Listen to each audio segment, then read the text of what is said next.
line. The number 2 of Savannah Tate going to put the first 3 points on the Christmas tournament board. And Bismarck off to a quick lead right down to the other side of the floor, though we go with the number 24 of Skylar Amonette. She puts it right back up and in. Now only a 1-point lead for Bismarck. Other side of the floor, the press going to hold up for the Central Lady Rebels as Megan Skaggs going to get that one. And then back down to the other side of the floor, stripped away.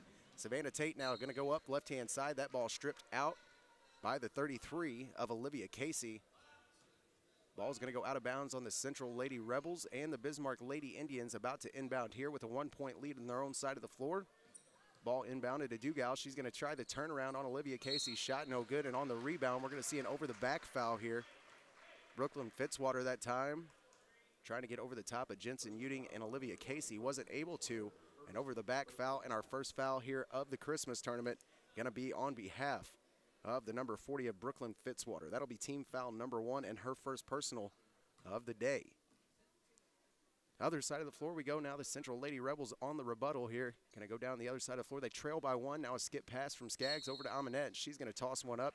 That shot going to be no good, but another foul upcoming here on the Bismarck Lady Indians. Going to send to the line Skylar Amonette for the first time here today. That'll be team foul number 2 and the first personal here on Alyssa Sego at the line right now. Skylar Amonette, she's going to miss her first. 0 for 1 from the line so far here today. Central Lady Rebels, your defending state champions, still trail by 1 here to Bismarck. And now going to be tied up after Skylar Amonette connects on one of the 2 here. And now a 3-3 ball game with 6:34 left to play in the first quarter, excuse me. Long pass, other side of the floor, going to be stolen away by Brianna Seaton. And then an outlet pass to Skylar Amonette, going to go out of bounds. And Bismarck going to keep the possession here after a wild pass. Inbound now is going to go to Tate. Tate tries to run the floor through the press. She goes, and now a quick pass down to the post, going to be picked off by Megan Skaggs. Outlet pass to Brianna Seaton. Down the floor we go with Central again. Quick shot from the elbow. Brianna Seaton pulled up that time. A great jump shot from her. Her first 2 points of the ball game. Now a 5-3 lead here for the Central Lady Rebels. Inbound here, and Bismarck having a little bit of trouble trying to get the ball up the floor in between that press break. And that's going to cause a turnover here. Central will get the ball back with 5:59 left after the wild pass there from the Bismarck Lady Indians. Substitution for the Central Lady Rebels. The number 21 of Caitlin Holmes going to check in. Brianna Seaton going to go have a seat on the bench. And down the floor we come once again here with the Central Lady Rebels also in the game now for Central, the 32 of Carissa Belfield. And a shot down underneath the goal, going to be good for the Central Lady Rebels for Megan Skaggs. And Megan Skaggs now on the board for the first time here today. Another foul upcoming here. This one going to be on behalf of the Central Lady Rebels, will be their first team foul of the day.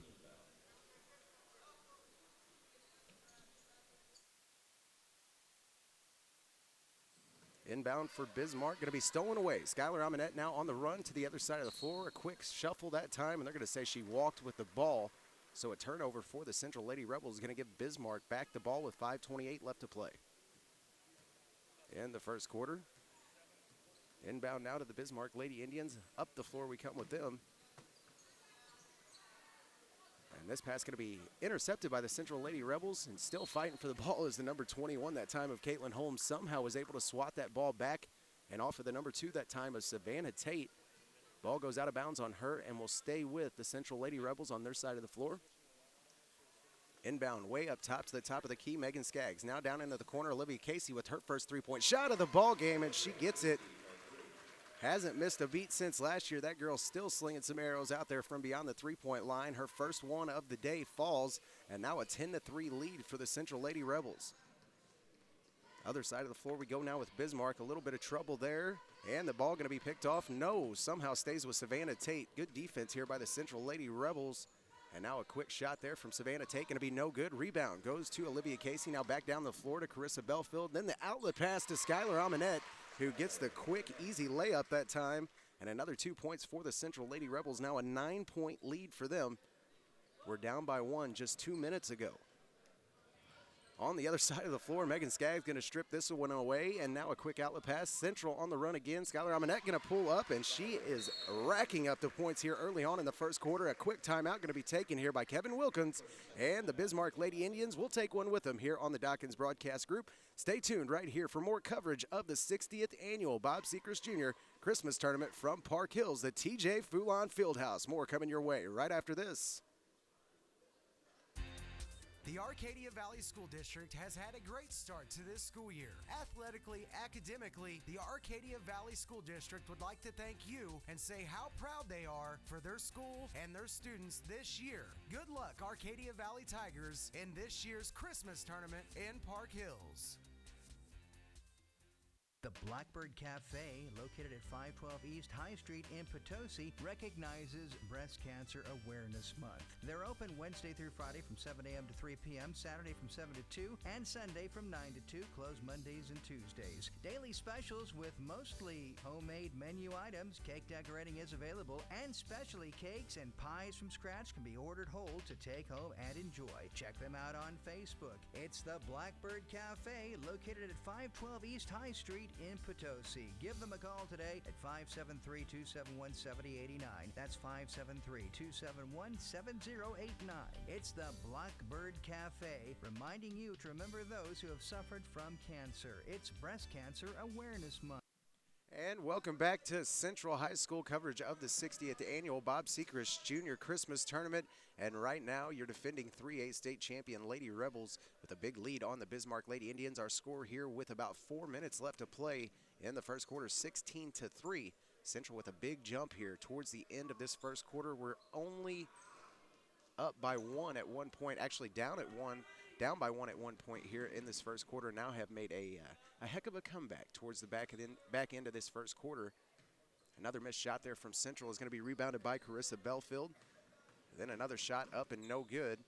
Rebound now going to go to the 22 from Bismarck of Alyssa Sego. She brings it back down the floor. Now a pass over to Savannah Tate. Tate now left-hand side of the wing. She's trying to find somebody down low. Nothing doing. They have to kick it back up top. Back around the top of the key we go with the Bismarck Lady Indians. They trail right now by 13 with 2:55 left to play in the first quarter. Pass down to the post that time, going to be broken up by the 33 of Olivia Casey. They are going to say that she fouled her that time, though. Some good defensive play there in the post from Olivia Casey. Just draws the foul, though. That'll be her first personal here of the day, and team foul number 3 on Central.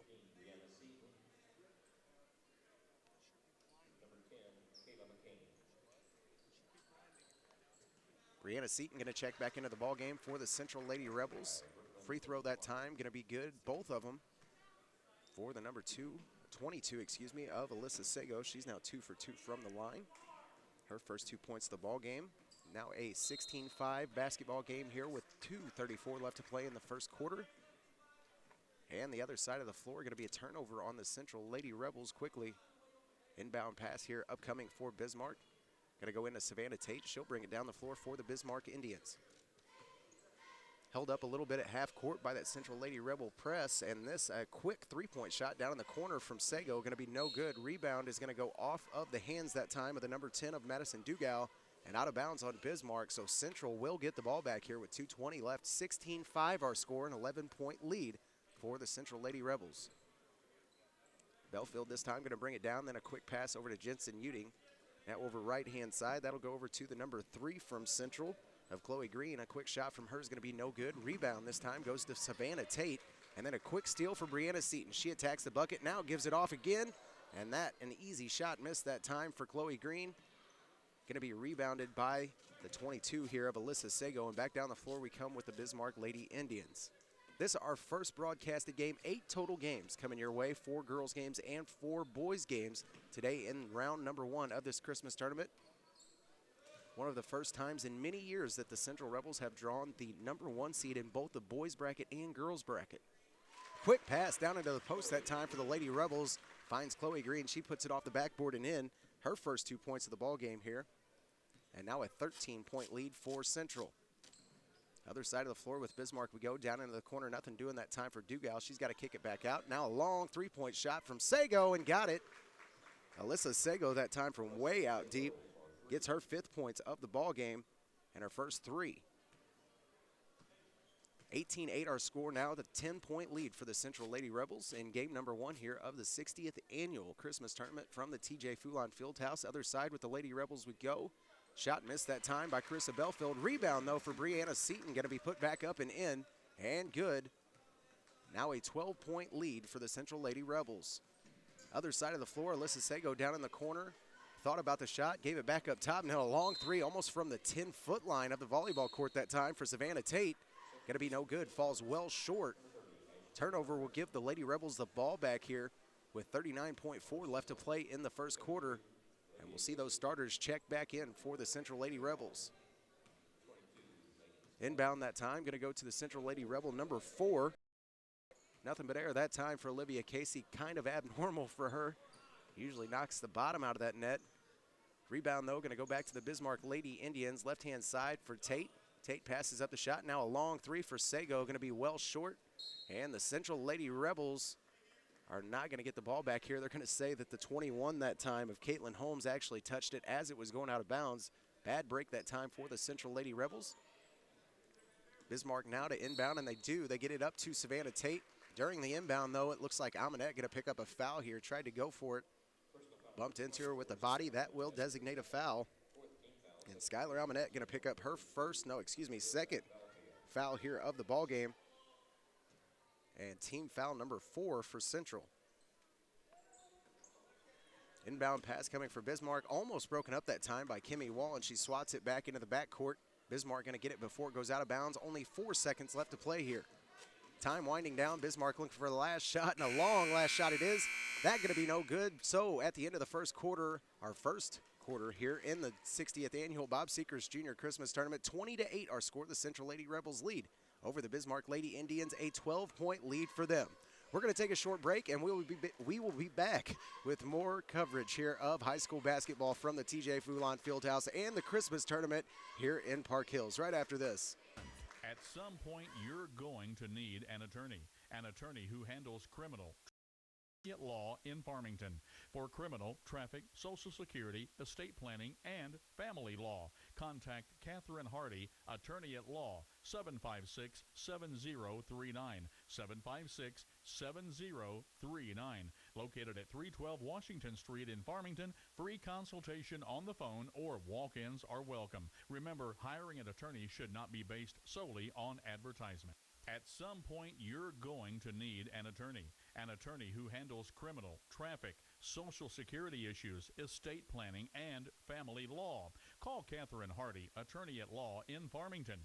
Catherine Hardy, attorney at law, will represent your interest and fight for what's right. You're in good hands when you're represented by Catherine Hardy, attorney at law in Farmington for criminal, traffic, Social Security, estate planning, and family law. Contact Catherine Hardy, attorney at law, 756-7039, 756-7039. Located at 312 Washington Street in Farmington. Free consultation on the phone or walk-ins are welcome. Remember, hiring an attorney should not be based solely on advertisement. And welcome back to the 60th annual Christmas tournament. Megan Skaggs right now on the line. She's going to make her first free throw. Now a 21-8 ball game. 13-point lead now for the Central Lady Rebels. Megan Skaggs picks up her third point here of the ball game. Is now 1 for 1 from the line. Second free throw's up and no good.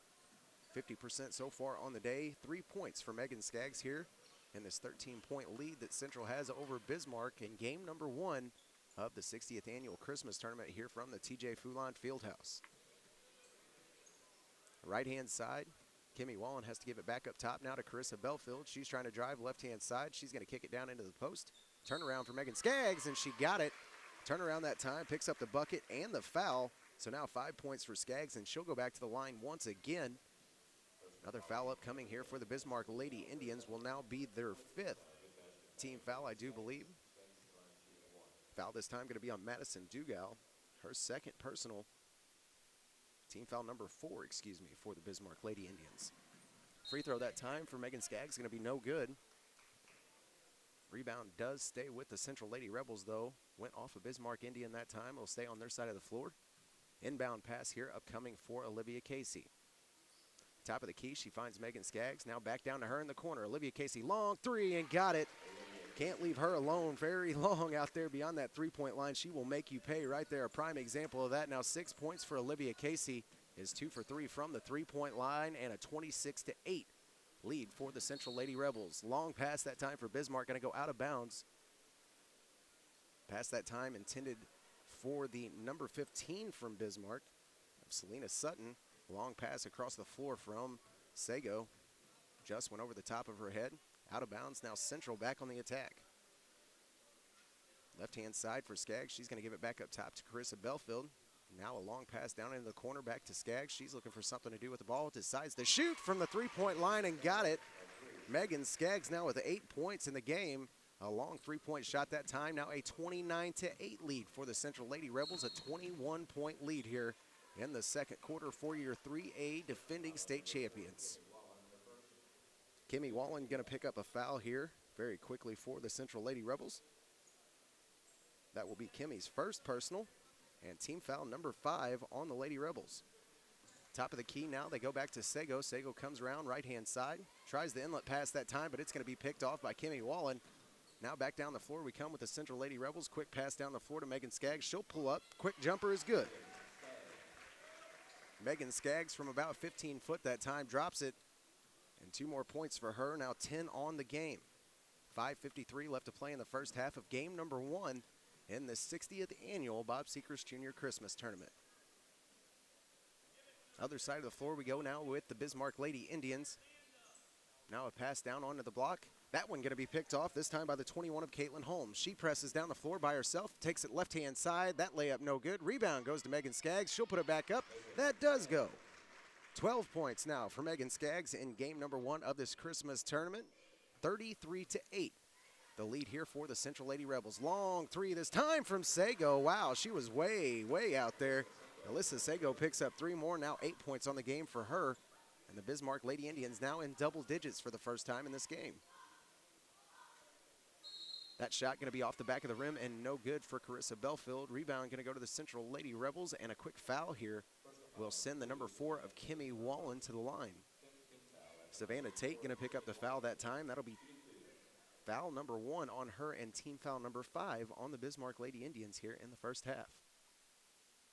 At the line, Kimmy Wallen, she misses her first. Kimmy's first trip to the free throw line here today. 0 for 1. Bunch of substitutions there for the Central Lady Rebels.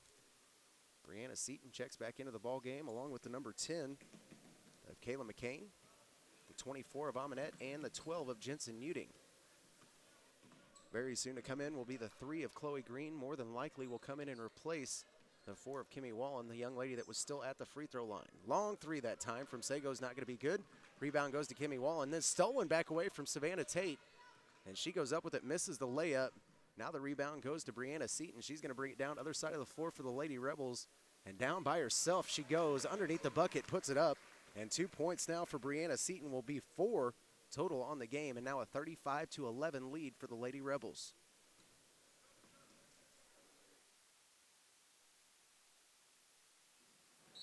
Pass going to be stripped away by the Central Lady Rebels that time. The press working out pretty well for him. Just wasn't able to get the ball down before her feet moved that time with Skylar Almanette, though. She walks with the ball. And the turnover from the Central Lady Rebels will give it back to Bismarck with 4:22 left to play in this first half. Game number 1 of the 60th annual Bob Sechrest Jr. Christmas Tournament. All kinds of sponsors taking part in this. I will let you know who those very lucky people are here in just a few minutes. Up top we go now to Sago. Sago back over left-hand side to Savannah Tate. Tate tries to push it down low, but nothing doing down there. Lady Rebels playing a 2-2. Looks like almost a jug zone defense down there, but going to create the turnover there.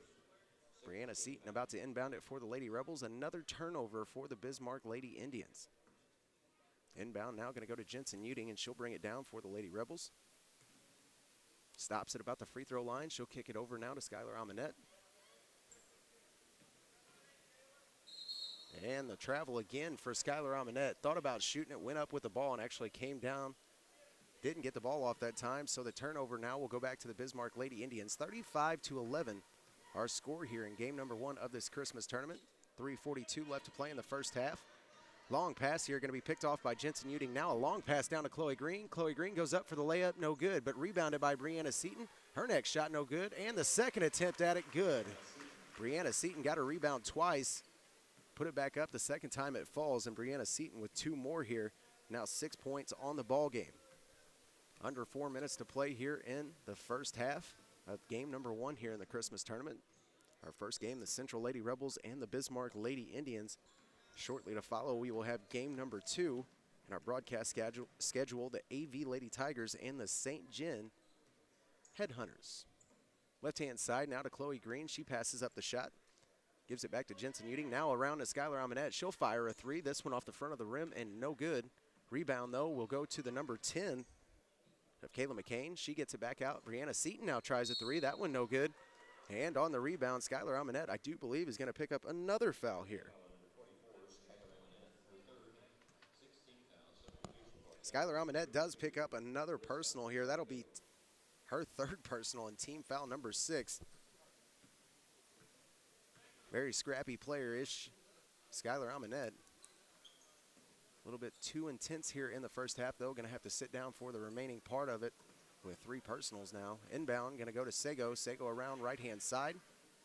Now back up top of the key. Savannah Tate almost stripped away that time by Chloe Green. Somehow kept a hold of the ball. Found Sego. Sego now being double-teamed. Has to try to force it down to Dugal. And that ball almost picked off by Brianna Seaton. Will go off Seaton's hand and out of bounds. And now the Bismarck Lady Indians with the ball on their side of the floor. Inbound upcoming here from Sego. She'll find the number 40 that time of Brooklyn Fitzwater. She turns around. A good shot that time. Brooklyn Fitzwater going to pick up her first 2 points of the ball game. Now a 13-37 basketball game here in game number 1 of the Central Christmas tournament. A long 3 that time from Jensen Uding, going to go off the back of the rim and no good. Rebound goes to the Bismarck Lady Indians. Down the floor, they tried to go pretty quick that time. Weren't able to keep a hold of the ball. Goes out of bounds, and the Central Lady Rebels will get it back. More players coming in here for the Central Lady Rebels. The number 14 will check in for Central. That's Jessica Shockley. Also the number 34 of Peyton Bradley. 21 back in the ballgame for Central of Caitlin Holmes and Olivia Casey going to run things. She pulls up from the top of the key. Olivia Casey will make you pay if you give her that much room. I promise you that. Now 3 of 4 from the three-point line is Olivia Casey with 9 points after that one. Long pass, other side of the floor, long 3 for Sego, and she gets another one. Alyssa Sego pretty dangerous from out there at that three-point line as well. Now with 3 of them. Olivia Casey comes back and fires another one. She says, I can do it too, and hits her 4th three-pointer of the ball game, is now 4 of 5 from the three-point line with 12 points. And a quick timeout going to be taken by the Bismarck Lady Indian coach, Kevin Wilkins. We'll take one with him here on the Dawkins Broadcast Group. We'll be back with more coverage of your 60th annual Bob Sechrest Jr. Christmas Tournament right here on Froggy 96, 107.1 The Zone, the Dawkins Broadcast Group, along with KDKZ18.com. Remember, if you are somewhere where you can't get to this gym and you want to see what's going on, type in KDKZ18.com on your browser, hit the live play button, and join us right here. Catch the action as it happens on KDKZ18.com, the Dawkins Broadcast Group. More high school basketball coming your way right after this.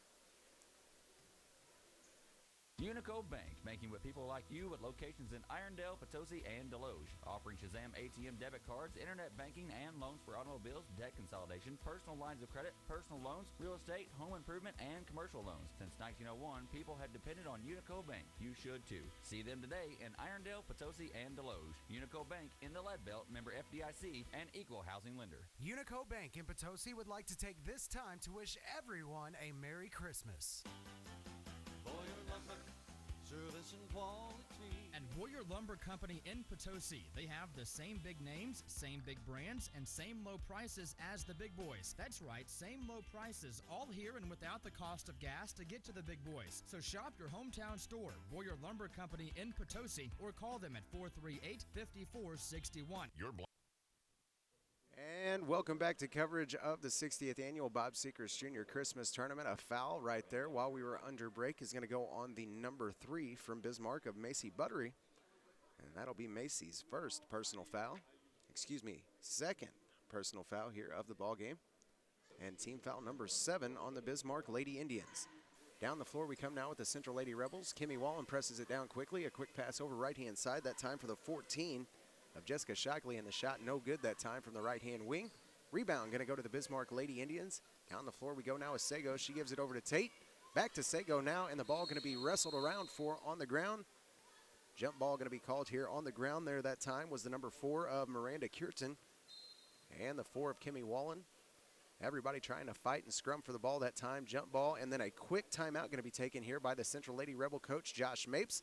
Comes with 57.4 left to play here in the first half. Our score right now in game number 1 of this Christmas tournament, 43-16. Your 3A Lady champions from last year, your state champions, the Central Lady Rebels, with a big lead in game number 1 of this Christmas tournament. As to be expected, these young ladies return 2 off that big team from last year, Olivia Casey and Megan Skaggs, along with Brianna Seaton and Skylar Amanette, who put in a lot of valuable minutes last year for the Central Lady Rebels. So a lot of those girls very familiar with what it takes to win a state championship, and they're playing like it right now. Another quick shot that time comes on behalf of Caitlin Holmes. She'll pick up her first 2 points of the ball game. Off the turnaround layup down in the post. Other side of the floor we go now with Bismarck, and a little bit of a wild pass that time for Savannah Tate almost is picked off. Somehow finds Sago, and the long 3-point shot that time is no good. Rebound goes to Caitlin Holmes, and she's going to try to stand up with the ball after she fell to the ground. That will be a traveling violation. And the Bismarck Lady Indians going to keep the ball on their own side of the floor. Inbound pass here upcoming for Bismarck. We'll find the number 2 of Savannah Tate. She comes around top hand side now of the key. Gives it off to Dugal. Now back over to Savannah Tate. Under 15 seconds left to play here in this first half of game number 1 in this Christmas tournament. Down to the other side we go, and Savannah Tate tosses up a shot off the backboard. That's no good. Now under 5 seconds, and Caitlin Holmes looking for that last shot here. Pulls up from the top of the key. That one off the back, and no good. So at the end of the first half here of game number 1 in the 60th Annual Bob Sechrest Jr. Christmas Tournament, our score 45-16. The Central Lady Rebels, your 3A Lady State Champions from last year, playing up to every expectation so far that everybody has for them here in 2015 and 2016. We're going to take a break here on the Dawkins Broadcast Group for halftime. I'll come back and recap the first half. A lot of scoring for the Central Lady Rebels to talk about, and the Bismarck Lady Indians. More coming your way right here on the Dawkins Broadcast Group from the TJ Foulon Fieldhouse right after this. Black River Electric Cooperative is a member-based co-op, so you as a customer of Black River Electric are important to our future. May this holiday season find you well, full of good cheer and happiness for everyone. Happy holidays, everyone, from Black River Electric Cooperative, your touchstone energy partner. For over 35 years, Bruce Griffin's Trailer Town has offered a no-gimmick, no-hassle RV shopping experience. Bruce, Tim, Judy, and the boys in the back will provide you with award-winning, courteous, quick, and quality service before and after the sale. When you buy a new or used RV, you become a member of the Trailer Town family for life. From electrical and plumbing to brakes and tires, for new or used RVs and the greatest extended family around. Browse in person or online at bgtrailertown.com. Bruce Griffin's Trailer Town, 10 East Woodlawn Drive, Ludington, Missouri. Give them a call, 431-7790. Folks, when you want honest, dependable service on your home improvement project, you want Dalton Home Improvement, LLC, serving the Mineral area with quality, honest work for over 30 years. No matter what project you're ready to tackle, owner Hank Kinsey is ready to give you the best estimate and pricing around. A featured service provider on Angie's List. Dalton Home Improvement, LLC has been recommended time and time again. Call Hank Kinsey now at 431-2373, or you can reach Hank at 314-640-2808. Dalton Home Improvement, a member of the Better Business Bureau, and the most recommended in the Mineral area. Call Hank now, 431-2373, or 314-640-2808. It's the perfect time to add quality sound to your ride at Audio Dynamics in Farmington. Buy a set of component speakers and get a second coaxial speaker pair free plus installation. Or buy coaxial speakers and get a free pair of coaxial speakers or take 50% off select speakers. It's also the perfect time to add bass to your ride at Audio Dynamics. Buy select amplifiers, get a free subwoofer. Or buy one subwoofer and get a second subwoofer for one-half price. And it's the perfect time to add power to your mobile sound system. Buy select amplifiers and get free parts and installation up to $200. Or buy select bass amplifiers and get a free amplifier for your mids or highs. And it's a perfect time to add a car remote starter system to your vehicle. Never get into a cold car again. Buy a remote starter and get an upgraded extended range two-way remote for 25% off. It's a perfect time to head to Audio Dynamics, 1125 Maple, Farmington.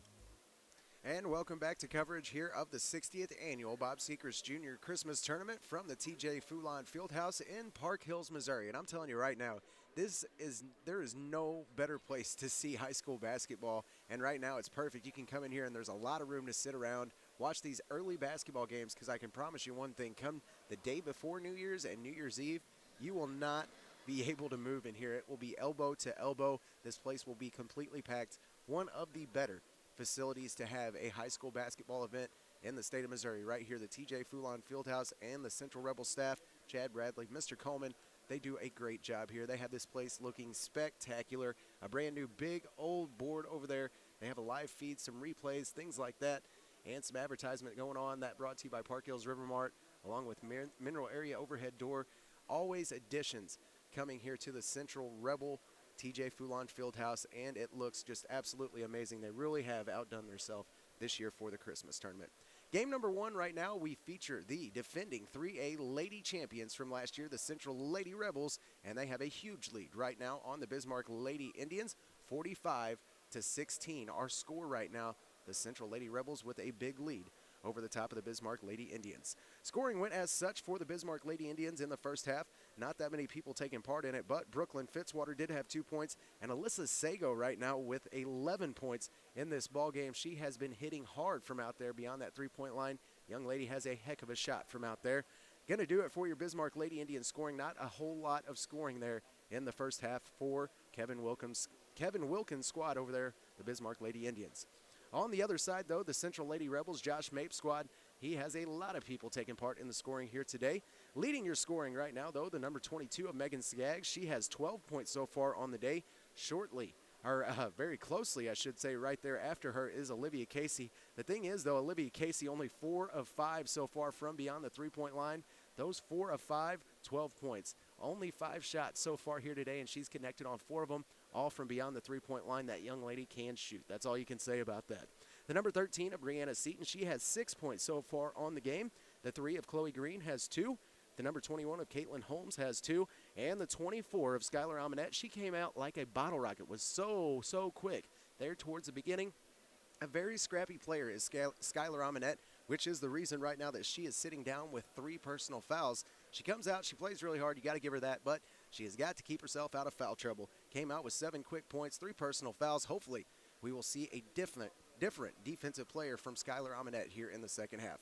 Score right now at halftime in game number 1 of the 60th Annual Bob Sechrest Jr. Christmas Tournament, 45-16, the Central Lady Rebels over the Bismarck Lady Indians with 1 half to play in game number 1 of this Christmas tournament in 2015. Another short break coming your way, and we'll be back with more second half action right here from the TJ Foulon Fieldhouse right after this. The Mustard Seed Mercantile in Fredericktown features well-crafted women's clothing, must-have accessories to make every outfit new, and gifts for all budgets. The Mustard Seed carries many locally produced products and is proud to be locally owned and operated. The Mustard Seed Mercantile, the finest boutique in the heart of Fredericktown at 125 East Main Street. For a unique shopping experience, check out the Mustard Seed Mercantile in Fredericktown and mention this ad for $5 off your December purchase. The Mustard Seed Mercantile in Fredericktown features well-crafted women's clothing, must-have accessories to make every outfit new, and gifts for all budgets. The Mustard Seed carries many locally produced products and is proud to be locally owned and operated. The Mustard Seed Mercantile, the finest boutique in the heart of Fredericktown at 125 East Main Street. For a unique shopping experience, check out the Mustard Seed Mercantile in Fredericktown and mention this ad for $5 off your December purchase.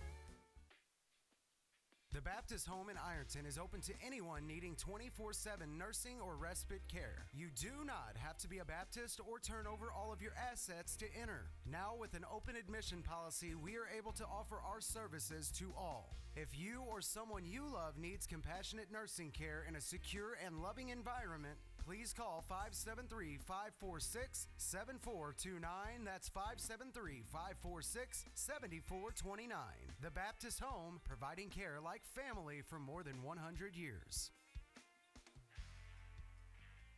My electric bill is due and I don't get paid for 2 more weeks. What am I going to do? Check on the Spot in Farmington is your answer. They offer payday loans bi-weekly or monthly. Get a payday loan at Check on the Spot and avoid return checks.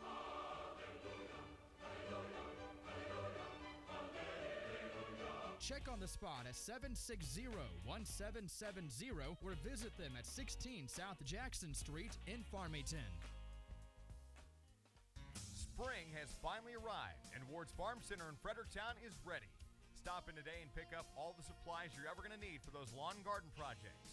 Weed and Feed Pre-Emergent will free up your lawn from all those pesky weeds and give your lawn that professional look you've been wanting. Garden Seed, Miracle Grow, Topsoil, Grass Seed, Fertilizer, Lime, Potting Soil, Seed Potatoes, and much, much more. Rakes and shovels, seeders and spreaders, all the tools you'll need to get the job done right. Stop in today or call them at 783-3100.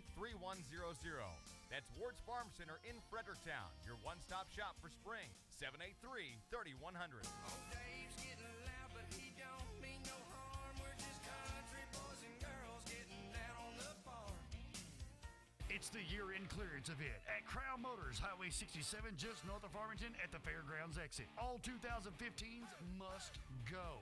Crown Motors and Chrysler is offering the best rebates of the year. 2015 Jeep Cherokee, $3,000 rebate. 2015 Chrysler 200, $5,000 rebates. 2015 Dodge Darts, up to $3,000 rebates. Year-end clearance event on all pre-owned cars, trucks, minivans, SUVs, and even motorcycles. Starting at just $59.95. Run, don't walk to Crown Motors, Highway 67, just north of Farmington at the Fairgrounds exit. At the law offices of Williams & Sechrest, they provide every client with commitment and experience along with care and concern. The law offices of Williams & Sechrest has over 40 years combined experience in civil litigation, bankruptcy, estate planning, personal injury, criminal defense, and family law. They strive to be readily available to their clients and to have competent staff to assist you with your case. They will discuss your case with you in an honest and straightforward way so you can make the decisions that are best for you. So if you are in need of a trustworthy and dedicated attorney, contact the law offices of Williams & Sechrest at 431-5592. That's 431-5592. And welcome back to the 60th Annual Bob Sechrest Jr. Christmas Tournament. Just hear it from one of those Sechrest boys right there, the law offices of Williams & Sechrest. Make sure that you go and check those guys out if you have any legal needs. I can promise you one thing, you're not going to find a better person to help you out when you're in need than Bryce Sechrest. That's for sure. Know that personally. Right now, starting our second half, 45-16, our score right now in game number 1 of this Christmas tournament in 2015. A huge lead for the Central Lady Rebels, your defending 3A Lady Champions, 45-16. Quick pass down to the side of the floor of the Central Lady Rebels goes to Skylar Amonette. She puts one off the backboard after the assist from none other than the number 22 of Megan Skaggs. And 2 more points for Skylar, 9 points on the game, and 47-16 our score now. The first time in a very, very long time since actually I was in high school that the Central Rebels have had a number 1 seed in both the girls and boys bracket here in their home tournament at the TJ Foulon Fieldhouse.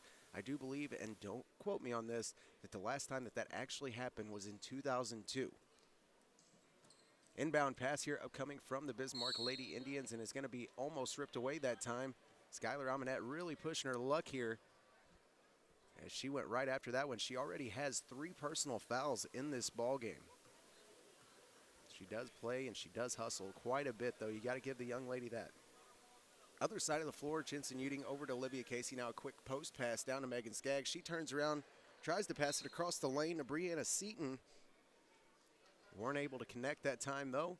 Out of bounds it goes off of the Central Lady Rebels, and the turnover will give Bismarck back the ball.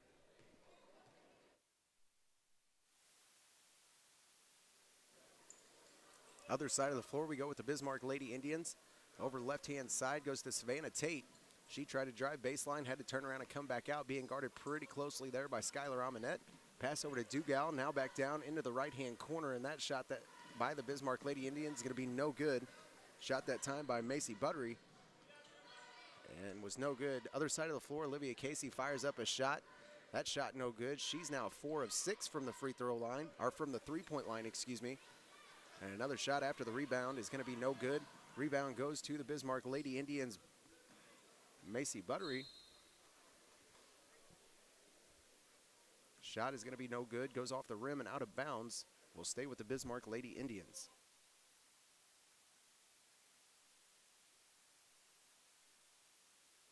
Inlet pass here for the Bismarck Lady Indians. Goes to the 10 of Dugal. She fires up a quick shot. That shot going to be no good. Ball will stay with the Bismarck Lady Indians on their side of the floor. Went off the Lady Rebel that time. 6:09 left to play here in the third quarter. A big lead for the Lady Rebels, 47-16. Shot that time for Bismarck, no good. Rebound goes to Megan Skaggs. Now back down the floor. Brianna Seaton underneath the goal. Puts it up and off the glass and good. Brianna Seaton with 2 more points, now 8 total on the day. 49-16 our score now. And game number 1 of this Christmas tournament, Central over Bismarck. Ball going to be kicked up top of the key for Alyssa Sego. Around the back she goes. And she's going to be tied up this time by Megan Skaggs. Jump ball upcoming here. Some nifty ball handling right there from Alyssa Sego. Very lucky it wasn't stolen away by Megan Skaggs. Inbound pass now for Bismarck. Going to go down into the post for Dugal. She turns around, and a quick foul here going to be on the number 33 of Olivia Casey.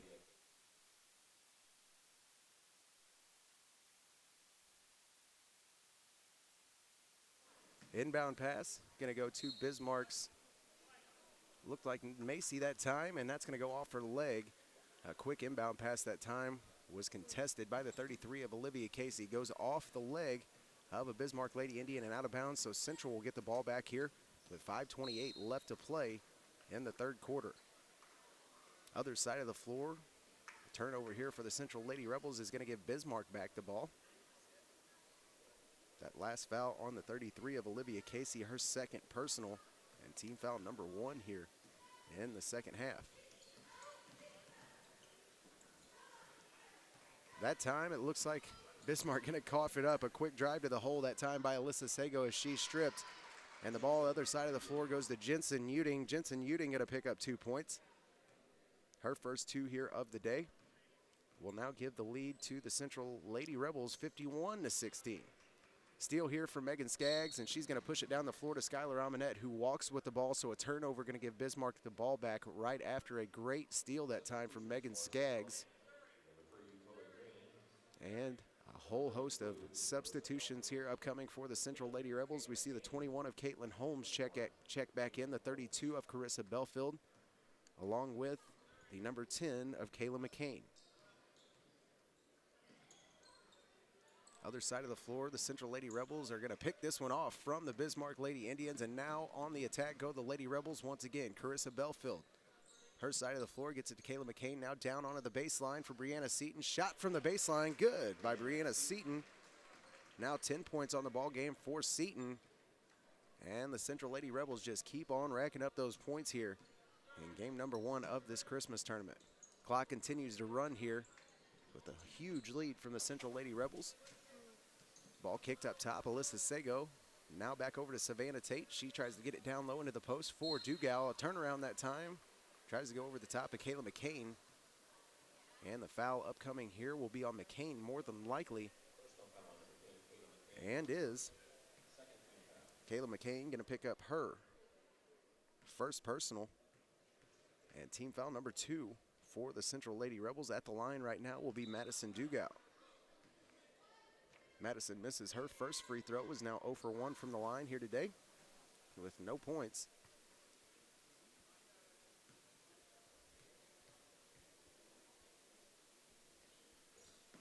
This shot going to be no good as well, so Madison Dugal fails to connect on either 2 of her free throws. Other side of the floor we go now with the Central Lady Rebels. Quick pass down to Chloe Green and then down into the post for Brianna Seaton.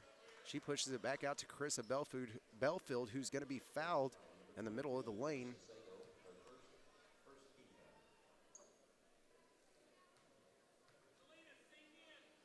Ball going to stay with the Central Lady Rebels. Inbound upcoming here for Brianna Seaton. She's going to find Carissa Belfield. Now back up top. Chloe Green, long three here, and she got it. Chloe Green picks up more points here in her first Christmas tournament game of 2015. Now 5 points for Chloe Green after that long three. Other side of the floor with the Bismarck Lady Indians. Alyssa Sago trying to do something with the ball here, and a timeout going to be taken by the Bismarck Lady Indians coach, Kevin Wilkins. That comes with 3:37 left to play here in the third quarter. Our score right now, the Central Lady Rebels, your defending 3A state champions, with a big lead on top of Bismarck right now, 56-16. We're going to take a short break, and we'll be back with more high school girls basketball here from the Christmas tournament right after this. The Viburnum School District is proud to support their student athletes participating in the annual Park Hill Central Christmas Tournament. The staff and faculty of the Iron County C4 School District thank you for your encouragement and involvement with students, and go Blue Jays from everybody of the Viburnum Schools Iron County C4. About this time of year, old Gene Finch at Gene's Towing and Recovery in Patterson gets real sentimental. The man just can't get enough of the holidays, so this time of the year, Gene Finch wants to remind all of you out there that he appreciates your patronage and business and wishes you and your family the happiest of holidays. Say howdy ho to Gene Finch next time you see him, and best wishes from Gene and his family at Gene's Towing and Recovery in Patterson. Call 856-4536. That's 856-4536. They don't charge an arm and a leg, they just want your toe.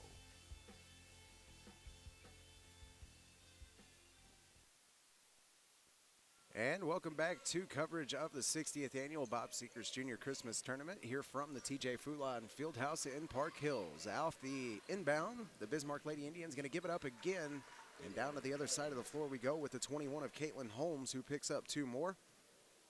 Another turnover for Bismarck going to result in 2 more points for Central. Now 58-16, our score here in game number 1 of this Christmas tournament. Pass going to be picked off this time by Brianna Seaton, and the Lady Rebels back on the run with it here. Other side of the floor, spin move, and the layup no good for Seaton. Rebound this time going to go to the Bismarck Lady Indians, and other side of the floor got just a little bit too much in a hurry. That time was Selena Sutton. Turns the ball over, and Central going to get it back here with 2:39 left to play in the third quarter. Inbound is going to go to Carissa Belfield. Slowly moving down the floor are the Central Lady Rebels now, letting the time tick away. Feed down into the post goes to Holmes. Holmes with the turnaround, no good. Rebound going to go to the 15 of Selena Sutton. She tries to push it down the floor, and she's going to be fouled. Ball stripped away that time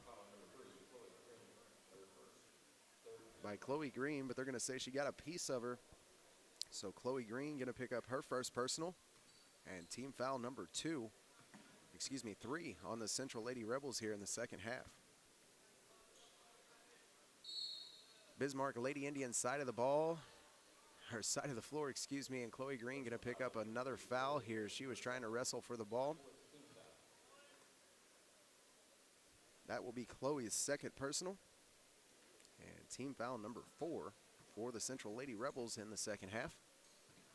Inbound now for Bismarck, going to go to Alyssa Sago. She tries to push it down to Dugal. Now a kick back out to Savannah Tate, who drives. Off the glass, and no good. Rebound going to go to Kayla McCain. Now gives it off to Belfield, and the Lady Rebels on the run again. Long pass down to the other side of the floor. Now a kick into the middle of the lane. Kayla McCain gets it in the middle of the lane that time. Her first points of the day. Good 10-foot jump shot there from Kayla McCain. Gets her first 2. Now a 60-16 lead for the Park Hills Lady Rebels. And another pass going to be no good here for Bismarck. And Carissa Belfield comes down the floor with it after picking it off. That shot off the backboard, no good. Rebound now going to go to the 15 of Selena Sutton. She's going to have to give it back off to Sago. Then quick pass down the floor to Savannah Tate. Now a dish down to the post. That time turnaround for the number 30 is no good. But Madison Dugal going to put it back up. And number 30 not on our list here. Do apologize to the Bismarck Lady Indian fans. I am not aware of what that young lady's name is. Madison Dugal did complete the two-point shot last time, though. Her first two here of the game. And the Central Lady Rebels are going to pick up two more after Carissa Belfield's two-point shot. Now 2 points on the day for her. 62-18 our score here in game number 1 of this Christmas tournament. Long shot from Savannah Tate is no good for the Bismarck Lady Indians. Rebound going to go that time to the Lady Rebels, but now on the floor they go, wrestling for the ball. And a tough wrestling match it was, as one girl still down on the floor hit her head pretty hard on the floor, it looks like, and she's still down.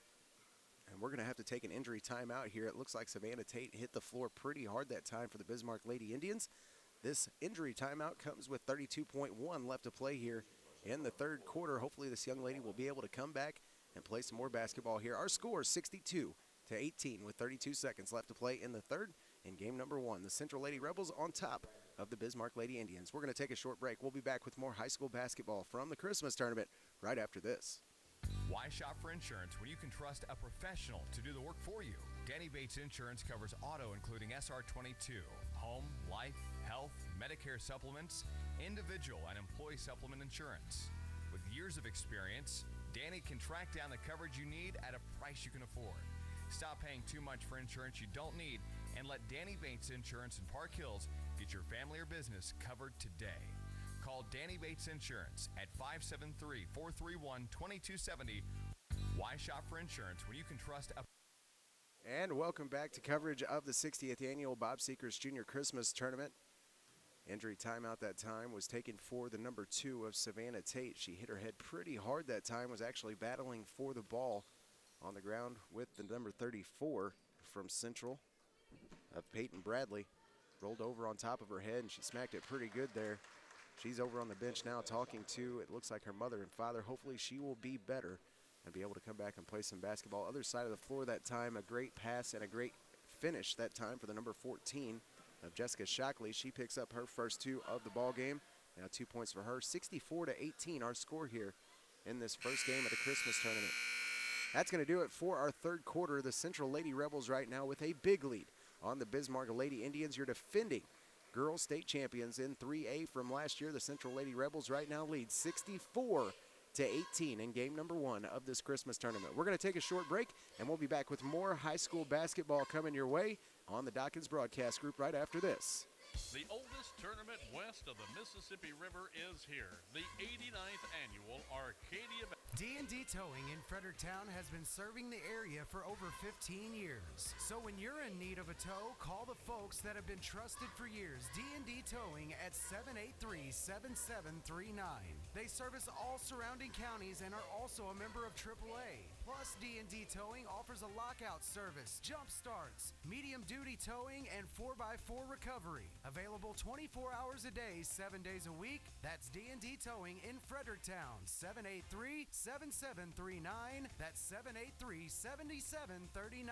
D&D Towing in Fredericktown would like to take this time out to thank their customers for their business throughout the years and to wish everyone a safe and happy holidays. Also, don't forget to bring your family and friends to this year's Christmas basketball tournament and support your local team. Happy holidays from D&D Towing in Fredericktown.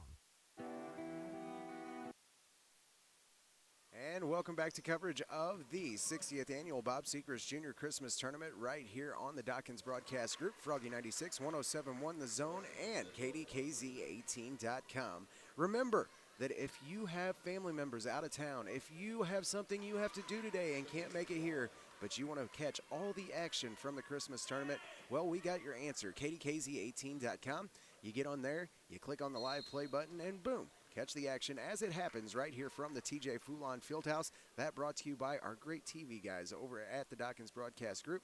Matt Dawkins, Spencer Hovis, and Dustin Kopp. They do a great job with our TV broadcasting system, and we have the action coming at you as it happens right now from the TJ Foulon Fieldhouse. All you got to do is get on the internet on your laptop, tablet, smart TV, smartphone. Type in KDKZ18.com, and you can hit the live play button and catch the action right now as it happens from the Central Christmas Tournament in 2015. Right now, you're defending 3A state champion Central Lady Rebels with a huge lead on top of the Bismarck Lady Indians, 68-21.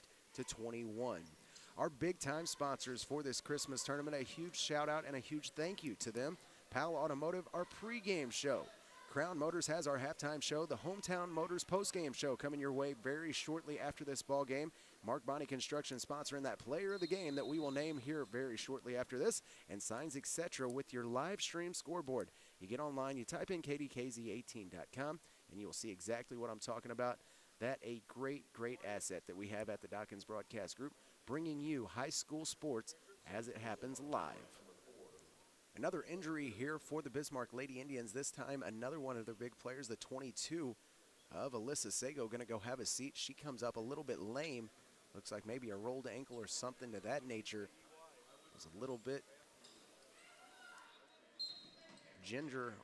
of a ginger walk towards the sideline, I should say. She looks like she's in a little bit of pain, but Bismarck going to keep on playing some basketball here. Coming into the game for her will be the 4 of Miranda Curtin.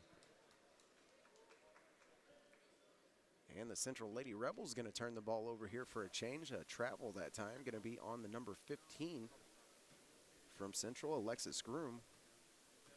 Bismarck will get the ball back here. Down to the other side of the floor we go with the Bismarck Lady Indians, number 15, Selena Sutton. Now a skip pass over to the 4 of Curtin. Pass down low goes to the number 30 of the Bismarck Lady Indians.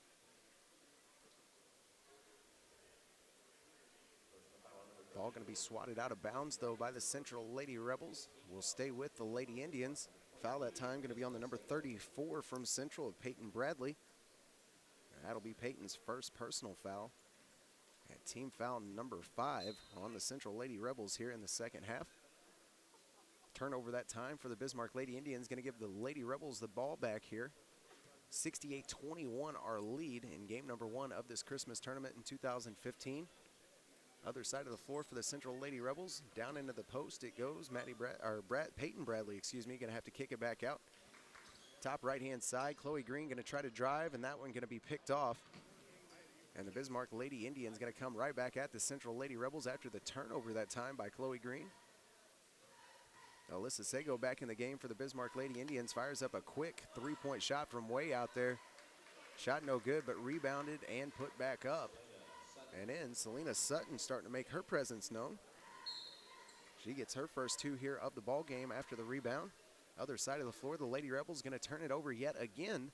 So the Bismarck Lady Indians going to attack the Central Lady Rebels. Younger part of their basketball team here. The starters sitting on the bench right now after this big lead. Coach Josh Mapes going to give them a little bit of a break here to start off their Christmas tournament. 68-23 our score right now as we see some of the younger generation Central Lady Rebels come out there and play some basketball. On the floor right now for the Central Lady Rebels, Peyton Bradley, along with Kimmy Wallen, the number 15 of Alexis Groom, the number 14 of Jessica Shockley, and the number 3 of Chloe Green. Shot this time for the number 15, Selena Sutton from the free throw line, no good. Second one she is going to connect with, though. Now 3 points on the day for Selena Sutton. She's now 1 of 2 from the free throw line. Foul that time was on the number 14 of Jessica Shockley. Jessica's first. She gets it back, though. Other side of the floor, she's going to pick up 2 points, 2 more, and she's now got 4 on the day. A little bit of a rush that time for the number 15 of Selena Sutton on the Bismarck Lady Indians side of the ball, or side of the floor, Rushed at that time, turnover. We'll give Central the ball back. Skip around top of the key, now down into the corner to Peyton Bradley. No shot there. She'll give it back up to Kimmy Wallen. A long shot there for her. Just goes off the front of the rim and no good. Rebound going to go to Selena Sutton. Now under 3 minutes to play here in game number 1 of this 2015 Christmas tournament. Alyssa Sago, right-hand side. Thought about the shot, passed it up. Now a quick kick over to Selena Sutton. She fires up a shot. That one goes off the back of the rim and no good. Rebound going to go to the 3 of Chloe Green. She'll push it past midcourt and then give it off to Kimmy Wallen. Now down over to Jessica Shockley. We go on left-hand side, and she got it. Jessica Shockley that time with a great three-point shot. Now 7 points on the game for Shockley. And a 73-25 lead for the Lady Rebels here in their first game of this Christmas tournament. Long shot for Alyssa Sago, and she got it. She's been shooting them from way out there all day long, connected on several of them so far here today. Now with 14 points is Alyssa Sego. She shot that one from almost in the first row of seats, it seemed like. Lady Rebels side of the floor, Jessica Shockley tries to drive baseline and is rejected that time by Madison Dugal. Somehow gets her own rebound. Now the pass down to her, and she shoots again from the three-point line. No good. She did travel with the ball beforehand, though. So the turnover this time on the Lady Rebels, going to give it back to the Bismarck Lady Indians. Under 2 minutes left to play here in game number 1 of this Bob Sechrest Junior Christmas Tournament. 73-28, a huge lead here for your defending state champions. 3A, the Central Lady Rebels. Running clock, continuous clock here with that big lead. Inbound pass going to go over to Kimmy Wallen. She'll stop top of the key. Long three-point shot for her. Goes off the front of the rim. Almost rolls in, but doesn't fall. Rebound this time going to go to the number 5 of Kendra Cooper from Bismarck. Just checked into the game. Other side of the floor. Quick pass to Brooklyn Fitzwater, then back up to Sego. Now back over to the 5 of Kendra Cooper, who shoots. She connects. Kendra Cooper picks up her first 2 points of the ball game and a quick 2 after she just checked in for the Bismarck Lady Indians. Central Lady Rebels side of the floor now. Right-hand side to Chloe Green. Over to Kimmy Wallen. Now back to Peyton Bradley. She thought about the shot, passed it up. Now a quick kick back up to the top of the key. And they're going to say Kimmy Wallen walked with the ball that time. Thought about it just a little bit too much. Now under 30 seconds to play here in game number 1 of the Christmas tournament. Down the floor we come right now with Alyssa Sego and the Bismarck Lady Indians. She tried to pass over that time to the number 5 of Kendra Cooper. Ball was swatted away quickly by Kimmy Wallen. Inbound pass upcoming here. Now under 15 seconds to play in game number 1 of the Bob Sechrest Junior Christmas Tournament. A huge lead for the Central Lady Rebels, and it looks like they're going to walk out of here with a win in game number 1. Doesn't look like they are going to walk out of here with a win. 73-30 our score here. A 43-point deficit for the Bismarck Lady Indians as we see game number 1 draw to a close. 73-30, the Central Lady Rebels, your defending state champions in 3A, are going to walk out with a big win here in game number 1 of the Bob Sechrest Junior Christmas Tournament. We're going to take a short break here on the Dawkins Broadcast Group. Stay tuned right here. We have your Hometown Motors post-game show and the Mark Bonney Construction Player of the Game all coming your way right after our break on the Dawkins Broadcast Group. Froggy 96, 107.1 The Zone, KDKZ18.com, the Dawkins Broadcast Group of Missouri and Florida. Be right back with you right after this.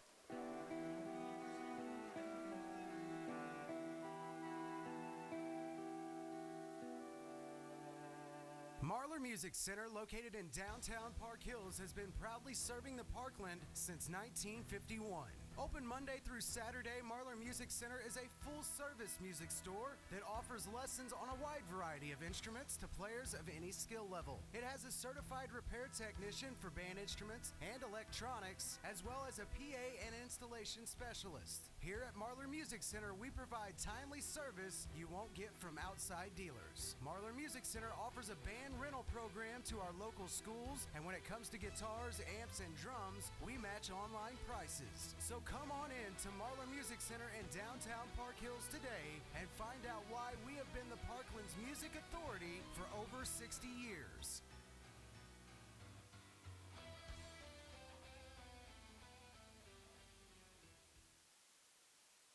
And welcome back to coverage of the 60th Annual Bob Sechrest Junior Christmas Tournament right here from Park Hills, Missouri, the TJ Foulon Fieldhouse. Right now, your post-game show of game number 1, the Central Lady Rebels and the Bismarck Lady Indians, brought to you right now by the Hometown Motors Squad over there. Mindy Marks and Shannon, go over and see them for any trailer, camper, any needs you might have. They can hook you up, I promise you that. Right now, your Hometown Motors post-game show brought to you by the Dawkins Broadcast Group. We are going to go over game number 1, a huge win here, 73 to 30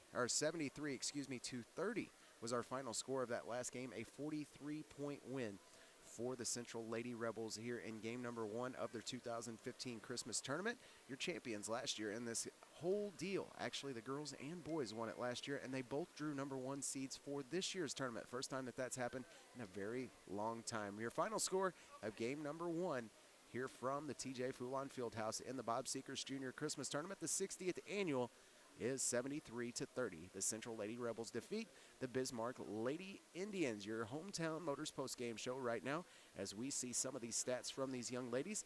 On the Bismarck side of the ball, Coach Kevin Wilkins' squad, they played tough the whole game. You have to give them that, although fell well short here of the defending state champion Central Lady Rebels. Scoring for the Bismarck Lady Indians, the number 5 of Kendra Cooper, she ended the game with 2 points. The number 10 of Madison Dugal ended with 2 points, was 0 for 2 from the free throw line with 2 personal fouls. The number 15 of Selena Sutton ends with 3 points, was 1 of 2 from the free throw line with no personals. The 22 of Alyssa Sago, she ends the game with 14 total points, was 2 of 2 from the line with 1 personal foul. And the number 40 of Brooklyn Fitzwater ends the game with 2 points, was no for from the free throw line with 1 personal foul. The Central Lady Rebels, there was scoring all over the board for them. A lot of young ladies got to get out there and play for Coach Josh Mape's squad, and that's what it's all about. You got to get those young ones in there so they can start playing and really get the feel for what it's like to be in a varsity basketball game. Josh Mapes, second to none in getting those young kids in there and playing. Got to give him credit where credit's due on that. The number 22 of Megan Skaggs ends the game with 12 points, was 1 of 2 from the free throw line with no fouls. The 33 of Olivia Casey, she ends the game with 12 points, was 4 of 6 from the three-point line today in this game with 12 points. Didn't shoot any free throws, had 2 personal fouls. The 34 of Peyton Bradley, she scored no points in this game, came in and gave us some really valuable minutes, though, towards the end of that game, and really got to come out and play with some of those varsity players. Got to give it up for her. The number 10 of Kayla McCain ends the game with 2 points. The 13 of Brianna Seaton ends with 10 points with 1 personal foul. The number 12 of Jensen Uding ends with 2 points, no personal fouls. The 3 of Chloe Green ends with 5 points, no free throws, and 2 personal fouls. The number 14 of Jessica Shockley ends with 7 points, no free throws, and 1 personal foul. The number 21 of Caitlin Holmes ends the game with 4 points, no free throws, and no personal fouls. The 24 of Skylar Amonette, she came out like a firecracker right off the bat, had a lot of points, 7 total in that first quarter, although she was playing a little bit too fast, ended up with 3 personal fouls towards the about midway point of that second quarter, had to take a seat.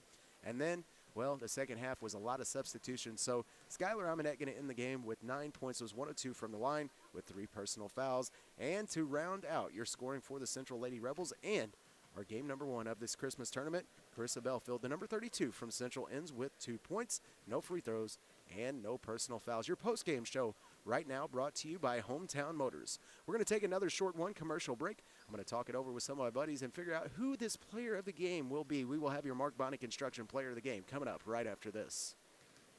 Hello everyone, this is Dave Parmley with Prairie Farms Dairy. I'd like to introduce 2 new milk flavors for this holiday season, Peppermint Mocha and Speculous Cookie, both made with our reduced fat milk. These new flavors complement our original line of holiday flavored milk, which are chocolate mint, pumpkin spice, holiday custard, and our traditional eggnog. They're available at your local grocery and supermarket stores. Look us up on the web at prairiefarms.com or like us on Facebook.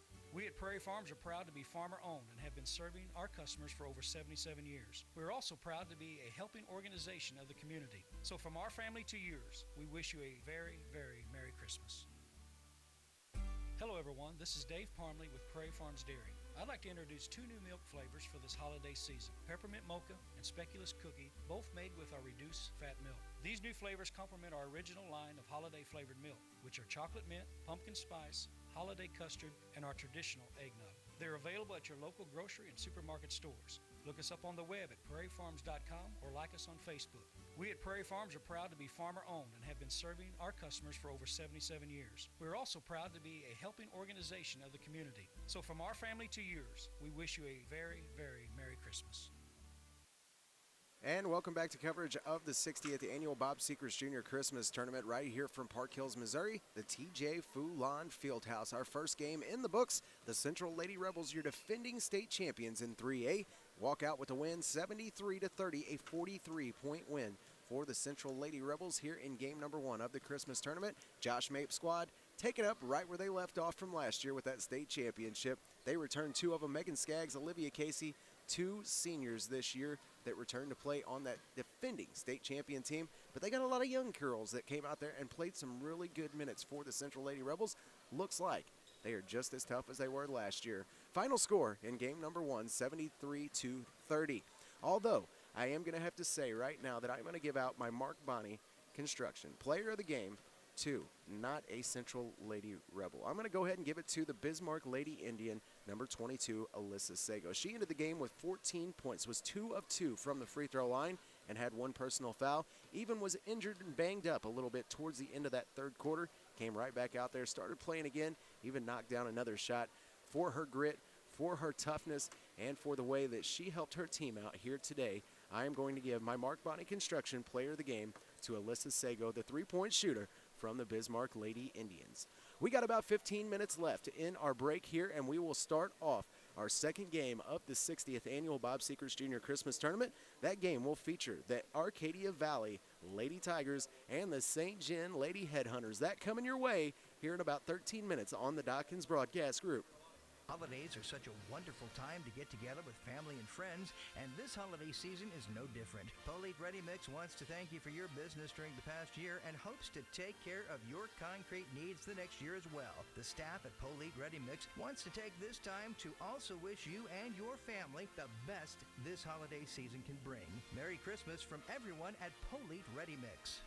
Holidays are such a wonderful time to get together with family and friends, and this holiday season is no different. Polite Ready Mix wants to thank you for your business during the past year and hopes to take care of your concrete needs the next year as well. The staff at Polite Ready Mix wants to take this time to also wish you and your family the best this holiday season can bring.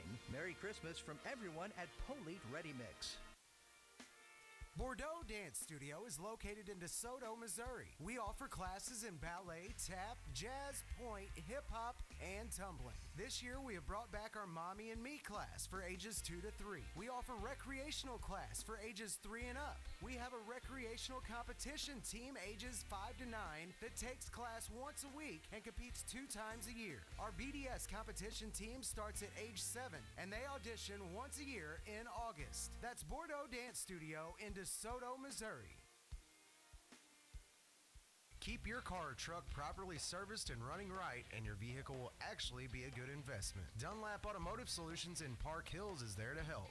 Dunlap employees are certified technicians. You'll get straightforward, honest advice and the best repairs from the best people. Don't ignore the check engine light, providing full diagnostic testing, tires, fleet maintenance, and don't forget to get your AC serviced and charged. Get to Dunlap Automotive Solutions at 210 East Main Street in Park Hills, or call Donnie at 431-5100. That's 431-5100. No job too big or too small. We do it all here at Dunlap Automotive Solutions. Sports is a big part of the Mineral area, and your Walmart Supercenter in Farmington is proud of all the area schools and their sports programs. Working hard as a team makes for a successful sports program, just as the associates at your Walmart Supercenter in Farmington all work together to make sure you have what you need when you visit your Farmington Walmart Supercenter. Good luck, everyone, in your sports programs from your Walmart Supercenter in Farmington. Loaner's Concrete Construction of Caledonia are the ones to call for driveways, patios, sidewalks, and all foundation work. Need a tall or short wall? Loaner's Concrete Construction can do it all. For commercial or residential concrete estimates, call Bill at Loaner's Concrete Construction at 747-6266. That's 747-6266. Loaner's Concrete Construction in Caledonia. Providing dependable quality work from start to finish. Call Loaner's Concrete at 631-0703 and visit loanersconcrete.com. Etzel Packing of Perryville are your ham and jerky champs. See Etzel for all your beef, hog, and deer processing at 1702 South Kings Highway in Perryville. Everyone at Etzel Packing is proud and thankful for all their customers they've helped, and they look forward to earning even more business this year, including custom curing and services for bologna produce. When you think meat, think Etzel Packing of Perryville. Just call 547-6815. Etzel's is proud to now be Missouri State Jerky Champions for 4 years running.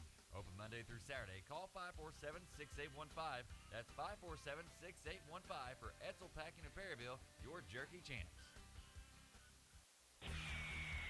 Save big bucks at Barefoot Village Fireworks. Buy factory direct. Barefoot Village, the Black Cat store. When quality, safety, and value are important to you, remember Black Cat is the best you can get. At Barefoot Village, discover dirt cheap fireworks. Discover thousands of new and exciting items just arrived. Barefoot Village locations are the giant new superstore at Cherokee Pass with 7,500 square feet of pure pyro pleasure. Highway 34 in Piedmont, the Mother Store, 1/2 mile north of McDonald's in Ironton, at the end of the bridge in Van Buren, and at the junction of 221 and B in Doe Run. Barefoot Village 80% fireworks trailers are at Bonne Terre, St. Genevieve, DeSoto, Hillsboro, Junction City, and Wapapello. Remember, Barefoot Village, the Black Cat store, where quality and dependability are ensured. Barefoot Village would like to take this time to wish good luck to the Fredericktown Black Cats and everyone else participating in the Christmas tournament, and a Merry Christmas. Are you tired of fast food? Then try the great atmosphere and the wonderful home-cooked food at the Blackbird Cafe on East High Street in Potosi. Pat and her crew will fix up great burgers and fries made to order. They have an expanded menu with fresh homemade desserts daily, and they can make homemade pies and cakes upon your request. You don't know what you're missing, so get on over and see for yourself. The Blackbird Cafe on East High in Potosi. Well worth your visit. Folks, you know right now could be the best time for you if you're considering buying residential property or even hunting, fishing, or recreational property in this area. Now, Dan Buck and his agents over there at Buck Realty in Ironton are just the people that can show you just what you're looking for. So give Buck Realty a call at 546-5546 and see what Dan can do for you, because right now is an exciting time to be buying and selling property. Just call 546-5546 for Buck Realty in Ironton. Buck Realty would like to take this time to wish everyone a Merry Christmas. Boyer Lumber, service and quality. And Boyer Lumber Company in Potosi. They have the same big names, same big brands, and same low prices as the big boys. That's right, same low prices, all here and without the cost of gas to get to the big boys. So shop your hometown store, Boyer Lumber Company in Potosi, or call them at 438-5461. Who doesn't want the freshest of fresh? Have you visited the meat market in town? Set up like an old-time general store, stop into the Hungry Gardener and let Kelly tell you about everything they carry, like dry goods, treats, dairy, and most importantly, fresh meat. Juicy fresh pork, beef, chicken, frozen seafood, fresh smoked meats such as ribs, chicken, and of course their homemade sausages and fresh-made sandwiches. It's displayed in a case for you to pick out your own, then wrapped in freezer paper the way meat is supposed to be bought. Meats are available in bulk packages too. Kelly offers lunch specials that are posted daily on their Facebook page that are sure to fill your belly. On Fridays, you can get a side of smoked ribs or a smoked chicken with 3 pounds of sides for just $25. Need a last-minute gift? Well, the Hungry Gardener offers reloadable gift cards. They accept all forms of payment, including EBT. For more information or questions, call 573-440-5031. Store hours are Monday through Friday, 10 a.m. to 6 p.m., and Saturday from 10 to 4. Located at 203 East College in Fredericktown in the parking lot with Domino's, this holiday season, sit back and let the Hungry Gardener provide your holiday meals, from smoking your turkeys or hams to catering your office party. Call Kelly at 440-5031. Wishing everyone safe and happy holidays, and a great big thank you from Kelly, Justin, and the kids. Next time you're shopping for flooring, consider Carpet One Floor and Home. With the buying power of 1,000 Carpet One stores to guarantee great prices, but locally owned to provide you quality service and installation. We sell and professionally install all types of flooring: hardwood, laminate, ceramic, vinyl, and carpet, plus blinds and hardwood sand and finish. For a free measure or estimate, call 756-1999 or visit our friendly showroom, conveniently located between Steak and Shake and Famous Footwear in Farmington. Don't let Christmas sneak up on you this year. Take advantage of Fisher Furniture's free layaway. Yes, you can afford that wow gift this year. Disney's Frozen or Camo Kids recliners for the little ones. New double oven for mom. Samsung LED curved television for dad. New Serta mattress for you both. They have everything to make your Christmas gift wow worthy. Start free layaway today at Fisher Furniture, Highway 21 in Ironton. For your life, we're Fisher Furniture.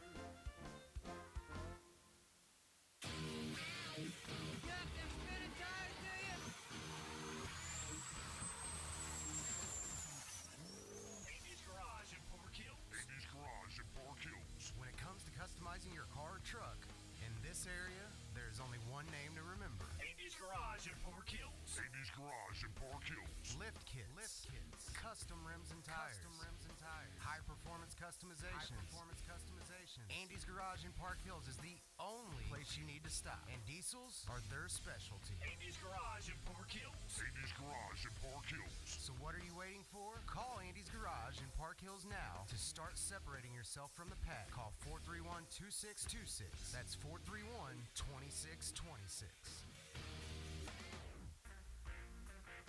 Mark Bonney Construction is who you should call for your next construction need. Mark Bonney Construction boasts a level surpassed by no one with nearly 25 years of experience. Custom framing for some of the new premier structures in the area. New home building with beauty and precision shown by perfectionists. That's Mark Bonney Construction. You can reach them today at 573-760-2033. That's 760-2033. Mark Bonney Construction, quality and honesty is what you receive.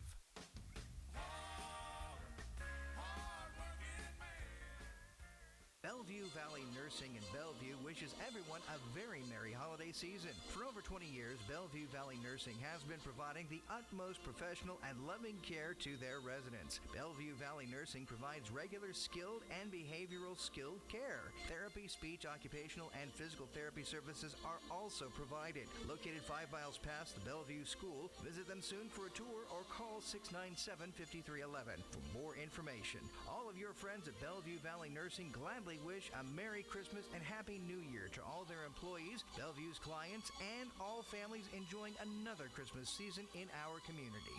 Hello, this is State Representative Paul Fitzwater. I would like to take a moment to wish all of the teams in the Park Hills Central Christmas Basketball Tournament the best of luck. I would also like to wish all of you a very Merry Christmas and a prosperous New Year in 2016. Need cash today? Advance America. Need money for anything? Advance America. If you need cash, you need Advance America. They're the better alternative for you when you need cash. Payday loans, money grants, prepaid cards, better and faster service, and Advance America has 2 locations to better serve you. In Farmington at 671 Karsh Boulevard and 832 East High Street in Potosi. Need cash? You need Advance America in Farmington and Potosi. Nobody wants to pay more for tires than they should, right? Then look no further than Impressive Auto Service. They will not, repeat, will not be undersold anywhere in St. Francis County on tires, from passenger to light truck to farm and trailer tires. They also have custom wheels, suspension lift kits, and they do alignments, routine maintenance with their full-line auto repair shop, and much more. Plus, they do state inspections, too. And if you're crunched for time, no problem. Don't forget Impressive Auto Service has a shuttle service to provide you transportation with 2 convenient locations. Visit them in Farmington at 1249 East Karsh Boulevard. Call 756-0011. And in Bonne Terre at 112 South Division Street. Give them a call in Bonne Terre now at 358-5800. That's Impressive Auto Service. Amarin UE Tomsock plant in Annapolis is proud to be a part of the Park Hills Central Tournament and wishes all teams the best of luck. It takes hard work and team spirit to make it to this historic tournament. Best of luck in all of your athletic endeavors from everyone at Amarin UE Tomsock in Annapolis. Attention truckers, if you're an owner-operator and looking for a great company to lease to, All-Star Trucking in Fredericktown is looking for you. They have work scheduled now and operate in all 48 states. All-Star Trucking is family-owned and operated and a dependable company to lease onto. So if you're an owner-operator and want to lease onto a great company, call Becky at All-Star Trucking in Fredericktown at 783-6719. That's 783-6719. Remember, home for the holidays, December 5th, 6 p.m. to 8 p.m. All-Star Trucking would like to take this time to wish everyone a safe and happy holiday season. Your warm. Hey everybody, welcome back to coverage of the 60th Annual Bob Sechrest Jr. Christmas Tournament, your pregame show right now brought to you by Powell Automotive. Right now on tap, our second game of the Christmas Tournament. It features the Arcadia Valley Lady Tigers and the St. John Lady Headhunters. Starting for the St. John Lady Headhunters here on your Powell Automotive pregame show, the number 3 of Maddie Reynolds, the number 12 of Natalie Engel, the 13 of Darren Brown, the 33 of Riley Meyer, and the 44 of Courtney Dunsey. Starting for your Arcadia Valley Lady Tigers, the number 0 of Jerica Baracus, the number 23 of Savannah Price, the number 22 of Megan Williams, the number 34 of Michaela Moyes, and the number 40 of Briar Johnson. Right now underway, The ball on the Arcadia Valley Lady Tigers side of the floor, going to be stolen away quickly by the St. John Lady Headhunters. And down the floor we go, and a quick layup that time for the number 3 of Maddie Reynolds, who's going to start out our scoring here in game number 2 of this Christmas tournament. 2-0 our score now. St. John leads over AV. Other side of the floor we go now. Jerica Brackus has to kick it back up top, this time to the number 20 from AV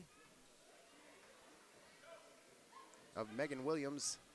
And now a quick pass from St. John goes down to Maddie Reynolds again. She tries to put it off the backboard. That shot no good. Rebound going to go to the 23 of Savannah Price.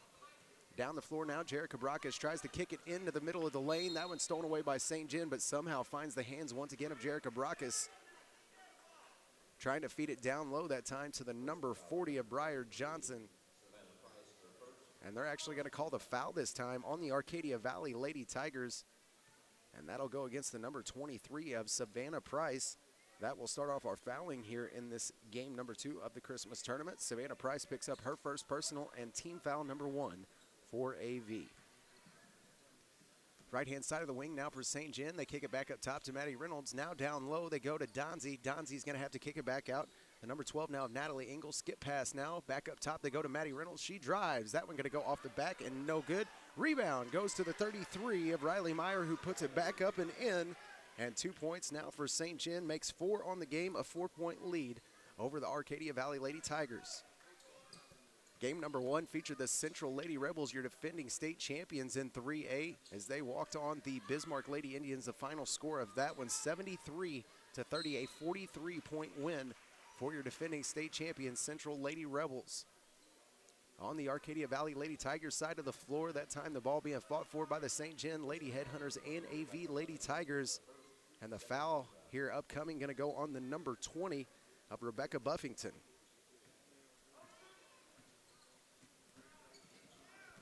Rebecca Buffington's actually that number 20 that started the game for AV. A correction on that.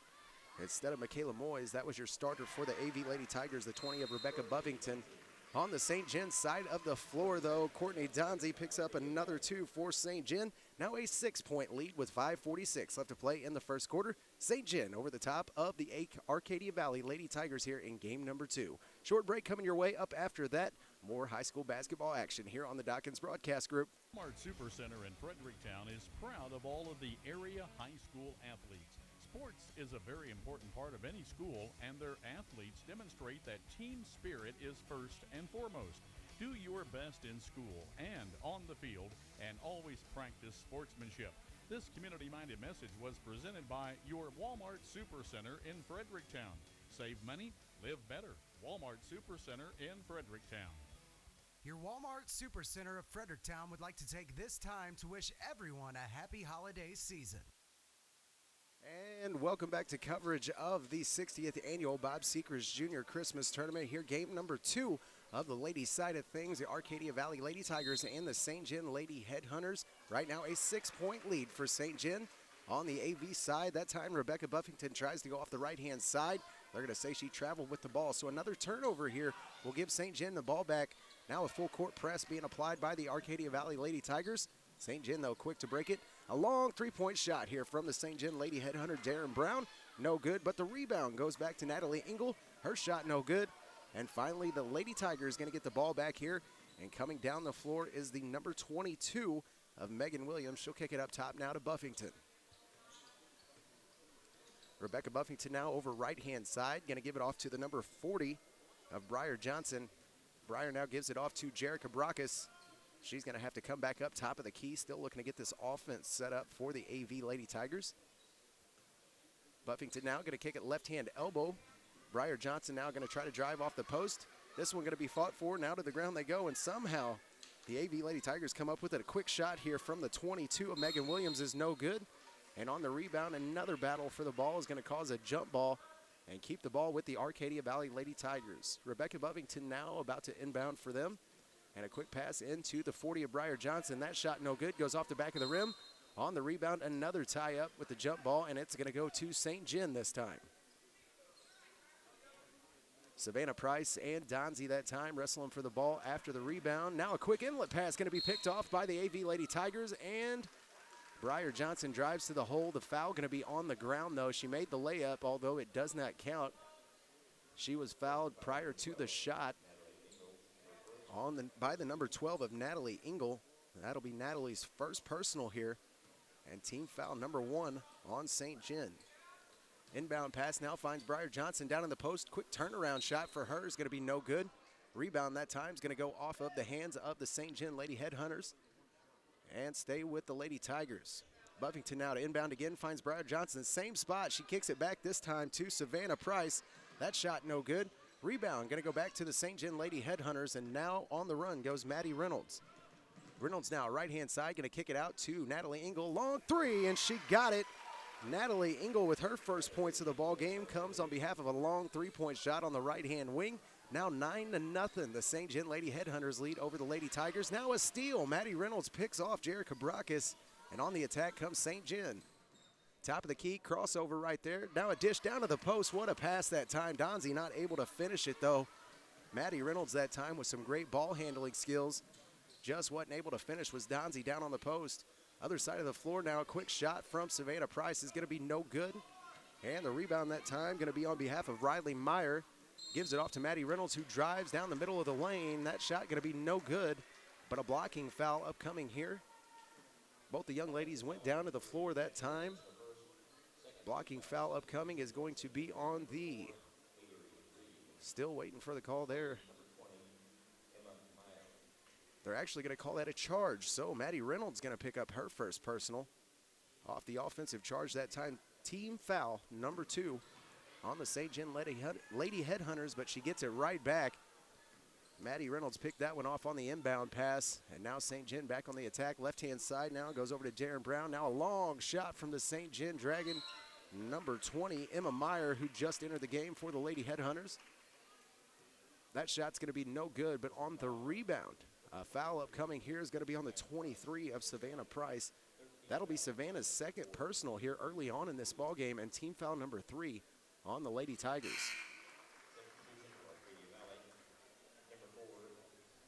At the line right now for the St. John Lady Headhunters is the number 4 of Avery Reed. She's at the free throw line after the foul. Made her first, misses her second, so now only 1 point for her. Extends this out to a 10-point lead for the St. John Lady Headhunters. 10-0 our score with now under 3 minutes left to play in this first quarter. Drive to the hole that time from Rebecca Buffington. Going to be a little strong, goes off the backboard and no good. Rebound now to Maddie Reynolds. Other side of the floor we go with the St. John Lady Headhunters.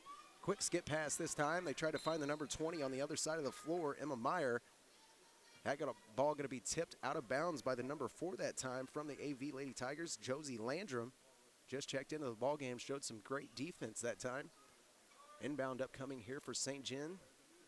Goes right back to Maddie Reynolds, looks at the three-point shot, takes it, right-hand side, doesn't draw iron, an air ball that time, missed shot. Rebound going to go to the number 11 of Kinsey Phelps. Now down the floor we go with AV. Quick pass over to the number 4 of Josie Landrum, who gets our first basket and the first points here for the AV Lady Tigers.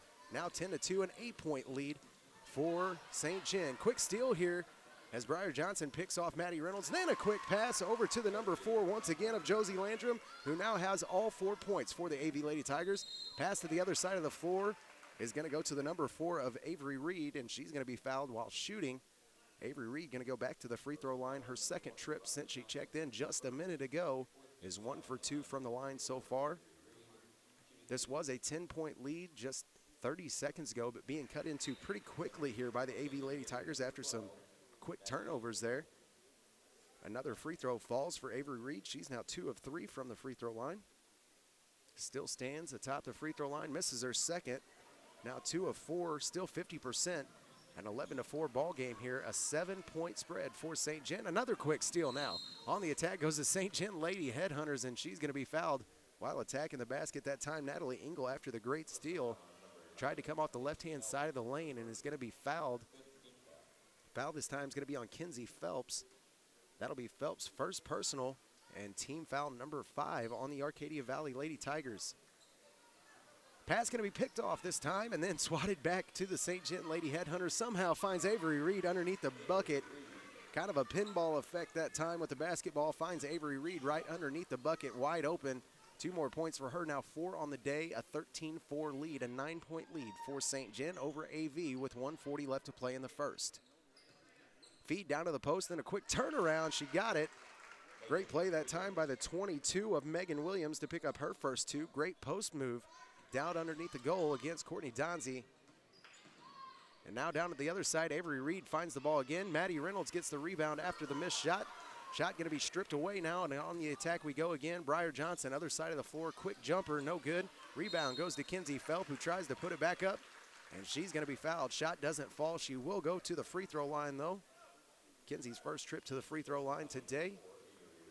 Foul's going to be on the number 4 of Avery Reed. Avery will pick up her first personal, and team foul number 3 for the St. John Lady Headhunters. At the line right now, the number 11 of Kinsey Phelps. First shot is going to be no good. Kinsey's first trip to the free throw line. 0 for 1 on the day. And a timeout going to be taken here by the AV Lady Tigers. Our score right now, 13-6 with 1:12 left to play in the first quarter. We'll take a short break with them here on the Dawkins Broadcast Group and be back with more coverage of your 60th annual Bob Sechrest Jr. Christmas Tournament from the TJ Foulon Fieldhouse right here in Park Hills, Missouri, right after this. For 4 years, Jade Home Care Services in Bellevue has been providing the utmost professional, loving care to their clients. Jade Home Care Services provides in-home services for the elderly and disabled with services like personal care, advanced care, homemaker chore, respite care, and authorized nurse visits. Jade Home Care is located at 2370 Highway 21 in Bellevue. Visit them soon for a tour or call them at 697-1190 for more information. That's Jade Home Care Service in Bellevue. And welcome back to coverage of the 60th annual Bob Sechrest Jr. Christmas Tournament. Right now at the free throw line is Kinsey Phelps, who misses her second free throw attempt. 13-6 still our score. She's now 0 for 2 from the line. Inbound pass here after the tip is going to go to AV. A quick fire that time from Briar Johnson underneath the goal is no good. Rebounded that time by Donzie. Now the kick out to Maddie Reynolds. A run down the floor for St. John. Then a quick feed to Riley Meyer. Turnaround shot, no good. Rebound now goes to Briar Johnson, and the AV Lady Tigers back on the attack. Quick pass down underneath to Megan Williams is no good after the block that time by Donzie. Donzie standing underneath the goal that time said no. Briar Johnson turned around, Megan Williams actually turned around that time, tried to fire up a quick shot. Donzie right there though. Ball will stay with the AV on their side of the floor. Inbound pass now going to go back up top to Kinsey Phelps. She's going to step up and let this offense get set up now under a 30 seconds left to play here in the first quarter. Briar Johnson now top of the key, gives it back off to Megan Williams. AV still trying to find some type of penetration down into that lane. Almost stripped away that time, finds the hands of Josie Landrum. Long three-point shot is no good from Briar Johnson. And the rebound going to be here for the St. John Lady Headhunters to the number 12 of Natalie Engel. On the run she goes. Right-hand side of the floor, now under 10 seconds left to play. Quick skip pass out to the number 20 that time of Emma Meyer. Now up top we go. Pass going to be picked off now. Josie Landrum on the run for the AV Lady Tigers and doesn't get the layoff in time. That time she stole it, was headed towards the bucket for the layup. Buzzer rang before she could get up in the air, and the shot doesn't count. 13-6 our score right now at the end of the first quarter. The St. John Lady Headhunters lead over the top of the AV Lady Tigers in game number 2 of this Christmas tournament. Short break coming your way. Up after that, more high school basketball right here from the TJ Foulon Fieldhouse in Park Hills. This month at Hood's, take advantage of our holiday waypoint specials. New Sun Heat infrared heaters were $129.99, now only $69.99. Rapid Click vinyl planking only $1.19 a square foot. Glass tiles starting at $1.99 a square foot, and 3 1/4 inch gunstock hardwood at $2.69 a square foot. Struggle to get all those decorations out of the attic? We'll make it easier with our Doorbuster special featuring a new aluminum attic folding ladder for only $205.29. And now on special are 400 and 500 as well as 600 and 700 series sink bases that you get for free. That's right, for free with a purchase of 12 or more cabinets. That's Hood's Discount Home Center located in Farmington and Festus. Come by and check out what the Fat Man was able to fit down the chimney, and remember, it's all good at Hood's. Discount And welcome back to coverage of the 60th Annual Bob Sechrest Jr. Christmas Tournament. After the break to start our second quarter, St. John gets the ball, but quickly picked off by the Arcadia Valley Lady Tigers, who have had a surge of great defense here towards the end of the first quarter, and now to start this second quarter. Other side of the floor, AV that time, a quick shot by the number 34 that time of Michaela Moyes, going to be no good. Rebound goes to the St. John Lady Headhunters, and on the run they go again. Pass down to Courtney Donzie, now back out to Maddie Reynolds. Now we're going to kick it back up top to the 12 of Natalie Engel, who tries to drive. And a foul upcoming here is going to be on the Arcadia Valley Lady Tigers. Kenzie Phelps going to pick up another foul here since she checked into this ball game. That will be her second personal on the day, and team foul number 6 on AV in this first half. Inbound pass upcoming here comes from Natalie Engel all the way up top to Maddie Reynolds. Now back to Engel. She drives right-hand side, tries to force the pass down into the post, but stripped away by AV, and Megan Williams comes up with it somehow. Down the floor we go now with the Lady Tigers.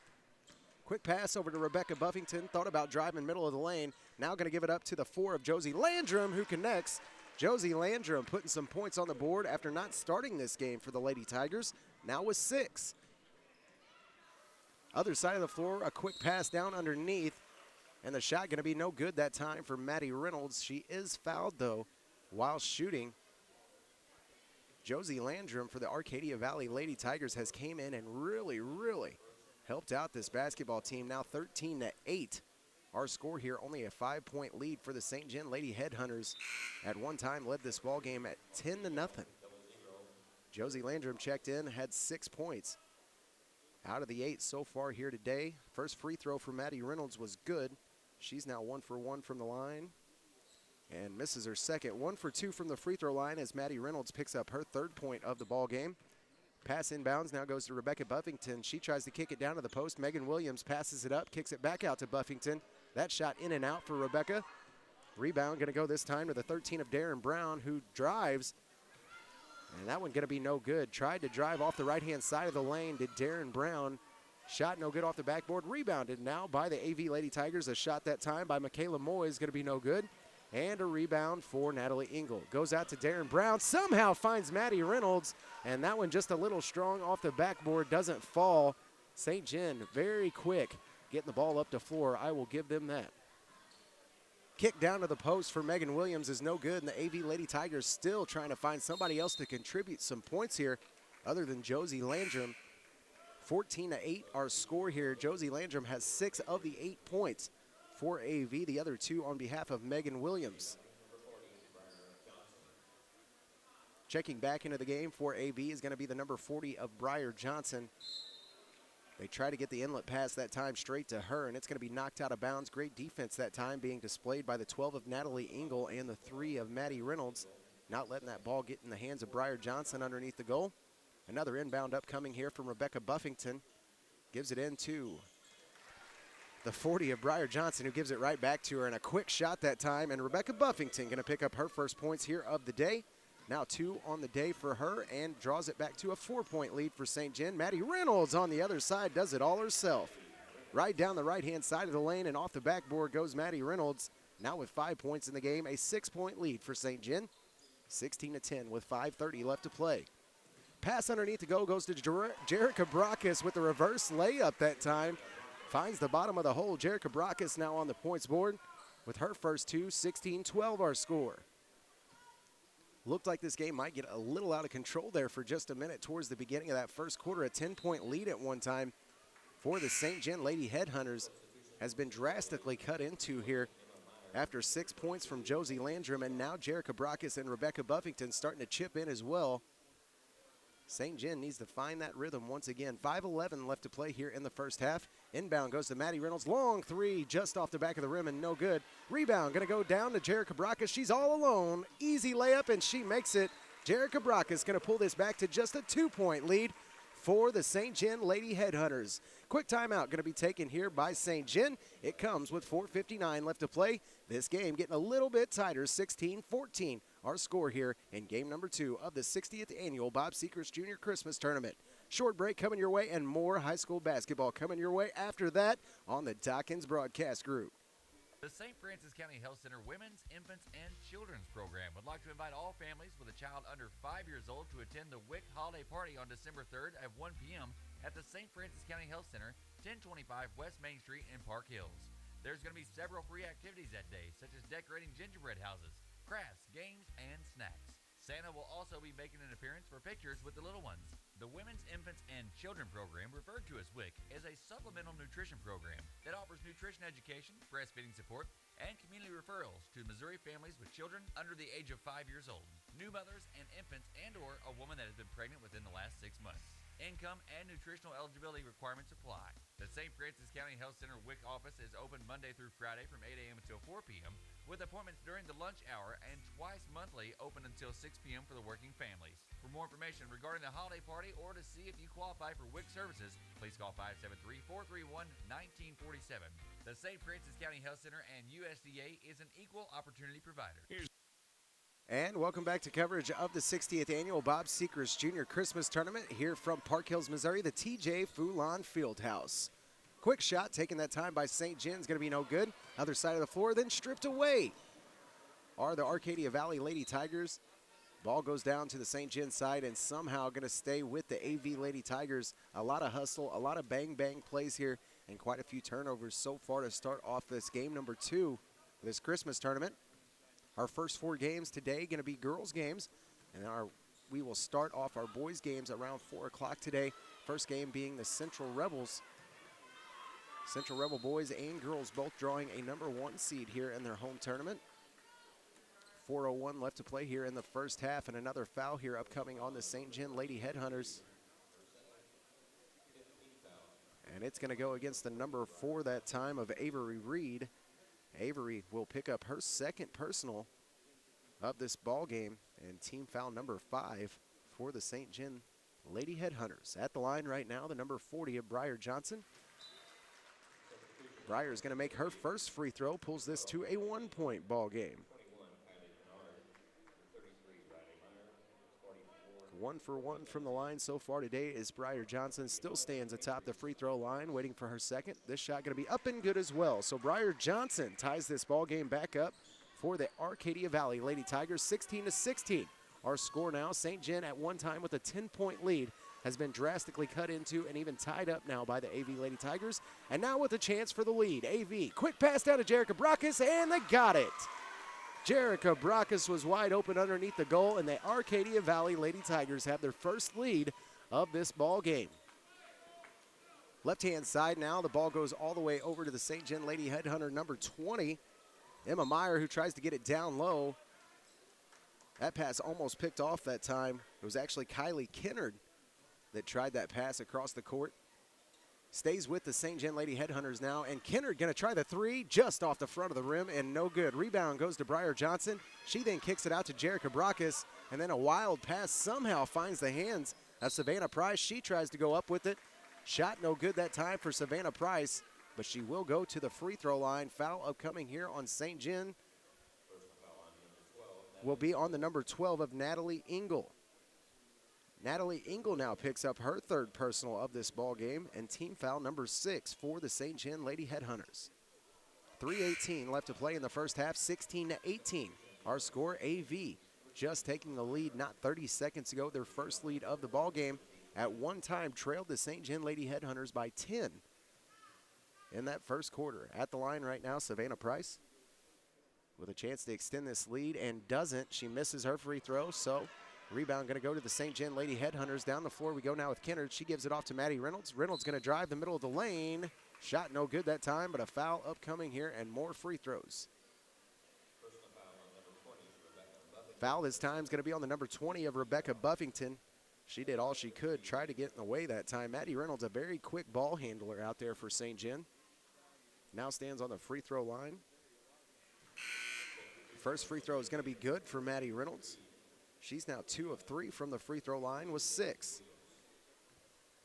Cuts it back down to a 1-point lead and a chance to tie now. The St. Jen Lady Headhunter point guard, Maddie Reynolds, and she's going to tie the ball game back up.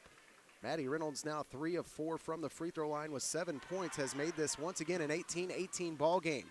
Past that time, intended for Jerica Brackus, almost picked off, and now to the floor they go. Avery Reed and Savannah Price that time both went after the ball. And the jump ball going to give it back to St. John, and St. John now with a chance to take this lead back. Inbound pass here to Maddie Reynolds. Stands atop the key, now right-hand side. Maddie Reynolds now going to skip it over to Kennard. Kennard now looking for some way to get it down to the post. Decides to shoot the long three. That one just off the right-hand side of the rim. Almost drilled that one from way downtown. Still an 18-18 ball game. That ball going to stay, or actually go back to the Arcadia Valley Lady Tigers. Thought maybe they had touched it, but they didn't. So AV now with a chance to take this lead once again. A tie ball game at 18 right now. At one time, a 10-point lead for the St. John Lady Headhunters in the first quarter. Shot that time is going to be no good. Josie Landrum with the turnaround. Now the rebound goes back to her friend Megan Williams. Now a pass to Briar Johnson. Long three for her, no good. Air ball that time goes over the back of the rim. A rebound going to go to the St. John Lady Headhunters.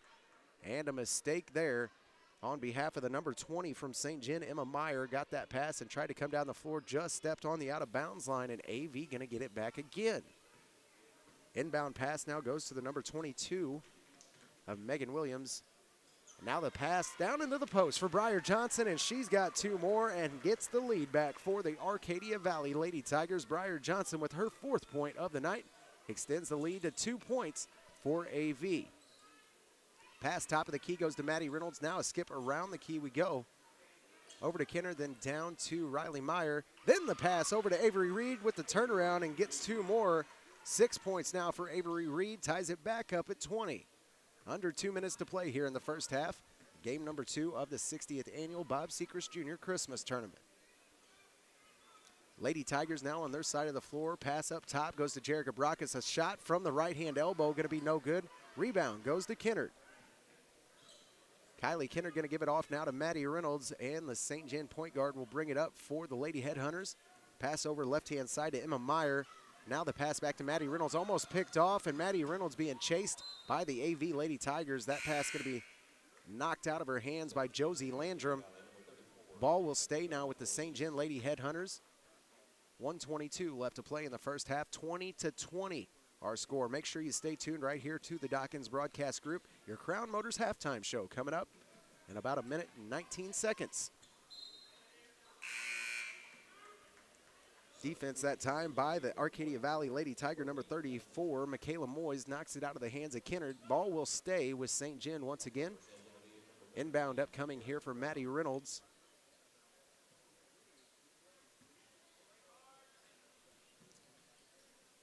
Pass goes into Donzie. Donzie, the turnaround, now gives it back up top to the 20 of Emma Meyer with the long three-point shot. She connects. Emma Meyer with her first points of the ball game has given the lead back to the St. John Lady Headhunters as we approach this 1 minute mark in the first half. A 23-20 ball game after that big three from Emma Meyer. Drive off the left-hand side of the lane by the Arcadia Valley Lady Tiger, number 4, Josie Landrum. Shots no good. And the rebound going to go to Donzie. Pass off to Maddie Reynolds, and now to the other side of the floor we go. Over to Meyer, now back down low in the post to Donzie. Turnaround that time, no good. Rebound going to go back to the AV Lady Tigers, and a quick pass down the floor to Jerica Brackus. Quick shot that time, it falls for Jerica Brackus, and she's pulled it back to a 1-point ball game, now with 8 so far on the day. Now under 30 seconds to play here in the first half.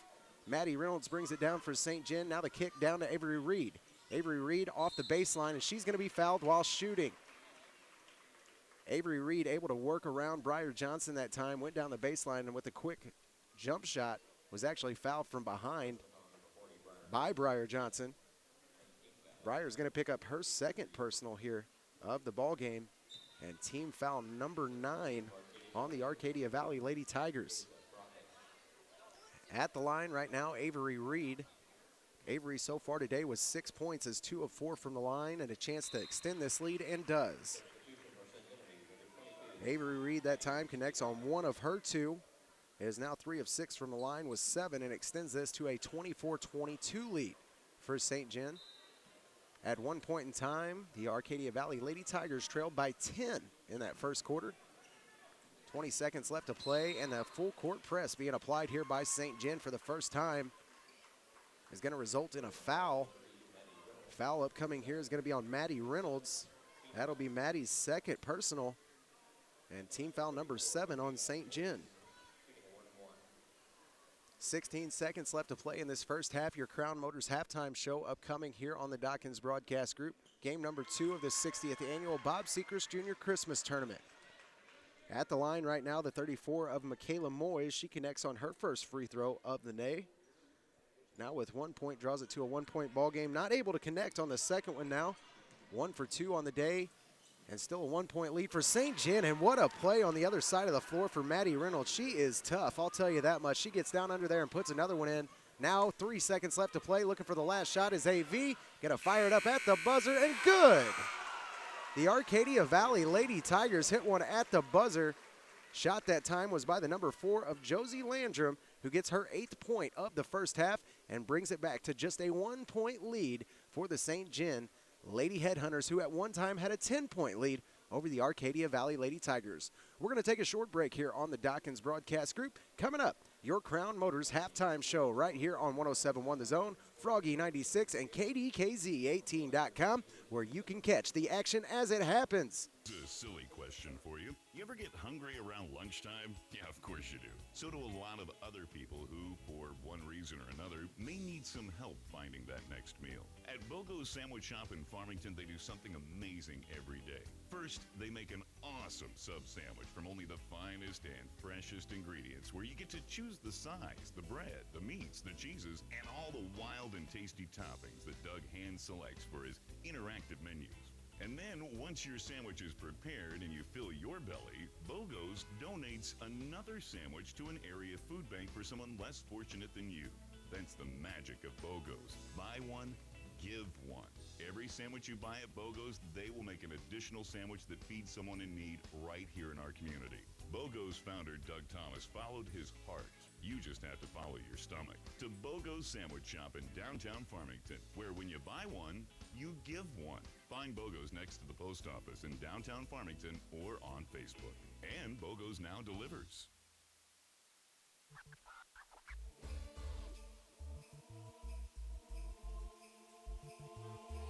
The museum annex is rapidly approaching completion. Please consider the annex as our Christmas gift to the Mineral area. It will be loaded with more displays, new artifacts, and challenging interactive exhibits. We promise it will be fun and educational to all. So as we celebrate the holidays, the staff and volunteers at the Space Museum wish you a merry and joyful Christmas and a happy and profitable New Year.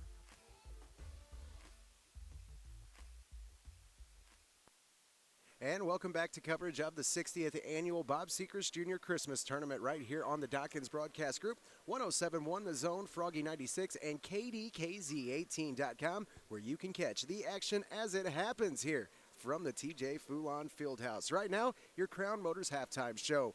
We feature right now our second game, the Arcadia Valley Lady Tigers and the St. John Lady Headhunters. Right now a 26-25 game, only a 1-point ball game. At one time, the St. John ladies had a 10-point lead in this thing.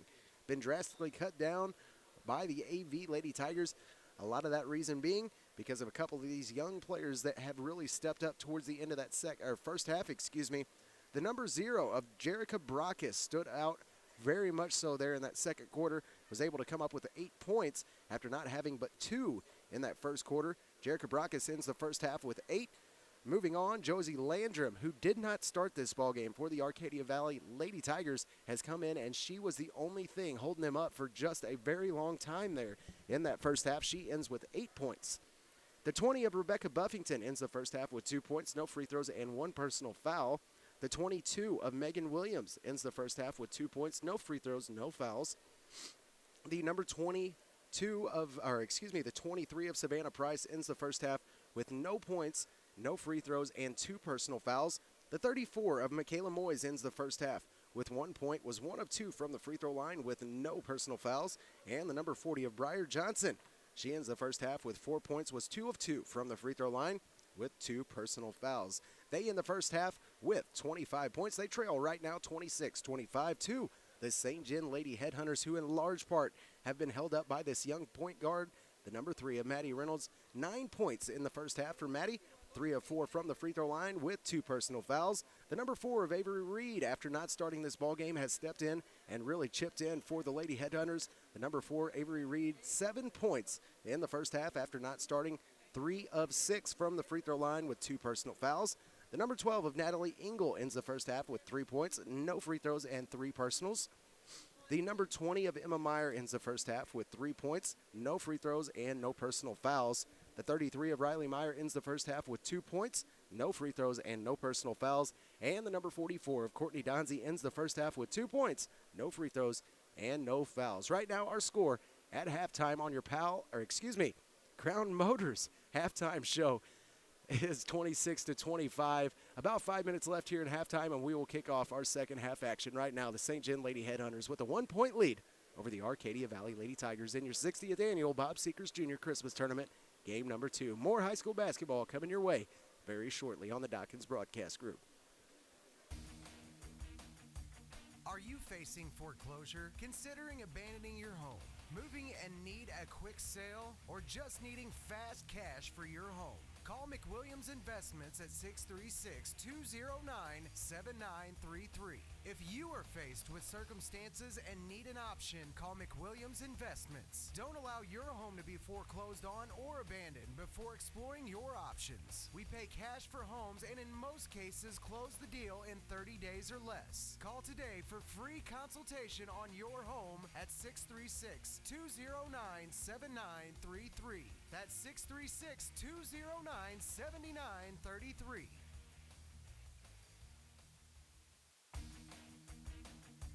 Are you facing foreclosure, considering abandoning your home, moving and need a quick sale, or just needing fast cash for your home? Call McWilliams Investments at 636-209-7933. If you are faced with circumstances and need an option, call McWilliams Investments. Don't allow your home to be foreclosed on or abandoned before exploring your options. We pay cash for homes and in most cases close the deal in 30 days or less. Call today for free consultation on your home at 636-209-7933. That's 636-209-7933.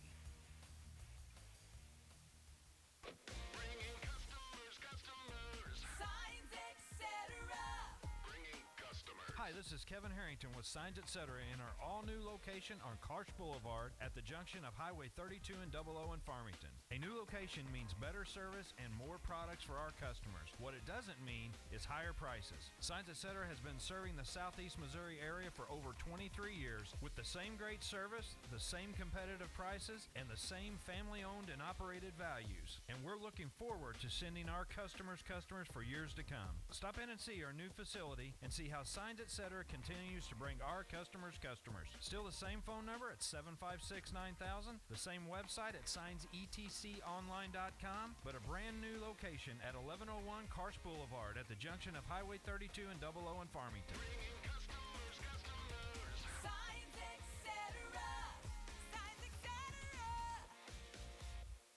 Legendary Cuts Barber and Styling Shop down from the courthouse in downtown Potosi is the place to get the latest cuts or styles for the entire family. Legendary Cuts Barber and Styling Shop is a Christian-based owned shop. Brother Don and his daughter Stephanie have been providing quality cuts and styles for years, and now you can even tan in their location as well. Go where the most famous people go. Legendary Cuts Barber and Styling Shop right down from the courthouse in downtown Potosi. It's the holiday season, time for community, friends, and family. The professionals at Torres Sanitation LLC in Fredericktown want to thank all of their customers for a great year and look forward to continuing serving their friends, living and working right here in the community. When you need residential, commercial, garbage collection, or roll-off service, call Torres Sanitation of Fredericktown, 783-7809. Enjoy your holiday season with your family and have a happy new year to all of our customers at Torres Sanitation. What happened to that beautiful tan you had this summer? Well, folks that go to Sunrays Tanning and Hair Salon in DeSoto still have that beautiful tan. During December, Sunrays Tanning in DeSoto is offering a stand-up bed special with unlimited tanning for only $80. Super 40-month unlimited tanning for only $65, and facial bed 2 and 3 with 20 tans only $60. And extreme beds, bed 5 and 6 with 20 tans only $50. Cheryl Owens is also offering haircuts for only $10 too. That's Sunrays Tanning and Hair Salon, 610 South Main in DeSoto, or call 636-337-4990. Hi folks, Dennis Barrett Jensen Auto. Jeff Jensen and I would like to invite everyone in the area down to look at our tremendous line of inventory. We have got everything from 1997 models right up to 2015 models at Barrett Jensen Auto. We're still at the same location. We want everybody to come in and look at all the great changes that we've made here in the last couple months, and we'd like to see you come in, look at our inventory. We still have great financing, good service, and folks, we still want to welcome you into our dealership. Jeff and I would love for you to come see us. We're at 140 South Main, downtown Fredericktown, or visit our website, barrettjensenauto.com. Everybody knows that Jamie Powell at Powell Automotive is always pushing the envelope, striving to better serve his customers. Powell Automotive is proud to announce a full-service transmission tech at Powell Automotive. With 20-plus years of experience with transmission work and full-service transmission work, and offering a 12 and 12 warranty. 12 months or 12,000 miles. It's Powell Automotive in Park Hills. Call 431-2204. Are you saying Powell? What are you saying? Powell Automotive in Park Hills. Are you looking? And welcome back to coverage of the 60th annual Bob Sechrest Jr. Christmas Tournament. Straight out of halftime, Jerica Brackus puts in another 2 for the AV Lady Tigers and gives them back the lead by 1 point, 27-26, and Jerica Brackus' 10th point of the ball game. Ball on the AV side of the floor is going to stay there after an out of bounds that time. Wasn't sure who it went off of. The referee indicated that it went off of the St. John Lady Headhunters. So now the inbound pass to Jerica Brackus. She drives towards the middle of the lane and tosses up a floater. That one not going to fall, but the foul upcoming here on the AV Lady, on the St. John Lady Headhunters, excuse me. Foul that time is going to be on the number 13 of Darren Brown. At the line now, Jerica Brackus, her first trip to the free throw line, makes her first. Now with 11 points on the day, is 1 for 1. Second free throw is up. That one not going to fall. Is now 1 for 2 with 11 points. Jerica Brackus, your points leader for the Arcadia Valley Lady Tigers right now in game number 2 of this Christmas tournament. Other side of the floor, now we go. Maddie Reynolds going to bring it down for the Lady Headhunters. Right-hand side now, kicks it over to Natalie Engel. Engel now going to have to fight for the ball on the sideline with the AV Lady Tiger number 22, I do believe, of Megan Williams. The ball going to go back to the AV Lady Tigers after the jump ball that time. Good defense from Megan Williams. Buffington going to bring it up now for the Lady Tigers, and this ball going to be picked off by Maddie Reynolds. She is just sneaky fast. Gets it back, left-hand side of the lane, puts it off the backboard. Shot no good that time. Rebound goes right to Savannah Price. Long outlet pass that time. Tried to find Jerica Brackus. Weren't able to. Good defense that time from St. John is going to give them back the ball. Long pass that time from Arcadia Valley's Rebecca Buffington. Couldn't find Jerica Brackus. And now St. John back on the attack. They trail by 2. They led at halftime, 26-25 by 1. Jerica Brackus came out and gave the lead back to AV, and they have not gave it up since then. Maddie Reynolds, right-hand side for the Lady Headhunters, kicks it down low to Riley Meyer. Turnaround there in the post is going to be no good. Thought Courtney Donzie was going to give her a little bit of help that time, but wasn't able to get over there. Now the long pass to Rebecca Buffington goes down underneath the goal, and 2 more points, that time on behalf of Megan Williams. Savannah Price. Kind of hard to tell those two apart when their backs are turned to me, but Savannah Price going to pick up the 2 points that time for AV, and it's our first 2 of the day. 30-26, the largest lead here for the Arcadia Valley Lady Tigers, and they're back on the attack. Megan Williams, right-hand side of the goal, and the shot's going to be no good, but fouled. Foul upcoming here on St. John is going to be on the 33 of Riley Meyer.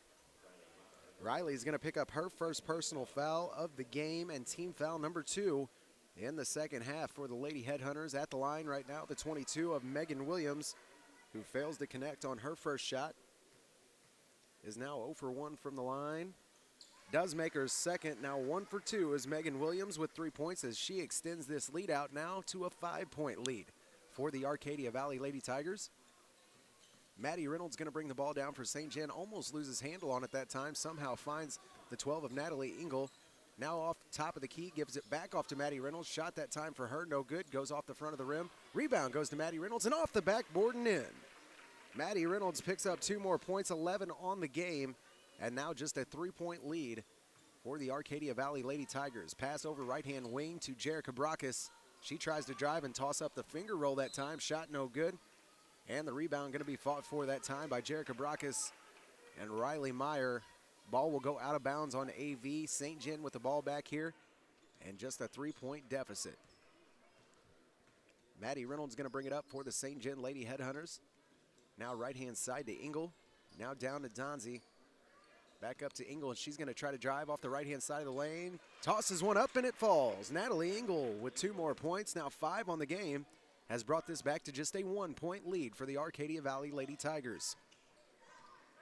Our games today brought to you by Powell Automotive, your pregame show sponsor. Crown Motors, your halftime show sponsor. Hometown Motors with your postgame show. That coming up here very shortly. Mark Bonney Construction, your player of the game sponsor. We'll be naming a player of the game for this game right here. Signs, etc. that you can check out that live stream scoreboard on KDKZ18.com, where you can catch the action as it happens here from the 60th annual Bob Sechrest Jr. Christmas Tournament. Shot that time from Darren Brown is going to give the lead back to the St. John Lady Headhunters, now 32-31. And the ball on the Arcadia Valley Lady Tigers side of the floor. Shot that time is no good, but going to stay with the AV Lady Tigers as that one went off a St. John Lady. Inbound upcoming here for Rebecca Buffington. Tried to find Briar Johnson. That one going to be tipped back and almost goes back court. Somehow still finds Rebecca Buffington. She'll put it back up and take the lead right back for the Arcadia Valley Lady Tigers. Rebecca Buffington that time with 2 more. Her fourth point of the night. Comes with about 3:50 left to play here in the third quarter and gives back the lead to the Lady Tigers. Now Avery Reed. Avery Reed just checking in the game for the St. John Lady Headhunters, and that shot just rolls in and out and no good. Rebound goes to Rebecca Buffington, and she's back on the drive through the middle of the lane, tosses one up, and no good. Rebound that time is going to go to Avery Reed, and she's fouled during the rebound. Savannah Price going to pick up another personal. That'll be Savannah's 3rd personal foul here of the ball game, and team foul number 1 on AV in the second half. Inbound upcoming for the St. John Lady Headhunters. Into the game now is Emma Meyer. She tosses it in to Maddie Reynolds, and back on the attack, these Lady Headhunters go.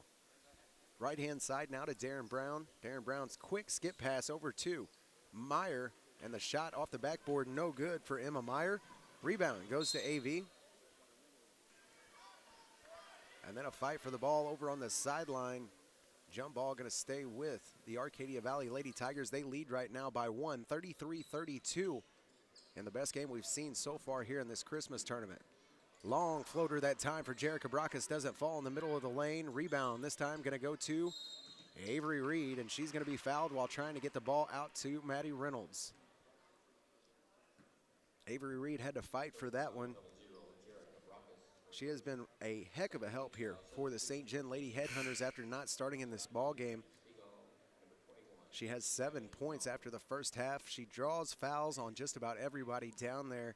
As she rebounds, she has really helped out this St. John offense since she has checked in. Foul that time is going to go on Jerica Brockus. Will be Jerica's first personal and team foul number 2 on AV. 2:56 left to play in the third quarter of game number 2 in this Park Hills Christmas tournament. Inbound to the St. John Lady Headhunters goes into the newly acquired Kylie Kennard, who just came into the game for St. John. Pass this time going to go out of bounds on St. John and go back to the Arcadia Valley Lady Tigers. Still trying to find some momentum here are the St. John Lady Headhunters. They led at half by 1. Pretty much the whole third quarter has been led by the Arcadia Valley Lady Tigers, though. Shot that time from Megan Williams is going to be no good. Rebound goes to Briar Johnson, who fires up another shot, and no good. And once again, they go to the floor wrestling for the ball. Jump ball designates that it will stay with the Arcadia Valley Lady Tigers. 2:36 left to play in the third. Inbound pass goes to Briar Johnson, then a kick back out to Rebecca Buffington. Drives to the lane. A quick shot there is going to be no good. Actually was the number 34 that time of Michaela Moyes on the shot. Shot no good, but a foul during the rebound is going to keep the ball with the Arcadia Valley Lady Tigers. Underneath the goal right now is the number 11 of Kinsey Phelps. Kinsey will be inbounding the ball after just checking in. Kinsey came into that game a little bit earlier and showed some really good defense, really helped out AV on the defensive side of the ball. And now he's going to help him out a little bit offensively as she is fouled while shooting and goes to the free throw line. Natalie Engel going to pick up another foul here, and not good news for the St. John Lady Headhunters. Now her 4th personal in this ball game. And team foul number 4 on St. John in the second half. First free throw for the number 11 of Kinsey Phelps does not fall. She's now 0 for 3 from the line today. Her second is going to fall, so she's now 1 of 4 from the free throw line with her first point of the day. 34-32 extends this lead out now to 2 points for the Arcadia Valley Lady Tigers. Other side of the floor we go now. Left-hand side with the number 20 of Emma Meyer. Back up top to Darren Brown. Now a skip pass over to Donzie, who tries to get it down to Riley Meyer. She's going to be fouled that time. Foul this time going to be on Josie Landrum. That'll be Josie's second personal and team foul number 3 on the Arcadia Valley Lady Tigers. Inbound pass goes to Maddie Reynolds. She feeds it down to Courtney Donzie. Turnaround that time in the post. Shot no good. Just goes off the back of the rim. And the rebound going to go to Briar Johnson. Briar's going to give it back off to Kinsey Phelps. Kinsey brings the ball down. Stops about the top of the key. Working on Maddie Reynolds. Now a kick to the left-hand side. Goes to the number 4 of Josie Landrum. Drives in. She's going to pull up from the free throw line. Shot no good. Air ball that time. Goes right into the hands of Donzie. Now Maddie Reynolds on the run for the St. John Lady Hunters. She goes off the right-hand side of the lane, and she will be fouled. Another foul upcoming here on AV will be on the number 11 of Kinsey Phelps, who now picks up her 3rd personal of the ball game, and team foul number 4 on the Lady Tigers. Shortly after that foul, you will see her check out of the game. Checking back in will be the 20 of Rebecca Buffington. Inbound pass now goes to Darren Brown and got it. Emma Meyer actually was the one that got that long three-point shot for St. John, and now her second three-pointer of the game gives the lead back to the St. John Lady Hunters. 35-34, a 1-point lead for St. John, the first lead that they have had since halftime. Left-hand side of the wing now, Briar Johnson. She's going to try to drive baseline, pulls up, shot no good. Rebound does go to Moyes, though. Michaela fires up another shot. That shot no good, gets her own rebound. And now going to give it back up top to Rebecca Buffington, who tries to drive the lane. Turnaround shot that time, no good. And the rebound going to go to Courtney Donzie. Kick now goes to Emma Meyer. She's going to run the ball down the floor, stops, and now she's going to give it off to Maddie Reynolds. Now under a minute to play in this third quarter. Game number 2 of the Christmas tournament here in Park Hills from the TJ Foulon Fieldhouse. Riley Meyer that time tried a reverse layup underneath the goal. Doesn't fall, goes off the front of the rim. Rebound now goes to AV down to the other side. Megan Williams under the goal. Tries the turnaround on Donzie, throws it real high off the glass. Doesn't connect. Rebound goes to Buffington and gets it. Rebecca Buffington went right back up with it. Got the 2 points and now goes to the line. A chance for 3. Rebecca Buffington with her 6 points of the game gives the lead right back to the Arcadia Valley Lady Tigers. Now 36-35 and a chance to get it a 2-point lead with this 3-point play here. Buffington on the free throw line. This shot's going to be in and out that time. Unable to connect on the 3-point play is Rebecca Buffington. Now 0 for 1 from the free throw line. She has 6. St. John's side of the ball. Riley Meyer now has to kick it back up top to Emma Meyer. Another long 3, no good. Rebound goes back to Riley Meyer. And now going to be stolen away. And on the run comes the 4 of Josie Landrum, who has the ball swatted off of her kneecap and out of bounds. The ball going to go back to the St. John Lady Hunters now with under 10 seconds left. Meyer now has to give it back off to Reynolds, who drives. Now a long shot upcoming for the St. John Hunters. No good. And a foul directly after that. A long shot that time for Kylie Kennard.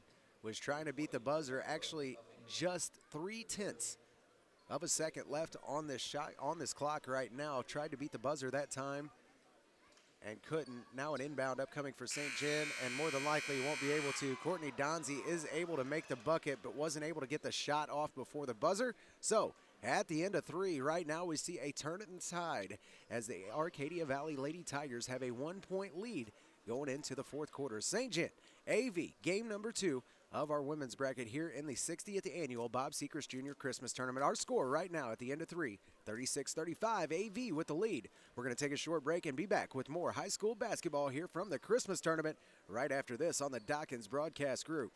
For a warm, safe feeling, family-oriented environment to raise your family? Well, quit looking. Located at 601 Wallace Road behind Mineral Area Hospital in Farmington is Fox Ridge Apartments. Now let me tell you a little bit about Fox Ridge Apartments. They offer 1- and 2-bedroom apartments ranging from the smallest $370 to the largest $532.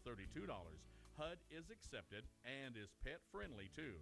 There's a brand new on-site coin-operated laundry rooms too, on-site maintenance, and we can't forget a playground and picnic area for the kids. There's a basketball and tennis court too, and an outside 3-foot to 10-foot deep pool for the apartment tenants. Now the applications are located 24 hours a day, 7 days a week outside the office in the app box. Jennifer shows apartments Monday through Friday from 8 until 5, and appointments only on the weekends. For more information, contact Fox Ridge Apartments at 756-5222. Fox Ridge Apartments in Farmington, clean, safe, affordable housing. And welcome back to coverage of the 60th annual Bob Sechrest Jr. Christmas Tournament here from Park Hills, the TJ Foulon Fieldhouse. Right out of the break to start off the fourth quarter, the number 20 of Emma Meyer going to connect for the St. John Lady Hunters and give them back the lead by 2. What a shot that time from Emma Meyer. Now her third three-point shot of the day with 9 points as Emma Meyer and a 2-point lead now for St. John. Other side of the floor, Michaela Moyes goes up with the ball and not able to connect is Michaela Moyes, and they're going to give the ball back to the St. John Lady Hunters, who came straight out in that fourth quarter and got the lead right back. Now lead by 2, 38-36. At the end of the third quarter, it was 36-35. St. John trailed by 1. A big three-point shot there from Emma Meyer to start off this fourth quarter, gave it back to St. John. Top of the key now, Maddie Reynolds just misses. Just was off the mark that time. And the rebound went to Megan Williams, but good defense that time from Riley Meyer. And the number 20 of Emma Meyer forces Megan Williams to walk with the ball, and St. John going to get it back on their own side of the floor. Inbound goes into Riley Meyer, now back to Emma Meyer. Up top, Maddie Reynolds now going to control it. Back over to Emma Meyer, another 3, got it! Emma Meyer coming alive, 12 points, 4 of 4 from the three-point line is Emma Meyer, and she gives the lead back to St. John in high fashion. Now a 5-point lead for the St. John Lady Hunters. Comes with 6:59 left to play in the fourth quarter. We're going to take a short break and be back with more exciting basketball right here from the Christmas Tournament on 107.1 The Zone, Froggy 96, KDKZ18.com, where you can catch the action as it happens. The Dawkins Broadcast Group. More coming your way after this. Ronnie Gibbs with American Family Insurance has been your local insurance agent for 15 years in the Arcadia Valley area. People trust Ronnie. He works hard, providing the best coverage at the best prices. After all, that's what you want from your local American Family Insurance agent, right? Ronnie Gibbs Insurance has expanded into the Madison County area. That's right, folks. 2 convenient locations. Visit 110 South Mary Street in Pilot Knob or call 546-7101. You can also visit 705 West Main Street in Fredericktown or call 783-5544 for a no-cost, no-obligation checkup. Look them up online at RonnieGibbsAgency.com or like them on Facebook. That's Ronnie Gibbs Insurance, now serving the Iron and Madison County areas. And welcome back to coverage of the 60th annual Bob Sechrest Jr. Christmas Tournament here in Park Hills, the TJ Foulon Fieldhouse. And some very good shooting from Emma Meyer has brought back the St. John Lady Headhunter hope. Here in this fourth quarter, came right out, took the lead back by 2. They trailed actually by 1 at the end of the third, 36-35. Emma Meyer comes out, knocks down her first three-pointer of the fourth quarter to give them back the lead by 2. Then she ensues on the next drive and she gets another three-point shot. Now a 5-point lead for the St. John Lady Hunters, and they are a little bit out of control right now. Everybody trying to wrestle for the ball down on the floor. Jump ball going to be called here, and I do believe it'll go back to the Arcadia Valley Lady Tigers. A little bit of a hurry that time for the Meyer girls and Maddie Reynolds, as they lost the ball that time to Jerica Brackus and Rebecca Buffington. Buffington going to bring it down now for the Arcadia Valley Lady Tigers. Kicks over right-hand side. Michaela Moyes now. She's going to pass up the shot that time. Gives it back to Brackus, and Brackus now back to Buffington. Rebecca Buffington now tries to force it down into the lane and somehow finds the hands of Brackus, who then gets it to Megan Williams, who connects. Megan Williams gets two more. Savannah Price actually on that one. I told you those two are tough to keep straight. Savannah Price now with 4 points on this ball game has brought it back to within 3 for AV. And another shot from Emma Meyer just off the mark. She finally misses one from beyond the three-point line. Now is 4 of 5 after that miss. Rebound goes to Maddie Reynolds, who puts it back up and in. Now 13 on the game for Maddie Reynolds, our leading scorer on both teams. The point guard from St. John, who has played a heck of a ball game here for the Lady Hunters. 43-38. Our score is St. John right now handling the Arcadia Valley Lady Tigers. Right-hand side, Savannah Price going to try to put it off the backboard. Shot no good, but the rebound going to go to Riley Meyer, and she's going to give it back off to Maddie Reynolds, and they're going to come back down the floor. Left-hand side, they try to kick it down low to Donzie, and Donzie had her hands on it, but was fouled. Michaela Moy is going to pick up her first personal.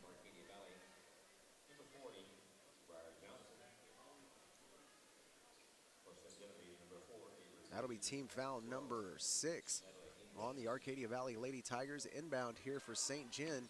Having to fight for the ball are the Lady Hunters, and it's going to be stolen away. Rebecca Buffington on the charge. She tries a quick pass back to her friend. Right behind her was Briar Johnson, but she also had Courtney Donzie and Avery Reed right in the way that time. The ball's going to be swatted out of bounds. A timeout going to be taken here by the St. John Lady Headhunters. It comes with 5:08 left to play. 43-38, a 5-point lead for St. John, who trailed by 1 at the end of the third quarter. A great basketball game we're seeing right now here in game number 2 of this Bob Sechrest Jr. Christmas Tournament. Don't go anywhere. We got more coming your way. Right after the break, more high school basketball right here on the Dawkins Broadcast Group. Ronnie Gibbs with American Family Insurance has been your local insurance agent for 15 years in the Arcadia Valley area. People trust Ronnie. He works hard, providing the best coverage at the best prices. After all, that's what you want from your local American Family Insurance agent, right? Ronnie Gibbs Insurance has expanded into the Madison County area. That's right, folks. 2 convenient locations. Visit 110 South Mary Street in Pilot Knob or call 546-7101. You can also visit 705 West Main Street in Fredericktown or call 783-5544 for a no-cost, no-obligation checkup. Look them up online at RonnieGibbsAgency.com or like them on Facebook. That's Ronnie Gibbs Insurance, now serving the Iron and Madison County areas. And welcome back to coverage of the 60th Annual Bob Sechrest Jr. Christmas Tournament. Coverage brought to you by Andy's Garage, Hood's Discount Home Center, Ameren UE Tom Salk, Country Mart, Arcadia Valley Schools, Bellevue Valley Nursing, Jade Home Care, Space Museum in Bonne Terre, along with Loner's Concrete, Bordeaux Dance Studio, Sunrays Travel, Audio Dynamics, BOGO, Carpet One, Fox Ridge Apartments, Impressive Auto, the law offices of Catherine Hardy, and many more. Ball that time forced out of bounds will stay with the St. John Lady Headhunters. Inbound upcoming here from Emma Meyer, and she will find Maddie Reynolds. Now back to Meyer, a long three-point shot, no good. Just off the front of the rim. Now scrambling for the ball are the AV Lady Tigers and St. John Hunters. Jump ball going to be called here, and it will stay with the St. John Lady Hunters. On the floor that time was Avery Reed, Maddie Reynolds, and Rebecca Buffington. Ball going to stay with St. John. Inbound going to go to Avery Reed, back to Maddie Reynolds, and then down to Emma Meyer. Passes up on the shot, gives it back to Maddie Reynolds, and she drives, tosses up a shot no good. And on the rebound, going to have a jump ball once again. The ball will go back to the Arcadia Valley Lady Tigers. A 5-point ball game here. What started off this fourth quarter, a 1-point ball game, St. John trailing, is now a St. John lead by 5 with under 5 minutes left to play. Pass to the right-hand side, Rebecca Buffington for 3, just in and out that time. for the Arcadia Valley Tiger point guard. Just missed off the mark that time. Rebound now going to go to Maddie Reynolds. Maddie Reynolds now going to drive right-hand side of the lane by herself. Shot doesn't fall, but she was shooting while fouled. So she will go to the line to shoot again. A foul upcoming here on Jerica Barakis. Will be her second personal and team foul number 7 on the Arcadia Valley Lady Tigers. First free throw is going to be up and good for Maddie Reynolds. She's now 4 of 5 from the free throw line with her 14th point. Still standing atop the free throw line, Jerica Barakis just got her second foul. Maddie Reynolds going to take advantage of it too. Now 5 of 6 from the free throw line is Maddie Reynolds with 15 total points. The point guard holding up that St. John Lady Headhunter offense. Other side of the floor, we go now with the Arcadia Valley Lady Tigers. Rebecca Buffington, top of the key, gets it down into Briar Johnson's hands. Then over to Savannah Price. A quick shot from her goes up and in. Heck of a post play that time from Savannah Price, right at the time they needed it too. She gets the 2, and now the foul, and will go to the free throw line with a chance to get her 3-point play. Foul that time going to be on the number 4 of Avery Reed. Avery Reed, one of the big point producers here for the St. John Lady Headhunters, picks up her 4th personal after not starting this basketball game. At the line right now is the 23 of Savannah Price, who connects for the 3-point play. Now 7 on the game, is 1 of 1 from the line, and brings this back to a 4-point ball game for the Arcadia Valley Lady Tigers. Other side of the floor, a pass over the left-hand side to Darren Brown. Now over to Riley Reed and back to Maddie Reynolds. Reynolds now a skip pass over to the 13 of Darren Brown, who tries to get it down low to Donzie. A quick post move. Shot no good that time for Donzie. And a charge on Rebecca Buffington after the rebound that time. What a play that time from Maddie Reynolds to get her feet set and draw that charge right off of the rebound. Somehow Rebecca Buffington going to run right over the top of her and pick up her 4th personal foul here. Not good news for the AV Lady Tigers, with still 3.5 minutes left to play. Right-hand side, Darren Brown now kicks it down low. Donzie, nothing there for her. She's got to get it back out to Riley Reed. Riley Meyer, excuse me. And now the pass back up to Emma Meyer. Passes up on the 3-point shot. Gives it back to Riley Meyer, who tries to drive baseline. Nothing doing there. Now Maddie Reynolds, she's going to toss up the 10-footer. That shot no good. Doesn't even draw iron. And the rebound going to go to Megan Williams. Down the floor we go with the AV Lady Tigers. Pass out to Jerica Barakis. Now back to Rebecca Buffington, who tries to drive middle of the lane. Kick out to Savannah Price, who connects. What a pass that time from Rebecca Buffington over to Savannah Price. Now 9 points for Savannah Price. With 2:44 left to play, this game becoming more and more interesting by the second. A 2-point game. A long 3 from Emma Meyer. And she puts another gap on it.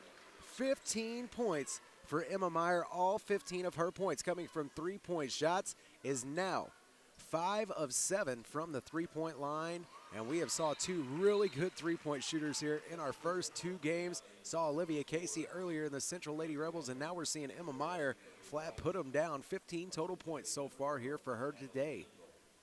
Inbound upcoming here for St. John goes into Maddie Reynolds. She will take her time bringing the ball down the floor. Now a 5-point lead for the St. John Lady Hunters. Pass into Donzie. Nothing doing for her. She's got to give it back out to Maddie Reynolds. Maddie Reynolds now going to drive left-hand side of the lane. She's going to try to toss one up off the backboard. Foul here on Maddie is going to send her back to the free throw line. Will be on the number 4 of Josie Landrum. Josie's going to pick up her 3rd personal. Josie contributed quite a bit there in that first half. In fact, was one of the only reasons they kept up in that first quarter. Came in and had 8 quick points. St. John actually now with a 6-point lead. And the Arcadia Valley Lady Tigers going to take a quick break here in the middle of Maddie Reynolds' free throw. She made her first, so Maddie Reynolds now 6 of 7 from the free throw line with 16 points. Puts this at 49-43, a 6-point lead for the St. John Lady Hunters. A short break coming your way. Up after that, the conclusion of game number 2 here in the 60th annual Bob Sechrest Jr. Christmas Tournament. Right now, where the St. John Lady Hunters lead over the AV Lady Tigers, 49-43. More coming your way after this one commercial break. Fifth wheels, and more fifth wheels. Hi, it's Mindy with Hometown Motors and Trailer Sales. If you've been considering a fifth wheel travel trailer, you need to stop by and see us. We have fifth wheels to meet every need, and right now they're drastically reduced at fall season clearance prices. Head out west, go see the coast, or visit the mountains in one of our all seasons units, or take one of our Deer Hunters specials out and hit the woods. At Hometown Motors and Trailer Sales, we go above and beyond to make your buying experience a great one, and we still have the best quality, sales, and service around. Hometown Motors and Trailer Sales, located on Highway 8 between Potosi and Park Hills. Call us today, 573-562-1000, or find us on the web, www.hometownmotorsinc.com. It makes me want to take a back road. Makes me want to... And welcome back to coverage here of the 60th Annual Bob Sechrest Jr. Christmas Tournament. Right there, here from Hometown Motors. Got your Hometown Motors post-game show coming your way directly following this game. Right now, a 50-43 lead for the St. John Lady Hunters. Maddie Reynolds' last trip to the free throw line was able to connect right there in that break, and now she goes back to the line again. And she's going to make another one. She is now 8 of 9 from the free throw line. A great night from the stripe for her. Now with 18 points is Maddie Reynolds, and making a big stake for being that Mark Bonney Construction Player of the Game. Free throw line still is Maddie Reynolds with another chance to extend this lead, and does. Now 19 points total for Maddie Reynolds. She is now 9 of 10 from the line. Rebecca Buffington on the other side almost loses her dribble, somehow finds it back. Now out to Briar Johnson. A long three-point shot for Briar is not going to fall. And a quick foul upcoming here on the rebound.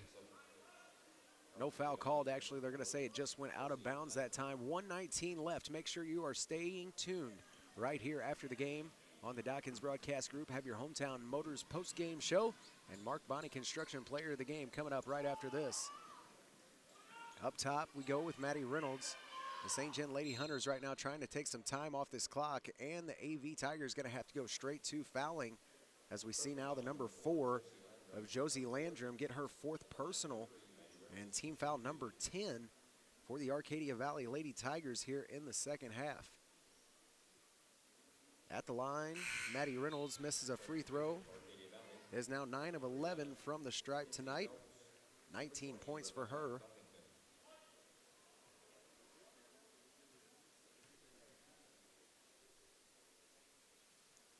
Second free throw is going to be up and good for Maddie Reynolds.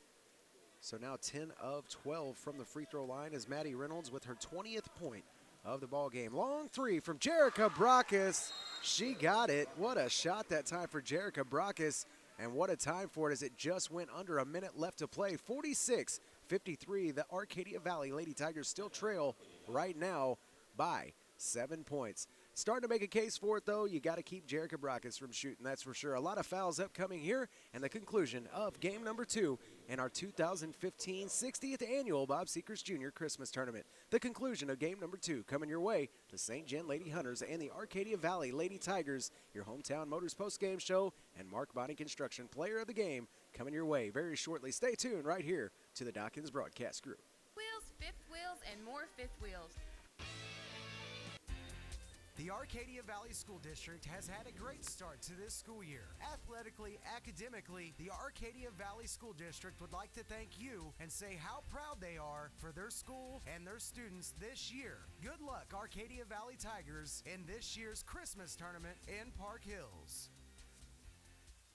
The Blackbird Cafe, located at 512 East High Street in Potosi, recognizes Breast Cancer Awareness Month. They're open Wednesday through Friday from 7 a.m. to 3 p.m., Saturday from 7 to 2, and Sunday from 9 to 2, closed Mondays and Tuesdays. Daily specials with mostly homemade menu items. Cake decorating is available, and specialty cakes and pies from scratch can be ordered whole to take home and enjoy. Check them out on Facebook. It's the Blackbird Cafe, located at 512 East High Street in Potosi. Give them a call today at 573-271-7089.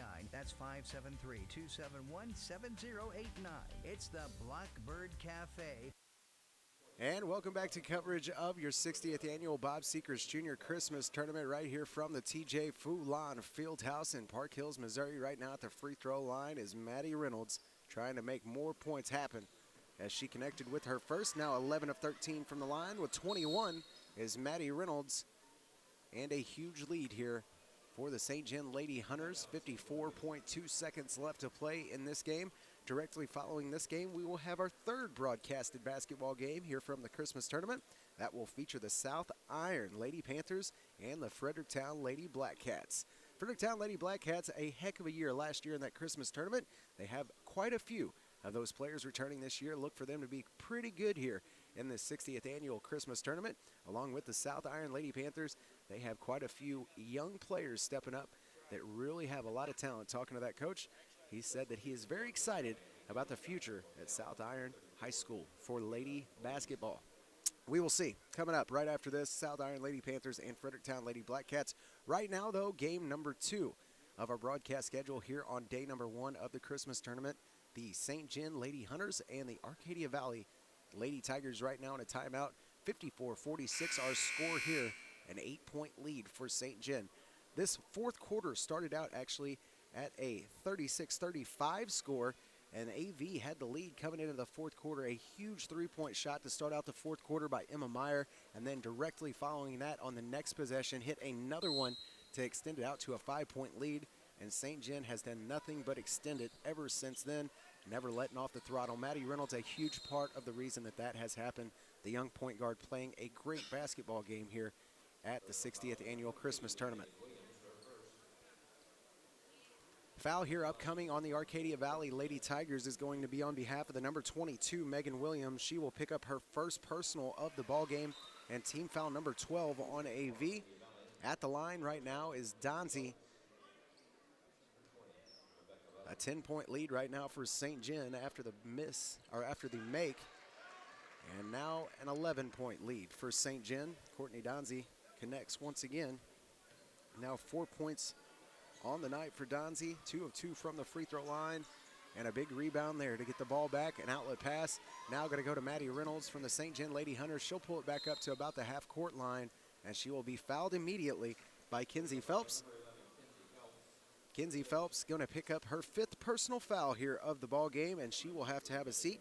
Kinsey came in and provided quite a defensive spark there for quite a while for the Arcadia Valley Lady Tigers.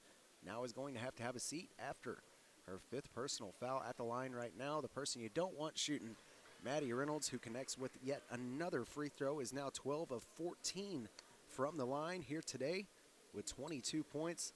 Second free throw is up and good as well. Now 13 of 15 is Maddie Reynolds on the day. 23 points total for her. And we're going to see a substitution here for the St. John Lady Hunters as Riley Meyer and Courtney Donzie both check out. St. John coach going to get quite a bit of his shooters in there now because he knows what's coming. A lot of fouls upcoming here from the Arcadia Valley Lady Tigers. And a foul here on the St. John Hunters actually is going to put Michaela Moyes on the free throw line. Michaela's first trip to the free throw line was 1 of 2. This time going to miss her first. Is now 1 of 3 from the line with 1 point. And the ball going to go back to Maddie Reynolds. And no foul here going to be attempted by the Arcadia Valley Lady Tigers with under 20 seconds left to play. Why? And a 13-point lead for St. John.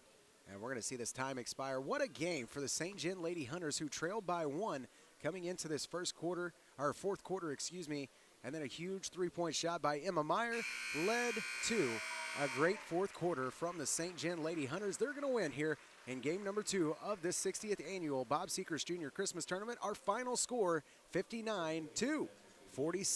The St. John Lady Hunters over the AV Lady Tigers. We have your Hometown Motors post-game show coming your way right after this, along with your Mark Bonney Construction Player of the Game. Keep it tuned right here to Froggy 96, 107.1 The Zone, KDKZ18.com, where you can catch the action as it happens. The Dawkins Broadcast Group. Post-game show brought to you by Hometown Motors and Mark Bonney Construction, coming up right after this. At some point, you're going to need an attorney who handles criminal, traffic, Social Security issues, estate planning, and family law. Call Catherine Hardy, attorney at law in Farmington. Catherine Hardy, attorney at law, will represent your interest and fight for what's right. You're in good hands when you're represented by Catherine Hardy, attorney at law in Farmington. For criminal, traffic, Social Security, estate planning, and family law, contact Catherine Hardy, attorney at law, 756-7039, 756-7039. Located at 312 Washington Street in Farmington. Free consultation on the phone or walk-ins are welcome. Remember, hiring an attorney should not be based solely on advertisement. And welcome back to coverage of the 60th Annual Bob Sechrest Jr. Christmas Tournament right here from Park Hills, Missouri, the TJ Foulon Fieldhouse. Just got done with game number 2 of the Christmas tournament. That featured the Arcadia Valley Lady Tigers and the St. John Lady Hunters. And what a game we saw. That game only a 1-point ball game. Coming into the fourth quarter, and then a huge 3-point shot by Emma Meyer led to a great fourth quarter by Maddie Reynolds and Emma Meyer. And a St. John win here in game number 2. The final score, 59-46. Your Hometown Motors post-game show here of game number 2 in the Bob Sechrest Jr. Christmas Tournament. It is St. John over AV. Final score there, 59-46. Scoring win as such for the Arcadia Valley Lady Tigers. Jerica Bracas into the game with 14 points, was 1 of 2 from the free throw line with 2 personal fouls. The number 4 of Josie Landrum, she ended the game with 8 points, no free throws, and 4 personal fouls. The number 11 of Kinsey Phelps ends the game with 1 point, was 1 of 4 from the free throw line, and fouled out with just a little bit of time left there in that final quarter. Savannah Newhouse into the game with no points, no free throws, and no personal fouls. The number 20 of Rebecca Buffington, she ends the game with 6 points, no free throws, and 4 personal fouls. The 23 of Savannah Price, after only scoring 2 points total in the first half, came out and scored quite a bit here in the second half. 9 total points for Savannah Price, was 1 of 1 from the line with 3 personal fouls. The 22 of Megan Williams, she ends the game with 3 points, was 1 of 2 from the free throw line with 1 personal foul. The number 34 of Michaela Moyes, she ends the game with 1 point, was 1 of 3 from the free throw line with 1 personal foul. And the number 40 of Briar Johnson, to round out your scoring for the Arcadia Valley Lady Tigers. She ends the game with 4 points, was 2 of 2 from the line with 2 personal fouls. The St. John Lady Hunters over the Arcadia Valley Lady Tigers, 59-46. Scoring win as such for the St. John Lady Hunters. 7 total points for Avery Reed after not starting this basketball game, was 4 of 6 from the free throw line with 4 personal fouls. The number 12 of Natalie Engel, she ended the game with 5 points, no free throws, and 4 personal fouls. The 13 of Darren Brown, she ended the game with 2 points, no free throws, and 1 personal foul. The number 20 of Emma Meyer, the spark plug, we'll call her. She started off that fourth quarter for the St. John Lady Hunters, and they just never let off the gas after that.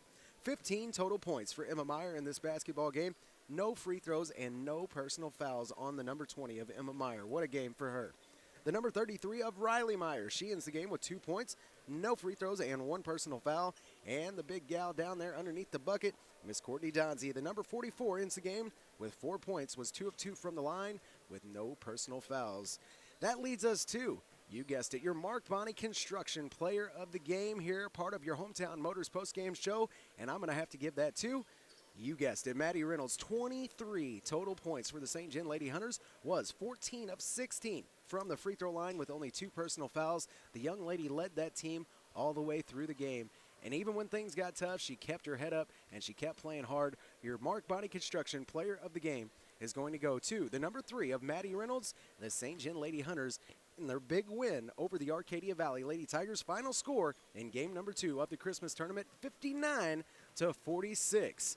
We're going to take a short break, and we have game number 3 on tap right now, and that will be the South Iron Lady Panthers and the Fredericktown Lady Black Cats. Your Powell Automotive pregame show coming up in just a few minutes right here on the Dawkins Broadcast Group, coverage of the 60th Annual Bob Sechrest Jr. Christmas Tournament. Unico Bank, banking with people like you at locations in Irondale, Potosi, and Deloge. Offering Shazam ATM debit cards, internet banking, and loans for automobiles, debt consolidation, personal lines of credit, personal loans, real estate, home improvement, and commercial loans. Since 1901, people have depended on Unico Bank. You should too. See them today in Irondale, Potosi, and Deloge. Unico Bank in the Lead Belt, member FDIC, and equal housing lender. Unico Bank in Potosi would like to take this time to wish everyone a Merry Christmas.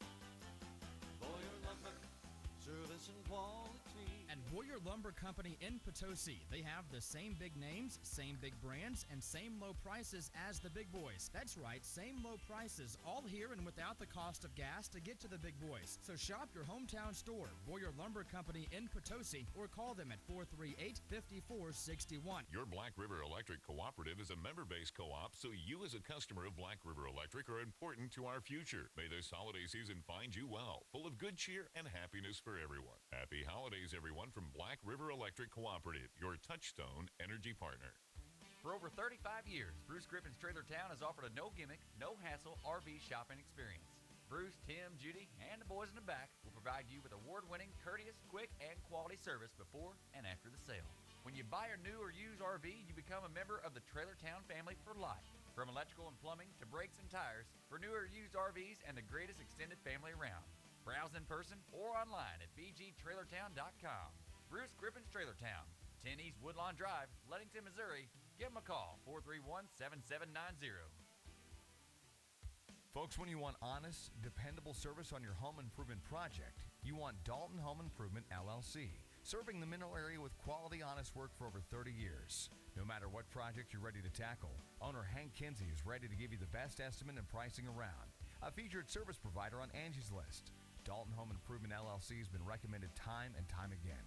Call Hank Kinsey now at 431-2373, or you can reach Hank at 314-640-2808.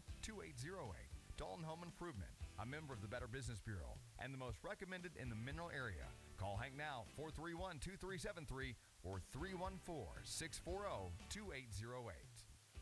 It's the perfect time to add quality sound to your ride at Audio Dynamics in Farmington. Buy a set of component speakers and get a second coaxial speaker pair free plus installation. Or buy coaxial speakers and get a free pair of coaxial speakers, or take 50% off select speakers. It's also the perfect time to add bass to your ride at Audio Dynamics. Buy select amplifiers, get a free subwoofer. Or buy one subwoofer and get a second subwoofer for one half price. And it's the perfect time to add power to your mobile sound system. Buy select amplifiers and get free parts and installation up to $200. Or buy select bass amplifiers and get a free amplifier for your mids or highs. And it's a perfect time to add a car remote starter system to your vehicle. Never get into a cold car again. Buy a remote starter and get an upgraded extended range two-way remote for 25% off. It's a perfect time to head to Audio Dynamics, 1125 Maple, Farmington. The Mustard Seed Mercantile in Fredericktown features well-crafted women's clothing, must-have accessories to make every outfit new, and gifts for all budgets. The Mustard Seed carries many locally produced products and is proud to be locally owned and operated. The Mustard Seed Mercantile, the finest boutique in the heart of Fredericktown at 125 East Main Street. For unique shopping experience, check out the Mustard Seed Mercantile in Fredericktown and mention this ad for $5 off your December purchase. The Baptist Home in Ironton is open to anyone needing 24/7 nursing or respite care. You do not have to be a Baptist or turn over all of your assets to enter. Now, with an open admission policy, we are able to offer our services to all. If you or someone you love needs compassionate nursing care in a secure and loving environment, please call 573-546-7429. That's 573-546-7429. The Baptist Home, providing care like family for more than 100 years. My electric bill is due and I don't get paid for 2 more weeks. What am I going to do? Check on the Spot in Farmington is your answer. They offer payday loans bi-weekly or monthly. Get a payday loan at Check on the Spot and avoid return checks.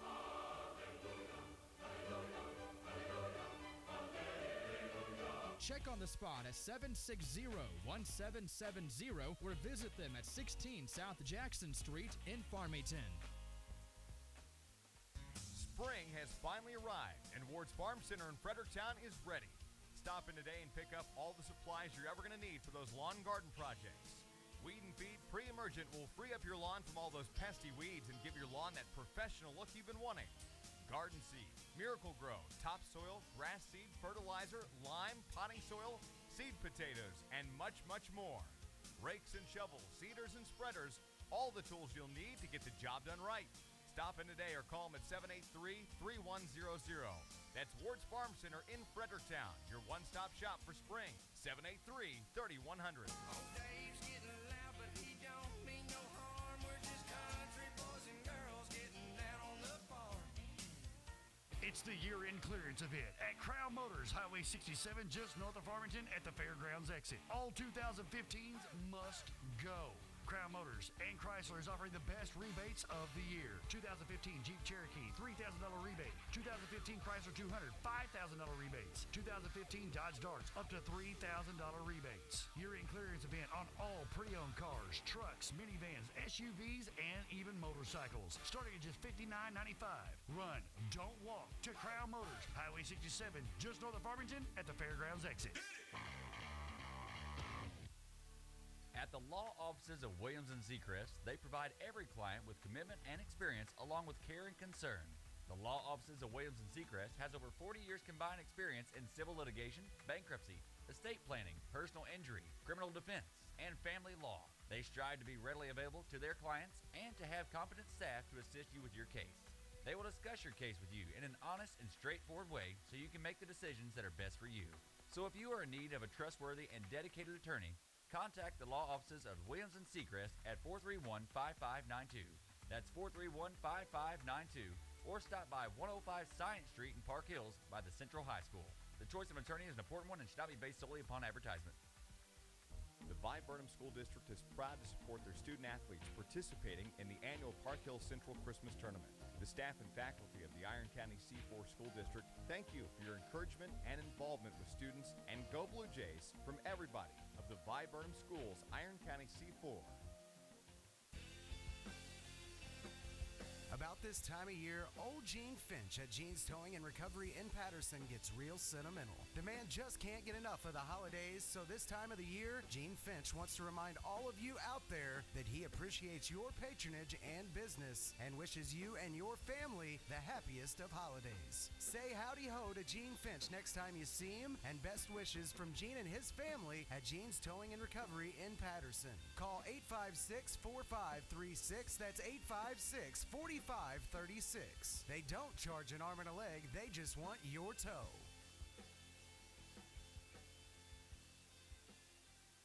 Why shop for insurance when you can trust a professional to do the work for you? Danny Bates Insurance covers auto including SR22, home, life, health, Medicare supplements, individual and employee supplement insurance. With years of experience, Danny can track down the coverage you need at a price you can afford. Stop paying too much for insurance you don't need and let Danny Bates Insurance in Park Hills get your family or business covered today. Call Danny Bates Insurance at 573-431-2270. The oldest tournament west of the Mississippi River is here. The 89th D&D Towing in Fredericktown has been serving the area for over 15 years. So when you're in need of a tow, call the folks that have been trusted for years. D&D Towing at 783-7739. They service all surrounding counties and are also a member of AAA. Plus, D&D Towing offers a lockout service, jump starts, medium-duty towing, and 4x4 recovery. Available 24 hours a day, 7 days a week. That's D&D Towing in Fredericktown. 783-7739. That's 783-7739. D&D Towing in Fredericktown would like to take this time out to thank their customers for their business throughout the years and to wish everyone a safe and happy holidays. Also, don't forget to bring your family and friends to this year's Christmas basketball tournament and support your local team. Happy holidays from D&D Towing in Fredericktown.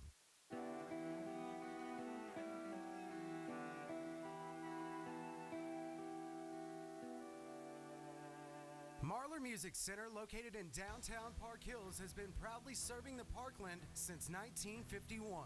Open Monday through Saturday, Marlar Music Center is a full-service music store that offers lessons on a wide variety of instruments to players of any skill level. It has a certified repair technician for band instruments and electronics, as well as a PA and installation specialist. Here at Marlar Music Center, we provide timely service you won't get from outside dealers. Marlar Music Center offers a band rental program to our local schools, and when it comes to guitars, amps, and drums, we match online prices. So come on in to Marlar Music Center in downtown Park Hills today and find out why we have been the Parkland's music authority for over 60 years.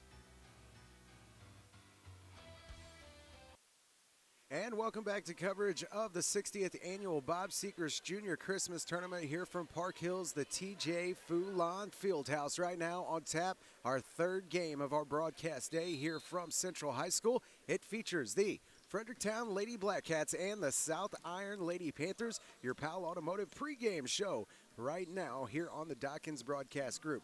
Starters for the South Iron Lady Panthers is going to be the number 1 of Dara Miller, the number 12 of Kylie Heaver, the number 14 of Allie Wilfong, the 15 of Ashley McCann, and the number 24 of Bailey Sutton. Starting for the Fredericktown Lady Blackcats, the number 3 of Annabeth Phillips, the number 5 of Paige Gotsey, the number 12 of Raylan Dodd, the 20 of Kirsten Hanner, and the number 42 of Callista Francis. Your third broadcasted game here of the Christmas tournament. South Iron Lady Panthers right now with the ball, trying to push it up on this full court press from the Fredericktown Lady Blackcats. Pass goes to the number 12 this time from South Iron of Carly Heaver. Now back up to Dara Miller. And then a quick pass over right-hand side of the wing and a long three from Allie Wilfong. Doesn't draw iron, is going to fall out of bounds and give back the ball to the Fredericktown Lady Blackcats. Two excellent games we've seen so far here. Our first broadcasted game saw the defending state champion Central Lady Rebels with a big win over the Bismarck Lady Indians, a final score in that one of 73 to 30, a 43-point win for the Central Lady Rebels. In our last game, the St. John Lady Hunters and the Arcadia Valley Lady Tigers saw the St. John Lady Hunters with a win after a big fourth quarter from both Emma Meyer and that very good Maddie Rennell, point guard from St. John. First 2 points of the ball game is going to be on behalf of the number 12 from Fredericktown. That's the 12 of Raylan Dodd. A 2-point lead right now for the Fredericktown Lady Blackcats over the South Iron Lady Panthers. Inbound here for South Iron is going to go into the number 1 of Dara Miller. Then a pass over to the 24 of Bailey Sutton. Back up top to Miller, then over to Wilfong. Long three-point shot here from the number 15 of Ashley McCann down in the right-hand corner is going to fall no good. Rebound goes to Paige Gotsey. She's going to push it down. She then gives it off to Annabeth Phillips, who gets it down low to Raylan Dodd. Dodd with the turnaround that time. Shot does not fall, but she does draw the foul. She will go to the free throw line for the first time here tonight. 2-0 our score, 6:15 left to play here in the first quarter. Right now at the free throw line, Raylan Dodd. Foul that time is on the number 15 of Ashley McCann. The first foul for her and the first team foul for the South Iron Lady Panthers here in game number 3 of the 60th Annual Bob Sechrest Junior Christmas Tournament. First free throw no good for Raylan Dodd. Second one she is going to connect on. Now 1 of 2 from the free throw line and extends this lead out to a 3-point lead for the Fredericktown Lady Blackcats. Inbound here is going to get all the way down the floor to the number 24, Bailey Sutton. Then a quick shot that time from the 15 of McCann. Shot no good. Now down to the other side of the floor we go. And a quick layup that time from Annabeth Phillips. Annabeth Phillips and Paige Gotsey, two very quick guards that the Fredericktown Lady Blackcats have. And they can get out of control in a real fast hurry. Those two little girls very quick up there at that guard position for Fredericktown. Now a 5-point lead after the Annabeth Phillips 2. On the other side of the floor now, the South Iron Lady Panthers having some trouble trying to find their offensive groove in this third game of the Christmas tournament. Foul here is going to be on Annabeth Phillips. Tried to fight for the ball that time with Wilfong. Foul going to go against Annabeth Phillips. Ball will stay on the South Iron side of the floor. Left-hand wing now. Passes up the shot to Dara Miller. Now out to the 14 of Wilfong. Long three there. Goes off the back of the rim and no good. Rebound going to go to Fredericktown. Annabeth Phillips moves it down. Now to Paige Gotsey. Now down low to Raylan Dodd, and the 2 is good. Raylan Dodd connects again. Now 5 points, and what a quick jump and lead here for the Fredericktown Lady Blackcats. 7 points right off the bat for Fredericktown. 7-0 our score here. The Fredericktown Lady Blackcats over the South Iron Lady Panthers. 5:19 left to play in the first quarter, and a timeout going to be taken here by the South Iron Lady Panthers. We'll take one with them and be back with more high school basketball coming your way on the Dawkins Broadcast Group right after this. Hello everyone, this is Dave Parmley with Prairie Farms Dairy. I'd like to introduce 2 new milk flavors for this holiday season, Peppermint Mocha and Speculoos Cookie, both made with our reduced fat milk. These new flavors complement our original line of holiday flavored milk, which are chocolate mint, pumpkin spice, holiday custard, and our traditional eggnog. They're available at your local grocery and supermarket stores. Look us up on the web at prairiefarms.com or like us on Facebook. We at Prairie Farms are proud to be farmer-owned and have been serving our customers for over 77 years. We're also proud to be a helping organization of the community. So from our family to yours, we wish you a very, very Merry Christmas. Holiday. And welcome back to coverage of the 60th Annual Bob Sechrest Jr. Christmas Tournament. A quick inbound pass there for South Iron is going to go out of bounds. Pass intended that time for the 24 of Bailey Sutton. Just went over the top of her head and out of bounds. So Fredericktown going to get the ball back here. Annabeth Phillips going to bring it down. Now over to Paige Gotze. Down into the corner now for Callista Francis. She's going to kick it back up top of the key. Feed down into the post for Francis. Underneath the goal. She puts it off the glass and no good. Rebound that time. Going to go to Ashley McCann. Ball now to Dara Miller. She's going to push it up. Gives it off to Wilfong. Now back to Dara Miller. She stands atop the key, has to give it back off to Wilfong. She thought about the shot from the three-point line, left wing, passed it up. Now goes back to Wilfong, top of the key, back to Miller. Finally, we see the South Iron Lady Panther offense start to get some movement with the ball. Into the middle of the lane goes Miller, and she's going to toss up a lob shot that time. Falls off the back of the rim and no good, but she is fouled during the shot and will go to the free throw line for the first time here today. Foul that time is going to be on the 42 of Callista Francis. That'll be Francis' first personal foul and team foul number 2 on the Fredericktown Lady Black Cats. At the free throw line right now, Dara Miller, who connects on her first free throw. The first points being scored here by the South Iron Lady Panthers comes on behalf of Dara Miller's free throw, 1 for 1 so far. Second free throw is going to be up and good as well. So Dara Miller connects on both of them. Now 2 of 2 from the line, and a 7-2 ball game cuts it back down to 5 points. Other side of the floor we go now with the Fredericktown Lady Black Cats. Right-hand side of the wing is the 32 of Brooklyn Hudson. She passes up the shot, now down into the corner again. A drive to the goal off the baseline. That shot going to be no good. That time the shot attempted by Kirsten Hanner. And the rebound this time going to go to Dara Miller, back to Wilfong, and now back to Miller. They're trying to run it down the floor. Right-hand side now to McCann. Now down under the goal for Sutton. Shot that time, no good. Off the front of the rim. Rebound this time for the 15 of McCann. She puts it back up and in. Ashley McCann with her first points of the night. Now 4 points total for South Iron. They cut this back down to just a 3-point lead for the Fredericktown Lady Black Cats. Down the floor we come with Annabeth Phillips. A quick pass down to the lane for Paige Gotze. Kicks it back out. Now Phillips stands with it on top of the key. Now down into the post for Raylan Dodd. What a turnaround. She is tough to deal with down there underneath that goal. Raylan Dodd now with 7 in this ball game, and a great post move. Quick pass down the floor goes to the 24 of Bailey Sutton, and she's got to try to back it out that time. She's fouled while trying to pass it. The ball will stay with the South Iron Lady Panthers. And Brooklyn Hudson going to be the new recipient of a foul here in game number 3 of the Christmas tournament. Will be her first personal and team foul number 3 on the Fredericktown Lady Black Cats. On the baseline now is the 15 of Ashley McCann. Inbound pass now goes right back to her. Long three-point shot, no good. Rebound going to go to Callista Francis. Now the kick out to Annabeth Phillips. She's on the run. Quick pass across the floor to Paige Gotze, who's got it. Paige Gotze with the 10-footer off the baseline that time. Gets her first 2 points of the ball game. Now 11-4, the Fredericktown Lady Black Cats lead over the South Iron Lady Panthers. Quick shot here from McCann. 10-footer doesn't fall. Rebound to Callista Francis, and now on the run goes Paige Gotze. Right-hand side of the lane, quick kick over to the left-hand side, and Annabeth Phillips not able to complete the pass that time. What a run and what a dish that time from Paige Gotze. Annabeth Phillips just not able to complete it, though. On the other side of the floor now, a quick turnaround shot for the number 12 of Carly Heaver, and she's got her first 2 of the game. 11-6 now the score, a 5-point lead for the Fredericktown Lady Black Cats. Hudson now kicks it over, right-hand side, a long three-point shot that time is no good from Brooklyn Hudson.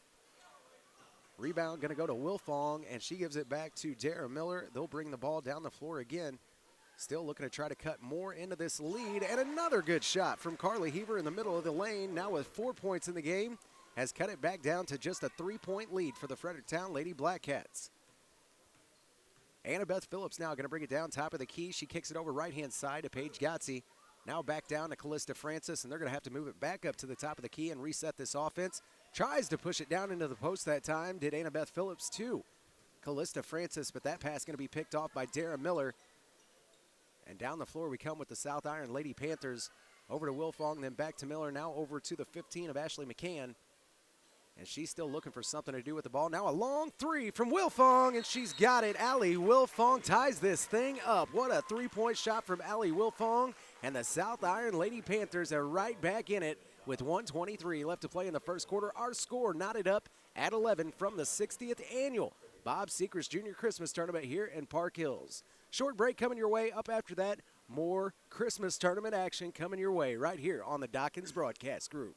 These are such a wonderful time to get together with family and friends, and this holiday season is no different. Polite Ready Mix wants to thank you for your business during the past year and hopes to take care of your concrete needs the next year as well. The staff at Polite Ready Mix wants to take this time to also wish you and your family the best this holiday season can bring. Merry Christmas from everyone at Polite Ready Mix.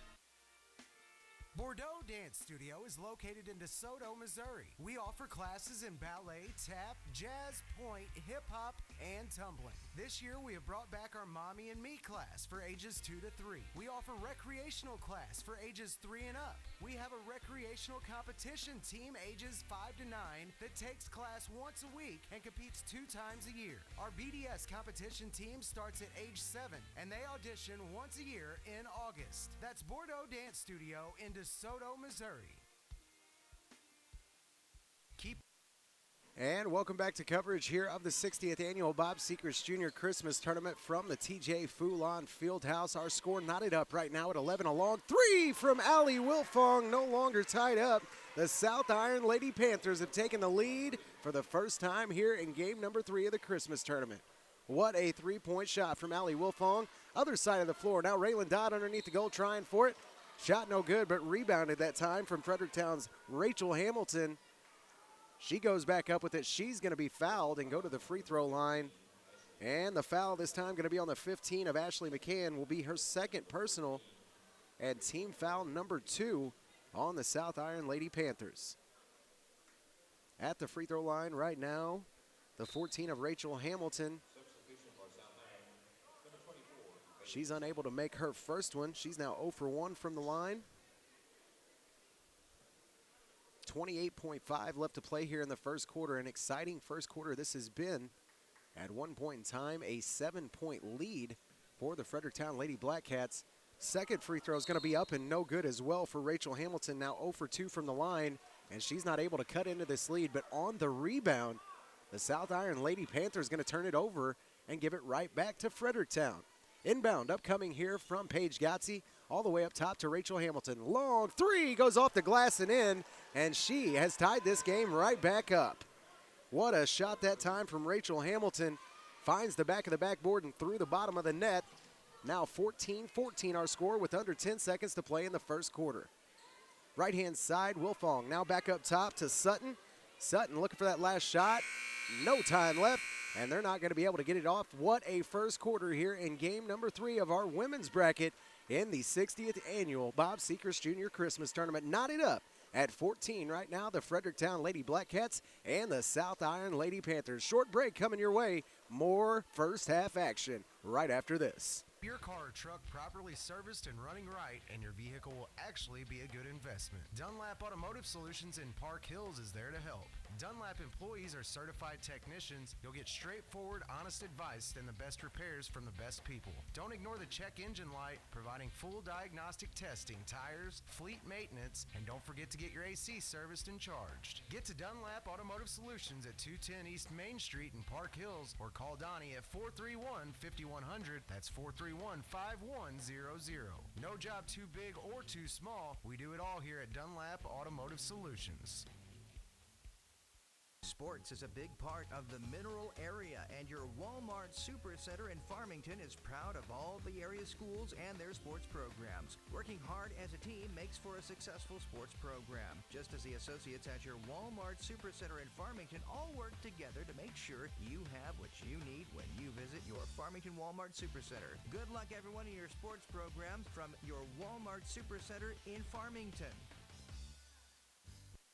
And welcome back to coverage of the 60th annual Bob Sechrest Jr. Christmas Tournament here from Park Hills. Right now at the start of the second quarter, what a game we have for you here from the Christmas Tournament. Knotted up at 14, what was once a 7-point lead for the Fredericktown Lady Blackcats has now turned into a tie ball game, and South Iron right back in it. Inbound now going to go to Miller. Top of the key, drives middle of the lane, tries it off the backboard, shot no good. Rebound goes that time to the 35 of Olivia Barnes, and she puts it back up and in. Young lady just checked in for the South Iron Lady Panthers and gets her first 2 points and the first big lead here for South Iron. It is matched right off the bat by Callista Francis, other side of the floor, gets her first 2 points of the game and ties it right back up at 16. Sutton from down in the corner, bad pass there, going to be picked off by Annabeth Phillips. Pass across the lane to Paige Gotze, now back out, long three for Fredericktown, just off the front of the rim. Just missed that time, did the number 14 of Rachel Hamilton, almost connected for another three-point shot. Shot was no good. And Raylan Dodd on the rebound, going to pick up her first personal here of the game. That will be team foul number 4 on the Fredericktown Lady Blackcats, number 5, on the Fredericktown Lady Blackcats here.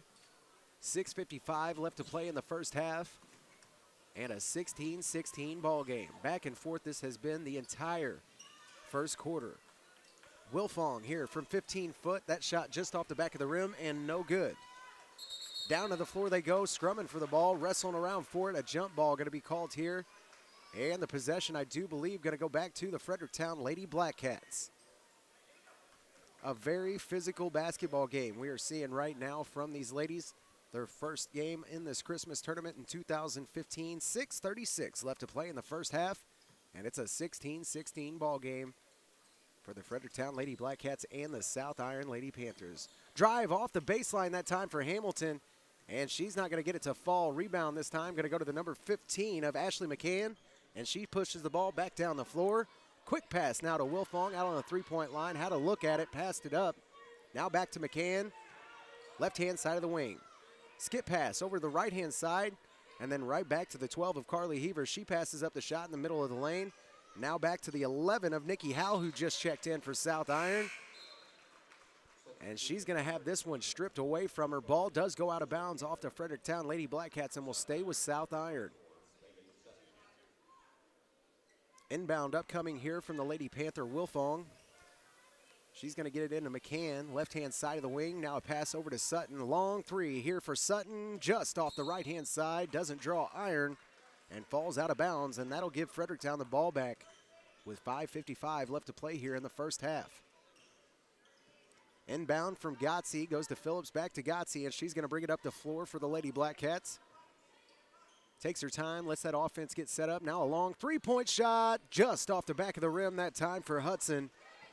Thought she had it for just a second, just fell off the backside. Now Callista Francis gets the rebound, back out to Phillips. Phillips with the long three, no good.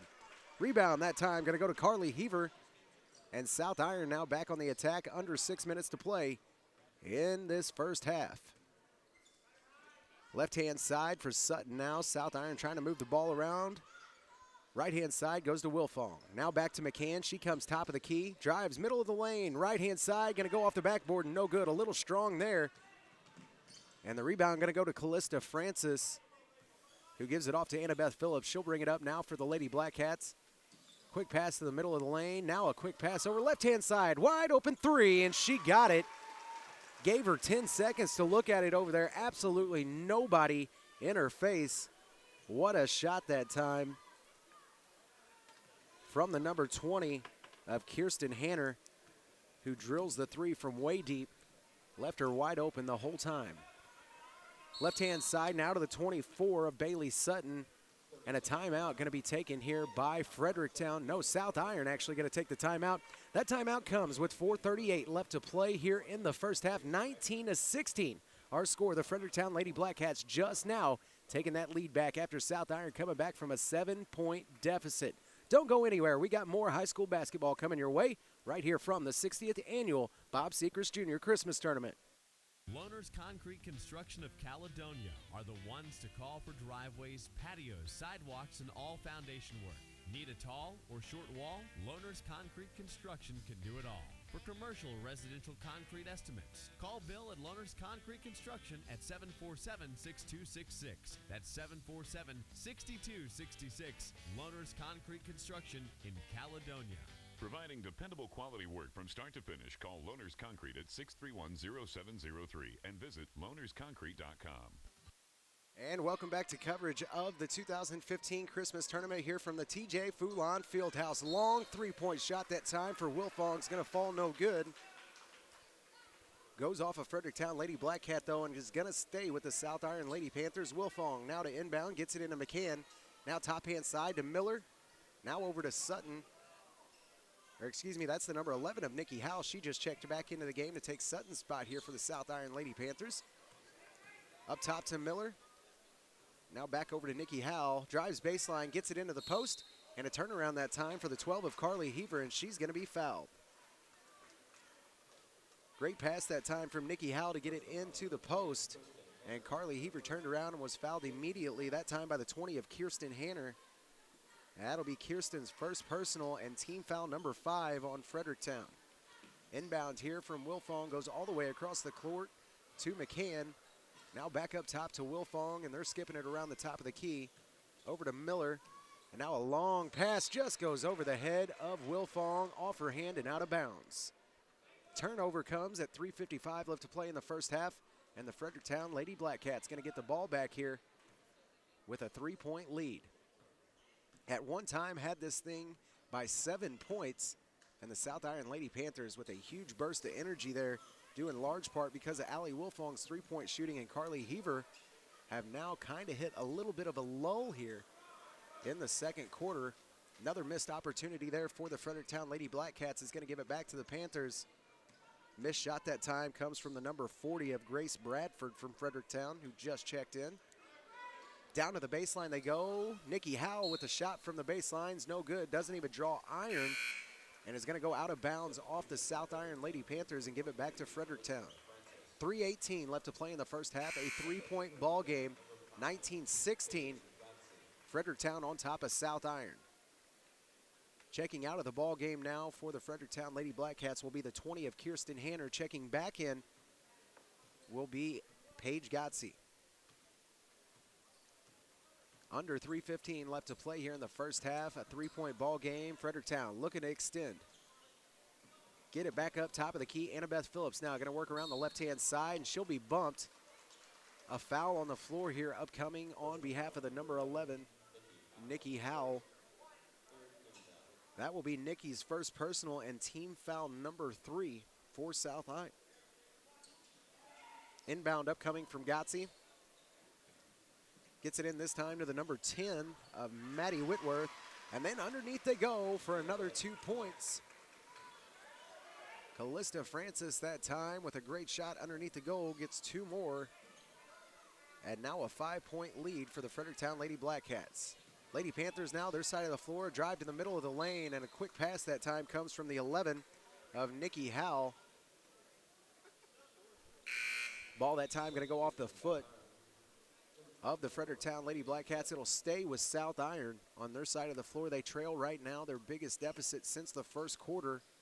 A 5-point lead here for the Fredericktown Lady Blackcats. Inbound here, Wilfong, long 3, just off the back of the rim, almost had it. Paige Gotze now with the rebound, and she's on the run. Left-hand side to Annabeth Phillips. She holds up, now a kick down to the post. That one goes off the foot of Raylan Dodd, unable to get control of it, and it's going to go back to McCann. And South Iron going to push the ball back down to their side of the floor. Pass over to Wilfong now, left-hand side of the wing. Then back over to Sutton. Sutton now steps up, long 3 for her, just off the mark, and no good. Rebound going to be pulled down by Annabeth Phillips. On the run she goes, left-hand side Now a pass down to the post, almost rejected that time from Wilfong. Somehow Dodd gets it though and puts it right back up and in. Raylan Dodd with 2 more points, now 9 points on the game, has made this an even bigger lead for the Fredericktown Lady Black Cats. 23-16 our score right now. The Fredericktown Lady Black Cats on top of the South Iron Lady Panthers. 1:50 left to play here in the first half. A pass over left-hand side now goes to Sutton, then back down into the corner, down to Miller. Now the pass to Carly Heaver, and then a kick back out to Wilfong. What a high arching 3-point shot that time from Wilfong, and it's gonna fall. And Wilfong now has made this a 23-19 game. That young lady has been shooting the lights out of the ball, or out of the bottom of the net, just about all day long. And a quick play down into the post, not what Wilfong wanted. A great 3-point shot followed by a foul by her. Ball was worked down into the post for Callista Francis. She turns around, drew the foul on Allie Wilfong. Gets the 2, so now a 25-19 lead, and Callista Francis with a chance to make this a 3-point play. Callista now with 6 points on the ball game. A chance to make it 7. Misses her free throw, now 0 for 1 from the line. And a 6-point lead here for the Fredericktown Lady Black Cats. On the rebound, the ball gonna go off a Lady Panther. Not good news for the South Iron Lady Panther fans. This ball gonna go right back to the Fredericktown Lady Black Cats underneath their own goal.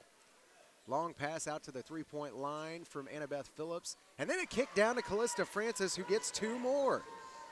Callista Francis now with 8 points in this ball game has made it an 8-point game for the Fredericktown Lady Black Cats. Down the floor they go to Allie Wilfong, and Annabeth Phillips just about picks her pocket for, made an attempt for it right on the out-of-bounds line, but ends up going out. Now ball gonna stay with the Lady Panthers. Under a minute left to play here in the first half of game number 3 in this 60th annual Bob Sechrest Jr. Christmas Tournament. Top of the key, now a drive to the middle of the lane from Miller. Shot no good, gets her on rebound, turns around and fires up another one. That shot also no good. Now the rebound is gonna go to the number 14 from Fredericktown of Rachel Hamilton, who gives it off to Paige Gotze. Under 45 seconds left to play. Paige Gotze, top of the key, tries to feed it down into the post to Callista Francis. Ball that time gonna go out of bounds on the South Iron Lady Panthers and stay with Fredericktown on their side of the floor. Inbound upcoming here from Gotze. Has to push it all the way up top of the key to Annabeth Phillips. Now works around the top, and a quick pass out to Hamilton, and a long 3 just off the back of the rim, and no good. Rebound gonna go to Wilfong. Miller now gonna give it back over to Wilfong. They play catch with it back and forth down the middle of the lane. And now some good spin moves from Miller. Works it all the way down into the post. Shot no good off the backboard though. And the rebound attempt that time for Callista Francis. She just couldn't get control of it. It goes off her fingertips and out of bounds and will stay with the South Iron Lady Panthers. Inbound upcoming here for Miller. Gets it in to Carly Heaver. And then a kick out to Sutton. Sutton with a long 3 goes off the backboard and in. What a shot from Bailey Sutton right here before the end of the half. And then another long 3 from the Fredericktown Lady Black Cats is going to fall no good. What a first half we have seen here in game number 3. It is going to end 27-22. The Fredericktown Lady Black Cats go in after the first half with the lead by 5 over the South Iron Lady Panthers. We got more high school basketball action coming your way very shortly. Right after this, though, a short break, and then your Crown Motors halftime show. We'll come back, go over the stats, and see what these young ladies have been doing here in the first half, and also our first 2 games of this Bob Sechrest Jr. Christmas Tournament. All of that coming up on your Crown Motors halftime show right after this. Etzel Packing of Perryville are your ham and jerky champs. See Etzel for all your beef, hog, and deer processing at 1702 South Kings Highway in Perryville. Everyone at Etzel Packing is proud and thankful for all their customers they've helped, and they look forward to earning even more business this year, including custom curing and services for bologna produce. When you think meat, think Etzel Packing of Perryville. Just call 547-6815. Etzel's is proud to now be Missouri State Jerky Champions for 4 years running. Open Monday through Saturday. Call 547-6815. That's 547-6815 for Etzel Packing of Perryville, your jerky champs. Etzel Packing of Perryville are your ham and jerky champs. Save big bucks at Barefoot Village Fireworks. Buy factory direct. Barefoot Village, the Black Cat store. When quality, safety, and value are important to you, remember Black Cat is the best you can get. At Barefoot Village, discover dirt cheap fireworks. Discover thousands of new and exciting items just arrived. Barefoot Village locations are the giant new superstore at Cherokee Pass with 7,500 square feet of pure pyro pleasure. Highway 34 in Piedmont, the Mother Store, 1/2 mile north of McDonald's in Ironton, at the end of the bridge in Van Buren, and at the junction of 221 and B in Doe Run. Barefoot Village 80% fireworks trailers are at Bonne Terre, St. Genevieve, DeSoto, Hillsboro, Junction City, and Wapapello. Remember, Barefoot Village, the Black Cat store, where quality and dependability are ensured. Barefoot Village would like to take this time to wish good luck to the Fredericktown Black Cats and everyone else participating in the Christmas tournament, and a Merry Christmas. And welcome back to coverage of the 60th Annual Bob Sechrest Jr. Christmas Tournament right here from Park Hills, Missouri, the TJ Foulon Fieldhouse. Right now, halftime of our third broadcasted game here of our first and opening round of this Christmas tournament, and we have seen some great girls basketball to start it off. Right now at halftime of our third game, that is featuring the South Iron Lady Panthers and the Fredericktown Lady Black Cats. Your halftime show brought to you by Crown Motors. Scoring so far in the first half for the South Iron Lady Panthers. The number 1 of Darren Miller ends the first half with 2 points, was 2 of 2 from the free throw line with no fouls. The number 12 of Carly Heaver, that young lady made a heck of a run there in the end of the first quarter, really put this thing back to a very, very close game. Carly Heaver ends the first half with 4 points, no free throws, and no personal fouls. Right now, your sniper out there, if you will, the number 14 of Allie Wilfong. She has shot beautifully here in the first half. 9 points, is 3 of 5 from the three-point line, ends the first half with no free throws and just 1 personal foul on Allie. Also scoring for the South Iron Lady Panthers, the number 15 of Ashley McCann. She ends the first half with 2 points, no free throws, and 2 personal fouls. The number 24 of Bailey Sutton also getting in on the scoring. She ends the first half with 3 points, no free throws, and no personals. And also scoring for the South Iron Lady Panthers after she checked right in, Olivia Barnes comes in, scores 2, no free throws, and no personals for Olivia Barnes. Right now, your leading team at half, 27-22. Our score right now, the Fredericktown Lady Black Cats on top of the South Iron Lady Panthers. Scoring win as such for your leading team right now. The number 3 of Annabeth Phillips ends the first half with 2 points, no free throws, and 1 personal foul. The number 5 of Paige Gotze ends the first half with 2 points, no free throws, no personal fouls. The number 12 of Raylan Dodd. She ends the first half with 9 points, no free throws, and 1 personal foul. She is doing a lot of work underneath that goal, dealing with a bunch of really, really physical players underneath that goal. Raylan Dodd, 9 points, no free throws, and 1 personal foul. Impressive first half for her. The number 14 of Rachel Hamilton. She ends the first half with 3 points. Had 1 3-point shot, and it was a big one, too, to give them back the lead. Is 0 for 2 from the free throw line with no personals. The 20 of Kirsten Hanner. She also had a huge 3-point shot to give them the lead by 3. That one, her only 3 points of the first half. No free throws and no personal fouls. The 32 of Brooklyn Hudson ends the first half with no points, no free throws, and 1 personal foul. And rounding out your scoring for the Fredericktown Lady Black Cats, the number 42 of Callista Francis, who ends the first half with 8 total points, was 0 for 1 from the free throw line with 1 personal foul.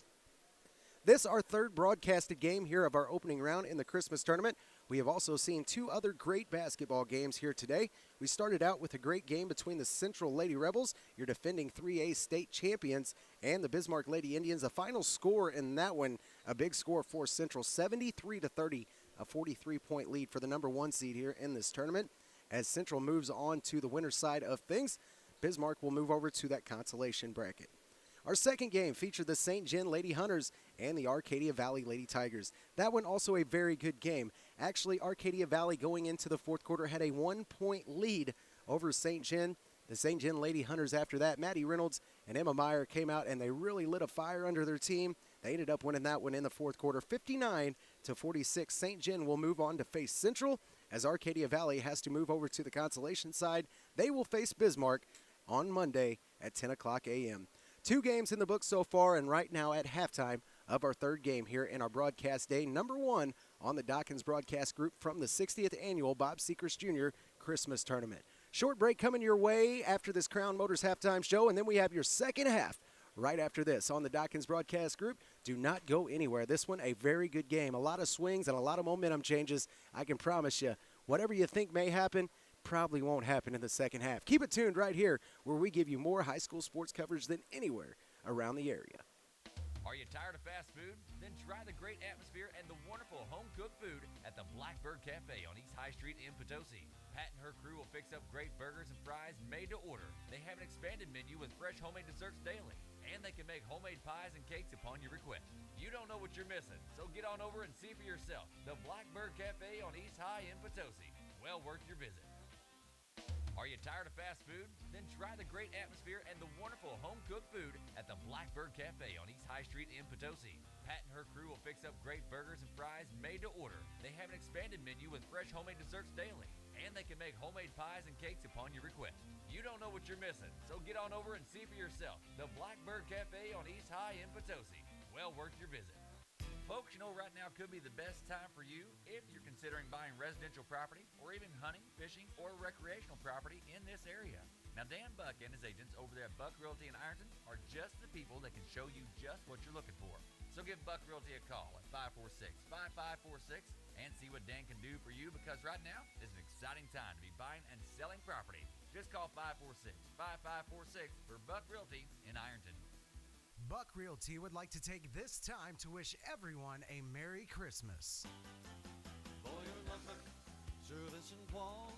At Boyer Lumber Company in Potosi, they have the same big names, same big brands, and same low prices as the big boys. That's right, same low prices, all here and without the cost of gas to get to the big boys. So shop your hometown store, Boyer Lumber Company in Potosi, or call them at 438-5461. Who doesn't want the freshest of fresh? Have you visited the meat market in town? Set up like an old-time general store, stop into the Hungry Gardener and let Kelly tell you about everything they carry, like dry goods, treats, dairy, and most importantly, fresh meat.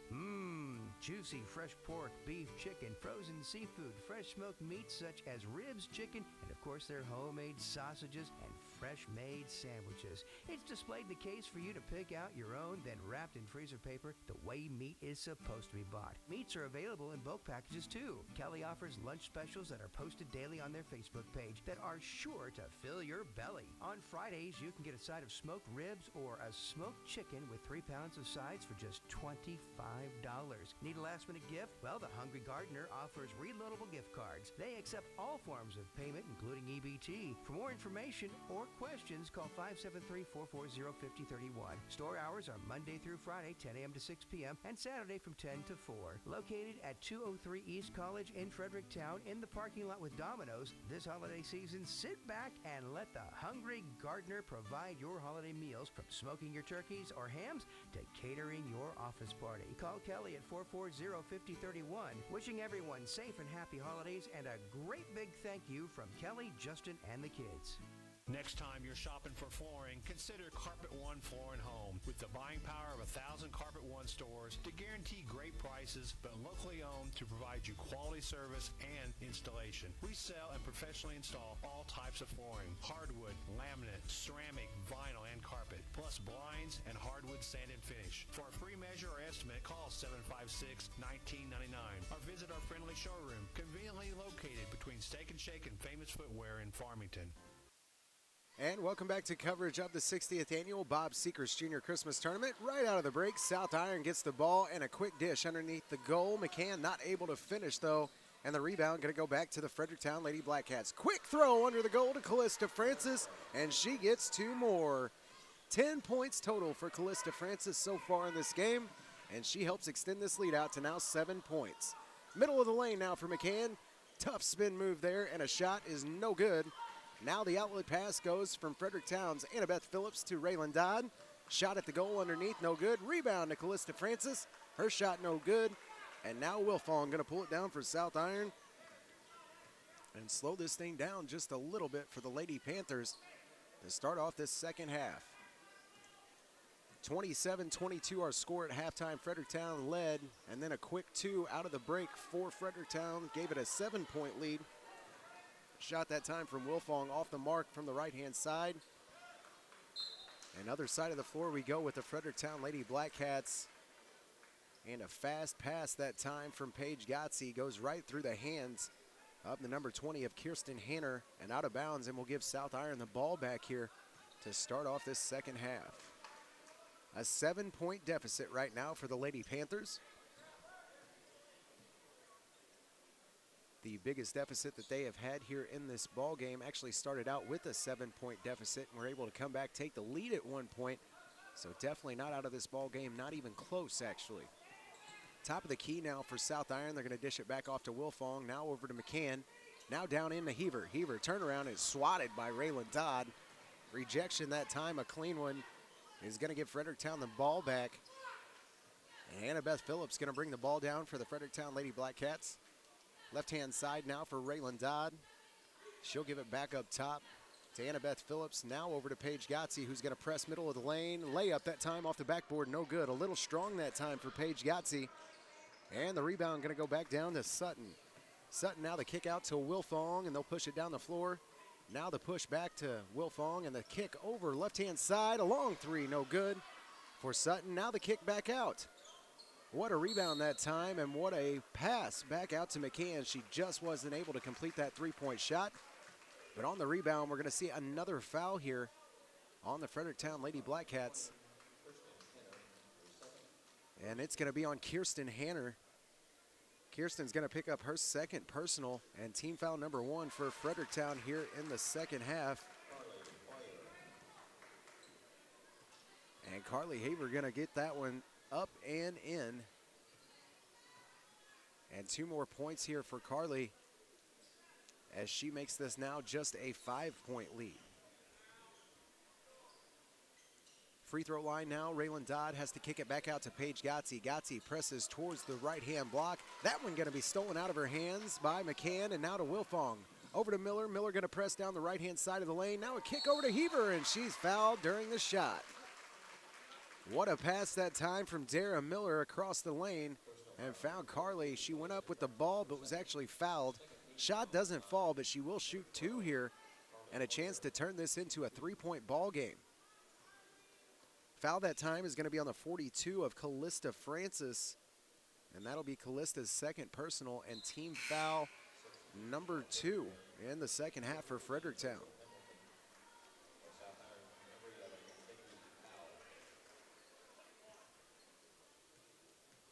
Heaver misses her first, is now 0 for 1 from the line. Second free throw's up, and this one does fall. Now 1 of 2 as she picks up her 7th point of the ball game and brings this back to a 4-point lead. Back down the floor we come right now with the Fredericktown Lady Black Cats. Right-hand side now over to Annabeth Phillips. Now into Raylan Dodd. She drives left-hand side of the lane. That one going to be up and over the back of the rim. No good. She is fouled during the shot, though. So Raylan Dodd going to go to the free throw line. Foul that time is going to be on Carly Heaver. That'll be her first. And team foul number 1 on the South Iron Lady Panthers. At the line, Raylan Dodd made her first, and she's going to make her second as well. Now 2 for 2 from the line is Raylan Dodd with 11 points, and once again extends this lead back out to 6. South Iron side of the floor we go now, and Miller almost tied up, has to give it off to Wilfong. Back to McCann, top of the free throw line now, still looking for something to do with it. Underneath, she finds a wide open number 11, Nikki Howell, who is not able to finish right there. The rebound goes to Fredericktown, and now Paige Gotze back to Annabeth Phillips. Left-hand side of the block, puts it off the backboard and in. Annabeth Phillips that time takes advantage of the backboard. 4 points total so far on the day for her. And now an 8-point lead for the Fredericktown Lady Black Cats. Into McCann they go. A quick jump shot for her. Rolls in and out that time. Rebound goes to Callista Francis. And a foul upcoming here on the South Iron Lady Panthers. The number 11 that time of Nikki Howell got a little bit handsy on the rebound. She'll be called for the foul. Nikki Howell's second personal foul of this ball game. And team foul number 2 on the South Iron Lady Panthers here in the second half. Down the floor we come now with the Fredericktown Lady Black Cats' Paige Gotze. Right-hand side now, gives it back off to Annabeth Phillips. She looks at the middle of the lane. Now a pass down into the block that time. Going to go right through the hands of Rachel Hamilton. She's not able to pull that pass down. Out of bounds it goes on Fredericktown, and South Iron going to get the ball back here with 3:39 left to play in the third. Left-hand side over to Miller. Miller now back up top to Carly Hearer. Left-hand side, now a long three from South Iron's number 32, Paige Gregory. Just checked into the ball game, and what a big three-point shot that was to bring it back to 5. Paige Gotze now top of the key, gives it off to Annabeth Phillips around to the right-hand side, and a kick ball going to be called here. Good defense being displayed now by the South Iron Lady Panthers. McCann that time just got her toe on it. Kick ball called, so Fredericktown will keep it. 5-point lead right now for the Fredericktown Lady Black Cats. 3:12 left to play in this third quarter. Right-hand side of the wing now goes into Raylan Dodd. Dodd turned around, thought about the shot for a second. Now is going to try to drive middle of the lane, goes all the way up to the backboard, and is a little strong off the backboard. Shot no good. Now gives it back out to Hamilton, and now the post move. Raylan Dodd, turnaround off the backboard and got it. Raylan Dodd with a turnaround, split 2 defenders that time. Both Carly Hearer and the 14 of Wilfong. South Iron coach wants a travel real bad. Not going to get it, though. They're going to say that she got that one and the foul. So Raylan Dodd now with 13 points in this ball game and a chance for 14. From the free throw line, shot no good. Raylan Dodd now 2 of 3 from the free throw line, has 13 in this ball game. Under 3 minutes to play in the third quarter. And the Fredericktown Lady Black Cats right now with a 7-point lead on the Lady Panthers. Left-hand side, long three for McCann, just off the back of the rim and no good. Rebound going to go right into the hands of the Fredericktown Lady Black Cats. Number 10, Maddie Whitworth. And down the floor we come now with Fredericktown. Whitworth down into the corner now to Raylan Dodd. She stands up on top of the right wing, gets the ball right back, now kicks it over to Hamilton. Now down, a great post pass that time, and not able to finish was Raylan Dodd. What a pass that time from the 14 of Rachel Hamilton down to Raylan Dodd. She just wasn't able to finish, though. And on the rebound, we are going to see another foul. This time on the South Iron Panthers, they say. And number 12 of Carly Hearer picks up another one, her second personal. And then back on the rebuttal, another foul upcoming here as Callista Francis puts in another 2. Carly Hearer, that's how you pronounce that name. Sorry about that, everybody out there, but spelled pretty different. Carly Hearer now, 3 personal fouls in this ball game. A foul that time on Callista Francis does not work out the way they wanted it to. Now a 10-point ball game after that 3-point play. Our score right now with 2:04 left to play, 38-28. All Fredericktown Lady Cats here in the third quarter. Another bad pass here, going to have to be wrestled for by Paige Gregory, Annabeth Phillips, and Paige Gotze.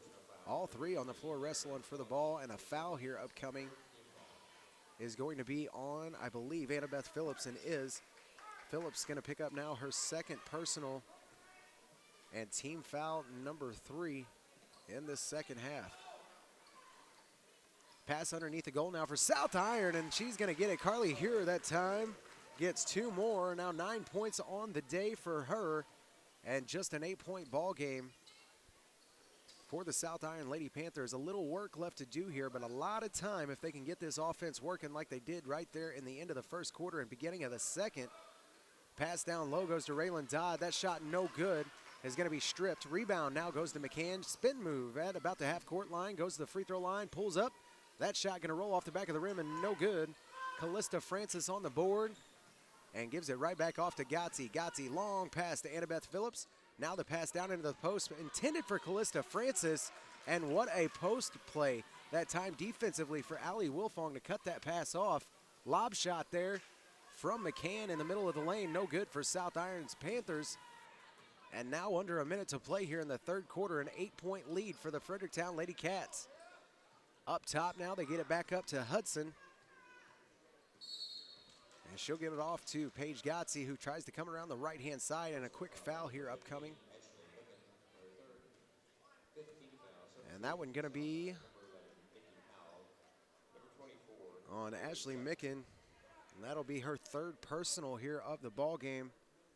And team foul number 5 on the South Iron Lady Panthers here in the second half. Ball will stay with the Fredericktown Lady Cats. Inbound upcoming here from Kirsten Hanner.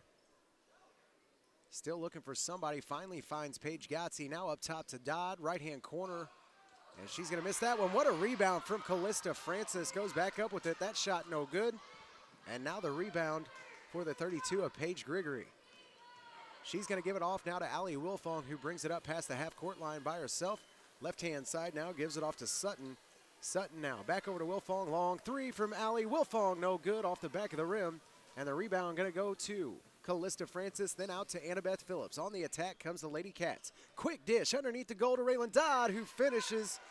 Raylan Dodd with 2 more, now 15 on the game, has brought it back to a 10-point lead for the Fredericktown Lady Cats. 1 second left, a long three for Allie Wilfong, no good. Doesn't even draw iron, so 3 quarters in the books. A 10-point ball game for the Fredericktown Lady Black Cats. 40-30, they lead right now over the South Iron Lady Panthers. More high school basketball coming your way right here on 107.1 The Zone, Froggy 96, KDKZ18.com, where you can catch the action right now as it happens. Smart TVs, tablets, computers, laptops, phones, it doesn't matter. Type in KDKZ18.com and watch this right now. It's right there at the touch of your fingertips. All you got to do is type in KDKZ18.com or go to YouTube and type in KDKZ18, hit the live play button, and you are here right now with us and catching the action as it happens. More basketball coming your way on the Dawkins Broadcast Group right after this. Don't let Christmas sneak up on you this year. Take advantage of Fisher Furniture's free layaway. Yes, you can afford that wow gift this year. Disney's Frozen or Camo Kids recliners for the little ones. New double oven for mom. Samsung LED curved television for dad. New Serta mattress for you both. They have everything to make your Christmas gift wow worthy. Start free layaway today at Fisher Furniture, Highway 21 in Ironton. For your life, we're Fisher Furniture.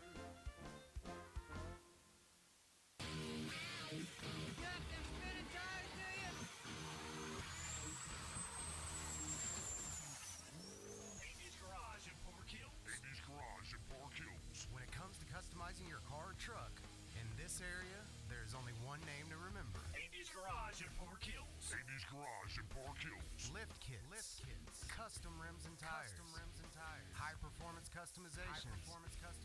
Andy's Garage in Park Hills is the only place you need to stop, and diesels are their specialty. Andy's Garage at Park Hills. Andy's Garage at Park Hills. So what are you waiting for? Call Andy's Garage in Park Hills now to start separating yourself from the pack. Call 431-2626. That's 431-2626. And welcome back to coverage of the 60th annual Bob Sechrest Jr. Christmas Tournament. While we were under break, a great shot from Bailey Sutton. She's now got 5, but then followed up very quickly by Raylan Dodd to keep it at a 10-point deficit here for South Iron. Our score now 42-32 to start out this fourth quarter. Inbound pass is going to go to Annabeth Phillips and then back out to Paige Gotze. And they're going to bring the ball down the floor a little bit slower here for the Fredericktown Lady Cats. A shot from the right elbow from Phillips is going to be no good. Rebound goes right into the hands of Miller. And Miller now going to press the ball down the floor for the South Iron Lady Panthers. Just getting underway here in this fourth quarter. Our third broadcasted game here today from the Christmas tournament. Shot that time from South Iron's number 11, Nikki Howell, going to be no good. And the rebound once again pulled down by the Fredericktown Lady Cats. Annabeth Phillips, right-hand side, turns around, no shot there. Now what a pass underneath to the post from the 20 of Kirsten Hanner to Raylan Dodd. Find her quickly, and Raylan Dodd racking up the points right now with 20 is Raylan Dodd of the 44 points that the Fredericktown Lady Cats have. Pass that time goes underneath the legs of Sutton. She's not able to get it, but Annabeth Phillips is. And Fredericktown back on the attack now, a 12-point lead for them. Right-hand side, now a kick back up to the top of the key. And then a feed down to the post, going to be picked off by the South Iron Panthers. And then back down the floor we come with McCann, but Paige Gotze picked her pocket for from behind. Now a shot from the three-point line from Annabeth Phillips. Shot no good. And the rebound going to go right back to McCann. Miller now going to bring it back down the floor for the South Iron Lady Panthers. Over to Sutton she goes. Now the pass into the lane. And then back out to Allie Wilfong. Long three, no good for Allie Wilfong. And the rebound going to go right into the hands of Annabeth Phillips. She takes off on a run and right down the right-hand side of the lane. Annabeth Phillips goes uncontested for 2 more points, 6 total for her. And now a 14-point lead for the Fredericktown Lady Cats. Down on the other side, a quick shot for Miller. She gets 2 of them back. Now 4 points on the day for Dara Miller. Brings it back to a 12-point lead for the Fredericktown Lady Cats, and a timeout going to be taken here by Fredericktown. It comes with 5:12 left to play here in game number 3 of the 60th annual Bob Sechrest Junior Christmas Tournament. Our score right now, the Fredericktown Lady Cats 46 and the South Iron Lady Panthers 34. Short break coming your way. Up after that, the conclusion of game number 3 right here from the TJ Foulon Fieldhouse and your Hometown Motors post-game show, along with your Mark Bonney Construction Player of the Game. All that coming your way right here on the Dawkins Broadcast Group right after this. Mark Bonney Construction is who you should call for your next construction need. Mark Bonney Construction boasts a level surpassed by no one with nearly 25 years of experience. Custom framing for some of the new premier structures in the area. New home building with beauty and precision shown by perfectionists. That's Mark Bonney Construction. You can reach them today at 573-760-2033. That's 760-2033. Mark Bonney Construction, quality and honesty is what you receive.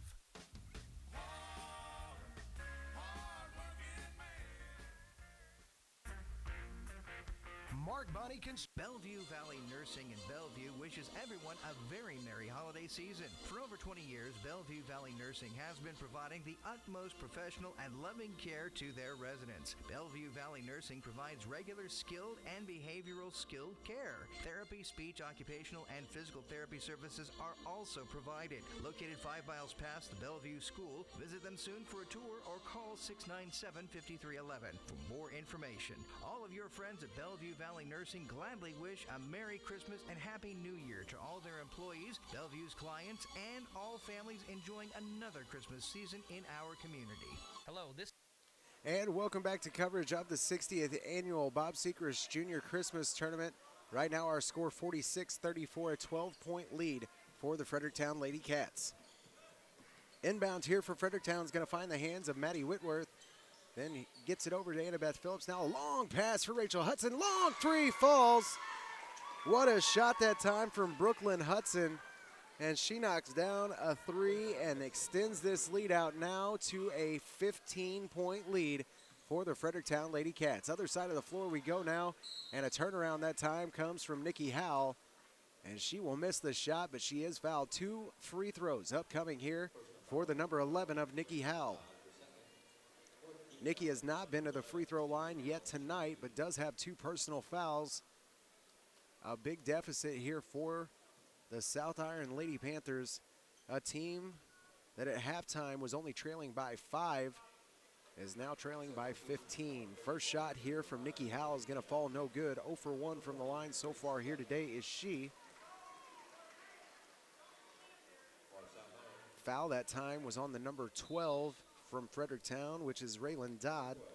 Raylan's second personal of the game and team foul number 4 for Fredericktown in the second half.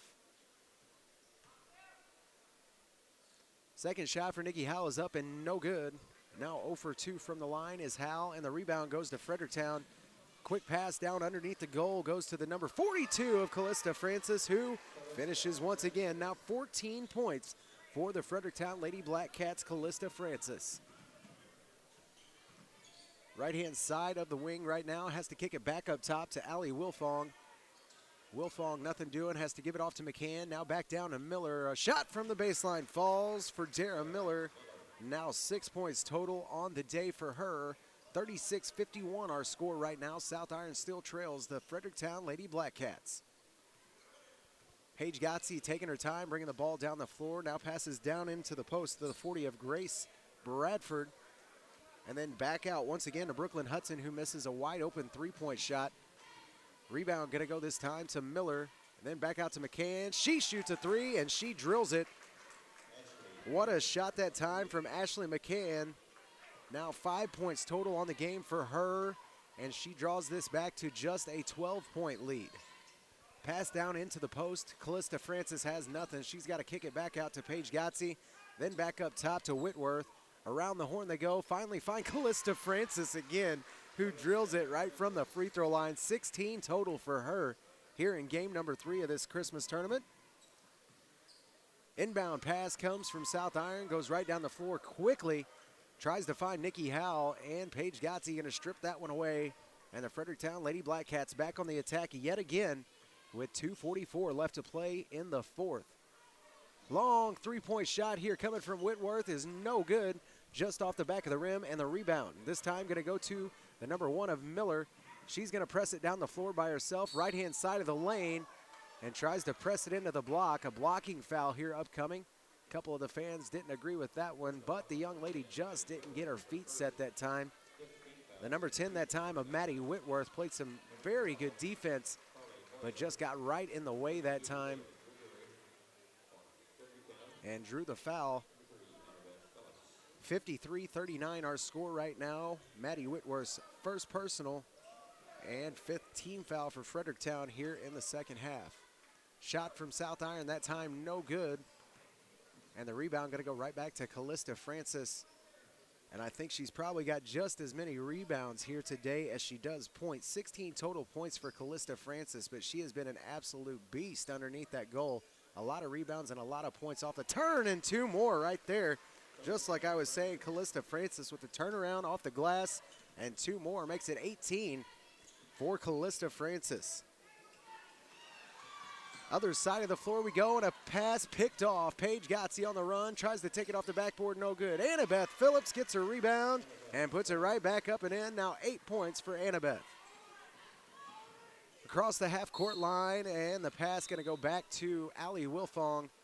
Miller that time got bottled up by 2 defenders and had to kick it back to Allie Wilfong. Wilfong not happy with the performance here as they trail right now 57-39.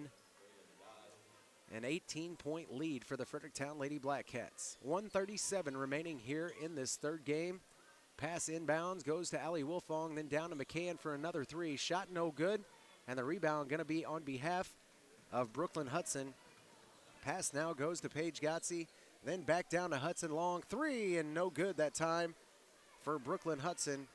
Rebound goes to Allie Wilfong, and her and Miller going to play catch with it back and forth across the lane all the way down the floor. Now Wilfong top of the key, gives it over to McCann. Approaching the 1-minute mark here of this fourth quarter. Shot once again that time for South Iron, no good. Rebound goes to McCann. She shoots again, shot no good. And now another one finally rebounded by the Fredericktown Cats. A wide open Annabeth Phillips standing right underneath the goal on the other side of the floor. Gives them another 2, and now a 59-39 lead for the Fredericktown Lady Black Cats, and this one is all but over here in game number 3 of this Christmas tournament. Short break coming your way. We're under a minute left to play in game number 3. Got game number 4 on tap. All of that coming your way. Your Hometown Motors post-game show, along with your Mark Bonney Construction Player of the Game, all coming your way right after this on the Dawkins Broadcast Group. This is State Representative Paul Fitzwater. I would like to take a moment to wish all of the teams in the Park Hill Central Christmas Basketball Tournament the best of luck. I would also like to wish all of you a very Merry Christmas and a prosperous New Year in 2016. Need cash today? Advance America. Need money for anything? Advance America. If you need cash, you need Advance America. They're the better alternative for you when you need cash. Payday loans, money grants, prepaid cards, better and faster service, and Advance America has 2 locations to better serve you. In Farmington at 671 Karsh Boulevard and 832 East High Street in Potosi. Need cash? You need Advanced America in Farmington and Potosi. Nobody wants to pay more for tires than they should, right? Then look no further than Impressive Auto Service. They will not, repeat, will not be undersold anywhere in St. Francis County on tires, from passenger to light truck to farm and trailer tires. They also have custom wheels, suspension lift kits, and they do alignments, routine maintenance with their full-line auto repair shop, and much more. Plus, they do state inspections, too. And if you're crunched for time, no problem. Don't forget Impressive Auto Service has a shuttle service to provide you transportation with 2 convenient locations. Visit them in Farmington at 1249 East Karsh Boulevard. Call 756-0011. And in Bonne Terre at 112 South Division Street. Give them a call in Bonne Terre now at 358-5800. That's Impressive Auto Service.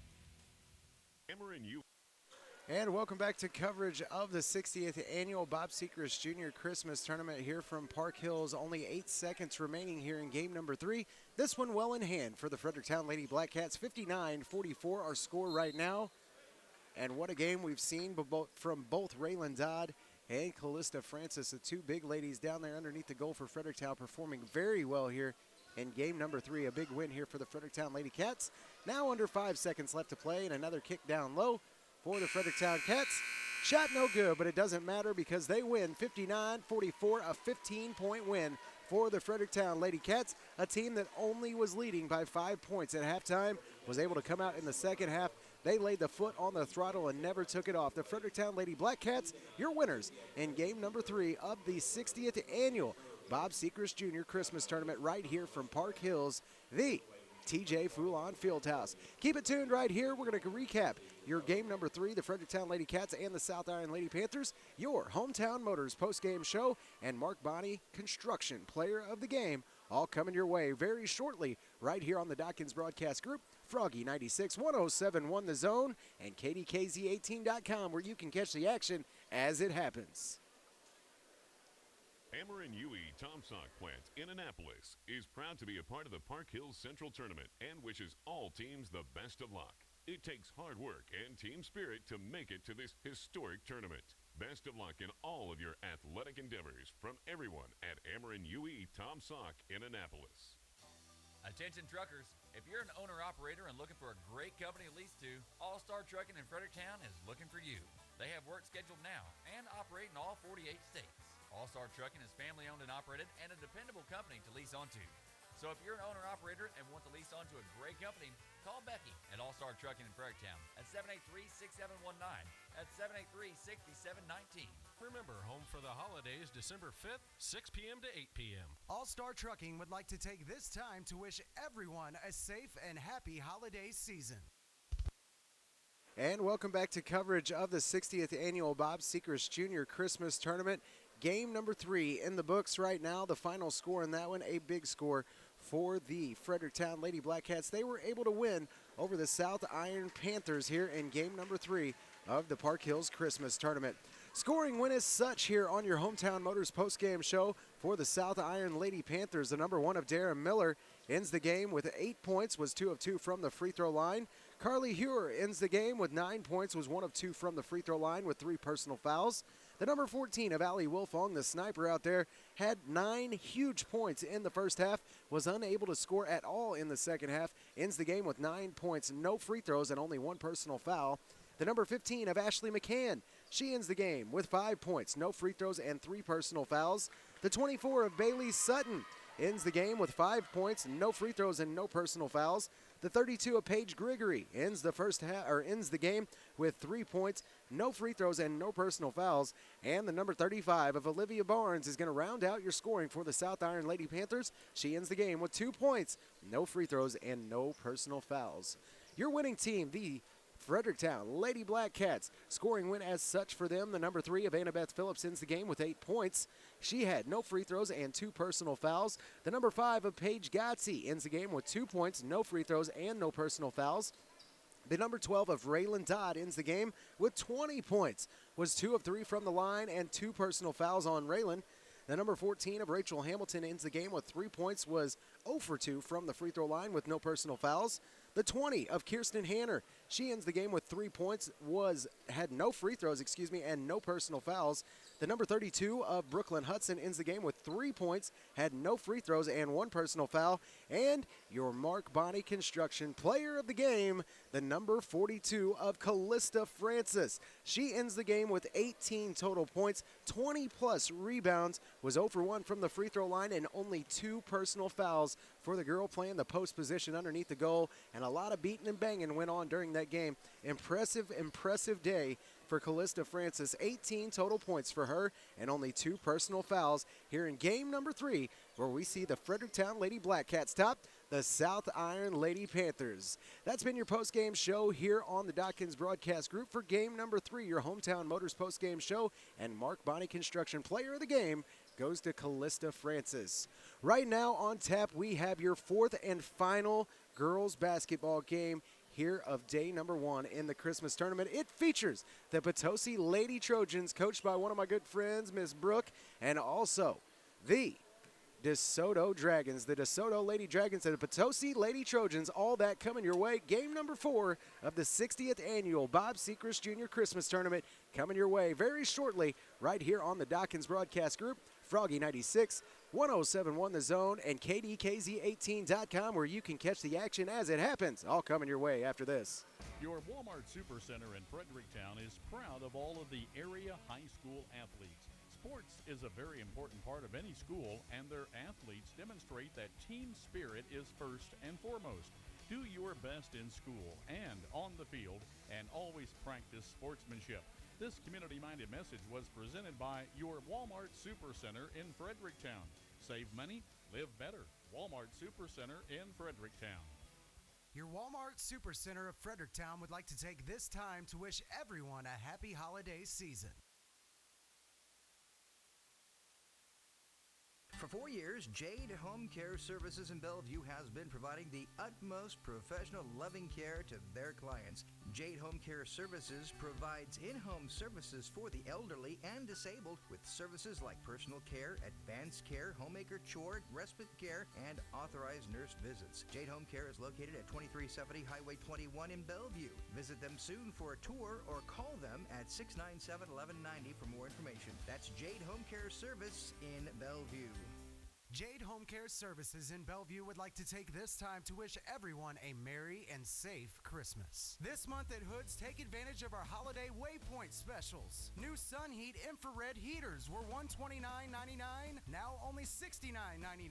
Rapid Click vinyl planking only $1.19 a square foot. Glass tiles starting at $1.99 a square foot. And 3 1/4 inch gunstock hardwood at $2.69 a square foot. Struggle to get all those decorations out of the attic? We'll make it easier with our Doorbuster special featuring a new aluminum attic folding ladder for only $205.29.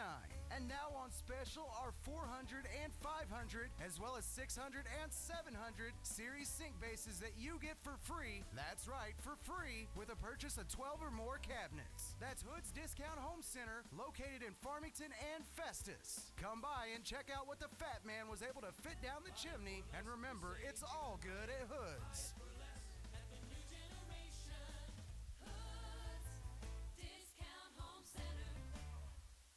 The St. Francis County Health Center Women's, Infants, and Children's Program would like to invite all families with a child under 5 years old to attend the WIC Holiday Party on December 3rd at 1 p.m. at the St. Francis County Health Center, 1025 West Main Street in Park Hills. There's going to be several free activities that day, such as decorating gingerbread houses, crafts, games, and snacks. Santa will also be making an appearance for pictures with the little ones. The Women's, Infants, and Children program, referred to as WIC, is a supplemental nutrition program that offers nutrition education, breastfeeding support, and community referrals to Missouri families with children under the age of 5 years old, new mothers and infants, and or a woman that has been pregnant within the last 6 months. Income and nutritional eligibility requirements apply. The St. Francis County Health Center WIC office is open Monday through Friday from 8 a.m. until 4 p.m. with appointments during the lunch hour and twice monthly open until 6 p.m. for the working families. For more information regarding the holiday party or to see if you qualify for WIC services, please call 573-431-1947. The St. Francis County Health Center and USDA is an equal opportunity provider. Here's a silly question for you. You ever get hungry around lunchtime? Yeah, of course you do. So do a lot of other people who, for one reason or another, may need some help finding that next meal. At Bogo's Sandwich Shop in Farmington, they do something amazing every day. First, they make an awesome sub sandwich from only the finest and freshest ingredients, where you get to choose the size, the bread, the meats, the cheeses, and all the wild and tasty toppings that Doug hand selects for his interactive menus. And then, once your sandwich is prepared and you fill your belly, Bogo's donates another sandwich to an area food bank for someone less fortunate than you. That's the magic of Bogo's. Buy one, give one. Every sandwich you buy at Bogo's, they will make an additional sandwich that feeds someone in need right here in our community. Bogo's founder, Doug Thomas, followed his heart. You just have to follow your stomach. To Bogo's Sandwich Shop in downtown Farmington, where when you buy one, you give one. Find Bogo's next to the post office in downtown Farmington or on Facebook. And Bogo's now delivers.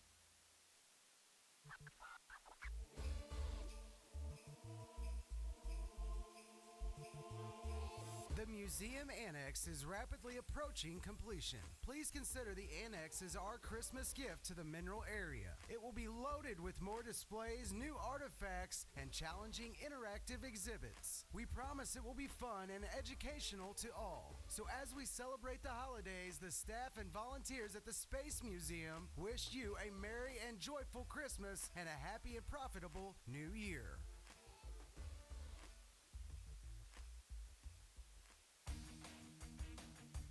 Are you facing foreclosure, considering abandoning your home, moving and need a quick sale, or just needing fast cash for your home? Call McWilliams Investments at 636-209-7933. If you are faced with circumstances and need an option, call McWilliams Investments. Don't allow your home to be foreclosed on or abandoned before exploring your options. We pay cash for homes and in most cases close the deal in 30 days or less. Call today for free consultation on your home at 636-209-7933. That's 636-209-7933.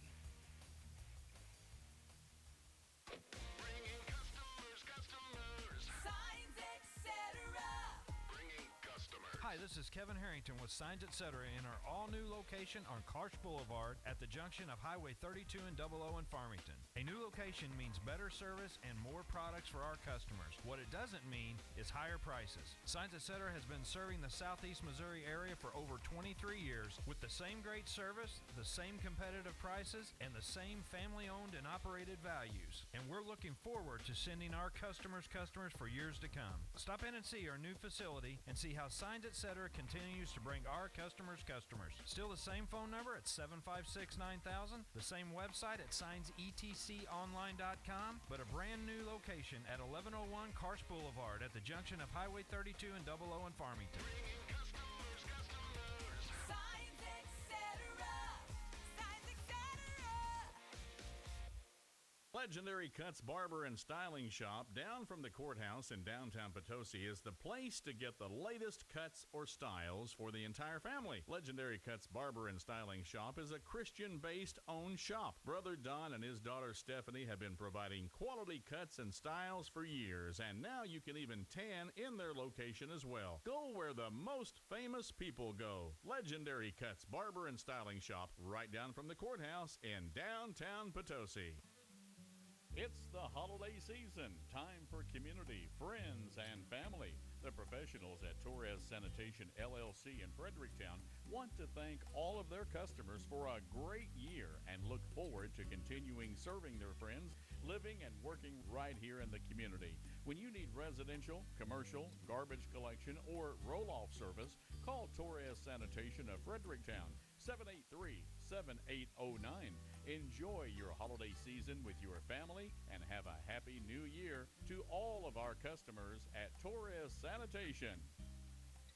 What happened to that beautiful tan you had this summer? Well, folks that go to Sunrays Tanning and Hair Salon in DeSoto still have that beautiful tan. During December, Sunrays Tanning in DeSoto is offering a stand-up bed special with unlimited tanning for only $80.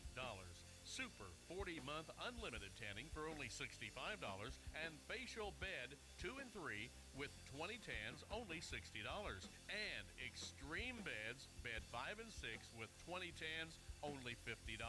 Cheryl Owens is also offering haircuts for only $10 too. That's Sunrays Tanning and Hair Salon, 610 South Main in DeSoto, or call 636-337-4990. Hi folks, Dennis Barrett Jensen Auto. Jeff Jensen and I would like to invite everyone in the area down to look at our tremendous line of inventory. We have got everything from 1997 models right up to 2015 models at Barrett Jensen Auto. We're still at the same location. We want everybody to come in and look at all the great changes that we've made here in the last couple months. And we'd like to see you come in, look at our inventory. We still have great financing, good service. And folks, we still want to welcome you into our dealership. Jeff and I would love for you to come see us. We're at 140 South Main, downtown Fredericktown, or visit our website, barrettjensenauto.com. Everybody knows that Jamie Powell at Powell Automotive is always pushing the envelope, striving to better serve his customers. Powell Automotive is proud to announce a full-service transmission tech at Powell Automotive. With 20-plus years of experience with transmission work and full-service transmission work, and offering a 12 and 12 warranty. 12 months or 12,000 miles. It's Powell Automotive in Park Hills. Call 431-2204. Are you saying Powell? What are you saying? Powell Automotive in Park Hills. Are you looking for a warm, safe-feeling, family-oriented environment to raise your family? Well, quit looking. Located at 601 Wallace Road behind Mineral Area Hospital in Farmington is Fox Ridge Apartments. Now, let me tell you a little bit about Fox Ridge Apartments. They offer 1- and 2-bedroom apartments ranging from the smallest $370 to the largest $532. HUD is accepted and is pet-friendly, too. There's a brand new on-site coin-operated laundry rooms, too. On-site maintenance, and we can't forget a playground and picnic area for the kids. There's a basketball and tennis court, too, and an outside 3-foot to 10-foot deep pool for the apartment tenants. Now, the applications are located 24 hours a day, 7 days a week outside the office in the app box. Jennifer shows apartments Monday through Friday from 8 until 5, and appointments only on the weekends. For more information, contact Fox Ridge Apartments at 756-5222. Fox Ridge Apartments in Farmington. Clean, safe, affordable housing.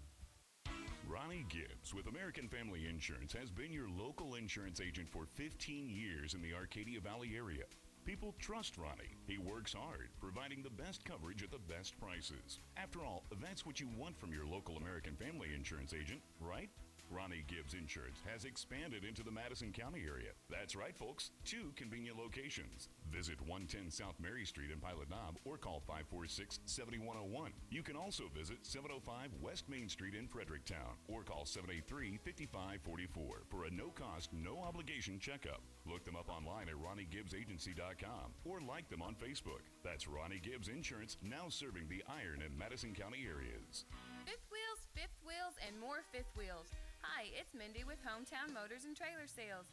If you've been considering a fifth wheel travel trailer, you need to stop by and see us. We have fifth wheels to meet every need, and right now they're drastically reduced at fall season clearance prices. Head out west, go see the coast, or visit the mountains in one of our all seasons units. Or take one of our Deer Hunter specials out and hit the woods. At Hometown Motors and Trailer Sales, we go above and beyond to make your buying experience a great one. And we still have the best quality, sales, and service around. Hometown Motors and Trailer Sales, located on Highway 8 between Potosi and Park Hills. Call us today, 573-562-1000, or find us on the web, www.hometownmotorsinc.com. It makes me want to take a back road. Makes me want to...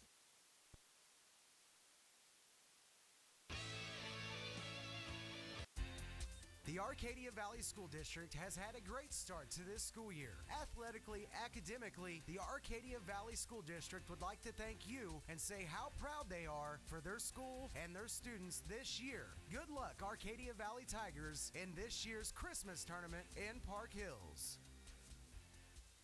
The Blackbird. And welcome back to coverage of the 60th Annual Bob Sechrest Jr. Christmas Tournament here from the TJ Foulon Fieldhouse in Park Hills, Missouri. Right now on tap, our last and final girls game of day number 1. It features the DeSoto Lady Dragons and the Arcadia excuse me on that one. Correction. It features the DeSoto Lady Dragons and the Potosi Lady Trojans. Right now, your starting lineups for the DeSoto Lady Dragons: the number 11, Krista Richardson; the number 14 of Macy Ketcherside; the 22 of Cindy Jackson; the 25 of Emily Brewer; and the 45 of Faith Sharrow. Starting for the Potosi Lady Trojans: the number 3 of Megan Clapp; the number 15 of Miranda Chazelle; the number 20 of Mackenzie Adams; the 22 of Allie Golden; and rounding out your starters for the Potosi Lady Trojans, the number 32 of Macy Knott. Right now, just to start off things, our first foul is going to be against the number 45 from DeSoto, and that will be the number 45 of Faith Sharrow. She draws your first personal foul, and 2 free throws made that time on behalf of the Potosi Lady Trojans.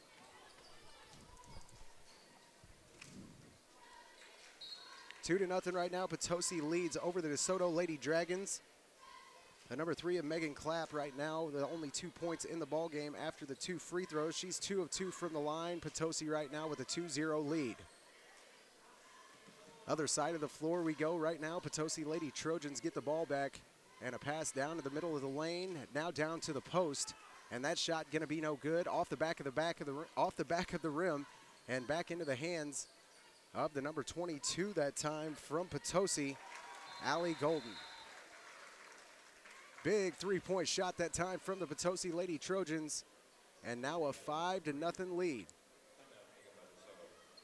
5-0 our score right now in the opening part of this game number 4 of the women's bracket here in the 60th Annual Bob Sechrest Jr. Christmas Tournament. More action coming your way after the break. Cafe, located at 512 East High. At some point, you're going to need an attorney who handles criminal, traffic, social security issues, estate planning, and family law.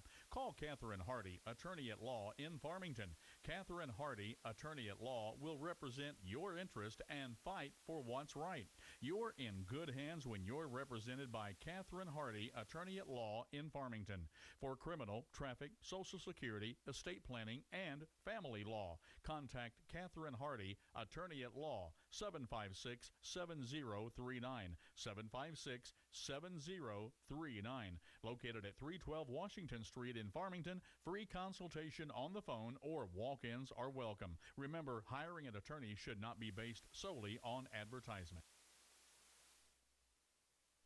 Unico Bank, banking with people like you at locations in Irondale, Potosi, and Deloge. Offering Shazam ATM debit cards, internet banking, and loans for automobiles, debt consolidation, personal lines of credit, personal loans, real estate, home improvement, and commercial loans. Since 1901, people have depended on Unico Bank. You should too. See them today in Irondale, Potosi, and Deloge. Unico Bank in the Lead Belt, member FDIC, and equal housing lender. Unico Bank in Potosi would like to take this time to wish everyone a Merry Christmas. Service and quality.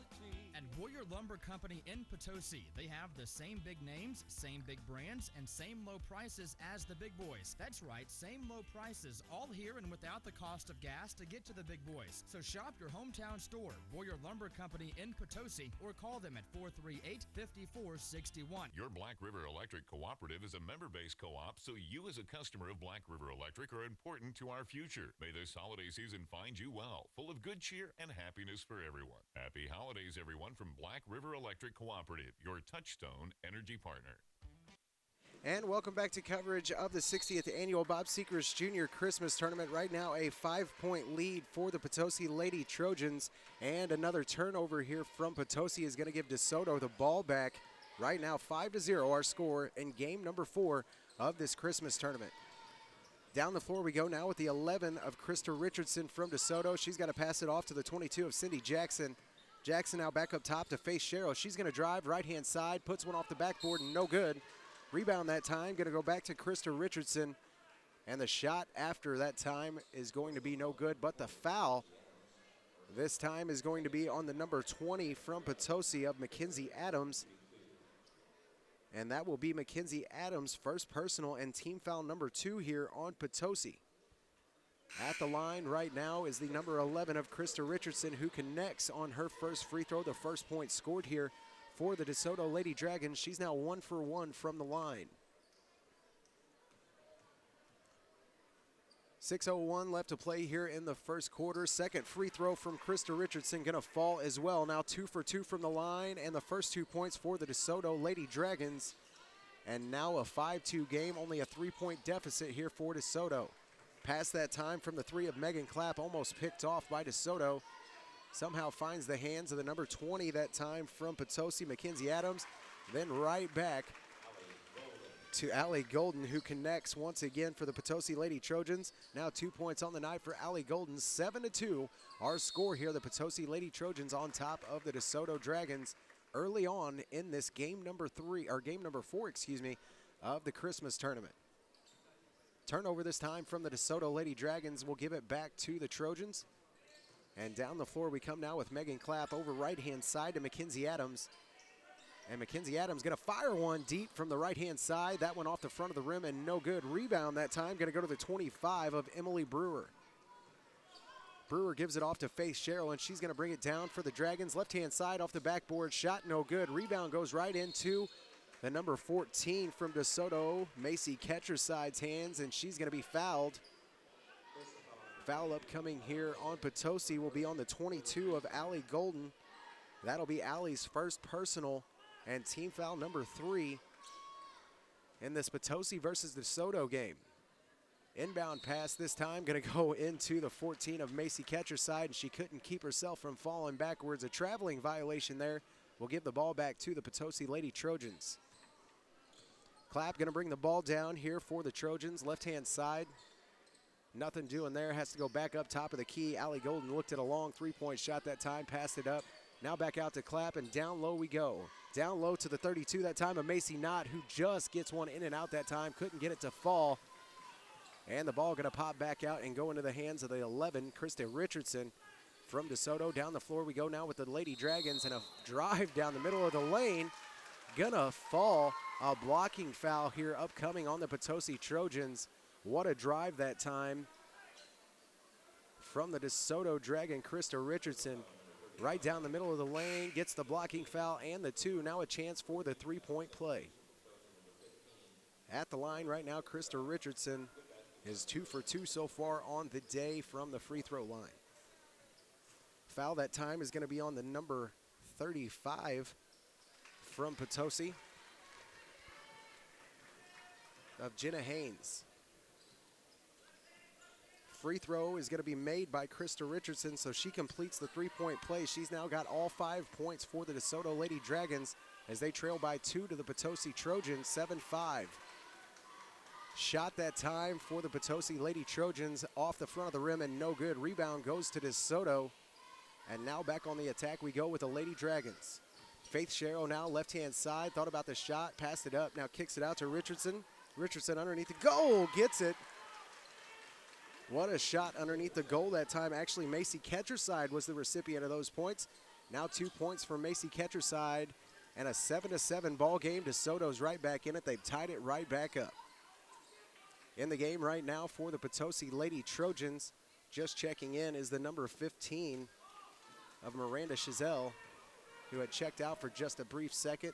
Left-hand side of the lane, and another 2 points falls for the number 11 of Krista Richardson, and the foul. She goes back and another chance to make the 3-point play. She's 3 for 3 from the free throw line so far, and a chance right now to get her 8th point of the night.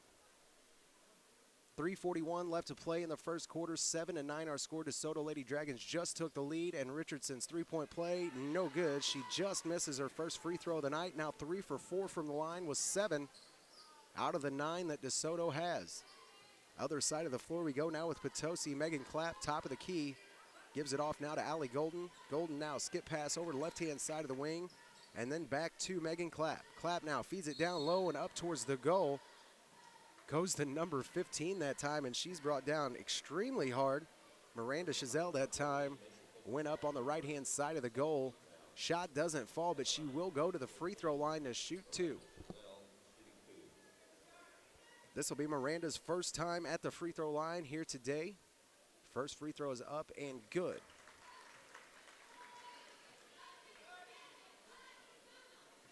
Miranda Chazelle now 1 for 1 from the line with her first points and a chance to tie it, and does.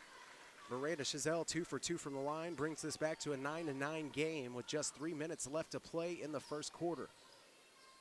Down the floor we go now with Potosi, and the pass that time intended for the 44, or excuse me, intended to get down low into the 22 of Cindy Jackson, broke up by the number 44 that time from the Potosi Lady Trojans of Shayla Jennings.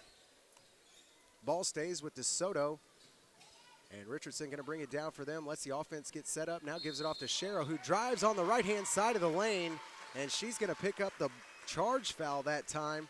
Ran right over the top of the Potosi Lady Trojans, and Faith Shero is going to pick up her second personal here of the ball game on behalf of an offensive charge, and that'll be team foul number 3 on the DeSoto Lady Dragons. Megan Clapp going to bring the ball down for the Trojans. Right-hand side now gives it off to Miranda Chazelle. Nothing doing over there on the right-hand side. Back up top, now over left-hand side. And a skip pass. Great ball movement here for the Potosi Lady Trojans, and that one just goes in and out of the hands of Mackenzie Adams. Mackenzie Adams trying to make that V-cut back towards the goal. Just couldn't get her hands on the ball. Now a long shot from Allie Golden, about a 15-footer from the elbow, and she connects. 2 more points for Allie Golden here, and she has given the lead back to the Lady Trojans by 2, 11-9. DeSoto Lady Dragons now trying to get their offense set up. Around the top of the key we go. Richardson going to try to drive. Now a kick down at the 25 of Emily Brewer, who shoots, and that one just rolls off the front of the rim and no good. Foul on the rebound here is going to be against DeSoto. And Potosi going to keep the ball here. Foul that time is going to be on Macy Ketcher's side from DeSoto. That'll be her second.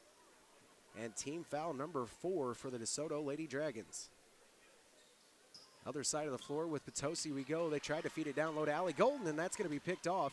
And now Richardson back on the run with it here for DeSoto. Top of the key, she's going to hold it up just a little bit and let her sisters get set up down there. Left-hand side now, a pass intended for the number 4 that time from DeSoto. Just goes in and out of her hands. That time tried to find Katie Keith. Just went over the top of her head and out of bounds, and that'll give Potosi the ball back now with under 2 minutes to play in this first quarter. A 2-point lead for the Lady Trojans. Skip pass goes all the way over the right-hand side to the 20 of Mackenzie Adams. She passes up a shot. Still trying to look to get it down in there to Shayla Jennings. No shot there, but Allie Golden's got one from the top of the key. She connects one more time. Now 6 points on the night for Allie Golden, and a 4-point lead for the Potosi Lady Trojans. Around the top of the key we go with DeSoto's Richardson. Now gives it off to Cindy Jackson. Jackson now tries to force a pass, and it's going to be picked off by the Trojans' Jennings, and she comes down the floor right-hand side, tosses up a wild shot that time, doesn't fall. Somehow the ball gets saved and goes back into the hands of Megan Clapp, though. They try to feed it down low, and finally the ball going to go into DeSoto's hands. They tried to find Allie Golden underneath the goal, but couldn't. Richardson now going to drive left-hand side of the lane for DeSoto. Nothing doing, kicks it out, and a long 3-point shot for Cindy Jackson, no good. Allie Golden now on the attack. Middle of the lane, off the glass and good. Allie Golden with 2 more, now 15-9 our score. Potosi starting to run away with it a little bit. Allie Golden racking up 6 of the last 8 points down the floor. DeSoto now, a long 3-point shot, just in and out that time for the number 4 of Katie Keith. And now the save almost goes out of bounds and somehow gets it back into the hands of Brooke Gardner. She misses an easy layup, and the rebound going to be pulled down by the 20 of Mackenzie Adams. And back down the floor we go now. Megan Clapp back up to Allie Golden, now back down to Clapp. Clapp, long 3, just over the back of the rim and no good. Under 15 seconds to play here in the first quarter. A 15-9 score, all Potosi early on in this game number 4 of the Christmas tournament. A spin move and a move towards the left-hand side of the lane that time for Richardson. He isn't going to work out. That ball stripped, and she's fouled. And the foul going to be against Allie Golden. That'll be Allie's second personal and team foul number 6 on the Potosi Trojans. Inbound upcoming here for Faith Sherrill and the DeSoto Lady Dragons. Still looking for somebody, finally finds Richardson up on top of the key. Now a drive down the middle of the lane, a strong throw off the back of the backboard, no good. And that's gonna let the time expire here in the first quarter where it has been all Potosi. 15-9, our score right now, a 6-point lead for the Potosi Lady Trojans over the DeSoto Lady Dragons. Game number 4 of the 60th annual Bob Sechrest Jr. Christmas Tournament right here from Park Hills, Missouri, the TJ Foulon Fieldhouse. More basketball action coming your way right here on the Dawkins Broadcast Group right after these messages. For over 35 years, Bruce Griffin's Trailer Town has offered a no-gimmick, no-hassle RV shopping experience. Bruce, Tim, Judy, and the boys in the back will provide you with award-winning, courteous, quick, and quality service before and after the sale. When you buy a new or used RV, you become a member of the Trailer Town family for life. From electrical and plumbing to brakes and tires, for new or used RVs and the greatest extended family around. Browse in person or online at bgtrailertown.com. Bruce Griffin's Trailer Town, 10 East Woodlawn Drive, Ludington, Missouri. Give them a call, 431-7790. Folks, when you want honest, dependable service on your home improvement project, you want Dalton Home Improvement, LLC, serving the Mineral area with quality, honest work for over 30 years. No matter what project you're ready to tackle, owner Hank Kinsey is ready to give you the best estimate and pricing around. A featured service provider on Angie's List. Dalton Home Improvement, LLC has been recommended time and time again. Call Hank Kinsey now at 431-2373, or you can reach Hank at 314-640-2808. Dalton Home Improvement, a member of the Better Business Bureau, and the most recommended in the Mineral area. Call Hank now, 431-2373 or 314-640-2808. And welcome back to coverage of the Christmas tournament here from Park Hills. Out of the break and into the second quarter we go. Faith Sherrill and the DeSoto Lady Dragons going to try to attack the basket. Left-hand side now, they give it off to the number 14 from DeSoto, Macy Catcher side. She tries to drive. That one going to go out of bounds, but will stay with the DeSoto Lady Dragons. Faith Sherrill to attempt the inbound here in just a second. Gets it up top now to Richardson. Richardson dribbles off right-hand side, gives it off to Faith Sherrill, who's now going to try to drive baseline. And the baseline drive now around the left-hand corner, back up top. This a long three-point shot and no good for the 4 of Katie Keith, who is now 0 for 3 from the three-point line.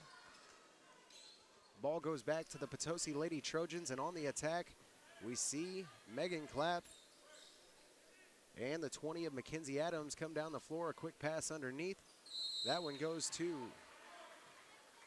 the 32 that time of Macy Knott, who's knocked around a couple times.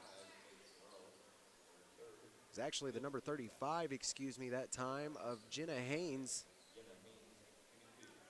And Jenna Haynes going to go to the free throw line for the first time here tonight. First free throw is no good for Jenna. She's now 0 for 1 from the line so far. Foul that time on DeSoto was on the 45 of Faith Sherrill, and not good news for her. She picks up her third personal early on in this ball game. Now just a minute expired in this fourth quarter. Both shots that time from Jenna Haynes going to fall no good, and the rebound goes back to DeSoto, and on the attack they go and throw the ball away quickly that time and right back to the Lady Trojans. DeSoto having a little bit of trouble getting that offense set up so far here. A lot of miscommunication and a lot of hurrying going on for the DeSoto Lady Dragons offensively. Defensively doing pretty good here in the last couple drives. Now down low they go, and they're going to give it off to the 32 of Macy Knott, who gets the 2 and the chance for the three-point play as she goes to the free throw line. Foul that time is going to be on the number 11 from DeSoto. That is Krista Richardson. That'll be Krista's first personal and team foul number 6 on DeSoto.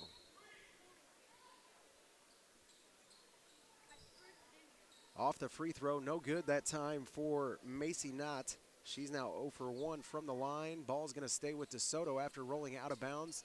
Inbound here goes back to the 22 of Cindy Jackson, and she's going to have to push it up. A long pass down to Richardson underneath the goal. She goes up with it and gets 2 more. Krista Richardson now with 9 points for the DeSoto Lady Dragons and pulls it back to within 6. Pass goes over to Allie Golden, and now going to be picked off. The number 4 that time from DeSoto stepped right in front of it, Katie Keith. And she drove down, wasn't able to complete the layup. But going back up with it, it's swatted out of bounds by Potosi and will stay with the DeSoto Lady Dragons on their side of the floor. Long shot here for Katie Keith off the inbound. No good once again. She has failed to hit a three-point shot yet. And the ball goes right back to the Lady Trojans. Right-hand side now, Clapp. Clapp tries to feed it down low to Jenna Haynes. And that ball going to be pushed back at her by the DeSoto Lady Dragons. And now a quick foul coming up will be on the 32 of Macy Knott.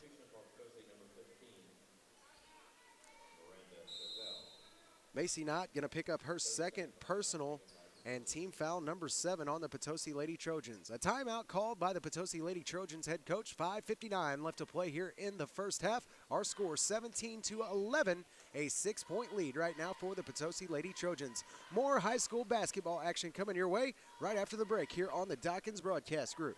The perfect time to add quality sound to your ride at Audio Dynamics in Farmington. Buy a set of component speakers and get a second coaxial speaker pair free plus installation. Or buy coaxial speakers and get a free pair of coaxial speakers or take 50% off select speakers. It's also the perfect time to add bass to your ride at Audio Dynamics. Buy select amplifiers, get a free subwoofer. Or buy one subwoofer and get a second subwoofer for one-half price. And it's the perfect time to add power to your mobile sound system. Buy select amplifiers and get free parts and installation up to $200. Or buy select bass amplifiers and get a free amplifier for your mids or highs. And it's a perfect time to add a car remote starter system to your vehicle. Never get into a cold car again. Buy a remote starter and get an upgraded extended range 2-way remote for 25% off. It's a perfect time to head to Audio Dynamics, 1125 Maple, Farmington. The Mustard Seed Mercantile in Fredericktown features well-crafted women's clothing, must-have accessories to make every outfit new, and gifts for all budgets. The Mustard Seed carries many locally produced products and is proud to be locally owned and operated. The Mustard Seed Mercantile, the finest boutique in the heart of Fredericktown at 125 East Main Street. For a unique shopping experience, check out the Mustard Seed Mercantile in Fredericktown and mention this ad for $5 off your December purchase. And welcome back to coverage of the 60th Annual Bob Sechrest Junior Christmas Tournament. Right now, the definition of a lot of fouls being shown in this fourth and final game of the girls bracket here on our opening day. Foul that time goes against Jenna Haynes. She's now got 2 personals as well and racks up the 8th team foul for the Potosi Lady Trojans. Free throws were no good, but on the other side of the floor for the Potosi Lady Trojans, the 32 of Macy Knott racks up 2 more. Now 4 points on the day for her and a 8-point lead for the Potosi Lady Trojans, 19-11, our score as we now go under 5 minutes left to play in this first half. Richardson going to bring it down, top of the key, now feeds it into the middle of the lane. Was trying to find the 14 that time of Macy Ketcherside. And she's going to be fouled from behind in the post. This foul going to go against the 22 of Allie Golden. Now 3 personal fouls on Allie Golden and 9 team fouls on Potosi. At the line right now, the number 14 of Macy Ketcherside. And she's going to roll one off the front of the rim and no good. Rebound that time is going to go to the number 44 of Shayla Jennings. Down the floor now we go with the Potosi Lady Trojans. Right-hand side, a long attempt just inside the 3-point line that time for the 15 of Miranda Chazelle is just short and falls right into the hands of Richardson from DeSoto. Down on the other side, a quick rushed shot that time from the 25 of Emily Brewer falls no good. And the Potosi Lady Trojans right back on the attack and taking advantage of a wide open lane as Mackenzie Adams drives down and takes the easy 2. Now 2 points on the day for her. With under 4 minutes now, or approaching 4 minutes, I should say, it is now a 10-point lead for the Potosi Lady Trojans. Underneath the goal now, Richardson turns around. She finds a very tall number 44 of Shayla Jennings and just isn't able to shoot over the top of her. Ball rolls out of bounds, but will stay with the DeSoto Lady Dragons.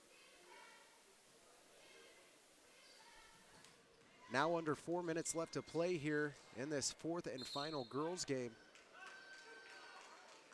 And the ball going to roll out of bounds that time on the DeSoto Lady Dragons and give it back to the Trojans. They lead right now by 10. Down the floor now with the Potosi Lady Trojans. They kick it down low real quick. Shayla Jennings, turn around, and she's got it. Shayla Jennings, a force to be reckoned with down there under the goal. Turns around and puts that one up and in very easily. And now back on the attack come the DeSoto Lady Dragons. A quick push underneath the goal and a finish there. Finally for the DeSoto Lady Dragons on behalf of the 14 of Macy Ketcherside. Now just a 10-point game again. Ball that time almost intercepted by the DeSoto Lady Dragons. Rolls off their thigh and out of bounds. Will stay with Potosi. And now the inbound pass goes to Shayla Jennings, and she's wide open under the goal and puts it up and in very easily. Now 4 points for Shayla Jennings and a 12-point lead for the Potosi Lady Trojans. Down underneath the goal, a wide open goal it is, and a quick foul here upcoming. Had to do something. Emily Brewer was all by herself underneath that goal, and Jenna Haynes had to attack her quickly as she knew that was going to be a pretty easy layup. Not a smart play there from Jenna Haynes, though, as she picks up her third personal foul here already in the first half. At the line right now, the number 25 from DeSoto, Emily Brewer. She knocks down her first free throw. Is now 1 for 1 from the line with a point. Second shot for Brewer is going to be up and no good. Now 1 for 2 from the line. Rebound goes to DeSoto, and another missed shot here from the number 4 of Katie Keith. Falls right into the hands this time of Miranda Chazelle, then out to Clapp as she tries a long three-point shot. And it doesn't fall. Inbound upcoming for DeSoto, goes right into the 22.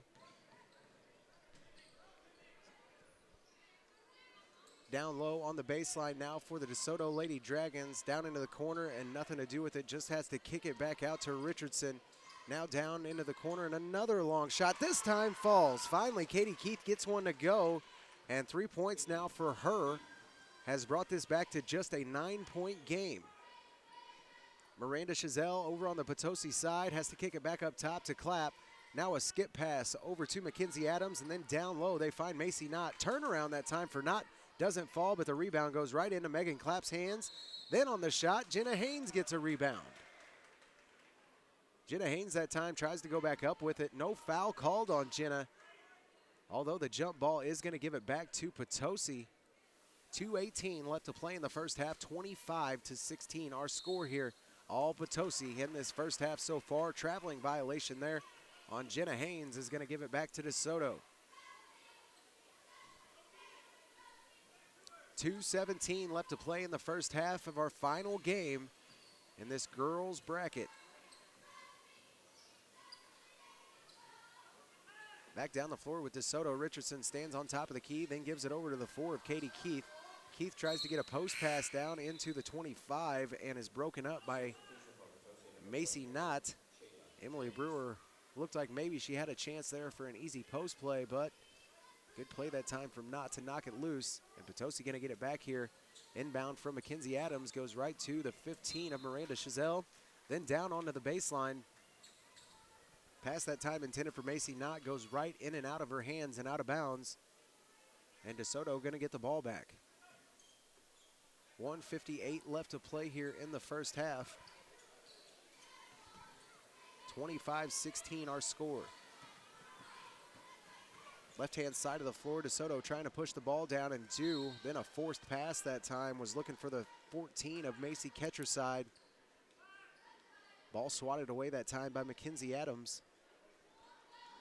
Out of bounds it goes. Now DeSoto with a chance to inbound underneath their own goal.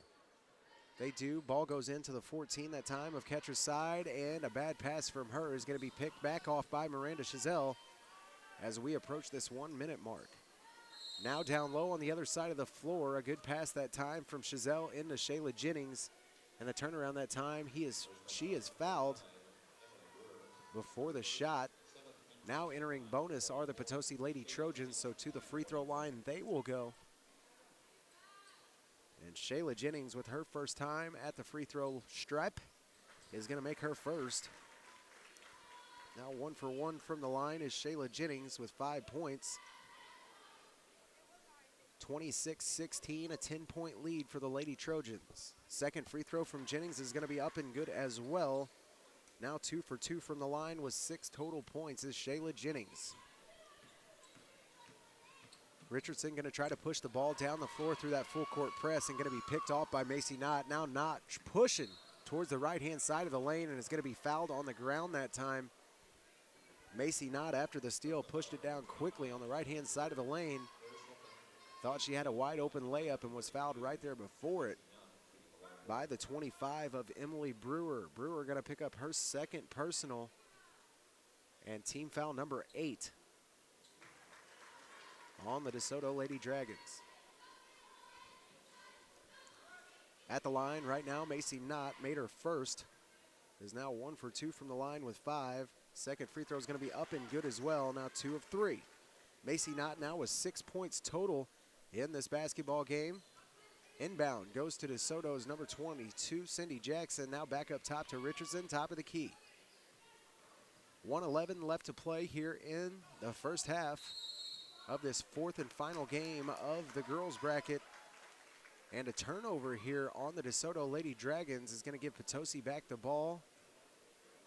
A time violation on the DeSoto Lady Dragons. And still trying to get that offense set up every time. A wide open lane here for Miranda Chazelle as she pushes that one just off the back of the backboard and no good. And back into DeSoto's hands it goes. Other side of the floor, and a shot here by Emily Brewer off the backboard and falls. What a shot that time. Drove right to the middle of the lane. Did the 25 of Emily Brewer. Got the 2 and the foul. Now 3 points on the night for her. And a chance to make it 4. At the line, Emily Brewer, her free throw is up and good. Emily Brewer now 2 of 3 from the free throw line. Inbound here goes to Megan Clapp as she's being trailed by the DeSoto Lady Dragons. Has to pull that one back in. A long three-point shot here comes from Mackenzie Adams. Just goes off the back of the rim, but luckily Shayla Jennings is there for the rebound. And the putback, 2 more for Shayla Jennings. Now 8 points total for her. Inlet pass here for DeSoto as they try to push it down the floor. The number 4 right now of Katie Keith doing all she can to get past that press. Now over to Richardson, top of the key, and then a long shot here for DeSoto's Cindy Jackson. An air ball over the back of the rim. Now under 10 seconds left to play. Potosi trying to push it down the floor quick. Mackenzie Adams isn't going to get it, and it barely goes out of bounds with just 1.1 second left to play here in the first half of game number 4 in this 60th annual Bob Sechrest Junior Christmas Tournament. 1.1 left, and a quick inbound pass, long 3, and got it. Megan Clapp connects at the very end of the half with a long 3. 5 points total for Megan Clapp, and that puts an exclamation point on the first half that has been all Potosi. 34-19, our score here, the Potosi Lady Trojans on top of the DeSoto Lady Dragons. We have your hometown, or your Crown Motors, halftime show coming up right after this. We will recap the first half, all of the action, all of the points that have been scored here, and what has led to the Potosi Lady Trojans having this 34-19 lead. Your Hometown Motors post-game show coming up directly after this, and then the kickoff of the men's side of things right around the corner at about 4 o'clock. We are going to be kicking off boys high school basketball with your number 1 seeded Central Rebels as they saw the number 1 seeded Lady Rebels earlier win their first game. Looking forward to that game and looking forward to getting this boys basketball started just right around the corner. Your Crown Motors halftime show of game number 4 here for the ladies. Coming up right after this, the Potosi Lady Trojans and the DeSoto Lady Dragons, game number 4 of the Bob Sechrest Junior Christmas Tournament. Halftime coming up right after this. The Baptist Home in Ironton is open to anyone needing 24/7 nursing or respite care. You do not have to be a Baptist or turn over all of your assets to enter. Now with an open admission policy, we are able to offer our services to all. If you or someone you love needs compassionate nursing care in a secure and loving environment, please call 573-546-7429. That's 573-546-7429. The Baptist Home, providing care like family for more than 100 years. And welcome back to coverage of the 60th Annual Bob Sechrest Junior Christmas Tournament right here from Park Hills, Missouri, the TJ Foulon Fieldhouse. Right now, about 8 minutes left in halftime, and what a first half we've seen here of game number 4 in the women's side of things. Our last game of broadcast day number 1 and the girls' side of opening round. The Potosi Lady Trojans right now with the lead on the DeSoto Lady Dragons. The score at half, 34-19. Your Crown Motors halftime show right now, recapping your first half here of game number 4 on the ladies' side of things from this Bob Sechrest Junior Christmas Tournament. Scoring went as such for the DeSoto Lady Dragons in the first half. Krista Richardson ends the first half with 9 points, was 3 of 4 from the free throw line with 1 foul. The number 14 of Macy Ketcher's side ends the first half with 4 points, no free throws, and 2 personal fouls. The number 25 of Emily Brewer ends the first half with 3 points, was 2 of 3 from the line with 2 personal fouls. And the number 4 of Katie Keith rounds out your scoring for the DeSoto Lady Dragons in the first half. She ends with 3, no free throws, and no personal fouls on the number 4 of Katie Keith. Right now, your winning team in the bracket here, the girls' bracket, that is, Potosi Lady Trojans on top right now, 34-19 on the DeSoto Lady Dragons, scoring as such for the Potosi Lady Trojans in the first half. The number 3 of Megan Clapp, the one that just hit that big three-point shot right at the buzzer to end our first half. She ends with 5 points, was 2 of 2 from the line with no personal fouls. The number 15 of Miranda Chazelle, she ends the first half with 2 points, was 2 of 2 from the line with no fouls. The 20 of Mackenzie Adams ends the first half with 2 points, no free throws, and 1 personal foul. The number 22 of Allie Golden ends the first half with 8 points, no free throws, and 3 personal fouls. The 32 of Macy Knott ends the first half with 6 points, was 2 of 3 from the free throw line with 2 personal fouls. And rounding out your scoring, the young lady that didn't get the start but has been a huge presence down low, the 44 of Shayla Jennings with 8 points in the first half, was 2 of 2 from the line with no personal fouls on Shayla. Right now, the Potosi Lady Trojans leading our last girls game of day number 1 here from the TJ Foulon Fieldhouse. Our score, 34-19 on your Crown Motors halftime show. The Dawkins Broadcast Group, 107.1 The Zone, Froggy 96, and KDKZ18.com, where you can catch the action as it happens right here on the Dawkins Broadcast Group. We got second half action coming up, and then the boys' side of things right around the corner, right after our halftime break here from the TJ Foulon Fieldhouse. My electric bill is due and I don't get paid for 2 more weeks. What am I going to do? Check on the Spot in Farmington is your answer. They offer payday loans bi-weekly or monthly. Get a payday loan at Check on the Spot and avoid return checks.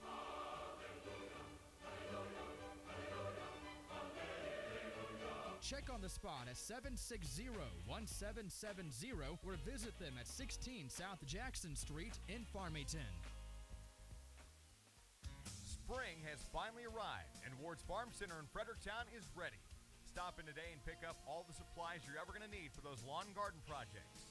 Weed and Feed Pre-Emergent will free up your lawn from all those pesky weeds and give your lawn that professional look you've been wanting. Garden Seed, Miracle Grow, Topsoil, Grass Seed, Fertilizer, Lime, Potting Soil, Seed Potatoes, and much, much more. Rakes and shovels, seeders and spreaders, all the tools you'll need to get the job done right. Stop in today or call them at 783-3100. That's Ward's Farm Center in Fredericktown, your one-stop shop for spring. 783-3100. Dave's getting loud, but he don't mean no harm. We're just country boys and girls getting down on the farm.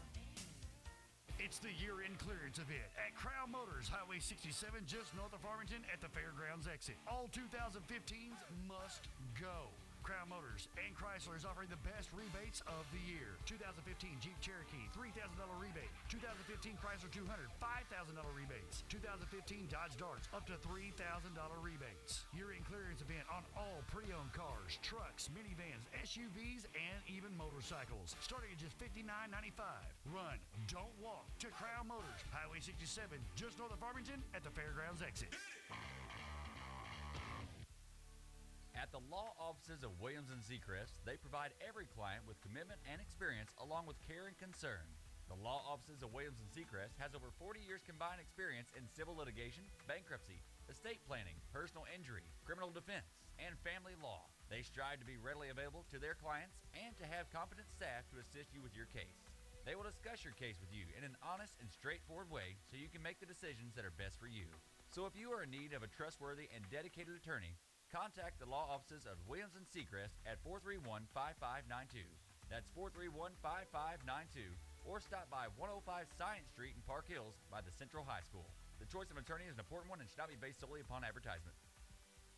The Viburnum School District is proud to support their student athletes participating in the annual Park Hills Central Christmas Tournament. The staff and faculty of the Iron County C4 School District thank you for your encouragement and involvement with students, and go Blue Jays from everybody of the Viburnum Schools, Iron County C4.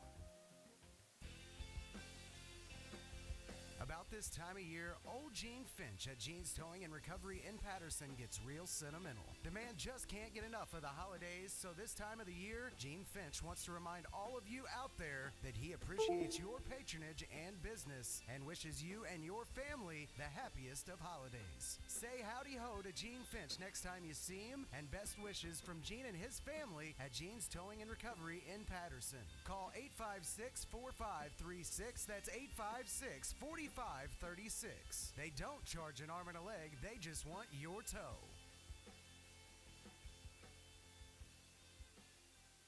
Why shop for insurance when you can trust a professional to do the work for you? Danny Bates Insurance covers auto including SR22, home, life, health, Medicare supplements, individual and employee supplement insurance. With years of experience, Danny can track down the coverage you need at a price you can afford. Stop paying too much for insurance you don't need and let Danny Bates Insurance in Park Hills get your family or business covered today. Call Danny Bates Insurance at 573-431-2270.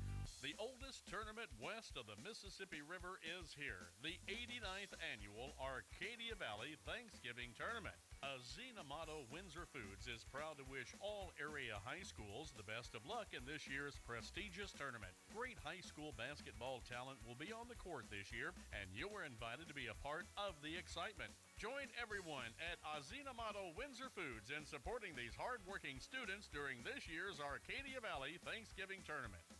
D&D Towing in Fredericktown has been serving the area for over 15 years. So when you're in need of a tow, call the folks that have been trusted for years. D&D Towing at 783-7739. They service all surrounding counties and are also a member of AAA. Plus, D&D Towing offers a lockout service, jump starts, medium-duty towing, and 4x4 recovery. Available 24 hours a day, 7 days a week. That's D&D Towing in Fredericktown. 783-7739. That's 783-7739. D&D Towing in Fredericktown would like to take this time out to thank their customers for their business throughout the years and to wish everyone a safe and happy holidays. Also, don't forget to bring your family and friends to this year's Christmas basketball tournament and support your local team. Happy holidays from D&D Towing in Fredericktown.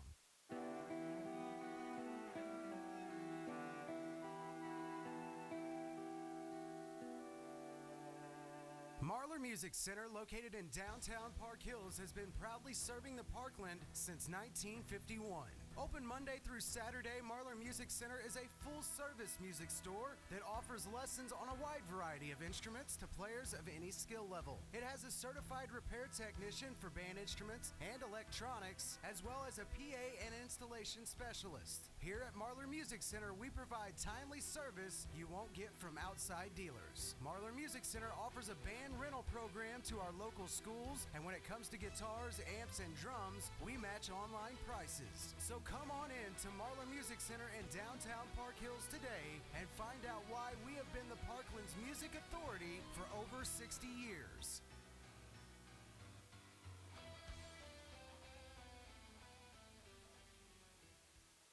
And welcome back to coverage of the 60th annual Bob Sechrest Junior Christmas Tournament here from Park Hills, the TJ Foulon Fieldhouse. Right now, starting our second half, Potosi Lady Trojans with a big lead over the DeSoto Lady Dragons, 34-19. Right now, our score. And Potosi on the rebuttal that time after the missed shot. Jenna Haynes not able to get the completed shot.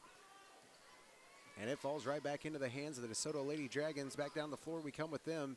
And a lob pass that time intended for the post is going to be picked off by Mackenzie Adams, and back on the run come the Trojans. Top of the key, pull up from about the free throw line. Floater that time doesn't fall for Mackenzie Adams. And a foul going to be called here on the rebound. 7:01 left to play here in the third quarter, just getting underway in this second half. In the first half, all Potosi Trojans. DeSoto now with the ball running down towards their end of the floor. The number 11 of Krista Richardson going to give it off now to the 22 of Cindy Jackson. Jackson back to Richardson, a spin move there as she tries to get into the middle of the lane. This ball going to be picked off by the Trojans, and back up to Megan Clapp. She's on the attack, a 1-on-3 here, left-hand side, and that one falls no good. Goes over the top of the rim and falls. And now back on the attack come the DeSoto Lady Dragons. Richardson going to pull up right-hand side, a long three, and she got it. Krista Richardson comes out and tacks on 3 more points here for DeSoto. Now 12 on the day for her. The score now just a 12-point lead for Potosi, 34-22. Other side of the floor now, Potosi trying to push the ball down. That one gets shoved out of bounds by the DeSoto Lady Dragons. Potosi will keep possession on their own side of the floor. Inbound upcoming here from Mackenzie Adams. Has to get it all the way up to Allie Golden, now almost the half-court line. Ball almost goes out of her hands that time. Gets possession back. Allie Golden now top of the key. Feeds, what a pass that time to Jenna Haynes underneath. Just wasn't able to complete it that time. As I thought she was fouled immediately. No foul on that one, but on the rebound, Jenna Haynes is going to be fouled. And she will go to the line now to shoot 34-22. And at the line right now, Jenna Haynes from the Potosi Trojans. Her first free throw is up and no good. Jenna Haynes now 0 for 3 so far on the day from the free throw line. Not her best day from the stripe.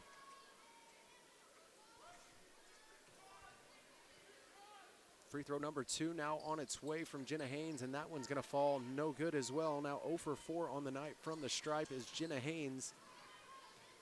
And back on the attack come the DeSoto Lady Dragons. This ball almost goes off the foot of Richardson and out of bounds. She saves it. A wild pass back into Cindy Jackson. And now top of the key for Richardson. Trying to get around the pick. Has to give it back off to Jackson. And now to Katie Keith. She dribbles around the top of the key. This one going to be stolen away by Miranda Chazelle. And a shove in the back that time from the 14 of Macy Ketcherside. Going to draw the foul. And Potosi will get the ball back here with 5:34 left to play in the third. Foul that time is on the number 14 of Macy Ketcherside, her third personal, and team foul number 3 on DeSoto here in the second half.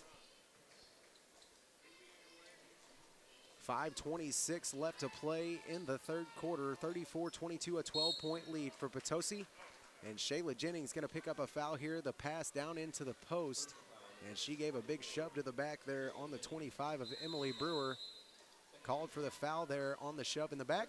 And a timeout going to be taken here by the DeSoto Lady Dragons. It comes with 5:21 left to play here in the third quarter. 34-22 our score, a 12-point lead for the Potosi Lady Trojans. We're going to take a short break and we'll be back with more high school basketball action here from the Christmas tournament and the TJ Foulon Fieldhouse on the Dawkins Broadcast Group after this.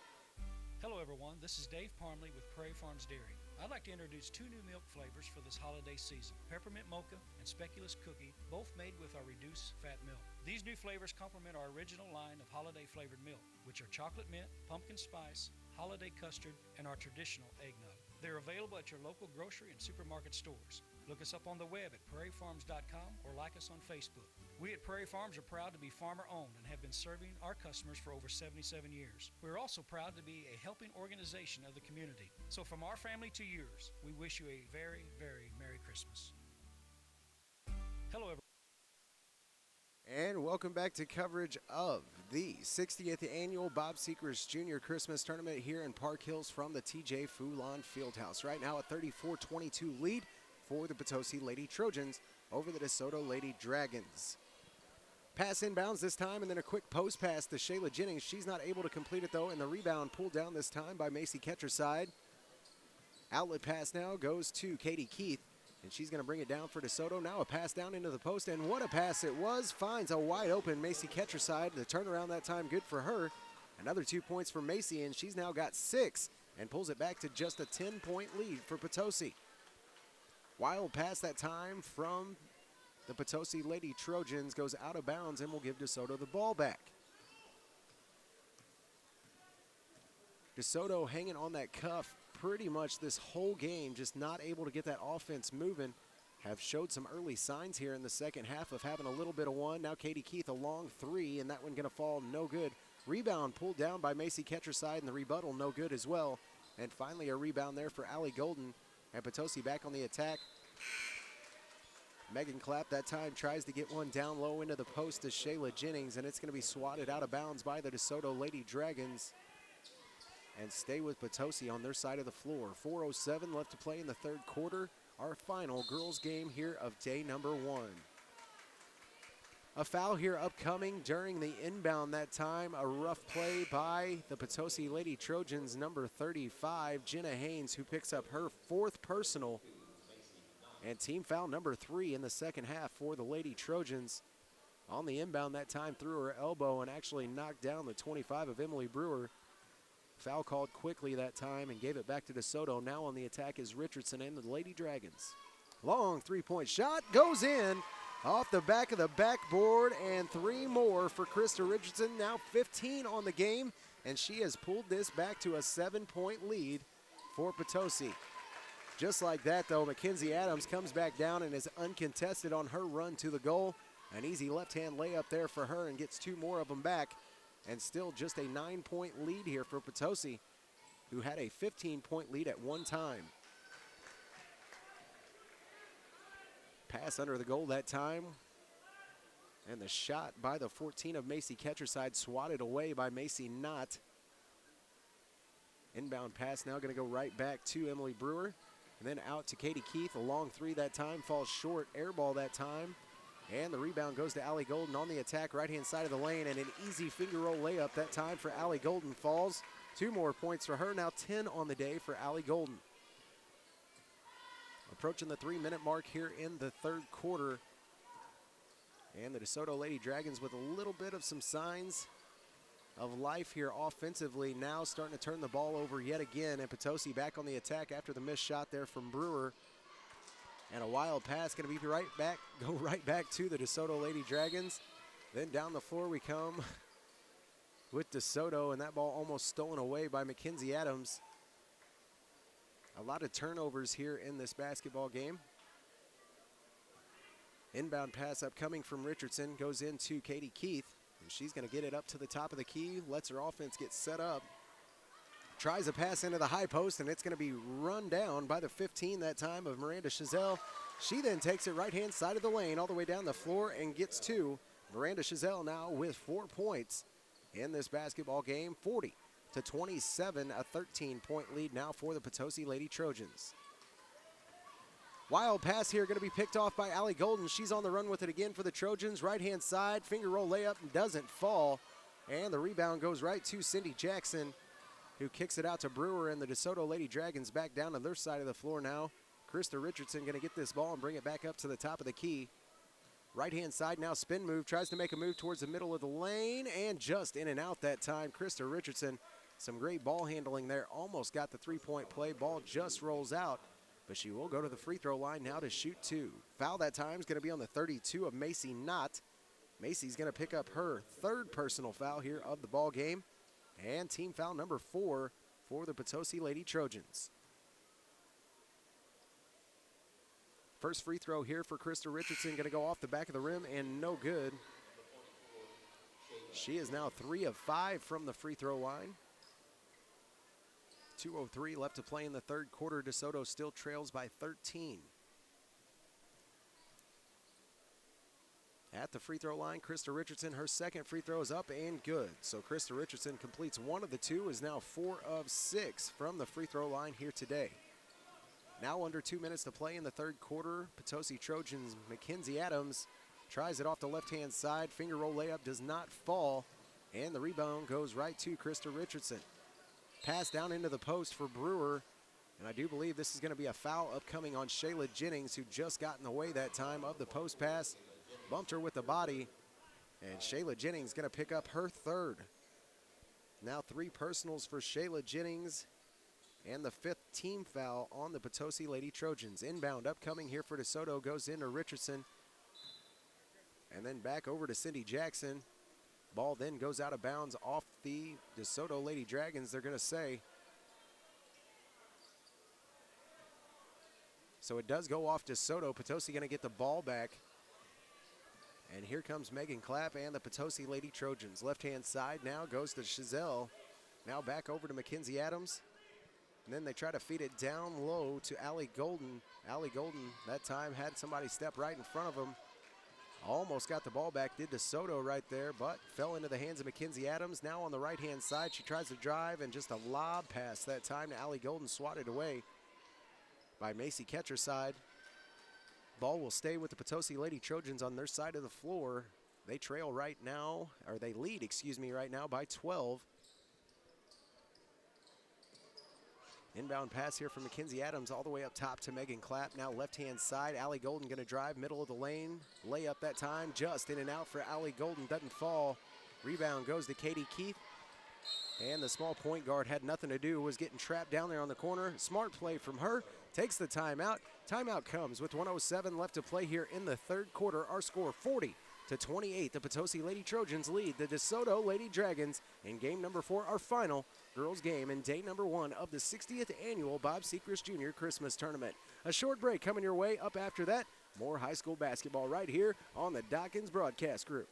Holidays are such a wonderful time to get together with family and friends, and this holiday season is no different. Polite Ready Mix wants to thank you for your business during the past year and hopes to take care of your concrete needs the next year as well. The staff at Polite Ready Mix wants to take this time to also wish you and your family the best this holiday season can bring. Merry Christmas from everyone at Polite Ready Mix.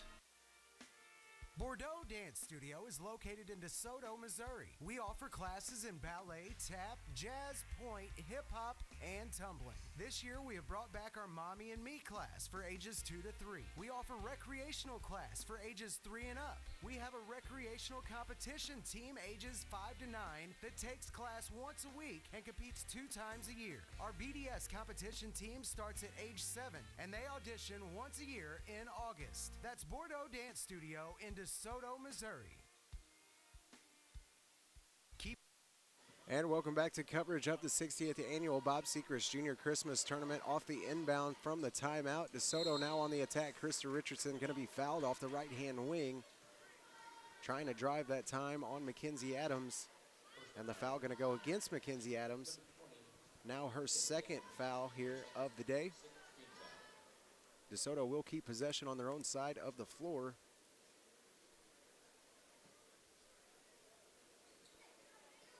Mackenzie Adams, second personal, team foul number 6 on Potosi here in the second half.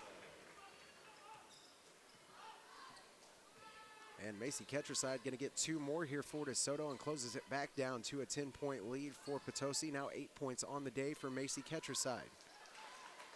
This time the easy layup is going to fall for Shayla Jennings. And another 2 points for her. Now 10 on the day for Shayla Jennings. On the other side of the floor, a long 3-point shot that time from Cindy Jackson. Not going to fall for DeSoto. Rolls right into the hands, though, of Emily Brewer. And DeSoto going to try to get this offense set back up. A drive here upcoming, and no good from Krista Richardson. Rebound goes right to Mackenzie Adams. Now under 10 seconds left to play. Potosi pushing down for that last shot. Megan Clapp now gives it off to Allie Golden. 2 seconds left to play, and a quick fadeaway that time from her, no good.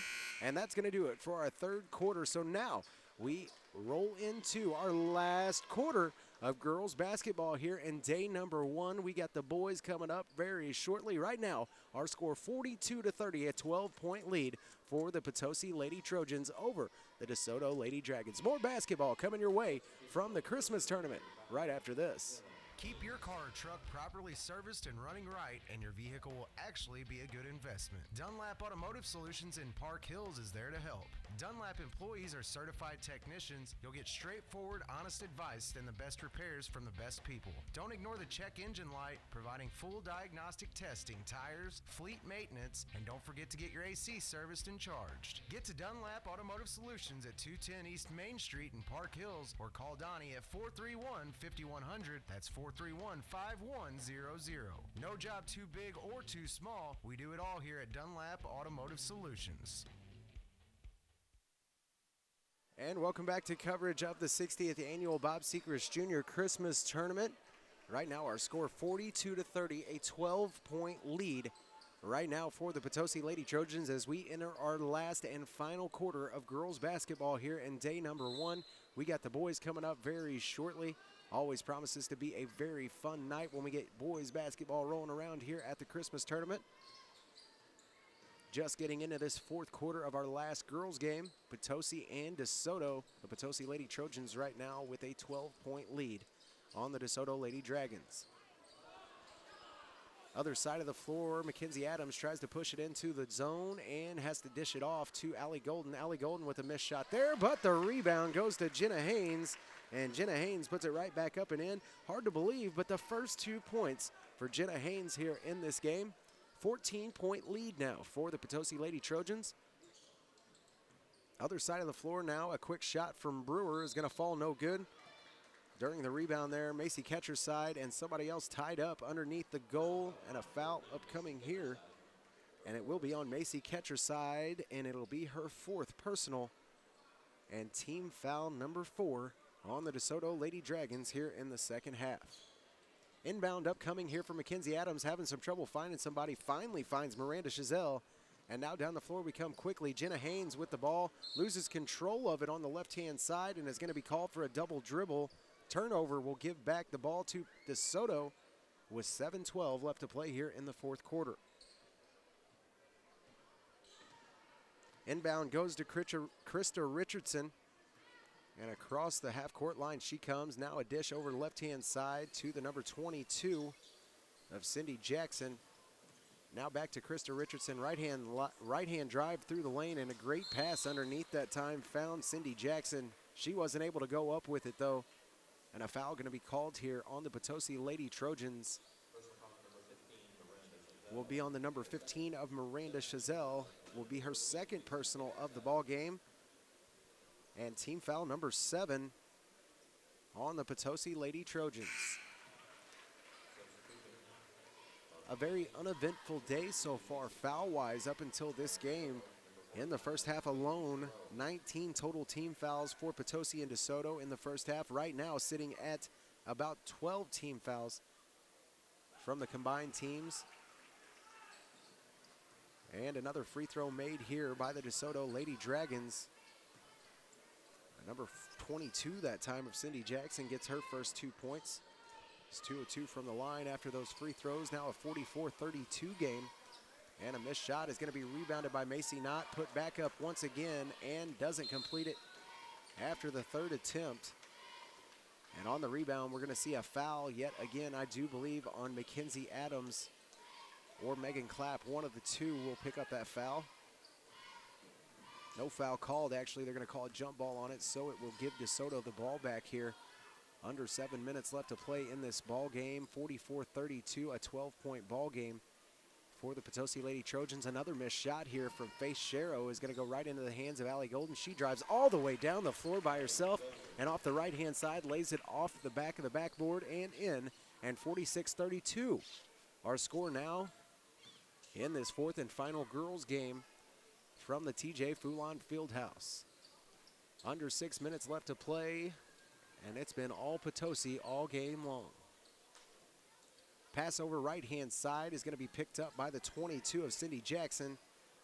Jackson almost walks with the ball and has to pass it all the way across the floor to Faith Sharrow. A long 3 there from her is no good. Rebound goes into the hands this time of Brewer. A long shot there from Emily Brewer is no good. And on the rebound, another foul going to be called here, I do believe, on Emily Brewer. And is Emily Brewer now going to pick up her 4th personal and 5th team foul here in the second half on the DeSoto Lady Dragons. Left-hand side now, they give it off to Mackenzie Adams. And now the pass down deep, and they're going to give it back to Miranda Chazelle, who has the ball stripped on her drive towards the bucket. Still is able to get a shot away. Shot doesn't fall, and the rebound goes right to Macy Ketcherside. A foul directly following that. Foul upcoming here, I do believe, will be on Chazelle, and is Chazelle's third personal and team foul number 8 on Potosi here in the second half. That will send her to the free throw line. The number 14 of Macy Ketcherside now at the line.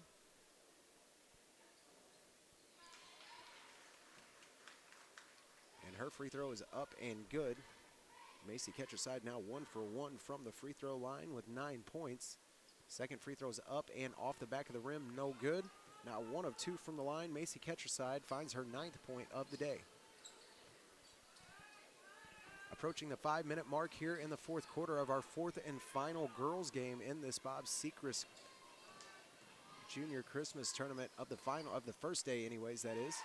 And a long three-point shot there comes from Macy Ketcherside. Now 12 points on the day for her. And she's pulled this back to just a 9-point lead for Potosi. And Allie Golden answers right back with 2 more. Now 12 points for Allie Golden.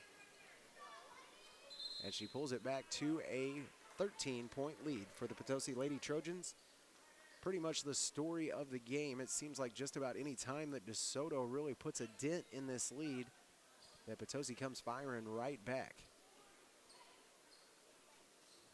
Inbound now is going to come into Jenna Haynes, and she tries to feed it down low to Shayla Jennings. That pass going to be broken up this time by Emily Brewer. Somehow finds the hands of Krista Richardson.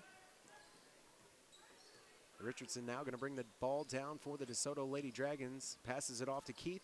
Now back to Richardson and then out to Brewer. Brewer with another shot. This one falls too. Emily Brewer starting to find her groove here tonight. She's now got 5 on the game. 4:13 left to play in the fourth quarter, and another missed shot here from Mackenzie Adams is going to fall into the hands of Brewer. And another foul upcoming here, either on Megan Clapp or... and they're going to call it actually on Mackenzie Adams. And Mackenzie's going to pick up her 3rd personal and team foul number 9. That will draw a timeout call from the Potosi Trojan Lady head coach with 4:09 left to play. 48-37 our score, an 11-point lead for the Potosi Lady Trojans over the DeSoto Lady Dragons in our 4th and final girls game here of the opening round in the 60th annual Bob Sechrest Junior Christmas Tournament. More high school basketball coming your way. Got your Hometown Motors post-game show right around the corner, along with your Mark Bonney Construction Player of the Game. We'll talk about the stats, we'll talk about the girls and everything they did during this game and come to a conclusion on who the player of the game should be. 4:09 left to play in the fourth quarter, an 11-point lead for the Potosi Lady Trojans. More high school basketball coming your way after the break on the Dawkins Broadcast Group. Sports is a big part of the Mineral area, and your Walmart Supercenter in Farmington is proud of all the area schools and their sports programs. Working hard as a team makes for a successful sports program, just as the associates at your Walmart Supercenter in Farmington all work together to make sure you have what you need when you visit your Farmington Walmart Supercenter. Good luck, everyone, in your sports programs from your Walmart Supercenter in Farmington. Sports is a big part of the Mineral area, and your Loaner's Concrete Construction of Caledonia are the ones to call for driveways, patios, sidewalks, and all foundation work. Need a tall or short wall? Loaner's Concrete Construction can do it all. For commercial or residential concrete estimates, call Bill at Loaner's Concrete Construction at 747-6266. That's 747-6266. Loaner's Concrete Construction in Caledonia. Providing dependable quality work from start to finish. Call Loaner's Concrete at 631-0703 and visit loanersconcrete.com. And welcome back to coverage of the 60th annual Bob Sechrest Junior Christmas Tournament. While we were under break, another 2 points for Allie Golden, now a 50-37 lead for the Potosi Lady Trojans. Foul that time is going to be on Megan Clapp. She will pick up her 2nd personal and team foul number 10 on the Potosi Lady Trojans. Now in bonus sends the number 11 of Krista Richardson to the line. And she completes her first free throw, now 37-50. And the second free throw is going to fall as well. Krista Richardson now 7 of 8 from the free throw line here today. Now also 17 points for Krista Richardson.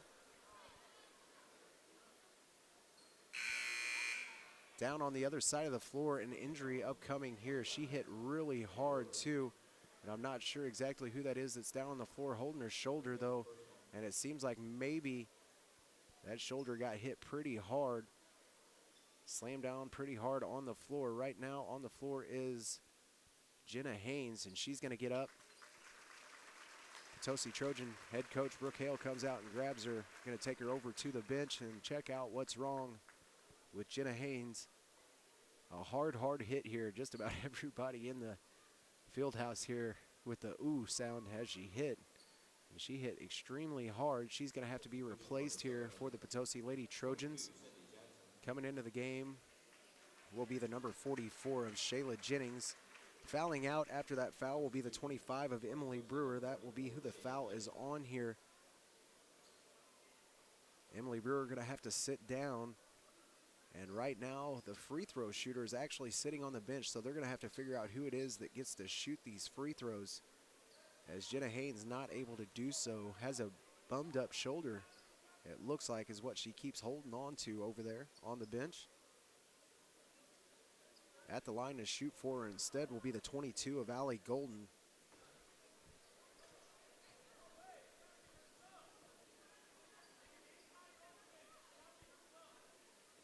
Referees still talking to see what they should do here for the free throw shooter.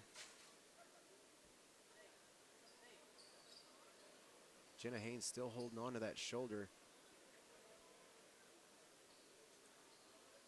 Not completely sure what's wrong with her.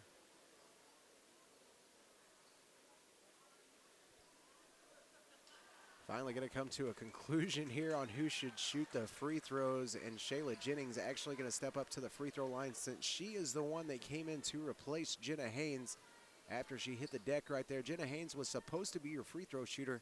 That injury not going to let her shoot, so Shayla Jennings, your substitute for her, steps up to the free throw line, and she's going to knock down her first free throw. Now 3 of 3 from the free throw line with 11 is Shayla Jennings. And the second free throw upcoming. That one just in and out for Shayla Jennings. Now 3 of 4 from the line with 11 points. Under 4 minutes to play here in this fourth and final quarter of our fourth and final girls game in this opening round of the Bob Sechrest Junior Christmas Tournament here in 2015. Full court press being applied now by the DeSoto Lady Dragons is going to force the turnover that time. Allie Golden forced to take the ball all the way down the floor by herself. Turnover that time. We'll give it back to DeSoto. Now an 11-point lead for the Potosi Lady Trojans. Quick pass underneath the goal. Goes right to the 14 of Macy Ketcherside. And she's going to pick up 2 more. Now 14 on the night for her. And brings it back to just a 9-point game. And another missed shot here by Shayla Jennings. Going to give it back to Krista Richardson. Down the middle of the lane. She goes and gets 2 more. Krista Richardson with 19. And she has brought this back to just a minimal lead for the Potosi Lady Trojans. Just a 7-point lead. At one time, a 15-point lead. 3:03 left to play here in our fourth and final girls game of the opening round. 51-44 our score. The Potosi Lady Trojans on top of the DeSoto Lady Dragons with only 3 minutes left to play in this fourth quarter. Short commercial break coming your way. Up after that, more high school basketball coming your way after this. Etzel Packing of Perryville are your ham and jerky champs. See Etzel for all your beef, hog, and deer processing at 1702 South Kings Highway in Perryville. Everyone at Etzel Packing is proud and thankful for all their customers they've helped, and they look forward to earning even more business this year, including custom curing and services for bologna produce. When you think meat, think Etzel Packing of Perryville. Just call 547-6815. Etzel's is proud to now be Missouri State Jerky Champions for 4 years running. Open Monday through Saturday. Call 547-6815. That's 547-6815 for Etzel Packing of Perryville, your jerky champs. Folks, right now could be the best time for you if you're considering buying residential property or even hunting, fishing, or recreational property in this area. Now, Dan Buck and his agents over there at Buck Realty in Ironton are just the people that can show you just what you're looking for. So give Buck Realty a call at 546-5546 and see what Dan can do for you, because right now is an exciting time to be buying and selling property. Just call 546-5546 for Buck Realty in Ironton. Buck Realty would like to take this time to wish everyone a Merry Christmas. And welcome back to the 60th Annual Bob Sechrest Jr. Christmas Tournament here from Park Hills, the TJ Foulon Fieldhouse. While we were under break, another foul for the DeSoto Lady Dragons, and that will be the 5th and final foul for the number 14 of Macy Ketcher's side.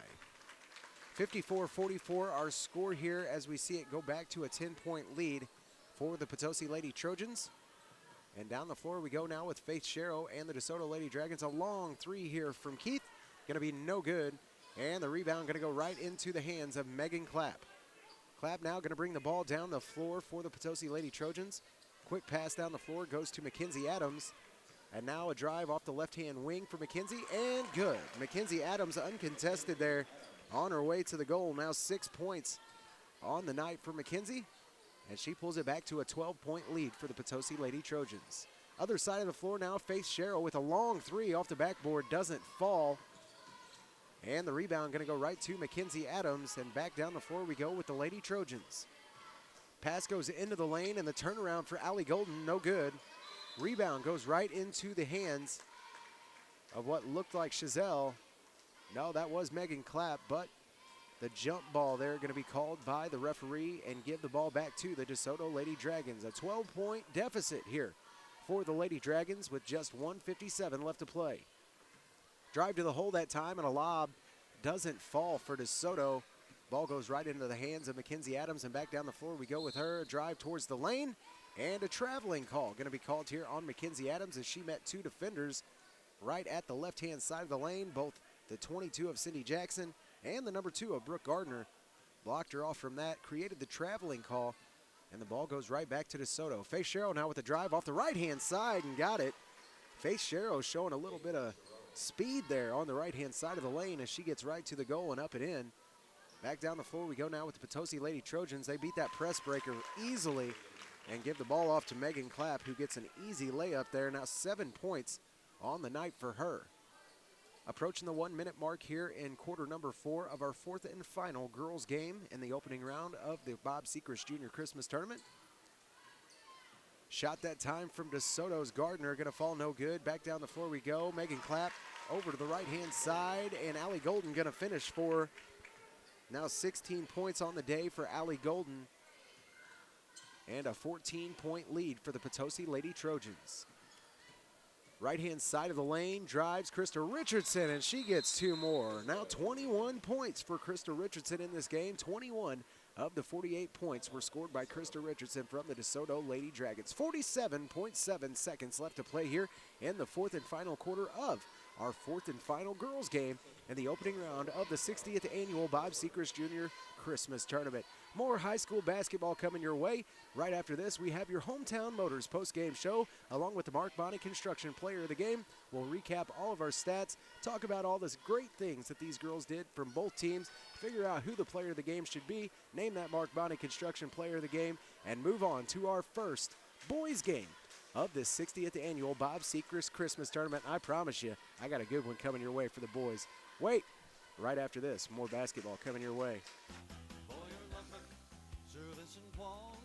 And Boyer Lumber Company in Potosi. They have the same big names, same big brands, and same low prices as the big boys. That's right, same low prices, all here and without the cost of gas to get to the big boys. So shop your hometown store, Boyer Lumber Company in Potosi, or call them at 438-5461. Who doesn't want the freshest of fresh? Have you visited the meat market in town? And welcome back to coverage of the 60th Annual Bob Sechrest Jr. Christmas Tournament here from Park Hills. The inbound pass going to be taken away. And Allie Golden going to come back down the floor, pick up 2 more. Now 18 points on the night for her, and a 62-48 lead right now for the Potosi Lady Trojans. Long three from Keith that time, goes in and out Rebound going to go right into Krista Richardson's hands, and 2 more points for her on the putback. Now 23 on the night for Krista Richardson. Running down the floor are the Potosi Lady Trojans. Megan Clapp with a quick pass down to Macy Knott, and the shot that time going to be no good. But the ball does roll out of bounds, and it will go back to the DeSoto Lady Dragons. 15 seconds left to play here in quarter number 4 of our 4th girls game of the day. Top of the key now, Faith Sherrill going to drive right-hand side of the lane, puts that one up, just goes in and out as we go now to 5 seconds left to play in this game. All Potosi Lady Trojans this game, and they're going to pull it out over the DeSoto Lady Dragons. Our final score here, 62-50, as the Potosi Lady Trojans beat out the DeSoto Lady Dragons. Keep it tuned right here to the Dawkins Broadcast Group, Froggy 96, 107.1 The Zone, and KDKZ18.com, where you can catch the action as it happens. We have your Hometown Motors post-game show and the Mark Bonney Construction Player of the Game coming up right after this short commercial break. Next time you're shopping for flooring, consider Carpet One Flooring Home. With the buying power of 1,000 Carpet One stores to guarantee great prices, but locally owned to provide you quality service and installation. We sell and professionally install all types of flooring: hardwood, laminate, ceramic, vinyl, and carpet, plus blinds and hardwood sand and finish. For a free measure or estimate, call 756-1999 or visit our friendly showroom, conveniently located between Steak and Shake and Famous Footwear in Farmington. Don't let Christmas sneak up on you this year. Take advantage of Fisher Furniture's free layaway. Yes, you can afford that wow gift this year. Disney's Frozen or Camo Kids recliners for the little ones. New double oven for mom. Samsung LED curved television for dad. New Serta mattress for you both.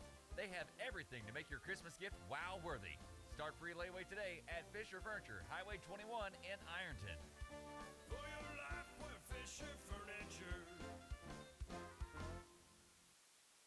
And welcome back to coverage of the 60th Annual Bob Sechrest Jr. Christmas Tournament from Park Hills, Missouri, the TJ Foulon Fieldhouse right here in good old Park Hills. And I tell you what better place to be for some basketball. Just now under wraps, our 4th and final game of the girls' side of things here for your opening round. We saw the Potosi Lady Trojans beat out the DeSoto Lady Dragons. The final score in that one, 62-50, as the Potosi Lady Trojans move on. Scoring went as such here on your Hometown Motors post-game show. For the DeSoto Lady Dragons, the number 11 of Krista Richardson. What a game for her. Even though on the losing side of things, she still had 23 points in this ball game. Was 7 of 8 from the free throw line with only 1 personal foul. What a game, Krista. The number 14 of Macy Ketcher's side. She actually had 14 points in this game. Was 1 of 2 from the line. She did foul out right there with about a minute left to play in the ball game. The 22 of Cindy Jackson ends the game with 2 points, was 2 of 2 from the free throw line with no fouls.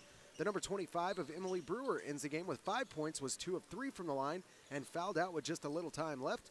The number 45 of Faith Sherrill ends the game with 2 points, had no free throws and 3 personal fouls. The 2 of Brooke Gardner came in, gave some valuable minutes, ended with no points though, no free throws and no fouls.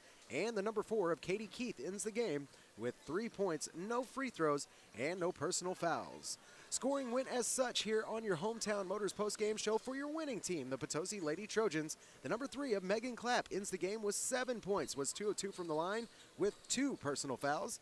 The number 15 of Miranda Chazelle ends the game with 4 points, was 2 of 2 from the line with 3 personal fouls. The number 20 of Mackenzie Adams ends the game with 6 points, didn't shoot any free throws, but had 3 personal fouls. The number 22 of Allie Golden, she ends the game with 18 total points, no free throws, and 3 personal fouls. The 32 of Macy Knott ends the game with 6 points, was 2 of 3 from the line with 3 personal fouls. The number 35 of Jenna Haynes ends with 2 points, was 0 for 4 from the free throw line with 4 personals.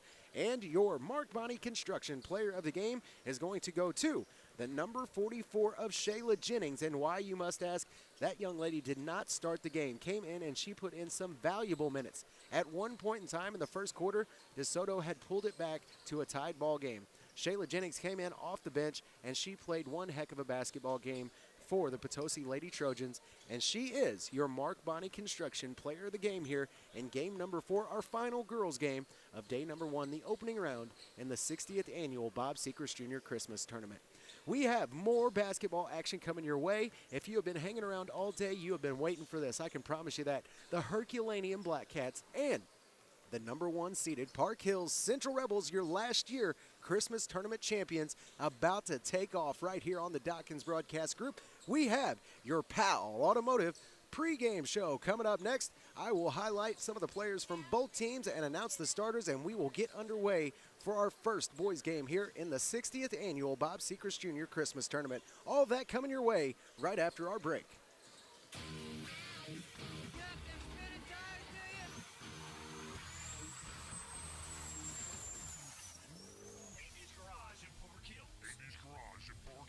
When it comes to customizing your car or truck, in this area, there's only one name to remember. Andy's Garage in Park Hills. Andy's Garage in Park Hills. Lift kits. Custom rims and tires. High performance customization. Andy's Garage in Park Hills is the only place you need to stop. And diesels are their specialty. Andy's Garage in Park Hills. Andy's Garage in Park Hills. So what are you waiting for? Call Andy's Garage in Park Hills now to start separating yourself from the pack. Call 431-2626. That's 431-2626. Mark Bonney Construction is who you should call for your next construction need. Mark Bonney Construction boasts a level surpassed by no one with nearly 25 years of experience. Custom framing for some of the new premier structures in the area. New home building with beauty and precision shown by perfectionists. That's Mark Bonney Construction. You can reach them today at 573-760-2033. That's 760-2033. Mark Bonney Construction, quality and honesty is what you receive.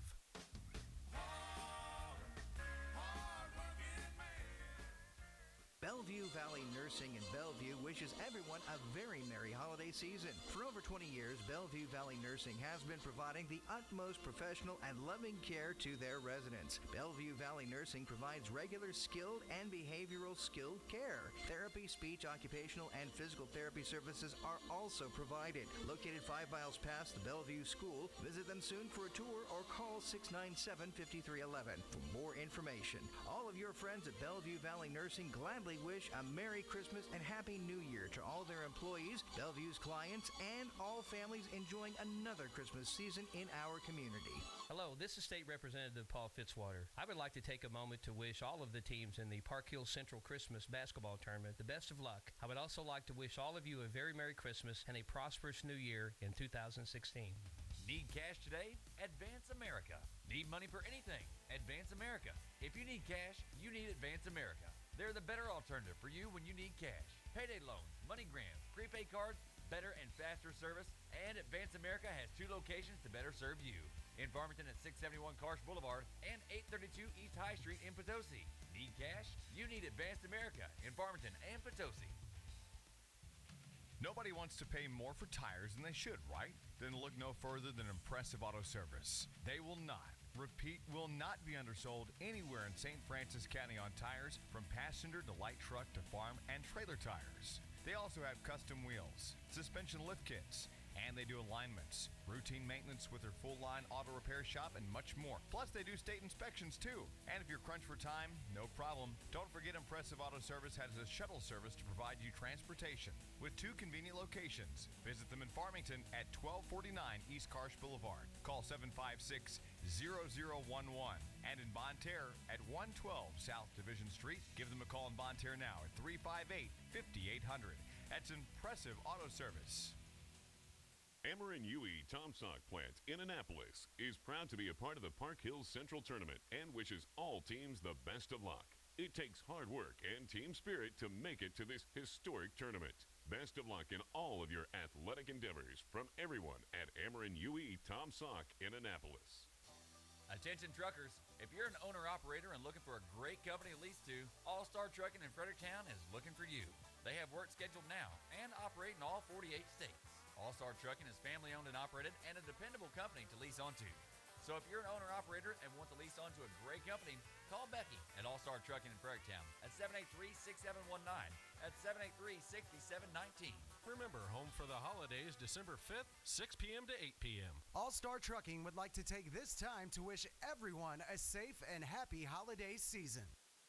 Your Walmart Supercenter in Fredericktown is proud of all of the area high school athletes. Sports is a very important part of any school, and their athletes demonstrate that team spirit is first and foremost. Do your best in school and on the field, and always practice sportsmanship.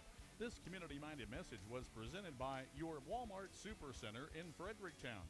Save money, live better. Walmart Supercenter in Fredericktown. Your Walmart Supercenter of Fredericktown would like to take this time to wish everyone a happy holiday season. For 4 years, Jade Home Care Services in Bellevue has been providing the utmost professional, loving care to their clients. Jade Home Care Services provides in-home services for the elderly and disabled with services like personal care, advanced care, homemaker chore, respite care, and authorized nurse visits. Jade Home Care is located at 2370 Highway 21 in Bellevue. Visit them soon for a tour or call them at 697-1190 for more information. That's Jade Home Care Service in Bellevue.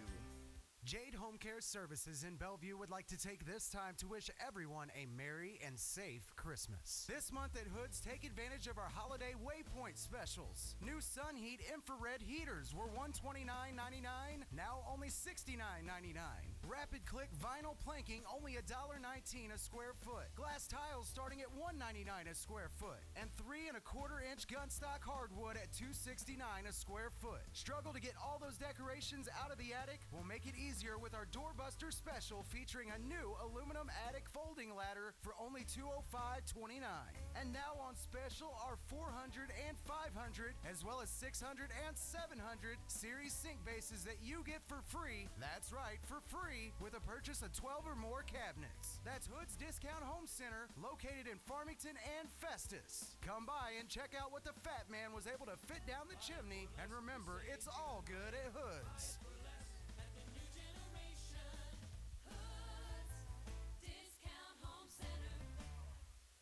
The St. Francis County Health Center Women's, Infants, and Children's Program would like to invite all families with a child under 5 years old to attend the WIC Holiday Party on December 3rd at 1 p.m.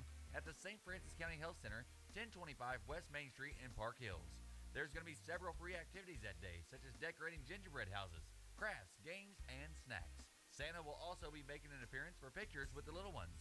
The Women's, Infants, and Children program, referred to as WIC, is a supplemental nutrition program that offers nutrition education, breastfeeding support, and community referrals to Missouri families with children under the age of 5 years old, new mothers and infants, and/or a woman that has been pregnant within the last 6 months. Income and nutritional eligibility requirements apply. The St. Francis County Health Center WIC office is open Monday through Friday from 8 a.m. until 4 p.m., with appointments during the lunch hour and twice monthly open until 6 p.m. for the working families. For more information regarding the holiday party or to see if you qualify for WIC services, please call 573-431-1947.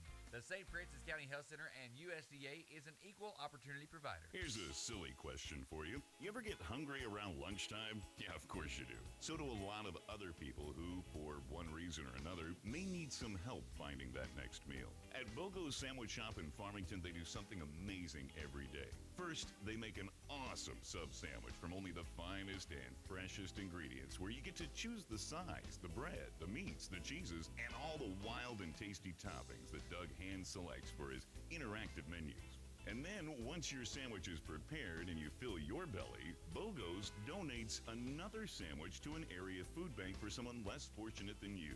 That's the magic of BOGO's. Buy one, give one. Every sandwich you buy at BOGO's, they will make an additional sandwich that feeds someone in need right here in our community. BOGO's founder, Doug Thomas, followed his heart. You just have to follow your stomach. To BOGO's Sandwich Shop in downtown Farmington, where when you buy one, you give one. Find BOGO's next to the post office in downtown Farmington or on Facebook. And BOGO's now delivers.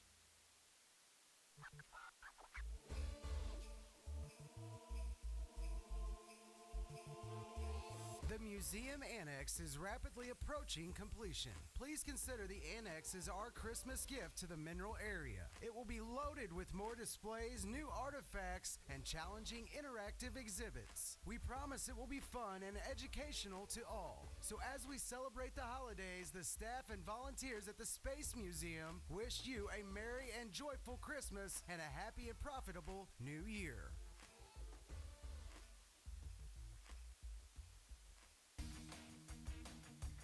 Are you facing foreclosure? Considering abandoning your home?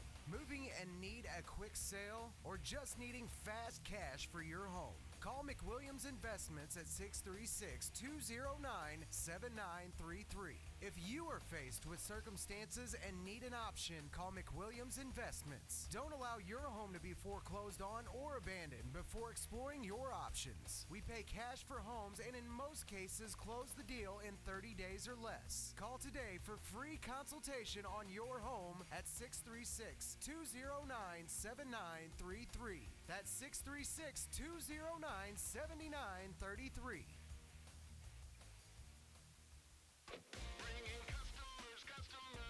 Signs, etc. Bringing customers. Hi, this is Kevin Harrington with Signs Etc. in our all-new location on Karsh Boulevard at the junction of Highway 32 and 00 in Farmington. A new location means better service and more products for our customers. What it doesn't mean is higher prices. Signs Etc. has been serving the Southeast Missouri area for over 23 years with the same great service, the same competitive prices, and the same family-owned and operated values. And we're looking forward to sending our customers for years to come. Stop in and see our new facility and see how Signs Etc. continues to bring our customers. Still the same phone number at 756-9000, the same website at signsetconline.com, but a brand new location at 1101 Karsh Boulevard at the junction of Highway 32 and 00 in Farmington. Signs, etc. Signs, etc. Legendary Cuts Barber and Styling Shop down from the courthouse in downtown Potosi is the place to get the latest cuts or styles for the entire family. Legendary Cuts Barber and Styling Shop is a Christian-based owned shop. Brother Don and his daughter Stephanie have been providing quality cuts and styles for years, and now you can even tan in their location as well. Go where the most famous people go. Legendary Cuts Barber and Styling Shop right down from the courthouse in downtown Potosi. It's the holiday season, time for community, friends, and family. The professionals at Torres Sanitation LLC in Fredericktown want to thank all of their customers for a great year and look forward to continuing serving their friends, living and working right here in the community. When you need residential, commercial, garbage collection, or roll-off service, call Torres Sanitation of Fredericktown, 783-7809. Enjoy your holiday season with your family and have a happy new year to all of our customers at Torres Sanitation. What happened to that beautiful tan you had this summer? Well, folks that go to Sun Rays Tanning and Hair Salon in DeSoto still have that beautiful tan. During December, Sun Rays Tanning in DeSoto is offering a stand-up bed special with unlimited tanning for only $80. Super 40-month unlimited tanning for only $65, and facial bed 2 and 3 with 20 tans only $60, and extreme beds bed 5 and 6 with 20 tans only $50. Cheryl Owens is also offering haircuts for only $10 too. That's Sun Rays Tanning and Hair Salon, 610 South Main in DeSoto, or call 636-337-4990. And welcome back to coverage of the 60th Annual Bob Sechrest Jr. Christmas Tournament here from Park Hills, Missouri, the TJ Foulon Fieldhouse. Right now, about to get our first boys game underway here. The number 1 seeded Central Rebels and the Herculaneum Black Cats about to get underway. Right now, we have seen 4 total games here in our opening round of this Christmas tournament. The first game, the Park Hills Central Girls and the Bismarck Lady Indians. Final score on that one, 73-30. As Central moved on. Next game after that was St. Genevieve and Arcadia Valley. The St. Genevieve Lady Headhunters and the Arcadia Valley Lady Tigers. St. Gen won that one. They will face Central Tuesday, December 29th at 1 p.m. Our third game, Fredericktown, the Lady Black Cats and the South Iron Lady Panthers. Final score in that one, 59-44. Fredericktown moves on. And then our last game, we just saw the Potosi Lady Trojans and the DeSoto Lady Dragons. The final in that one, 62-50. Potosi moves on. They will play Fredericktown Tuesday, December 29th at 2:30 p.m. Our 4 games that we have seen so far here today. Starting lineups here on your PAL Automotive pregame show. The number 5 of Connor Proff are going to get the start for the Park Hills Central Rebels, along with the 11 of Jake Bridges, the number 13 of Brandon Wagner, the 15 of Tyler Stewart, and the 33 of Drew Harlow. Starting for the Herculaneum Black Cats, the number 3 of LJ Nelson, the number 10 of Billy Friedman, the 11 of Mikey Kaufman, the 15 of Greg Garrett, and the 21 of Matt Kaufman. Scoring already was the number 33 of Drew Harlow. That's how they're going to get things started here. A 2-0 lead for the Park Hills Central Rebels. Kick down low, a long shot that time for the 13 of Brandon Wagner. Going to fall his first three-pointer of the night, and a quick 5-0 lead for the number 1 seeded Park Hills Central Rebels in our opening round of boys action here from the TJ Foulon Fieldhouse. A quick timeout going to be taken here by the Herculaneum Black Cats after a quick 5-point jump here by the Park Hills Central Rebels. Keep it tuned right here to the Dawkins Broadcast Group. Just now getting underway for your boys action in the opening round of the 60th annual Bob Sechrest Jr. Christmas Tournament. More stuff coming your way on the Dawkins Broadcast Group right after this. Hi folks, Dennis Barrett Jensen Auto. Jeff Jensen and I would like to invite everyone in the area down to look at our tremendous line of inventory. We have got everything from 1997 models right up to 2015 models at Barrett Jensen Auto. We're still at the same location. We want everybody to come in and look at all the great changes that we've made here in the last couple months. And we'd like to see you come in, look at our inventory. We still have great financing, good service. And folks, we still want to welcome you into our dealership. Jeff and I would love for you to come see us. We're at 140 South Main, downtown Fredericktown, or visit our website, barrettjensenauto.com. And welcome back to coverage of the 60th annual Bob Sechrest Jr. Christmas Tournament. A quick 2 points there from Kaufman on the Herky side of things. Now a 5-2 ball game. And the Central Rebels starting out pretty quick here. 5 quick points in that first quarter, and another 2 comes from Drew Harlow from the right elbow. Now a 7-2 lead for the Park Hills Central Rebels. 5 points they have put on the Herculaneum Black Cats in a hurry here in the first boys game of our opening round. First 2 points for the Herky Black Cats came from Matt Kaufman, the number 21. Now on the attack again is the Herculaneum Black Cats. Right-hand wing, they're going to feed it down low to the 21 of Matt Kaufman. Kaufman trying to drive baseline is sheltered off that time by big Drew Harlow. Not that easy of a guy to get around down there on the baseline, and he's going to step out of bounds. The ball will go back to the Park Hills Central Rebels.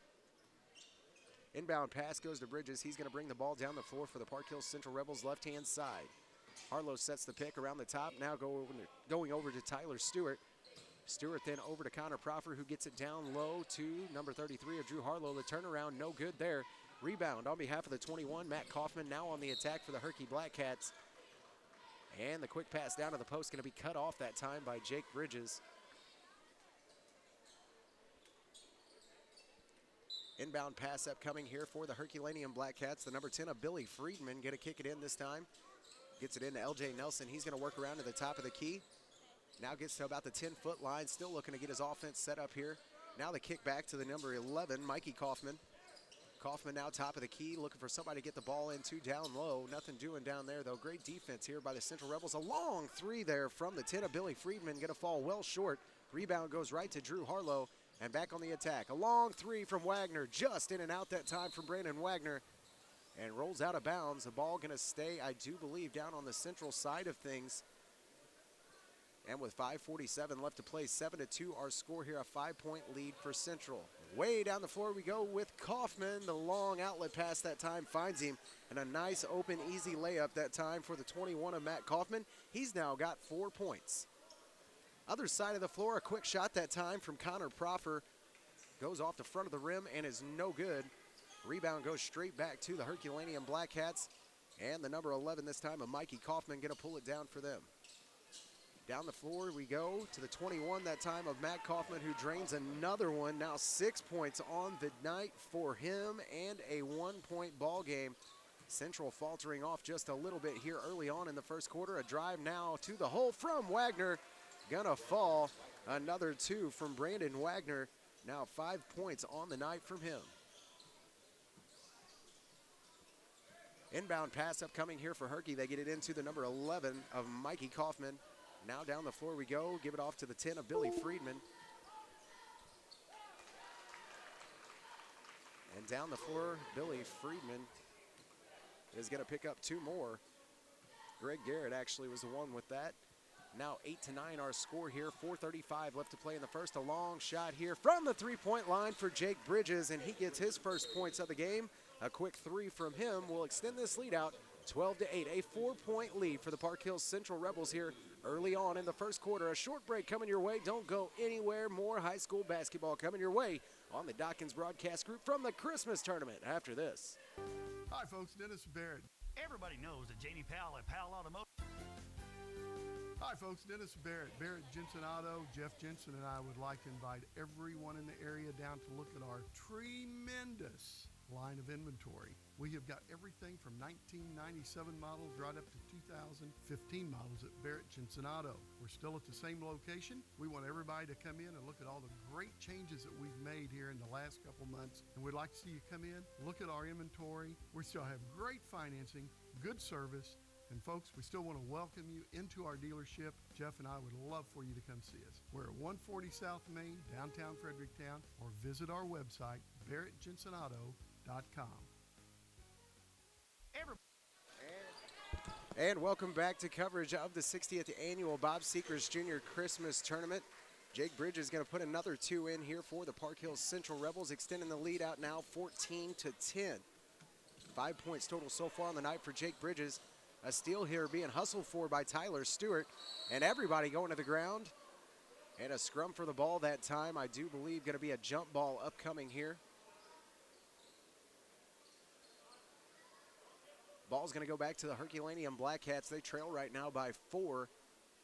Some very quick scoring back and forth here for both teams. 14-10, 3:59 left to play here in the first quarter. The number 1 seeded Park Hills Central Rebels and the Herculaneum Black Cats.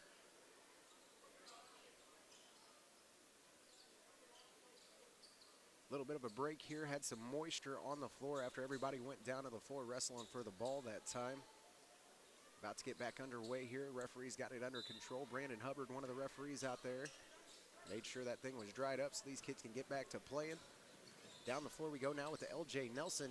He drives all the way by himself, left-hand side, no good. And now the pass down the floor goes to Stewart. Stewart, left-hand side of the wing. He's going to drive in, kicks it back out. A long shot from Wagner, just goes off the front of the rim and goes out of bounds. It'll stay with the Park Hills Central Rebels. 14-10 the score right now as they lead with 3:41 left to play in the first quarter. Ball going to stay down on the Park Hills Central Rebels side of the floor. Connor Proffer to inbound. Gets it into Brandon Wagner. Wagner now comes up top of the left-hand wing, and he's going to give it back up to Jake Bridges and let that offense get set back up. Left-hand wing, wide open three for Jake Bridges, and he's going to take it, throws it down. Now 8 points on the night for Jake Bridges and a 17-10 lead for the Park Hills Central Rebels. Drive that time towards the lane and some good defense that time from Kobe Wright as he got right in there, planted his feet, and made the charge almost happen. Shot fell short that time. Matt Kaufman scared he was going to get that charging foul. Great defense by Kobe Wright to get the ball back in the hands of the Park Hills Central Rebels. Now top of the key. You see Connor Proffer trying to dribble around and let that offense get set up. Comes around the pick now set by Wright. Off to Stewart. Long three for Stewart. He's got it. Tyler Stewart, his first 3 points of the night. 20-10, a 10-point lead for the Park Hills Central Rebels. Long outlet pass now goes all the way down to Matt Kaufman. He tries to push it up. Jake Bridges is going to pick this one off just like football. Interception there for him, and he gives it right off to Connor Proffer, who gets 2. And now a 22-10 lead here for Park Hills, and things escalating quickly for the Herculaneum Black Cats. Down the sideline that time, Kobe Wright once again gets his feet moving and gets right in front of Kaufman and forces him to push it out of bounds. Just went off the hip that time of Kobe Wright. It'll stay with the Herculaneum Black Cats on their side of the floor. 2:32 left to play here in the first quarter. A 22-10 lead for the Park Hills Central Rebels, your number 1 seed in this tournament. Great defense that time by Kobe Wright. Forces the interception, gets it back to Bridges, then off to the number 22 of Matt Richardson, who finishes great for the Park Hills Central Rebels. Matt Richardson's first 2 points here of the ball game extends it now to a 14-point lead. LJ Nelson over on the right-hand side of the wing, being tamed down by Jake Bridges. Now Stewart goes over to help, and the pass going to be picked off. Now Richardson on the run with it for the Park Hills Rebels, and the left-hand layup falls, plus the foul, and Matt Richardson 4 points now on the night. His first trip to the free throw line upcoming. Hard to believe, but that is only our first foul in this entire basketball game, and it's going to come on behalf of Mikey Kaufman. The number 11 from the Herculaneum Black Cats picks up his first personal, and team foul number 1. Lots of scoring so far here for the Park Hills Central Rebels. Right now at the line, the 22 of Matt Richardson. That free throw is going to be up and no good, but the rebound goes right into the hands of Jake Bridges. Then the kick out and the long three-point attempt that time from Wagner, no good. Still fighting for the rebound is Kobe Wright. And I do believe the 20 down there from Herky of Ian Wisely. No foul called there. They're just going to say it goes out of bounds, so it will stay with the Park Hills Central Rebels. Matt Richardson to inbound. Inbound goes way up top to the number 33 of Harlow. The shot from the right elbow, no good. But the finish that time is going to be fine from Kobe Wright. Kobe Wright picks up his first 2 points of the ball game after the rebound and the putback. Now 7 total Park Hills Central Rebels with points in this ball game with 1:37 left to play in the first quarter. I think it's safe to say that Mike Harlow has some depth. Into the game now will be the number 20 of Wade Sherfus. Inbound here and being guarded closely by the 22 of Matt Richardson, who is going to pick up his first foul and the first team foul for the Park Hills Central Rebels. A reaching foul coming here, just trying to be a little aggressive on the defensive side there. A little too handsy for Matt Richardson as he picks up his first and team foul number 1 for Central. Inbound here and a quick run down the floor from Ian Wisely, and the pass through the lane is going to stay with the Herculaneum Black Cats as that just went off the shoulder of Matt Richardson and out of bounds. Herky right now trailing by 18 with 1:26 left to play in the first quarter. The Central Rebels can score quick, fast, and in a hurry, that is for sure. Right-hand side, Wisely now has to push it off over to the 5 of James Maloney. And now a push to the high post, and the number 2 of John Cox going to turn around, drives to the hole by himself, nothing doing there. Rebound for Drew Harlow, and a quick pass down the floor to Wade Sherfus, who tries to go up on the left-hand side, and he's going to be fouled. Shot doesn't fall, but Wade Sherfus is going to go to the free throw line and shoot free throws for the first time here tonight. Foul that time is going to be on the number 5 of James Maloney. That'll be Maloney's first personal and team foul number 2 on the Herculaneum Black Cats. First free throw for Wade Sherfus is going to be up and no good. He's now 0 for 1 from the line tonight. 1:07 left to play in the first quarter. All Central Rebels here in the first quarter.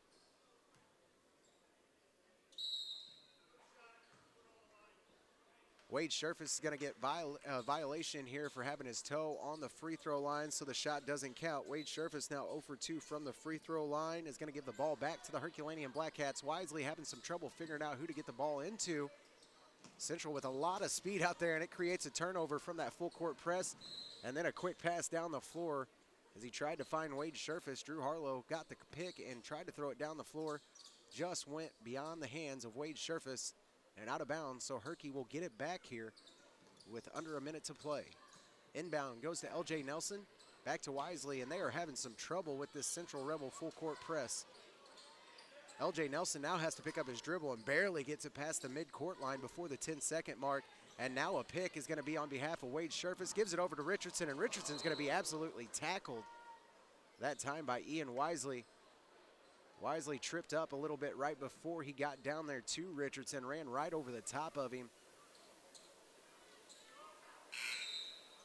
Luckily, that was incidental and does not designate a foul. Ball does go out of bounds off of Matt Richardson, and we'll go back to the Herculaneum Black Cats.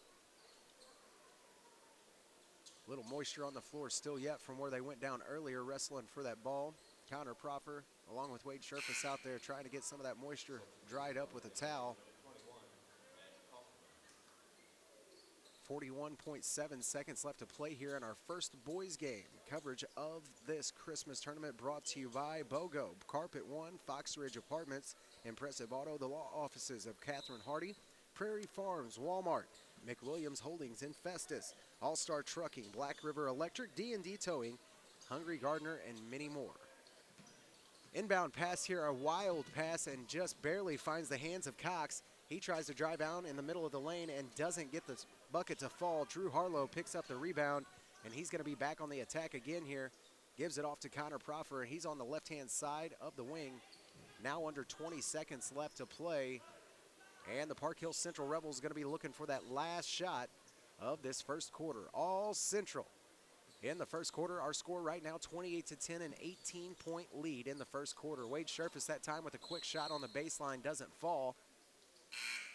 An air ball there for him was rebounded by Richardson, and now an upcoming foul, I do believe, is going to be against Herky.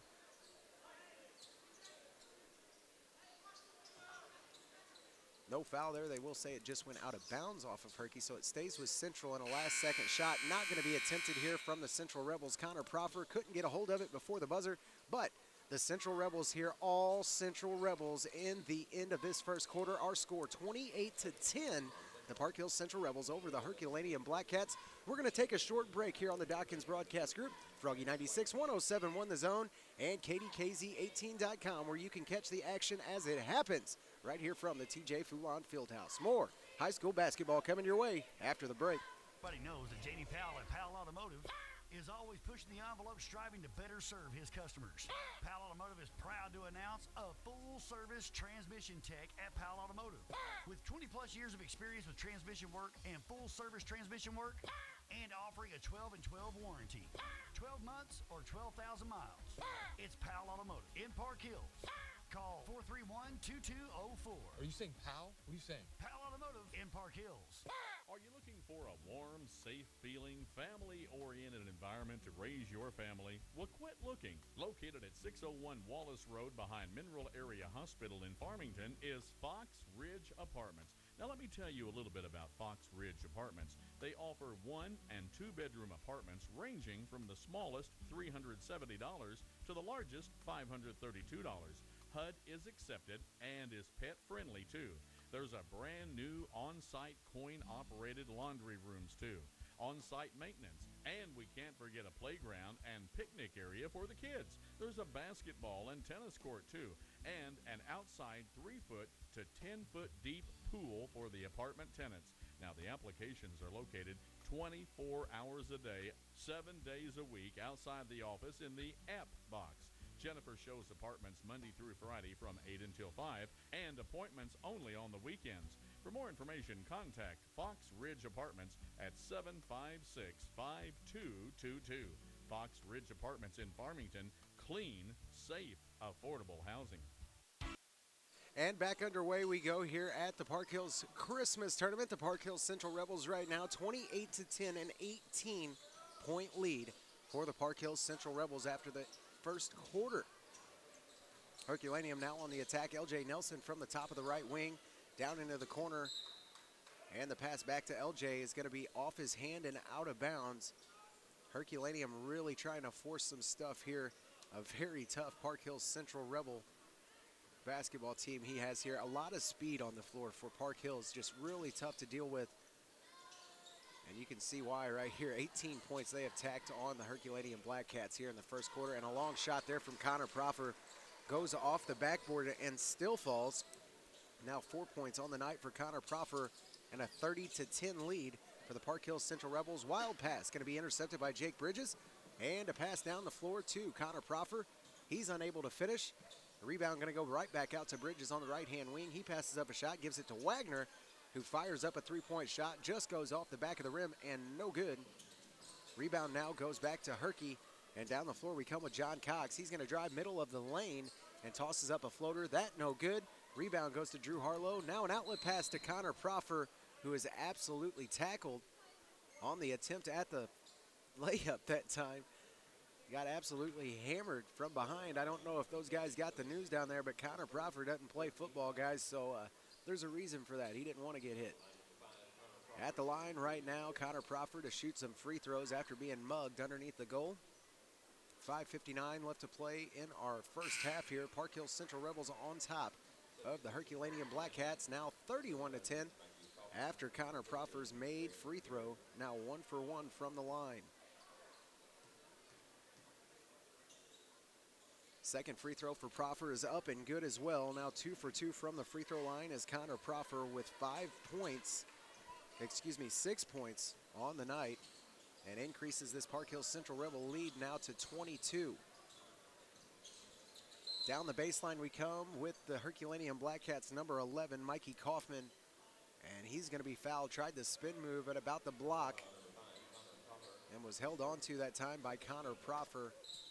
Connor's going to pick up his first personal and team foul number 2 on the Park Hills Central Rebels. Good defense here from Brandon Wagner, almost picked it clean, and Drew Harlow with an absolute rejection right there, finds Jake Bridges somehow, and he runs down the floor. A wild layup there from Bridges doesn't fall, and the rebound going to go right back to the 21 of Matt Kaufman. Kaufman now going to bring the ball down the floor.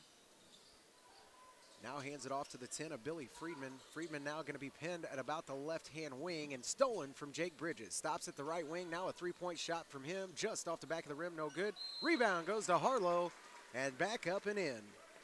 Drew Harlow picks up 2 more. He's going to go to the free throw line as well after the foul. Foul that time is going to be on the number 15 of Greg Garrett. That'll be Garrett's first personal foul and team foul number 4 on the Herculaneum Black Cats. At the line right now, Drew Harlow with a chance to get his three-point play and doesn't do it. Just goes off the front of the rim and no good. 34-10, a 24-point lead for the Park Hills Central Rebels with just under 5 minutes to play in this first half. Wild pass there is tried to save it that time, did the number 15 of Greg Garrett, but it went right back into the hands of Drew Harlow. Now down the floor we go. A long shot there from Brandon Wagner falls just inside the three-point line. 2 more for Wagner. He's now got 7. 4:36 left to play in the first half. 36-10, a 26-point lead for the Park Hills Central Rebels, your number 1 seed here in this Christmas tournament. Another shot here for Kaufman, just going to roll off the front of the rim. Rebound goes right to Connor Proffer, then down to Wagner. A long 3 for Brandon Wagner, just off the front of the rim and no good. Rebound goes to Drew Harlow, now a kick back out to Connor Proffer. Proffer going to take a step back to about the 10-foot line for the volleyball court, let his offense get set up. Now a pass to Bridges, who drives baseline, and a quick pass back out to Proffer. Almost goes back to the backcourt. Brandon Wagner luckily there. Gets the ball, pulls right inside the three-point line, and just in and out that time for Brandon Wagner. A rebound this time going to go to the Herculaneum Black Cats with 3:50 left to play here in the first half. Only 6 total fouls called in this ball game so far. A very fast-paced, very, very methodical game for the Park Hills Central Rebels. Very tough team to beat. When you have 4 to 5 guys on the floor at any time that can score over 15 points in a basketball game, that makes it really tough on another school to defend. And right now we're seeing that in prime form. 36-10, a 26-point lead with only 3:30 left to play in the first half. Bridges going to bring it down for Park Hills here a little bit slower this time. Now over right-hand side, he'll give it off to Wagner. Wagner now kicks it down low, and the turnaround there for Kobe Wright is no good.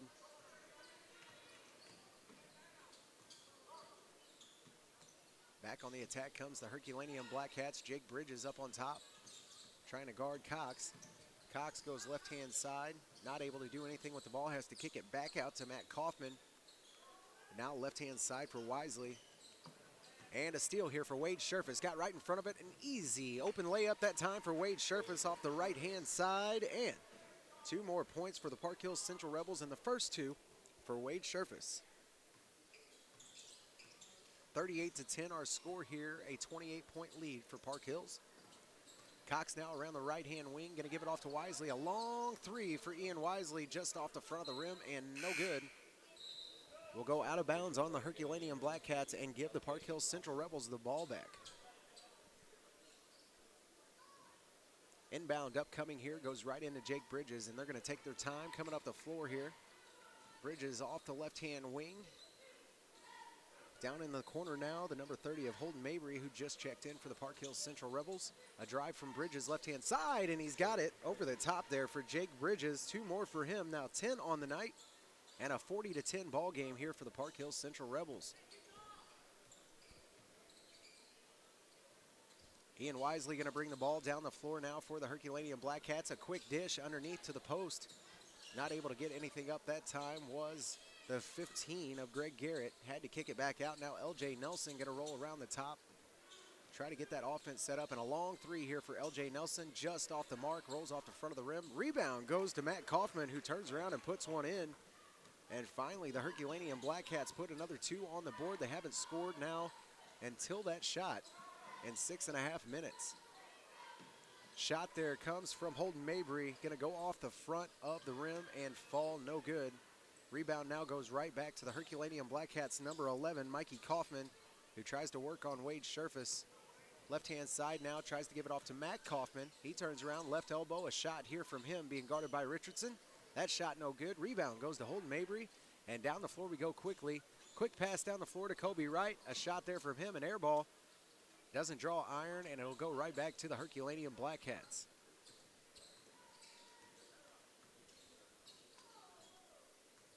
Mikey Kaufman going to bring it up now for Herky. Crosses the midcourt line, almost loses the ball there. Some good pressure being applied by Wade Scherfus. Forces him to put it out of bounds. Just rolled off of Scherfus's hand, though, so it will stay with the Herculaneum Black Cats with 1:01 left to play here in the first half.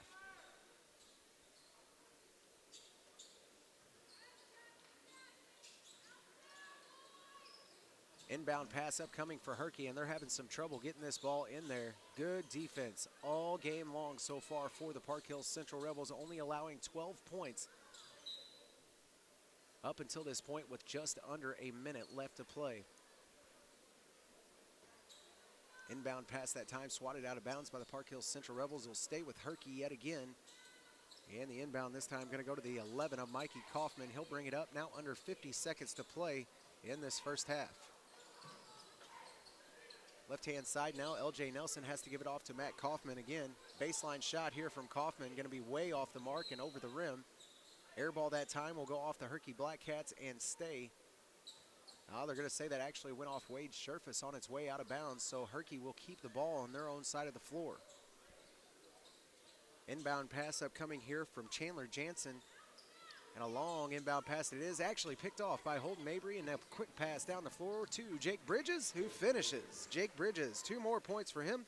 Now 12 points on the night for Bridges, and a 42-12 score here for the Park Hills Central Rebels over Herky. Mikey Kaufman going to bring it past the half-court line, and stolen again by Jake Bridges down on the right-hand side. Holds it, and just gets the ball to fall. That time LJ Nelson tried to go up and block that shot. Jake Bridges held it, waited for him to swing, and then went right under him. What an athletic play that time for Jake Bridges. No shocker there for some of you fans out there listening. You know me calling that young man playing some football. He is one heck of an athlete. That is for sure. Prime example right there. Bridges going to get 2 more, now 14 on the night with a chance to get his 3-point play, and does. Now 15 points total for Jake Bridges in this opening half of game number 1, the men's side of the 60th annual Bob Sechrest Jr. Christmas Tournament.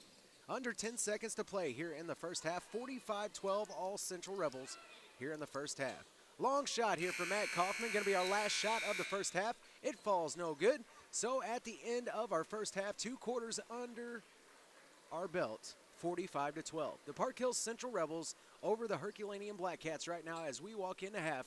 45-12, our score here from the TJ Foulon Fieldhouse in your 60th annual Bob Sechrest Jr. Christmas Tournament. More high school basketball coming your way here on the Dawkins Broadcast Group. We got your halftime show coming up, brought to you by Crown Motors. We'll talk about all the scoring that's went on, and for the Park Hills Central Rebels, there's a lot of it. Coming up right after this on your Crown Motors halftime show. Ronnie Gibbs with American Family Insurance has been your local insurance agent for 15 years in the Arcadia Valley area. People trust Ronnie. He works hard, providing the best coverage at the best prices. After all, that's what you want from your local American Family Insurance agent, right? Ronnie Gibbs Insurance has expanded into the Madison County area. That's right, folks. 2 convenient locations. Visit 110 South Mary Street in Pilot Knob or call 546-7101. You can also visit 705 West Main Street in Fredericktown or call 783-5544 for a no-cost, no-obligation checkup. Look them up online at RonnieGibbsAgency.com or like them on Facebook. That's Ronnie Gibbs Insurance, now serving the Iron and Madison County areas. Fifth Wheels, and more fifth wheels. Hi, it's Mindy with Hometown Motors and Trailer Sales. If you've been considering a fifth wheel travel trailer, you need to stop by and see us. We have fifth. The Arcadia Valley School District has had a great start to this school year. Athletically, academically, the Arcadia Valley School District would like to thank you and say how proud they are for their school and their students this year. Good luck, Arcadia Valley Tigers, in this year's Christmas tournament in Park Hills. Blackbird Cafe, located at 512 East High Street in Potosi, recognizes Breast Cancer Awareness Month. They're open Wednesday through Friday from 7 a.m. to 3 p.m., Saturday from 7 to 2, and Sunday from 9 to 2, closed Mondays and Tuesdays. Daily specials with mostly homemade menu items. Cake decorating is available, and specialty cakes and pies from scratch can be ordered whole to take home and enjoy. Check them out on Facebook. It's the Blackbird Cafe, located at 512 East High Street in Potosi. Give them a call today at 573-271-7089. That's 573-271-7089. It's the Blackbird Cafe, reminding you to remember those who have suffered from cancer. It's Breast Cancer Awareness Month. At some point, you're going to need an attorney who handles criminal, traffic, Social Security issues, estate planning, and family law. Call Catherine Hardy, attorney at law in Farmington. Catherine Hardy, attorney at law, will represent your interest and fight for what's right. You're in good hands when you're represented by Catherine Hardy, attorney at law in Farmington, for criminal, traffic, Social Security, estate planning, and family law.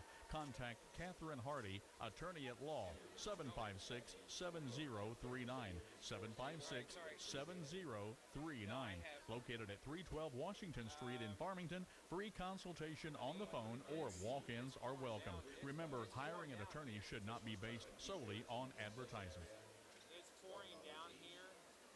Unico Bank, banking with people like you with locations in Irondale, Potosi, and Deloge. Offering Shazam ATM debit cards, internet banking, and loans for automobiles, debt consolidation, personal lines of credit, personal loans, real estate, home improvement, and commercial loans. Since 1901, people have depended on Unico Bank. You should too. See them today in Irondale, Potosi, and Deloge. Unico Bank in the Lead Belt, member FDIC, and equal housing lender. Unico Bank in Potosi would like to take this time to wish everyone a Merry Christmas.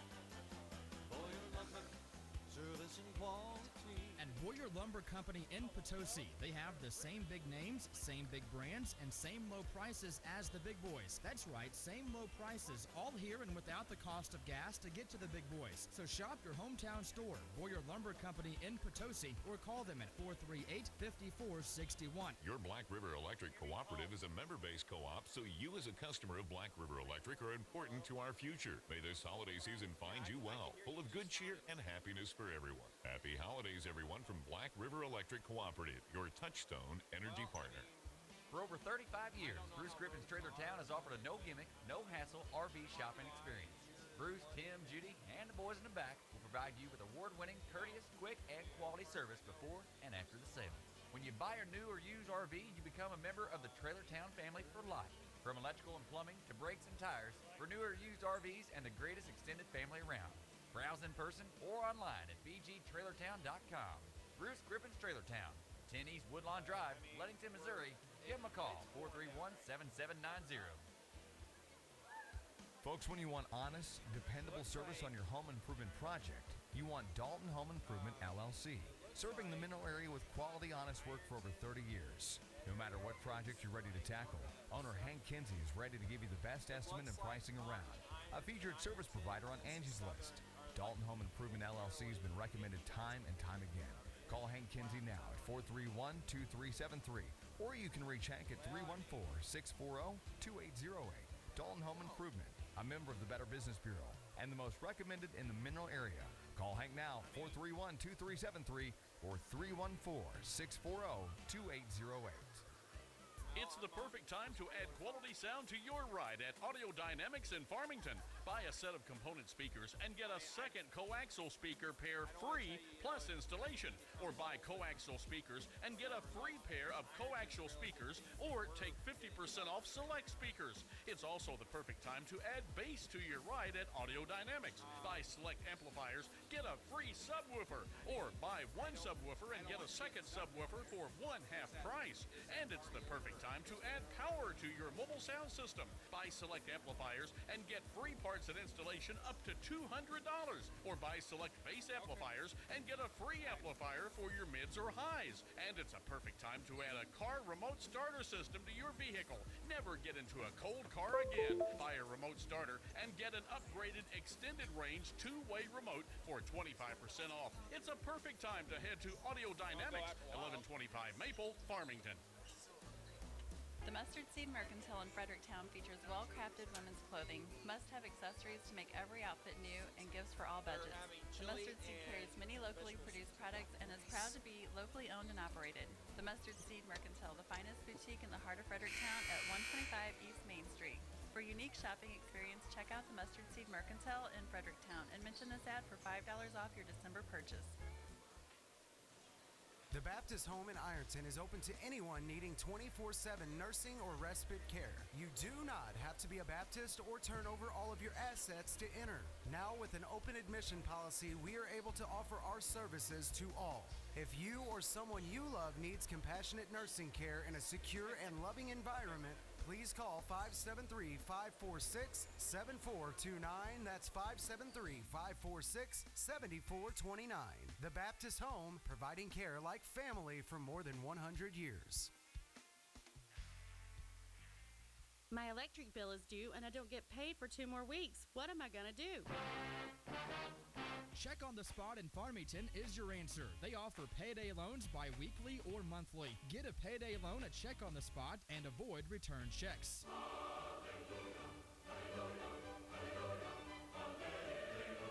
Check on the Spot at 760-1770 or visit them at 16 South Jackson Street in Farmington. And welcome back to coverage of the 60th Annual Bob Sechrest Junior Christmas Tournament right here from Park Hills, Missouri, the TJ Foulon Fieldhouse. Right now, your Crown Motors halftime show. We have all kinds of scoring on the central side of the ball. We'll start with the Herculaneum Black Cats right now. Only 2 people scoring for them. Matt Kaufman right now with 8 points for the Herculaneum Black Cats, and the number 15 of Greg Garrett with 2 points for the Herculaneum Black Cats. Right now they trail the Central Rebels at half. A big score here, 45-12, Central on top of Herky. Scoring for the Central Rebels, a lot more to talk about on that side. The number 5 of Connor Proffer ends the first half with 6 points, was 2 of 2 from the line with 1 foul. The number 11 of Jake Bridges, your leading scorer right now for the Park Hills Central Rebels with 15, no free throws and no personal fouls. The number 13 of Brandon Wagner ends the first half with 7 points, no free throws and no personal fouls. The number 15 of Tyler Stewart ends the first half with 3 points, no free throws and no personal fouls. The number 20 of Wade Sherfus ends with 2 points, was 0 for 2 from the line with no personal fouls. The 22 of Matt Richardson ends with 4 points, was 0 for 1 from the line with 1 personal foul.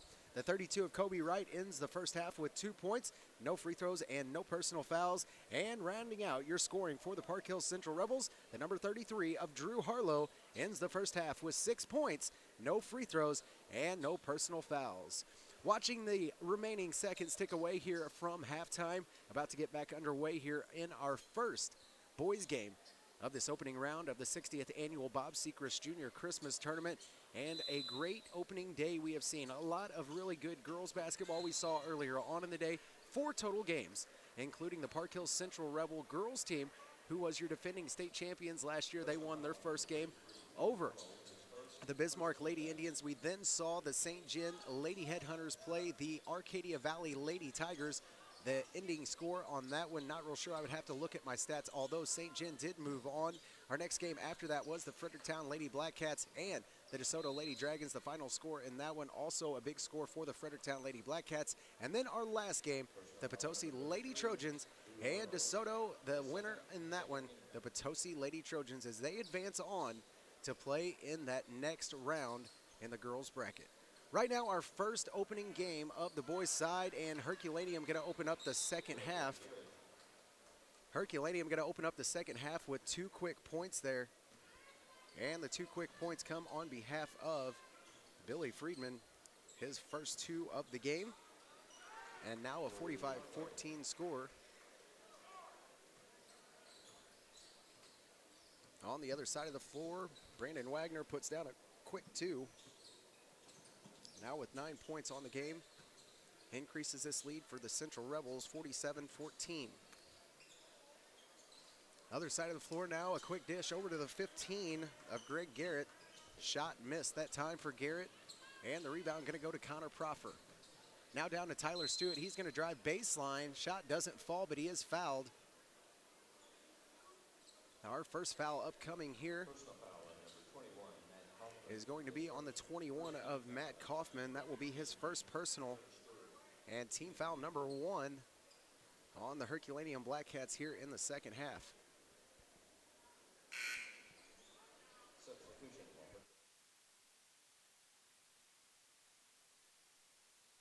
At the free throw line right now, Tyler Stewart missed his first free throw, and his second one gonna fall. Tyler Stewart now 1 of 2 from the free throw line. He gets his 4th point of the night and increases this Central lead to 48-14. Down the floor now we go with the Herculaneum Black Cats. Bringing it down will be the 11 of Mikey Kaufman. Now a dish out to the right-hand wing to the 15 of Greg Garrett.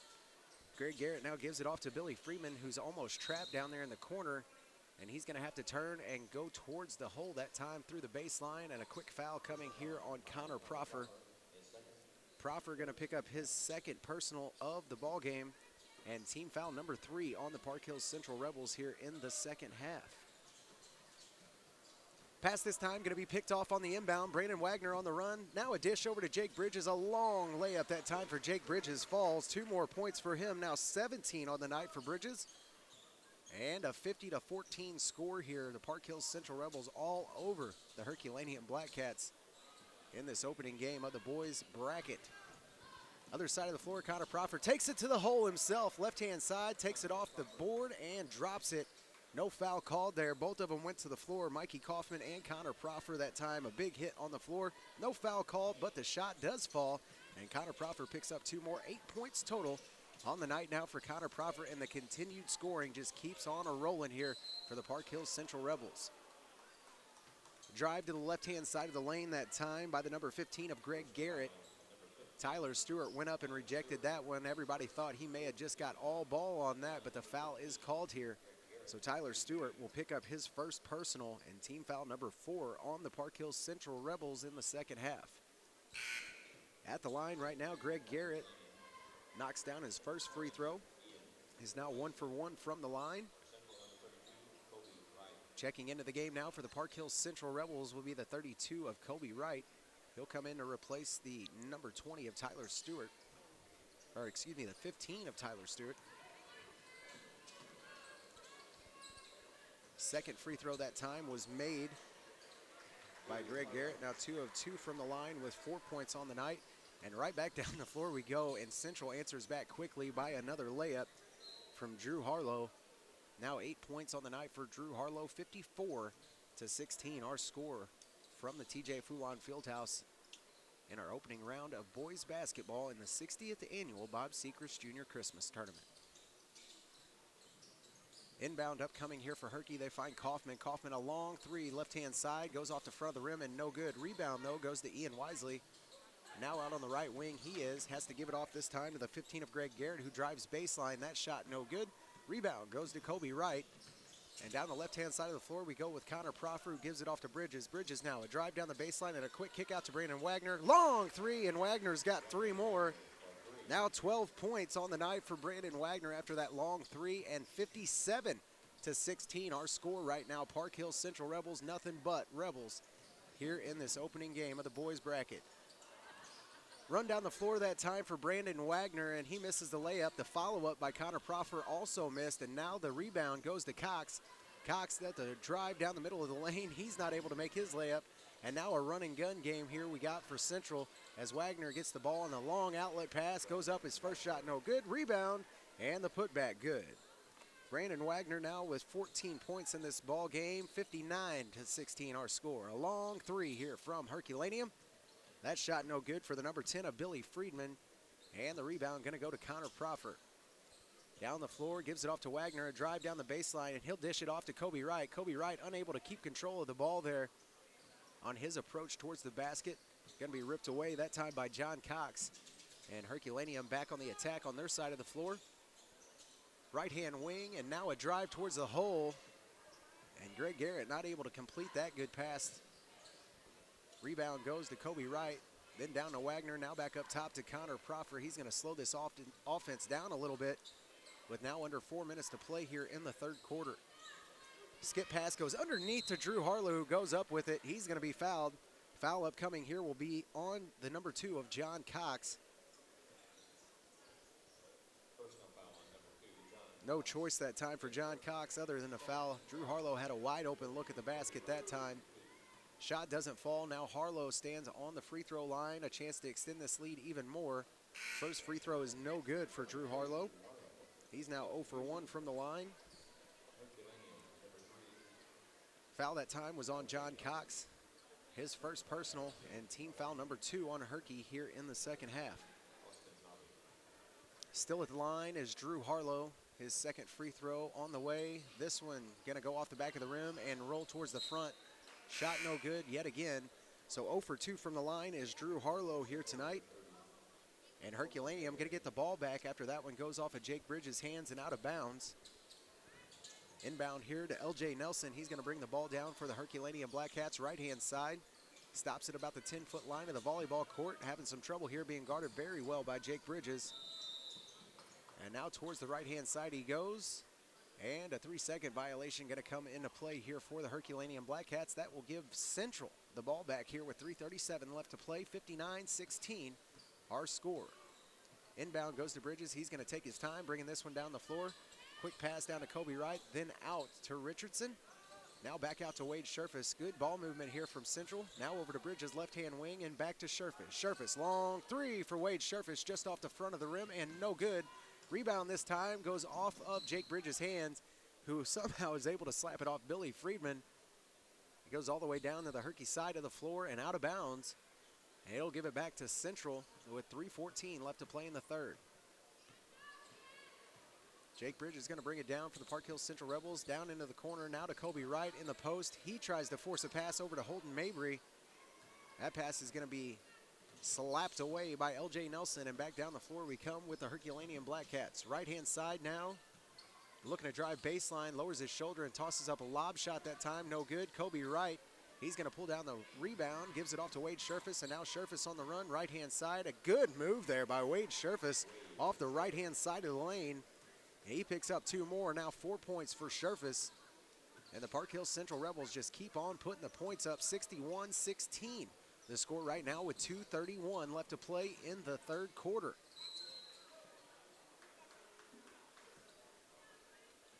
This time a drive off the left-hand side for the number 13 of Austin Noby. Shot no good, but he is fouled. Foul that time is going to be on the number 30 of Holden Mabry. Holden picks up his first personal here of the game. And team foul number 5 on the Park Hills Central Rebels. At the line right now, the 20 of Ian Wisely. He knocks down his first free throw. He's now 1 for 1 from the line.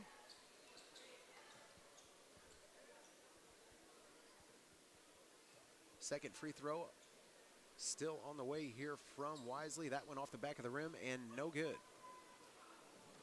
Rebound this time for Wade Sherfus. He tries to get down the floor quickly and loses control of the ball that time. And he'll turn it over and give it back to Herky. Ian Wisely's last missed free throw makes him now 1 for 2 from the line. And LJ Nelson trying to control the ball here for the Herculaneum Black Cats. Top of the key now, he dribbles around. Trying to get some movement from his offense. Almost turns the ball over there, kicked it.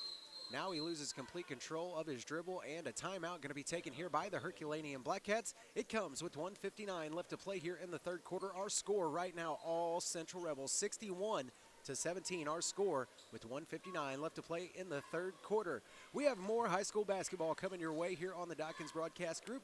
Keep it tuned right here to Froggy 96, 107.1 The Zone, and KDKZ18.com, where you can catch the action as it happens right here on the Dawkins Broadcast Group. More basketball coming your way after this. Spring has finally arrived, and Ward's Farm Center in Fredericktown is ready.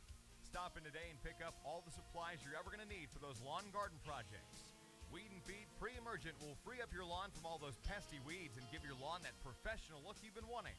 Garden Seed, Miracle Grow, topsoil, grass seed, fertilizer, lime, potting soil, seed potatoes, and much, much more. Rakes and shovels, seeders and spreaders, all the tools you'll need to get the job done right. Stop in today or call them at 783-3100. That's Ward's Farm Center in Fredericktown, your one-stop shop for spring. 783-3100. Dave's getting loud, but he don't mean no harm. We're just country boys and girls getting down on the farm. Spring has finally arrived, and Ward's Farm Center in Fredericktown is ready. And welcome back to coverage of the 60th annual Bob Sechrest Junior Christmas Tournament here in Park Hills right now. Nothing but Central Rebels. The score 61-17 over Herky. Another missed shot there from the Herculaneum Black Cats. Number 5, James Maloney. And the rebound going to go to Stewart and the Park Hills Central Rebels. Now a give to Wade Scherfus, who takes advantage of it, drives to the middle of the lane, and a floater going to fall. Now 6 points for Wade Scherfus. LJ Nelson going to bring it down now for the Black Cats. Right-hand side going to try to drive the lane, and he comes up with a travel that time. One too many steps that time for LJ Nelson. The turnover will give Central the ball back here with 1:24 left to play in the third. 63-17, our score right now from the TJ Foulon Fieldhouse in our opening game of the boys bracket on opening day. Wade Scherfus, top of the right-hand wing, thought about the three-point shot, now going to dribble in lane, now kicks it out. Holden Mabry stands with it, top of the key. Now over to Stewart. Stewart going to dribble in, then bring it back out. Now gives it off to Kobe Wright.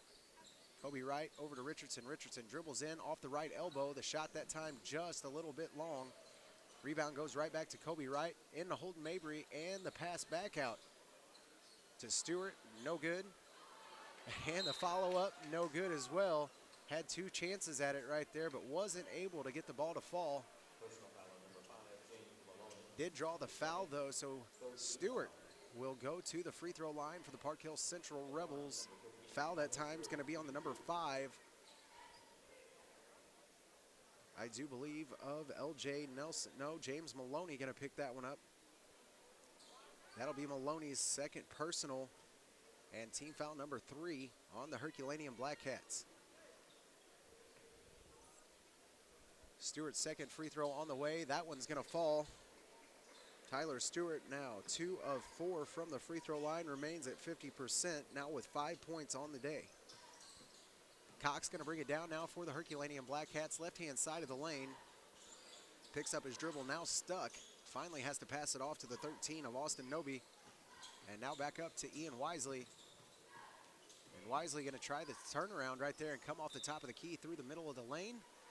And a forced pass that time, going to go off the hands of the Herculaneum Black Cats and out of bounds. And give it back to the Park Hills Central Rebels. Inbound here for Kobe Wright as he gives it in to Wade Scherfus. Your 4 starters other than Stewart now on the bench for the Park Hills Central Rebels. Also your seniors over there. Jake Bridges, Drew Harlow, Connor Proffer, and Brandon Wagner. All of your starters and your seniors already sitting down, getting some of the young kids some time here. And Tyler Stewart shows you why, because he can do it too. The end of the third quarter now, 66-17. The Park Hills Central Rebels with a huge lead on the Herculaneum Black Cats right now. Our score, 66-17 with nothing but the fourth quarter left to go. Our game tonight brought to you by so many different sponsors, and a huge thank you to all of them who participated in this year's 2015 60th Annual Bob Sechrest Christmas Tournament. Torres Sanitation, Walmart, Ward's Farm Center, Barrett Jensen Automotive, Mustard Seed Mercantile, Barefoot Village, Christian Taylor Cave Storage, Service Master, Buck Realty, Fisher Furniture, The Baptist Home, American Family Insurance, Ronnie Gibbs, among many more. All kinds of basketball still to come your way. This our opening game of the boys bracket. Still 3 more to go here on opening night of the 60th Annual Bob Sechrest Junior Christmas Tournament. More basketball coming your way right after the break on the Dawkins Broadcast Group. It's the year-end clearance event at Crown Motors, Highway 67, just north of Farmington at the Fairgrounds exit. All 2015s must go. Crown Motors and Chrysler is offering the best rebates of the year. 2015 Jeep Cherokee, $3,000 rebate. 2015 Chrysler 200, $5,000 rebates. 2015 Dodge Darts, up to $3,000 rebates. Year-end clearance event on all pre-owned cars, trucks, minivans, SUVs, and even motorcycles. Starting at just $59.95. Run, don't walk to Crown Motors, Highway 67, just north of Farmington at the Fairgrounds exit. And welcome back to coverage of the 60th Annual Bob Sechrest Jr. Christmas Tournament here from Park Hills, the TJ Foulon Fieldhouse. Starting our fourth quarter right now, the Herculaneum Black Cats going to get the ball to start it off. They trail right now 66-17. It's been all Park Hills Central Rebels all game long since the very tip. Left-hand wing, this one going to be taken away by Tyler Stewart, and back down the floor we come with the Park Hills Central Rebels. A dish back underneath the goal goes to Holden Mabry, and he's going to be able to finish that time. 2 points now for Holden, and a 68-17 lead now for the Park Hills Central Rebels. Top of the key now, Cox gives it over left-hand side. Pick set that time, he doesn't use it.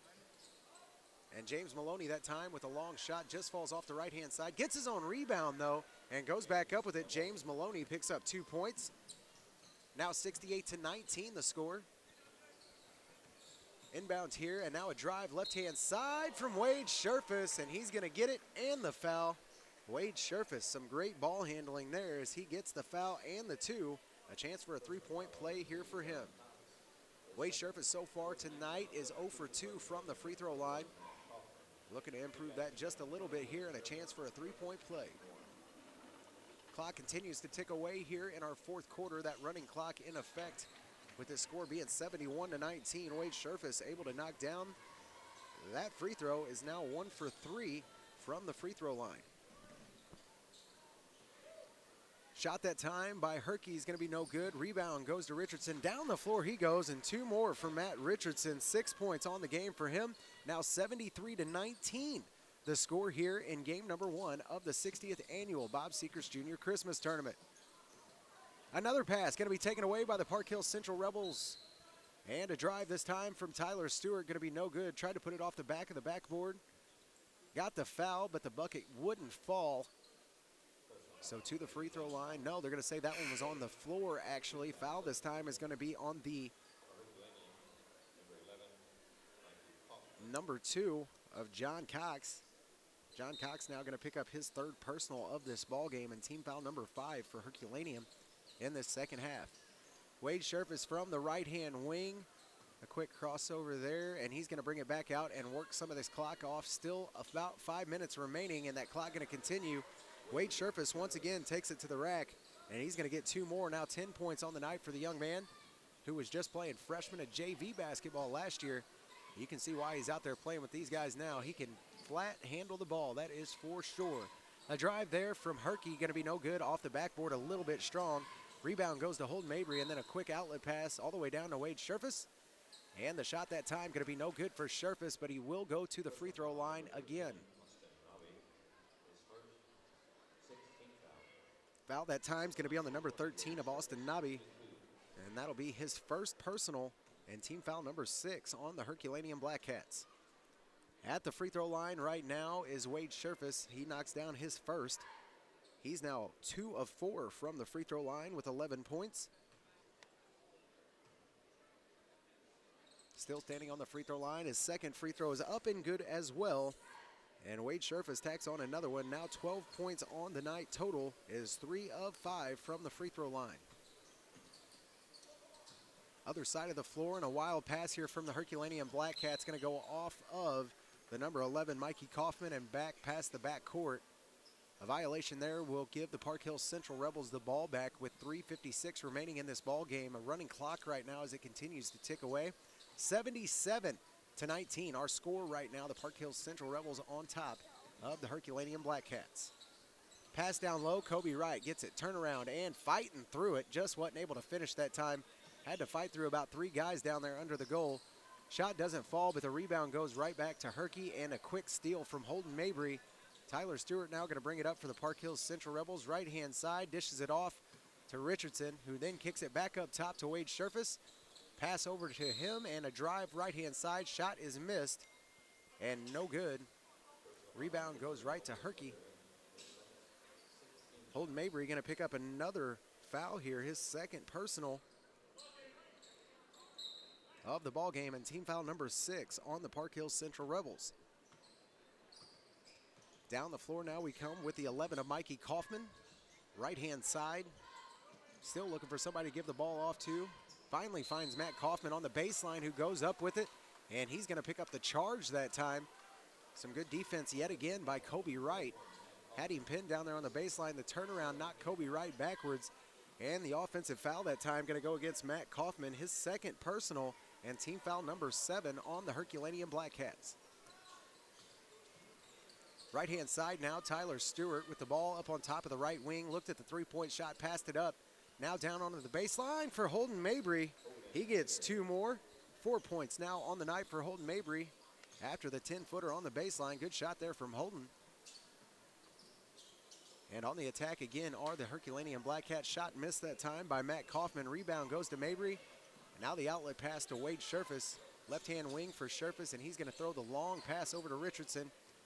Richardson going to take his time and bring that ball back up top. Top of the key. Now pushes it back down to Holden Mabry. A good post move that time for Holden Mabry, as he gave the shot fake that time, got everybody moving, and went right back up under him. 6 points now for Holden Mabry, and a long three-point shot here for Matt Kaufman is no good. Tries to save his own ball going out of bounds and throws it right back into the hands of Kobe Wright. Wade Sherfus now brings it down, and a quick pass down to the post goes to Holden Mabry. That shot swatted out of his hands. Matt Richardson luckily there, gets it, pulls it back up top, and Wade Sherfus controls the ball top of the key. Now gives it off to Stewart, left-hand side. That shot's going to be up and no good. Ball will go out of bounds, and Holden Mabry tried to give chase that time. Ball still went out of bounds, so Herky will get the ball back here, as we now approach the 1-minute mark left in this opening game of the opening round of the 60th annual Bob Sechrest Jr. Christmas Tournament. Other side of the floor now, Herky tries to bring the ball down. The 11 of Mikey Kaufman working on Richardson. Now goes right-hand side to Ian Wisely. That ball going to be picked off by Wade Sherfus. Down to the other side, Sherfus takes it himself. Left-hand layup goes through.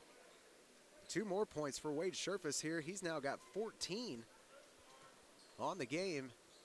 A great game for that young man who was just playing JV basketball last year. Now under 30 seconds to play here in our opening round of the Bob Sechrest Christmas Tournament. And a pass down the floor goes to Matt Richardson. He got a little excited that time, thought he had a wide open look at the goal. And a power dribble that time leaves his hands. Not able to finish that time. This clock going to continue to tick away, and I do believe we're not going to see anything more here. 83-19 our score right now. The Park Hills Central Rebels, nothing but Rebels here in the opening round of this Christmas tournament. The number 1 seed lives up to every expectation that people have had for them here in this Christmas tournament. The final score here in our opening boys game, 83-19. The Park Hills Central Rebels defeat the Herculaneum Black Cats. Again, the final score 83-19. All Central Rebels here in the opening round of the Park Hills Christmas Tournament. We have your Hometown Motors postgame show and Mark Bonney Construction player of the game. That just right around the corner. A short break coming your way, and we'll be back for your postgame show and recap all of our action we just saw here in our opening round boys game of the 60th annual Bob Sechrest Jr. Christmas Tournament. All that coming your way right after this. At the law offices of Williams & Sechrest, they provide every client with commitment and experience along with care and concern. The law offices of Williams & Sechrest has over 40 years combined experience in civil litigation, bankruptcy, estate planning, personal injury, criminal defense, and family law. They strive to be readily available to their clients and to have competent staff to assist you with your case. They will discuss your case with you in an honest and straightforward way so you can make the decisions that are best for you. So if you are in need of a trustworthy and dedicated attorney, contact the law offices of Williams & Sechrest at 431-5592. That's 431-5592. Or stop by 105 Science Street in Park Hills by the Central High School. The choice of attorney is an important one and should not be based solely upon advertisement. And welcome back to coverage of the 60th annual Bob Sechrest Jr. Christmas Tournament right here from Central High School, the TJ Foulon Fieldhouse. And what a game we just saw. The Park Hills Central Rebels, your number 1 seed, defeat the Herculaneum Black Cats in high fashion. Nothing but Central Rebels here in the opening round. The final score here, 83-19. Yes, you heard me right. Not a mistake on my part. 83 to 19. The final score here in our opening game of this Christmas tournament, all Central Rebels. Your hometown Motors post-game show right now. The Park Hills Central Rebels, Herculaneum Black Cats in the books, and a big win for the Central Rebels. Scoring win as such, though, for the Herculaneum Black Cats. Not a lot to talk about scoring-wise for them. The number 5 of James Maloney had 2 points in the ballgame, no free throws and 2 personals. The number 10 of Billy Friedman had 2 points, no free throws, no personal fouls. The number 11 of Mikey Kaufman ends with no points, no free throws, and 1 personal foul. The number 15 of Greg Garrett ends the game with 4 points, was 2 of 2 from the free throw line with 1 personal foul. And the number 21 of Matt Kaufman going to round out your scoring here in your opening round of boys action in the Bob Sechrest Jr. Christmas Tournament. He ends with 8 points, no free throws, and 2 personal fouls for the Herculaneum Black Cats. Scoring went as such for your Park Hills Central Rebels in the opening round here of this Christmas tournament. The Park Hills Central Rebels were led by the number, can you guess it? Can you guess it? Okay. Jake Bridges is going to be your leading scorer, although I will tell you this, he is not my Mark Bonney Construction player of the game. Just saying. Jake Bridges ends the game with 17 points.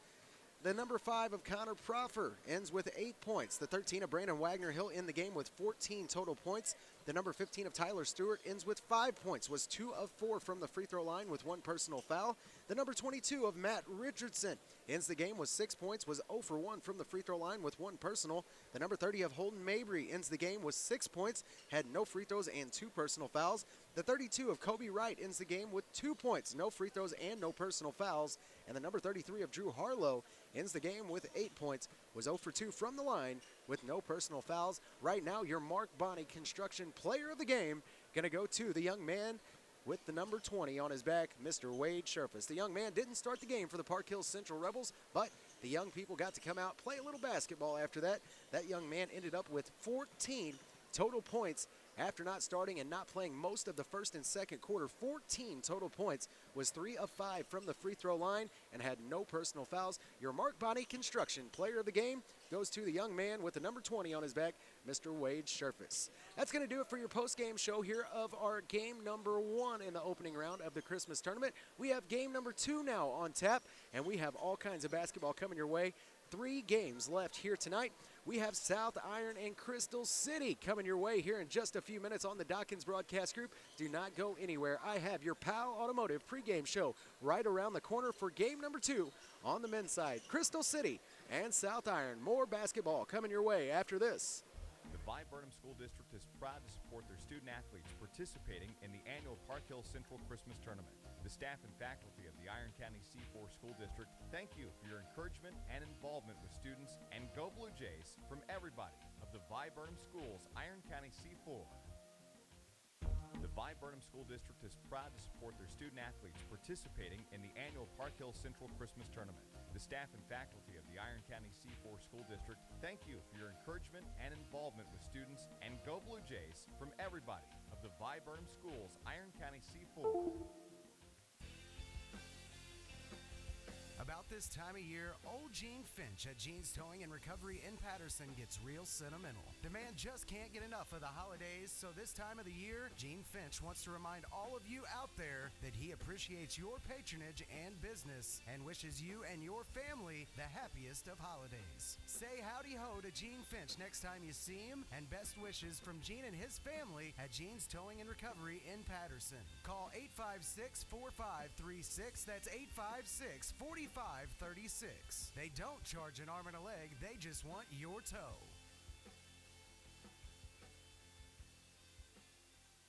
Why shop for insurance when you can trust a professional to do the work for you? Danny Bates Insurance covers auto including SR22, home, life, health, Medicare supplements, individual and employee supplement insurance. With years of experience, Danny can track down the coverage you need at a price you can afford. Stop paying too much for insurance you don't need and let Danny Bates Insurance in Park Hills get your family or business covered today.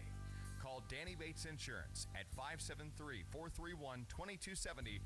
The oldest tournament west of the Mississippi River is here, the 89th annual Arcadia Valley Thanksgiving Tournament. Azinamato Windsor Foods is proud to wish all area high schools the best of luck in this year's prestigious tournament. Great high school basketball talent will be on the court this year, and you're invited to be a part of the excitement. Join everyone at Azinamato Windsor Foods in supporting these hardworking students during this year's Arcadia Valley Thanksgiving Tournament.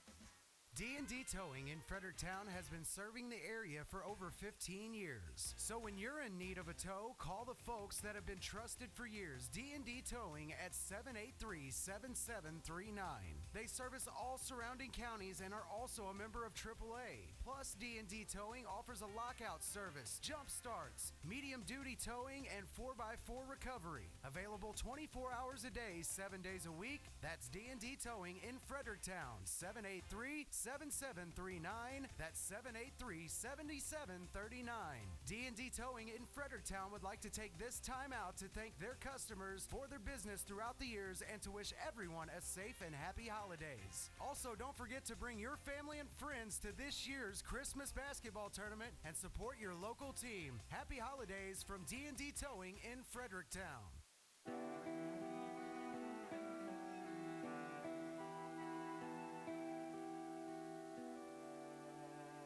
Marlar Music Center, located in downtown Park Hills, has been proudly serving the Parkland since 1951.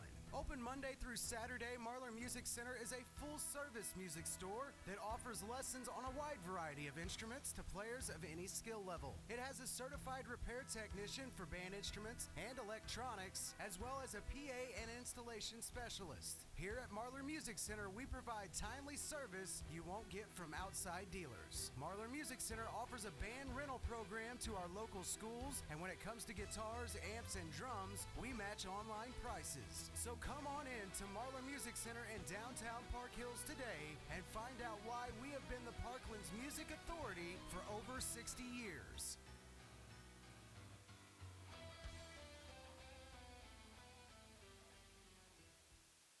Hello everyone, this is Dave Parmley with Prairie Farms Dairy. I'd like to introduce 2 new milk flavors for this holiday season, Peppermint Mocha and Speculous Cookie, both made with our reduced fat milk. These new flavors complement our original line of holiday flavored milk, which are chocolate mint, pumpkin spice, holiday custard, and our traditional eggnog. They're available at your local grocery and supermarket stores. Look us up on the web at prairiefarms.com or like us on Facebook. We at Prairie Farms are proud to be farmer-owned and have been serving our customers for over 77 years. We're also proud to be a helping organization of the community. So from our family to yours, we wish you a very, very Merry Christmas.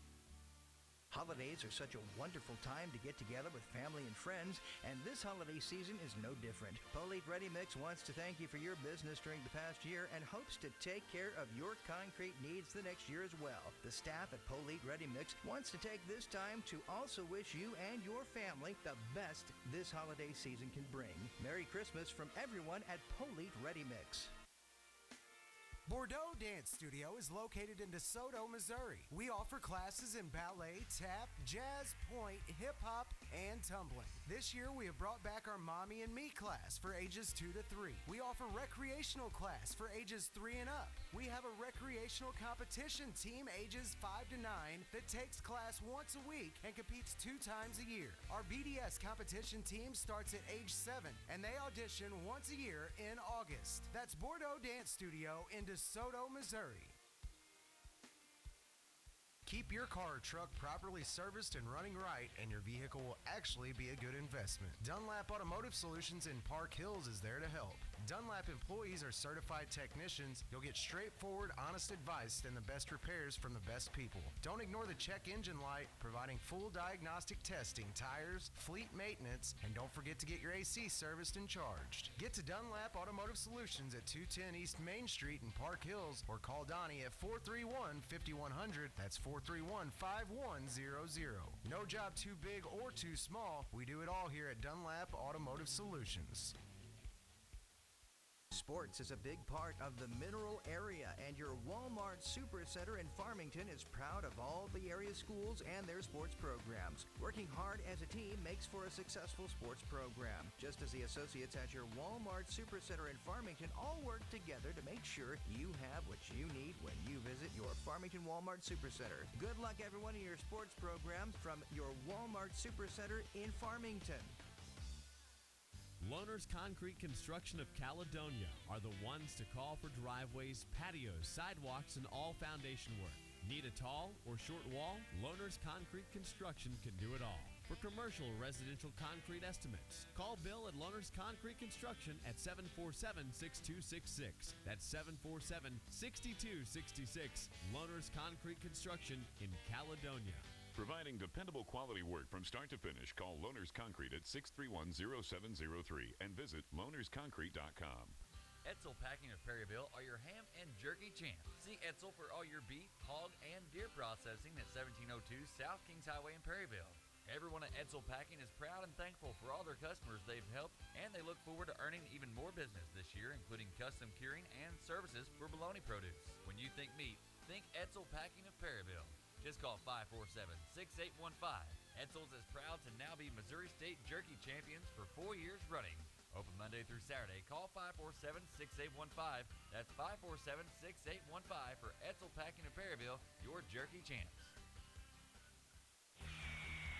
Save big bucks at Barefoot Village Fireworks. Buy factory direct. Barefoot Village, the Black Cat store. When quality, safety, and value are important to you, remember Black Cat is the best you can get. At Barefoot Village, discover dirt cheap fireworks. Discover thousands of new and exciting items just arrived. Barefoot Village locations are the giant new superstore at Cherokee Pass with 7,500 square feet of pure pyro pleasure. Highway 34 in Piedmont, the Mother Store, 1/2 mile north of McDonald's in Ironton, at the end of the bridge in Van Buren, and at the junction of 221 and B in Doe Run. Barefoot Village 80% fireworks trailers are at Bonne Terre, St. Genevieve, DeSoto, Hillsboro, Junction City, and Wapapello. Remember, Barefoot Village, the Black Cat store, where quality and dependability are ensured.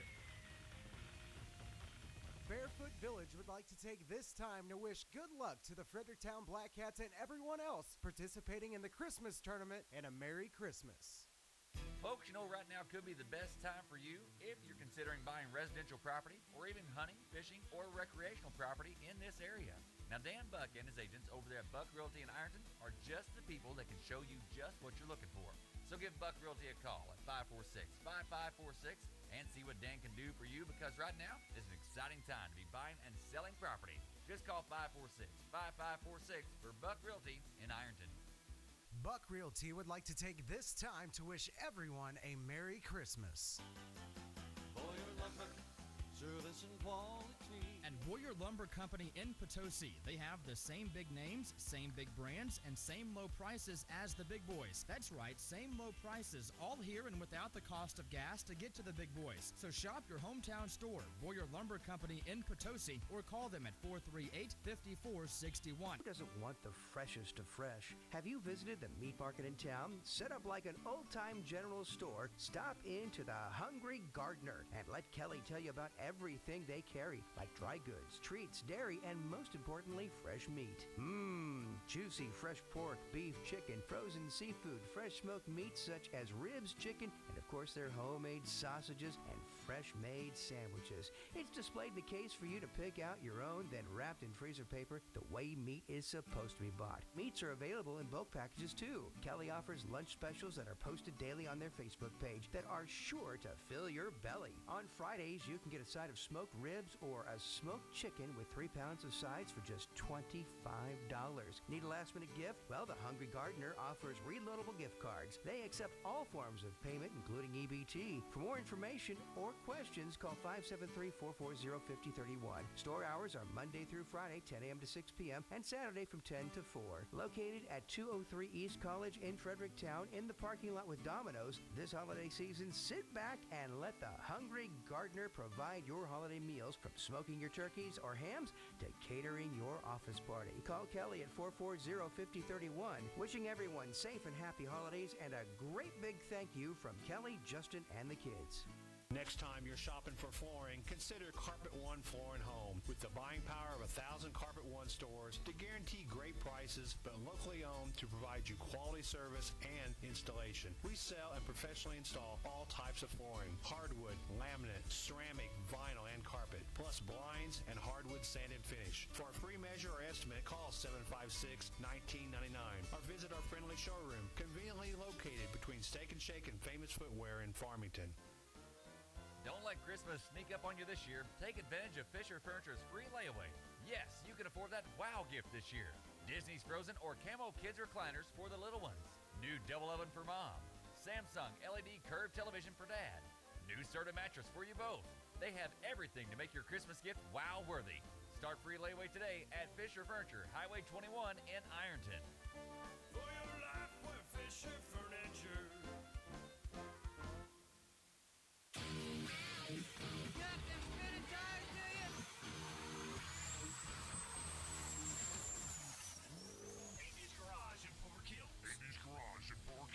When it comes to customizing your car or truck, in this area, there's only one name to remember. Andy's Garage in Park Hills. Andy's Garage in Park Hills. Lift kits. Custom rims and tires. High performance customization. Andy's Garage in Park Hills is the only place you need to stop. And diesels are their specialty. Andy's Garage in Park Hills. Andy's Garage in Park Hills. So what are you waiting for? Call Andy's Garage in Park Hills now to start separating yourself from the pack. Call 431-2626. That's 431-2626. Mark Bonney Construction is who you should call for your next construction need. Mark Bonney Construction boasts a level surpassed by no one with nearly 25 years of experience. Custom framing for some of the new premier structures in the area. New home building with beauty and precision shown by perfectionists. That's Mark Bonney Construction. You can reach them today at 573-760-2033. That's 760-2033. Mark Bonney Construction, quality and honesty is what you receive.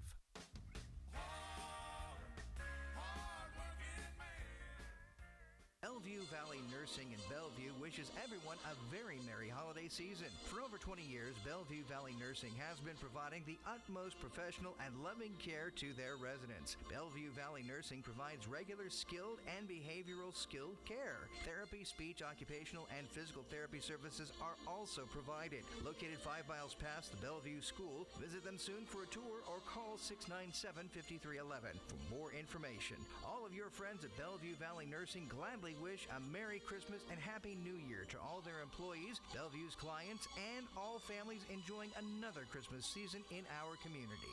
Hello, this is State Representative Paul Fitzwater. I would like to take a moment to wish all of the teams in the Park Hills Central Christmas Basketball Tournament the best of luck. I would also like to wish all of you a very Merry Christmas and a prosperous New Year in 2016. Need cash today? Advance America. Need money for anything? Advance America. If you need cash, you need Advance America. They're the better alternative for you when you need cash. Payday loans, money grants, prepaid cards, better and faster service, and Advance America has 2 locations to better serve you. In Farmington at 671 Karsh Boulevard and 832 East High Street in Potosi. Need cash? You need Advance America in Farmington and Potosi. Nobody wants to pay more for tires than they should, right? Then look no further than Impressive Auto Service. They will not, repeat, will not be undersold anywhere in St. Francis County on tires, from passenger to light truck to farm and trailer tires. They also have custom wheels, suspension lift kits, and they do alignments, routine maintenance with their full-line auto repair shop, and much more. Plus, they do state inspections, too. And if you're crunched for time, no problem. Don't forget Impressive Auto Service has a shuttle service to provide you transportation with 2 convenient locations. Visit them in Farmington at 1249 East Karsh Boulevard. Call 756-0011. And in Bonne at 112 South Division Street. Give them a call in Bonne now at 358-5800. That's Impressive Auto Service. And welcome back to coverage of the 60th Annual Bob Sechrest Jr. Christmas Tournament. Our first boys game under our belts here at the TJ Foulon Fieldhouse. A big win for the Park Hills Central Rebels in game number 1 of the boys bracket. Right now on tap, we have another good one coming your way. The Powell Automotive pregame show brought to you by Powell Automotive in Park Hills. We see Crystal City and South Iron come onto the court now for game number 2 of the 60th Annual Bob Sechrest Christmas Tournament. Your starters for the Crystal City team: the number 20 of A.J. Basin, the number 23 of Kyle French, the 31 of Matt Eisenbeis, the number 11 of Mitch McConnell, and the number 3 of Ahmad Townsend. Also the number 55 of Brady DeGear is your other starter for the Crystal City team. Starting for South Iron will be the number 21 of Garrett Hovis, the number 24 of LaRon Cornell, the 32 of Jake Mays, the number 12 of Garrett Wilfong, and the number 5 of Austin Rubel. Your starters for game number 2 on the boys' side of things here in the 60th annual Bob Sechrest Jr. Christmas Tournament. Right out the gate, Garrett Wilfong going to drive to the hole for South Iron. That shot off the back of the rim and no good. Rebound that time is going to go out of bounds and off of South Iron. The ball will go back to Crystal City here. Inbound's going to go to the number 31 of Matt Eisenbeis. And then he kicks it up to his point guard, the 12 of Logan Grove. Down the floor we go now with Crystal City trying to make a dent in this South Iron defense. Got a chance to see them over at the Thanksgiving tournament. A very tough defensive and offensive squad Dusty Dinkins has over there at South Iron.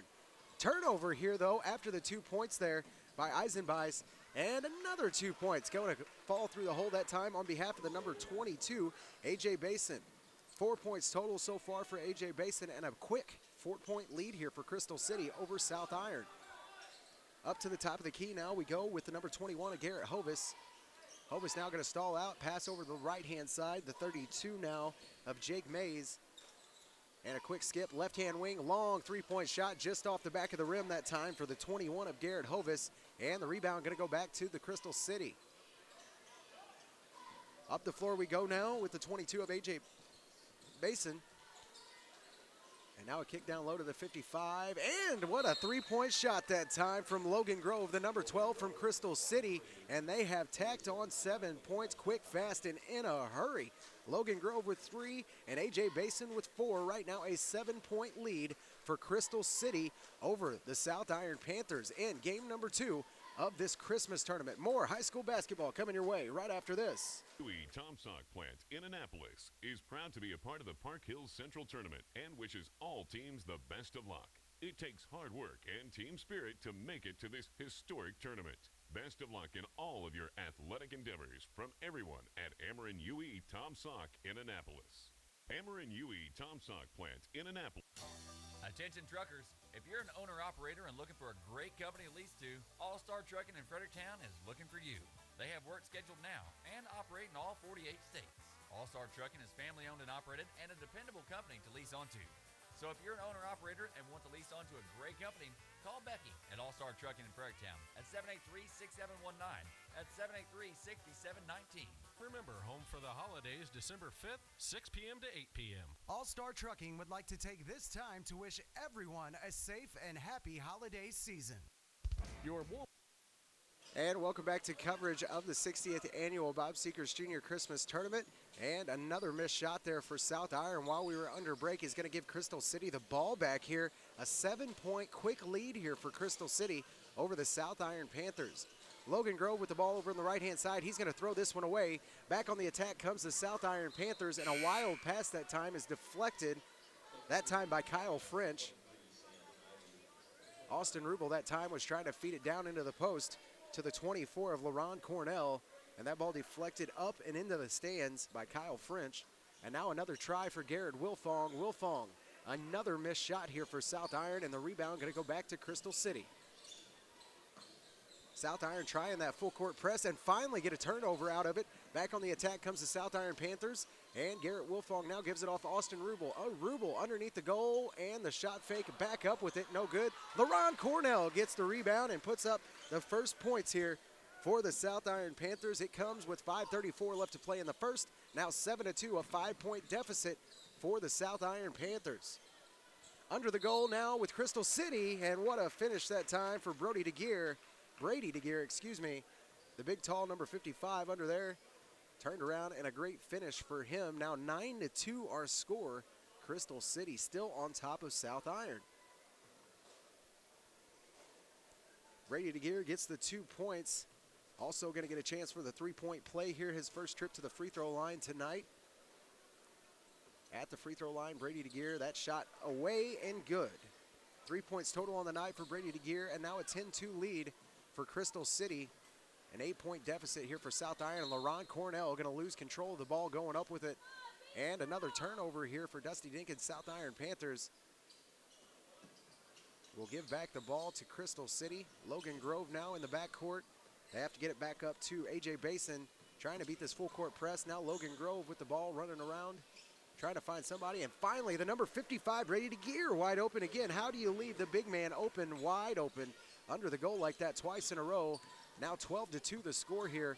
And South Iron needs to do something quick, fast, and in a hurry. Crystal City starting to run away with it.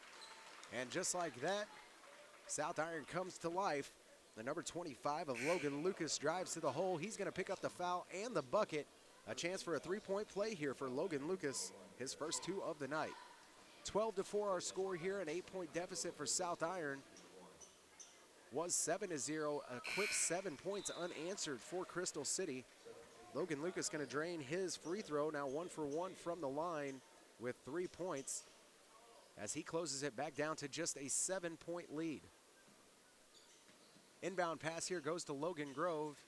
That ball almost swatted out of his hands. Full court press really starting to get tough on Crystal City right now. Somehow find a way through it though. Down to Brady DeGear in the corner, and he's got to give it back up to Basin. Now picked off once again by Logan Lucas. He's on the run, left-hand side, and gets it. Logan Lucas letting his presence be known. Didn't start the game, but has come in and now scored 5 straight points for the South Iron Panthers. Other side of the floor in a hurry was Crystal City, and the turnover a product of that good full court press. That time the 31 of Matt Eisenbeis took one extra step, traveled with the ball, and South Iron going to get it back here. They trail now only by 5. Down the floor we come with them. Garrett Wilfong tries a quick pass down to the post, and that one broken up by Crystal City. Going to go off of the South Iron Panthers, and they'll get it back. Under 5 minutes to play here in our opening quarter of game number 2 in the men's bracket. Crystal City right now on top of South Iron by 5. And South Iron going to get another turnover here. Garrett Wilfong on the charge, loses control of it, and throws it out of bounds. Crystal City going to get it right back here with a 5-point lead. 12-7 our score. Game number 2 of the 60th annual Bob Sechrest Jr. Christmas Tournament in the men's bracket. Down the floor we go now with Crystal City, and a quick pass down to Brady DeGear. He's got to kick it back out to Eisenbeis, and then that ball goes out of bounds off a South Iron Panther. And Crystal City going to keep it on their own side of the floor. 3:58 left to play in the first. A 5-point lead here for Crystal City. Long three from the corner, no good. Goes off the back of the rim. Rebound that time for Basin.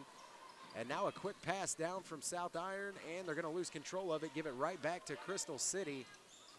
Not the South Iron Panther team that we're used to seeing. Usually a lot more slow and methodical is Dusty Dinkins' offense, but right now a little bit in a hurry, it seems like, as we see another turnover here on behalf of the number 11, Tim Mays. Yet again, another turnover, and Logan Lucas going to go up again and gets 2 more.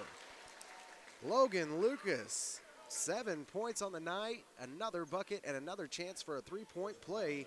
The young man doing just about all of it for South Iron right now. Has brought it back to just a 3-point lead for Crystal City. Timeout going to be taken here by Crystal City. It comes with 3:28 left to play in the first. Our score, Crystal City 12 and the South Iron Panthers 9. More high school basketball coming your way from the Christmas tournament right here on the Dawkins Broadcast Group right after this. Walmart Supercenter in Fredericktown is proud of all of the area high school athletes. Sports is a very important part of any school, and their athletes demonstrate that team spirit is first and foremost. Do your best in school and on the field, and always practice sportsmanship. This community-minded message was presented by your Walmart Supercenter in Fredericktown. Save money, live better. Walmart Supercenter in Fredericktown. Your Walmart Supercenter of Fredericktown would like to take this time to wish everyone a happy holiday season.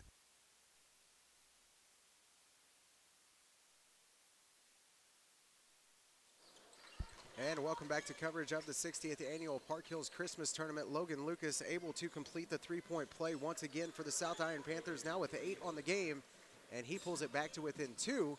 And just like that, Basin going to get 2 more, now 6 points on the night for him, and a 4-point lead only now for Crystal City. South Iron starting to come alive here in their opening round of the Christmas Tournament. And LaRon Cornell that time with a great shot fake. Gets Brady DeGear up in the air and tries to go underneath of him. He's going to pick up the foul here, and Brady DeGear is going to pick up his first. Brady DeGear now with his first personal, team foul number 3 on Crystal City. Inbound here goes to South Iron in the corner, and he's got it.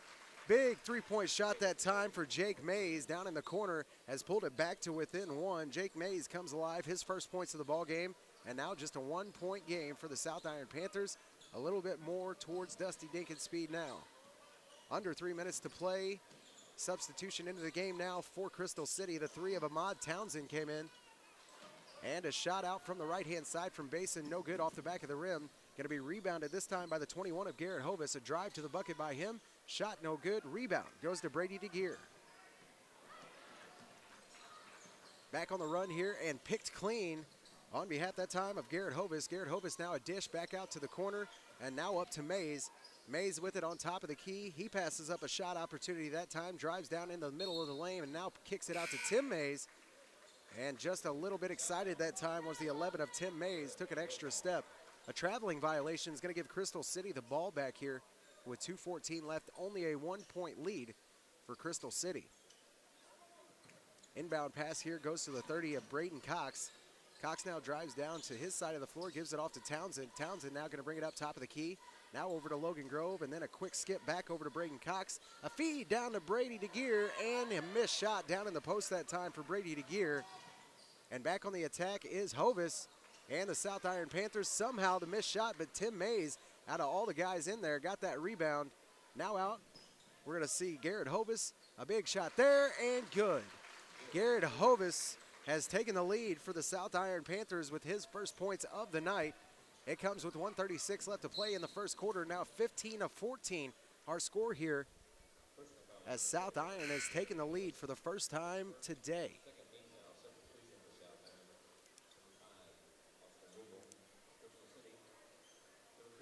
Foul that time is going to be on Garrett Hovis and Crystal City. We'll get the ball out of bounds. Inbound that time going to be picked off. Garrett Wilfong on the run now, gives it off to Mays. Jake Mays goes up with it. That one just off the back of the rim and no good. Austin Rubel hustles out for the rebound. Now a long three-point shot for him, just off the front of the rim and no good. Rebound goes to A.J. Basin. And back on the attack come Crystal City. Down the floor with Kyle French, and he's going to be fouled down the out-of-bounds line. They're actually going to say that just went off of one of the South Iron Panthers, so no foul there, just an out of bounds. Crystal City will keep the possession on their side of the floor. Inbound pass here to Townsend, and Townsend now going to drive off the right-hand side, and an easy layup there missed by Townsend. Going to be rebounded now by Hovis, and a quick throw down to Jake Mays, and an easy layup. And Jake Mays now with 5 points extends this lead out to 3 points for South Iron. Inbound now goes to Townsend. He's trying to split the full court press, and he's going to be picked off. Now a quick long pass down to Austin Rubel. That easy layup missed, and A.J. Basin going to come back up with it for Crystal City. Lots of missed opportunities for Dusty Dinkins. South Iron Panthers, not a normal occurrence for him, and hopefully they'll get out of it here in this first game, because this is not the South Iron team that we are used to seeing at all. Foul this time is going to be on the 5 of Austin Rubel. That'll be Austin Rubel's first personal foul and team foul number 3 for South Iron here in the first half. Inbound pass for Crystal City, finds Brady DeGear. Shot from the elbow, going to be no good.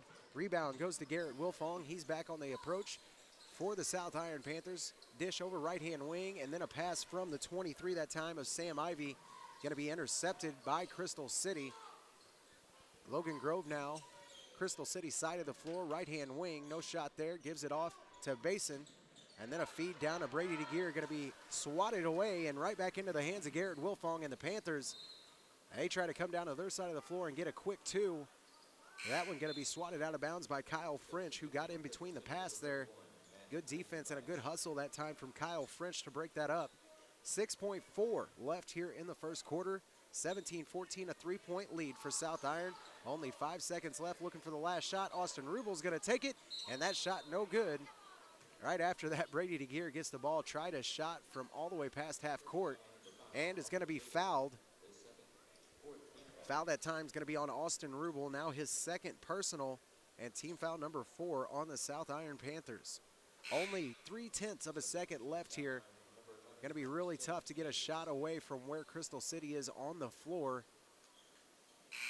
And they won't even attempt it. Bason's just going to give the ball back to the referee. That will let the first quarter expire. Right now, a 3-point lead for the South Iron Panthers over Crystal City. Our score at the end of one, 17-14. South Iron just now in the lead here in game number 2 of our men's side of things in the 60th annual Bob Sechrest Jr. Christmas Tournament.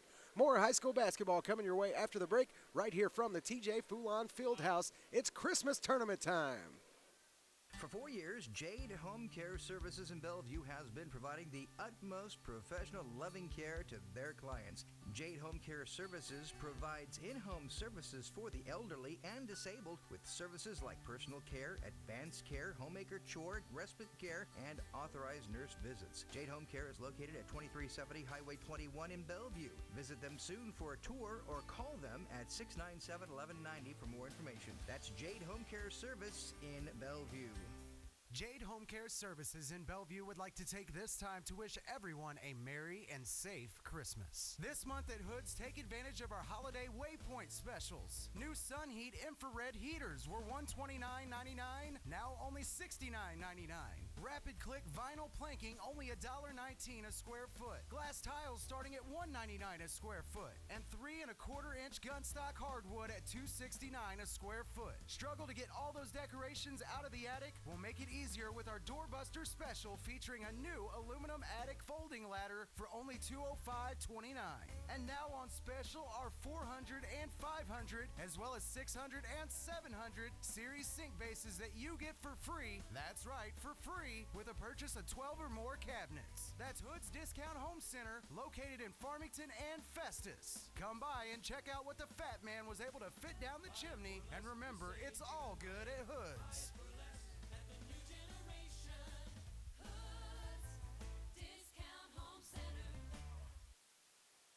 And welcome back to coverage of the 60th annual Bob Sechrest Jr. Christmas Tournament. While we were under break, 2 quick threes from Logan Grove, now with 9 points in this ball game, had actually given the lead back to Crystal City. Then a follow-up by Sam Ivy. Then just now another 3-point shot from Logan Grove. Our score now 20-19. Crystal City still on top of the South Iron Panthers here in game number 2 of our men's side of things at the Christmas Tournament. Down on the Crystal City side of things now, Logan Grove wide open again for 3, just off the back of the rim that time. Logan Grove with the hot hand right now, just missed on that one. Had made 2 in a row on the last 2 possessions for Crystal City. 20-19 our score right now, and another foul on Brady DeGear from Crystal City. The big man now with 2 personals and the 4th team foul for Crystal City. Just getting underway here in our second quarter, and the South Iron Panthers trail to a lower seed, Crystal City, and not the start that Dusty Dinkins expected from his South Iron Panthers. A drive now for Mays off the right-hand side, and he's going to get it to fall. Now a 1-point lead after the Tim Mays layup, his first 2 of the night. Over left-hand side of the floor now as they try to find Logan Grove. That ball just swatted away by South Iron there, so it will stay with Crystal City on their side of the floor. And the inbound upcoming here from Crystal City. That one a bad pass as Tim Mays, was right there and just grabs a hold of it. Has a wide open layup. Tim Mays now with 4 points in this ball game.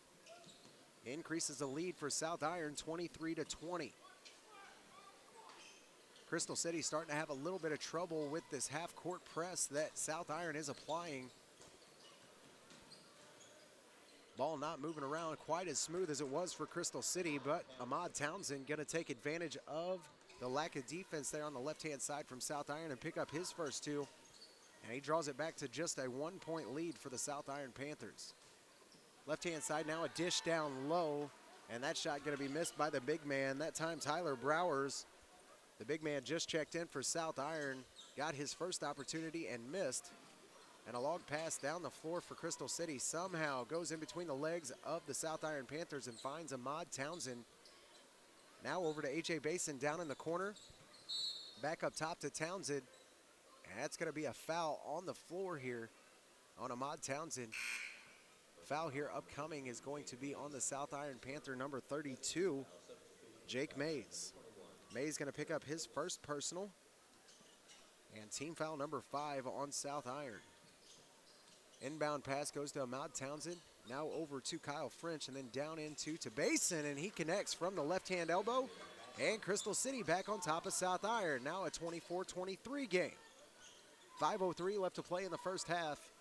And a back and forth game. This has been the entire time for South Iron and Crystal City.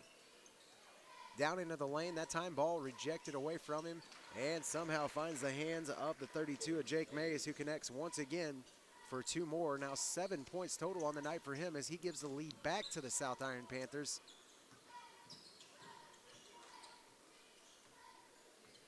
Logan Grove now going to bring the ball down for Crystal City. A pass to Basin. Now back to Grove. And he's going to find A.J. Basin in the middle of the lane, who goes up with it. He's going to get the 2 points and the foul here. A.J. Basin now with 8 points total on the night. And the foul that time going to be on the number 50 of Tyler Browers.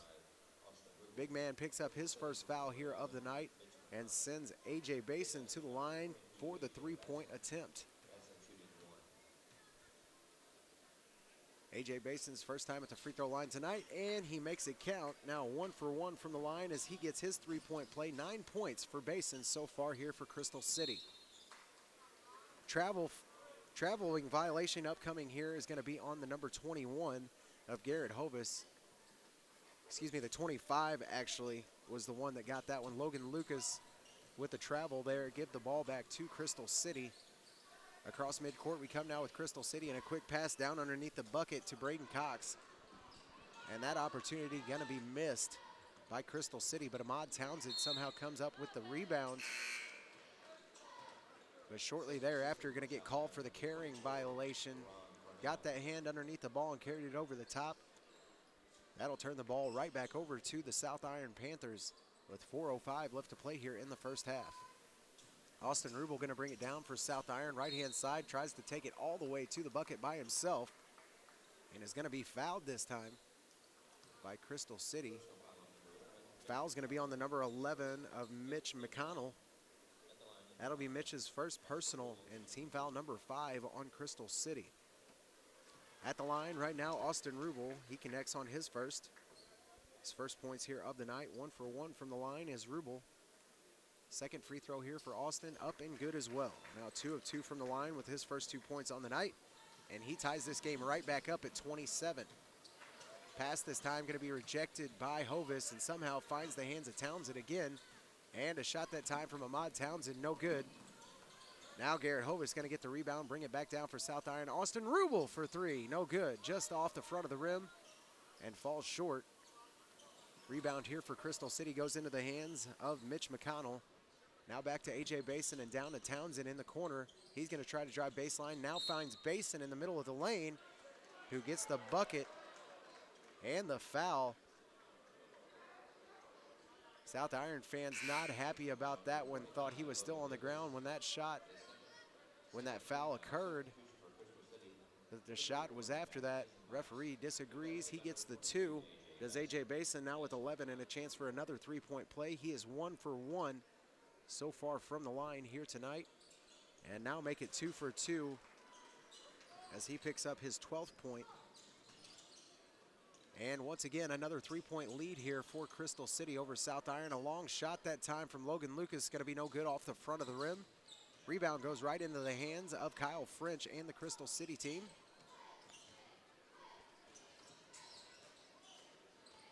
Down the floor we go now with Crystal City. A feed down into the lane for A.J. Basin. And off the right-hand side, A.J. gets another one to fall. And now a 5-point lead for Crystal City.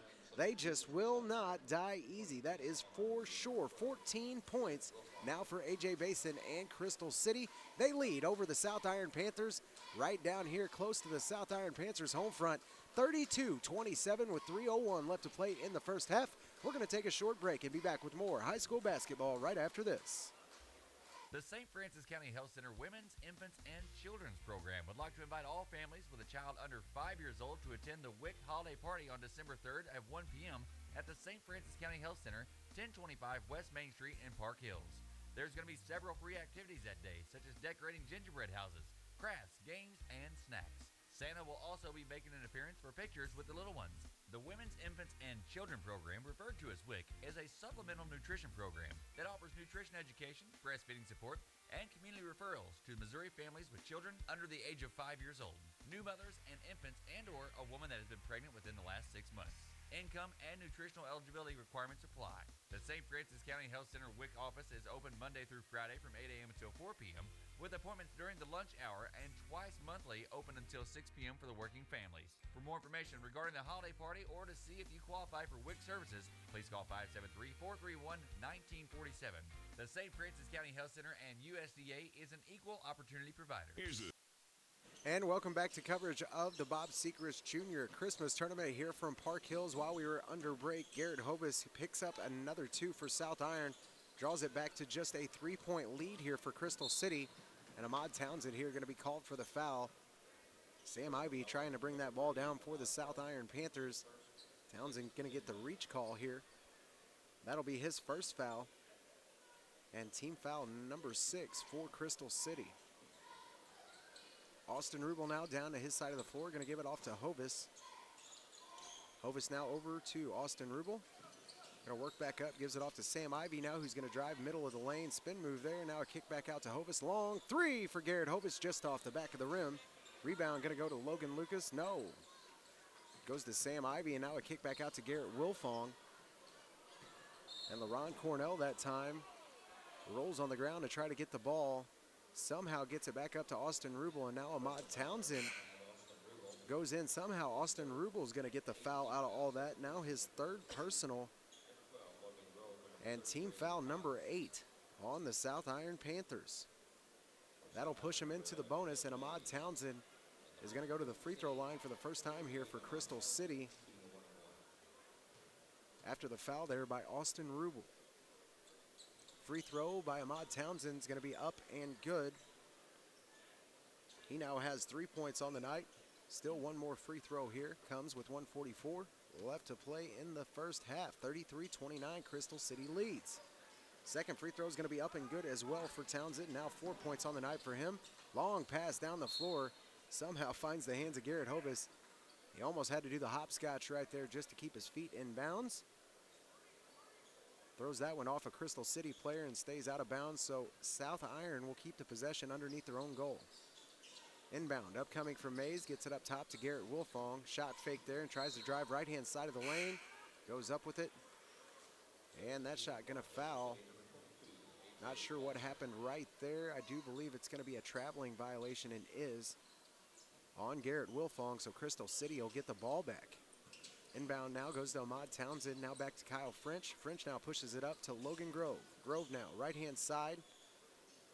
Back up top to French, then to Basin. Now a feed down low to the 30 of Braden Cox, who wasn't able to hold on to the ball. That ball falls out of his hands and goes out. And will give the ball back to the South Iron Panthers with 1:22 left to play. 34-29 our score, a 5-point lead for the Crystal City team.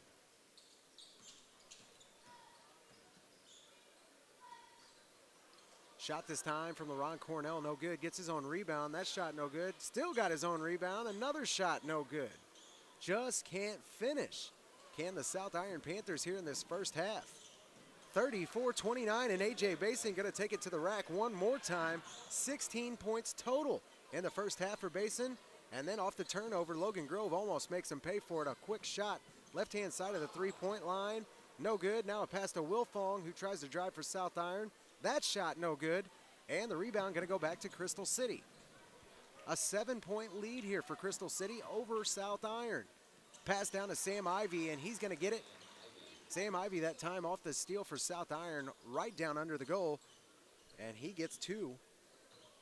A lucky 2 that time for him, as he didn't have to move much. And the shot that time from Ahmad Townsend, no good. Gets his own rebound, puts it back up, shot no good again. And now the bad pass coming from from Sam Ivy is going to be rejected by Ahmad Townsend and brought back down, and then a quick foul from Ivy. Not the basketball that we are used to seeing from South Iron. Dusty Dinkins going to have a long talk with his team there at halftime. Only 9 seconds left here in the first half. A 5-point lead for Crystal City. At the line right now, Ahmad Townsend. That last foul was on Sam Ivy. his first personal and 9th team foul of the night for South Iron in this first half. First free throw is up and good for Ahmad Townsend. Second one the same. 4 of 4 from the free throw line is Ahmad Townsend. And if I am the South Iron Panthers, that is a guy I do not want shooting from the stripe. 9 seconds left. South Iron looking for a last shot. They trail by 7 here in the first half, 38-31. Sam Ivy with the ball up top. Now over to Mays. Mays with a floater and got it right at the buzzer. Holy cow. Tim Mays right at the buzzer picks up 2 more. Now 6 points on the night for him. He puts a little bit of a dent in this lead created by Crystal City, but right now a 38-33 lead, a 5-point lead for Crystal City over the South Iron Panthers here in game number 2 of the men's side of things at the 60th annual Bob Sechrest Jr. Christmas Tournament. We got about 9 minutes worth of halftime here. I will come back and do your Crown Motors halftime show, recap first half action, and tell you why it is that the South Iron Panthers right now are trailing to Crystal City. All of that coming your way on your Crown Motors halftime show right after this short commercial break. Silly question for you. You ever get hungry around lunchtime? Yeah, of course you do. So do a lot of other people who, for one reason or another, may need some help finding that next meal. At Bogo's Sandwich Shop in Farmington, they do something amazing every day. First, they make an awesome sub sandwich from only the finest and freshest ingredients, where you get to choose the size, the bread, the meats, the cheeses, and all the wild and tasty toppings that Doug hand selects for his interactive menus. And then, once your sandwich is prepared and you fill your belly, Bogo's donates another sandwich to an area food bank for someone less fortunate than you. That's the magic of Bogo's. Buy one, give one. Every sandwich you buy at Bogo's, they will make an additional sandwich that feeds someone in need right here in our community. Bogo's founder, Doug Thomas, followed his heart. You just have to follow your stomach. To Bogo's Sandwich Shop in downtown Farmington, where when you buy one, you give one. Find Bogo's next to the post office in downtown Farmington or on Facebook. And Bogo's now delivers. And welcome back to coverage of the 60th annual Bob Sechrest Jr. Christmas Tournament right here from the TJ Foulon Fieldhouse in Park Hills, Missouri. Right now, the Crystal City team on top of the South Iron Panthers. Right now, Dusty Dinkins having a long talk with his boys there at halftime. And what led to that? Well, I will tell you this, I have not seen a South Iron Panther team turn the ball over that many times with that many unmethodical shots. Usually, Dusty Dinkins' teams a lot slower, a lot more methodical, and they really take their time offensively, moving the ball around, getting open shots and open looks at the bucket, and they just really haven't done that. I think that has a lot to do right now with the reason, I think that has everything to do with why, South Iron is trailing right now by 5 points as they are not playing the basketball that we see South Iron play from week to week. Although, on the other hand, Crystal City playing some great basketball right now. Part of the reason why they are doing so well against South Iron is because of their speed. All the time, up and down the floor, run and gun, and Crystal City's making it happen. Right now, they're taking advantage of a team from South Iron that is not playing the basketball that they are capable of. Right now at half, it is a 38-33 game. Crystal City leads over South Iron. Scoring went as such in the first half for South Iron. The number 5 of Austin Rubel ends the first half with 2 points, was 2 of 2 from the line with 3 fouls. The number 11 of Tim Mays ends with 6 points, no free throws, no fouls. The number 21 of Garrett Hovis ends the first half with 4 points, no free throws and 1 foul. Sam Ivy ends with 2 points, no free throws and 1 foul. The 24 of LaRon Cornell ends with 2 points, no free throws and no personal fouls. The number 25 of Logan Lucas, he ends the first half with 8 points, was 1 of 1 from the line, and no fouls on Logan. The 32 of Jake Mays ends the first half with 7 points, no free throws, and 1 personal foul to round out your scoring for the South Iron Panthers in the first half. Scoring for Crystal City here in your first half on your Crown Motors halftime show. The number 3 of Ahmad Townsend ends the first half with 6 points, is 4 of 4 from the free throw line with 1 foul. The number 12 of Logan Grove ends the first half with 9 points, 3 huge three-point shots for Logan Grove. No free throws and no fouls on Logan. The 22 of A.J. Basin right now, he is the player to watch. He is everywhere out there on the floor. The 22 from Crystal City ends the first half with 16 points, 2 of 2 from the line with no fouls whatsoever. The number 55 of Brady DeGear is going to round out your scoring for Crystal City here in the first half. He ends with 5 points, no free throws, and 2 personal fouls. That's going to do it for your recap here of game number 2 on the men's side of thing from the 60th annual Bob Sechrest Jr. Christmas Tournament from the TJ Foulon Fieldhouse, your Crown Motors halftime show. 5 minutes left in halftime, and we will be back with more high school basketball action right here on the Dawkins Broadcast Group, KDKZ18.com, where you can catch the action as it happens, Froggy 96 and 1071, The Zone, the Dawkins Broadcast Group. More basketball coming your way after this.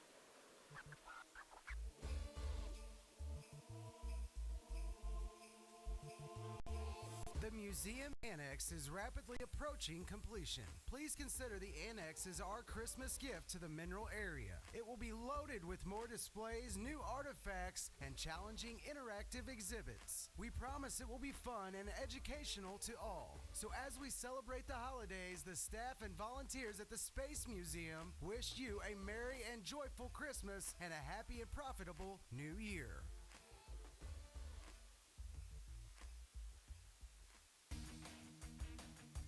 Are you facing foreclosure, considering abandoning your home, moving and need a quick sale, or just needing fast cash for your home? Call McWilliams Investments at 636-209-7933. If you are faced with circumstances and need an option, call McWilliams Investments. Don't allow your home to be foreclosed on or abandoned before exploring your options. We pay cash for homes and in most cases close the deal in 30 days or less. Call today for free consultation on your home at 636-209-7933. That's 636-209-7933.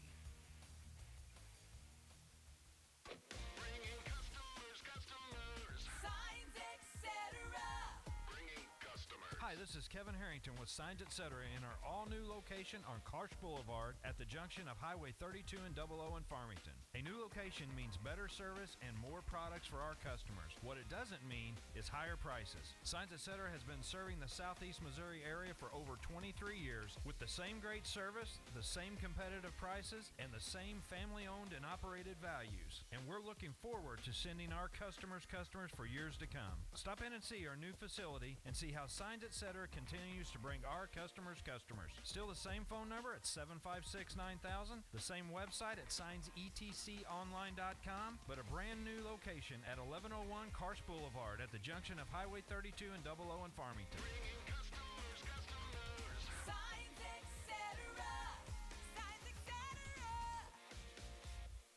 Legendary Cuts Barber and Styling Shop down from the courthouse in downtown Potosi is the place to get the latest cuts or styles for the entire family. Legendary Cuts Barber and Styling Shop is a Christian-based owned shop. Brother Don and his daughter Stephanie have been providing quality cuts and styles for years, and now you can even tan in their location as well. Go where the most famous people go. Legendary Cuts Barber and Styling Shop right down from the courthouse in downtown Potosi.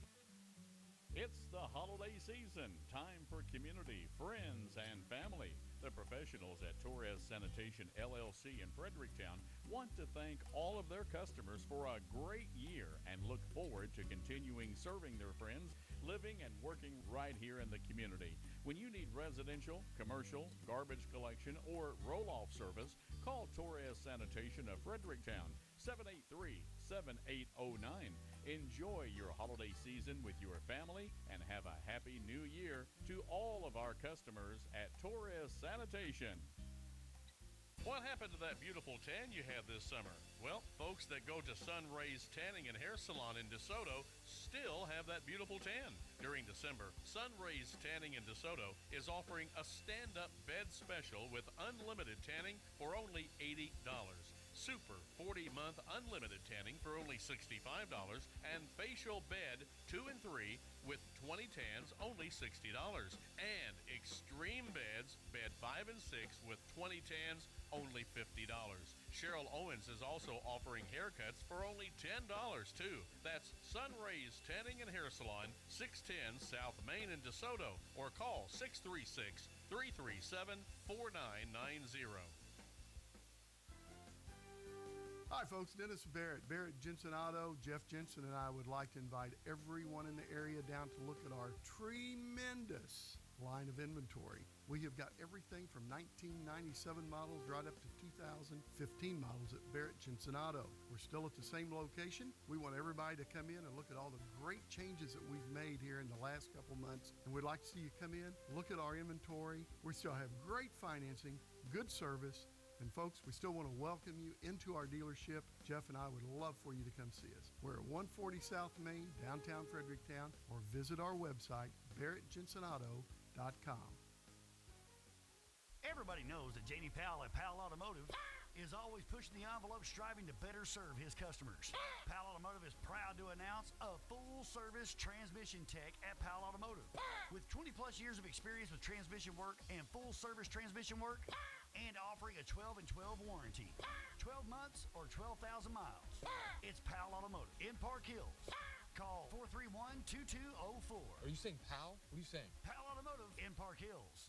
Are you looking for a warm, safe-feeling, family-oriented environment to raise your family? Well, quit looking. Located at 601 Wallace Road behind Mineral Area Hospital in Farmington is Fox Ridge Apartments. Now, let me tell you a little bit about Fox Ridge Apartments. They offer 1- and 2-bedroom apartments ranging from the smallest $370 to the largest $532.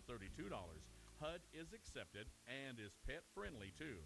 There's a brand new on-site coin-operated laundry rooms, too. On-site maintenance, and we can't forget a playground and picnic area for the kids. There's a basketball and tennis court, too, and an outside 3-foot to 10-foot deep pool for the apartment tenants. Now, the applications are located 24 hours a day, 7 days a week outside the office in the app box. Jennifer shows apartments Monday through Friday from 8 until 5, and appointments only on the weekends. For more information, contact Fox Ridge Apartments at 756-5222. Fox Ridge Apartments in Farmington. Clean, safe, affordable housing.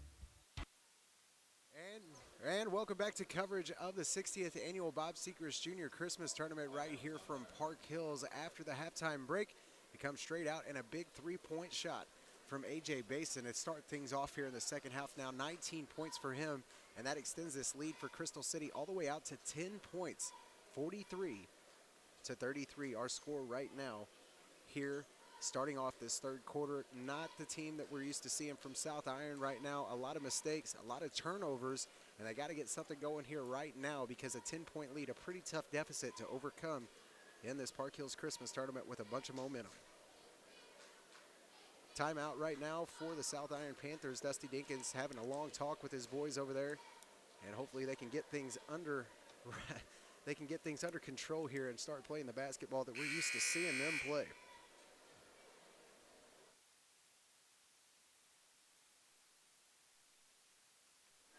.650 left to play here in the third quarter, our second boys game in this Christmas tournament. The South Iron Panthers in Crystal City right now down into the corner. They give it off to Hovis. South Iron looking for a bucket here for the second half to start things off. Over right-hand side to Jake Mays. Now back to Tim Mays. He's going to try to drive the lane, and that ball stripped away by Ahmad Townsend. And back down to the other side of the floor we go with Crystal City. Turnover after turnover here is haunting the South Iron Panthers. Inbound upcoming here for Kyle French, and Garrett Wilfong going to step right in front of that pass and pick it off. Then the pass coming back the other way. Ahmad Townsend picks off, and Crystal City back on the attack. Kyle French rejected on the shot from the elbow. The ball goes right into Tim May's hands and down to the floor. He gives it off to Garrett Wilfong. A wide open layup on the left-hand side of the bucket missed by Garrett Wilfong. Rebound going to go back to Jake Mays, and a drive now. They're going to give it to LaRon Cornell. He gives it up right under the goal and going to get two here. LaRon Cornell now with 4 points in this ball game, and the first two here in the second half for South Iron. Pass there, almost a bad pass to A.J. Basin. Now they feed it down low to Brady DeGear, and he is so tall and big down there. Got his hand up and caught that one that just went over the top of a South Iron player. Turned around and put it up. Now 7 points on the night for Brady DeGear. Down in the corner now, right-hand side. They're going to work it back up around the top of the key, all the way out to Garrett Hovis. The turnaround shot there for Hovis, no good. And the rebound going to go to Brady DeGear. Now out to A.J. Basin, and he's going to run down the floor for Crystal City. Stops at about the top of the left wing. Gives it back up to French. Now back to Basin. Another three-point shot for him, just off the mark. Hits the front of the rim and comes back. Rebound this time going to go to LaRon Cornell, and now he gives it to Garrett Wilfong, and he'll bring down the ball for the Panthers. Over to Tim Mays, who drives in, tries the 10-footer. That shot no good. Rebound right back to A.J. Basin. 45-35, Crystal City on top of South Iron right now, and an upcoming foul here on South Iron is going to be on the number 11 of Tim Mays.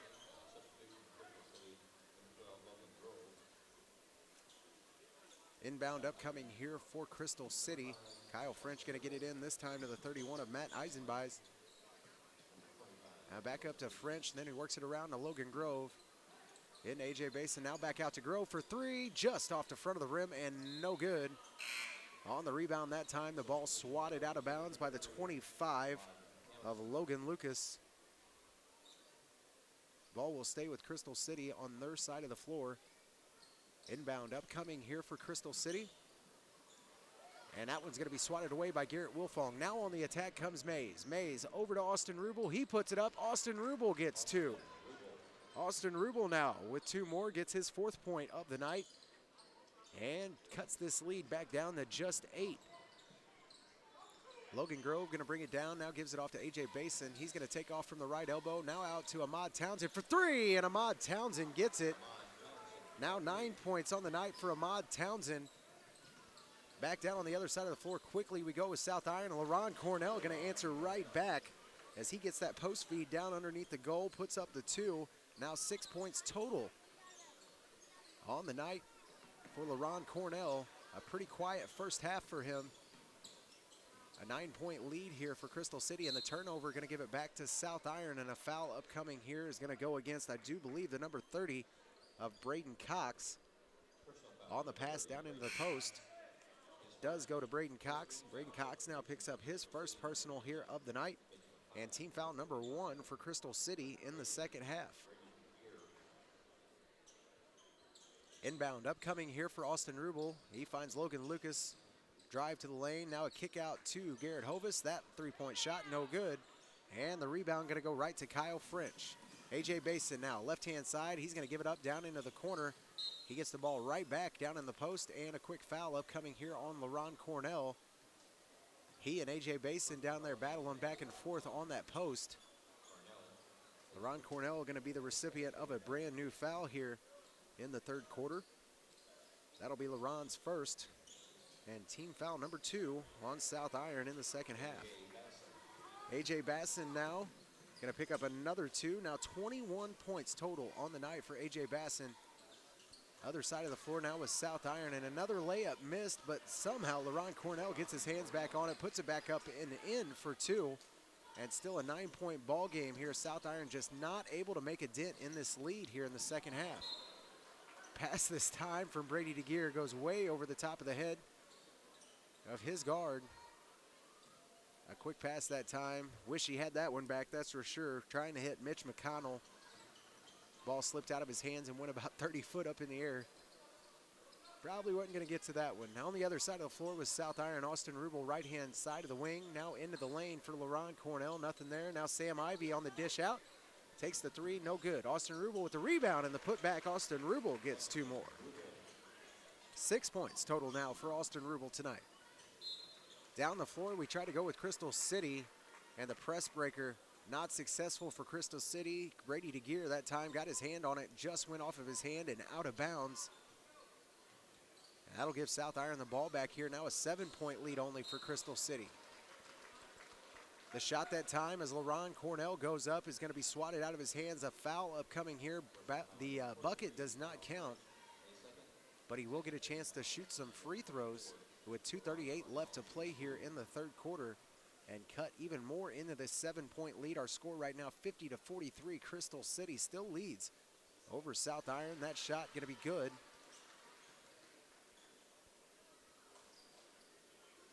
And now 50-44. As it's just a 6-point lead, a chance to cut it to 5. LaRon Cornell from the free throw line, and he does. LaRon Cornell now makes 2 successful free throws on that trip. His 2 for 2 from the line tonight. And on the other side of the floor, Brady DeGear with a chance to get the 2 back. Misses a wide open, easy layup. And South Iron with another chance to cut into this lead, a 5-point lead, and they're going to throw it away again. Kyle French now on the attack for Crystal City down into the corner. He was bottled up that time. Austin Rubel and Logan Lucas had him pinned down there in that right-hand corner. And the foul this time going to go against Austin Rubel. Not good news for South Iron. Austin Rubel right now was doing a lot of the scoring here in the second half for the Panthers. He's going to have a seat now with his 4th personal. Inbound this time is going to go into McConnell. Then up top to Logan Grove. And the pass down into the post too long, and LaRon Cornell going to get that one easily. Gives it off now to Logan Lucas. Down the floor we go with South Iron. Off to Garrett Wilfong, who drives.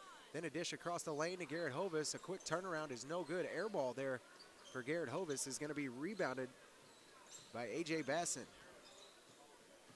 Kyle French going to bring it down now for Crystal City. And a timeout going to be taken here by Crystal City. It comes with 1:50 left to play here in the third quarter. This lead cut into finally by Dusty Dink and South Iron Panthers. Now only 50-45, a 5-point lead for Crystal City here with just a little time left in this third quarter. Don't go anywhere. A very exciting end of this third quarter and fourth quarter right after this on the Dawkins Broadcast Group from the 60th Annual Bob Sechrest Jr. Christmas Tournament in Park Hills. Ronnie Gibbs with American Family Insurance has been your local insurance agent for 15 years in the Arcadia Valley area.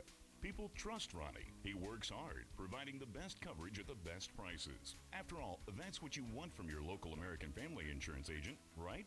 Ronnie Gibbs Insurance has expanded into the Madison County area. That's right, folks, 2 convenient locations. Visit 110 South Mary Street in Pilot Knob or call 546-7101. You can also visit 705 West Main Street in Fredericktown or call 783-5544 for a no-cost, no-obligation checkup. Look them up online at RonnieGibbsAgency.com or like them on Facebook. That's Ronnie Gibbs Insurance, now serving the Iron and Madison County areas.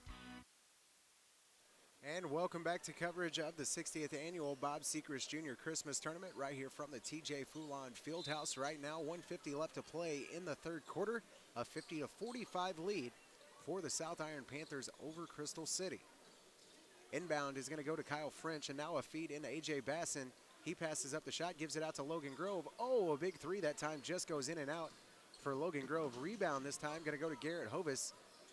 And South Iron on the attack now, a chance to cut even deeper into this 5-point lead that once was all the way up to 12.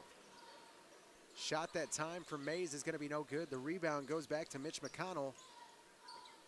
And Crystal City back on the offensive side of the ball here. Around the left-hand side, we go with Basson over to Mitch McConnell, and he's in a little trouble, boxed up. Now has to give it off to Kyle French. Back down to Mitch McConnell, and then to A.J. Basson in the post. And a blocking foul upcoming here, I do believe, on LaRon Cornell. A.J. Basson that time tried to make a move towards the baseline and got blocked off by LaRon Cornell. That will be LaRon's 2nd personal. And team foul number 4 on South Iron here in the second half. Garrett Jackson checking into the game for South Iron.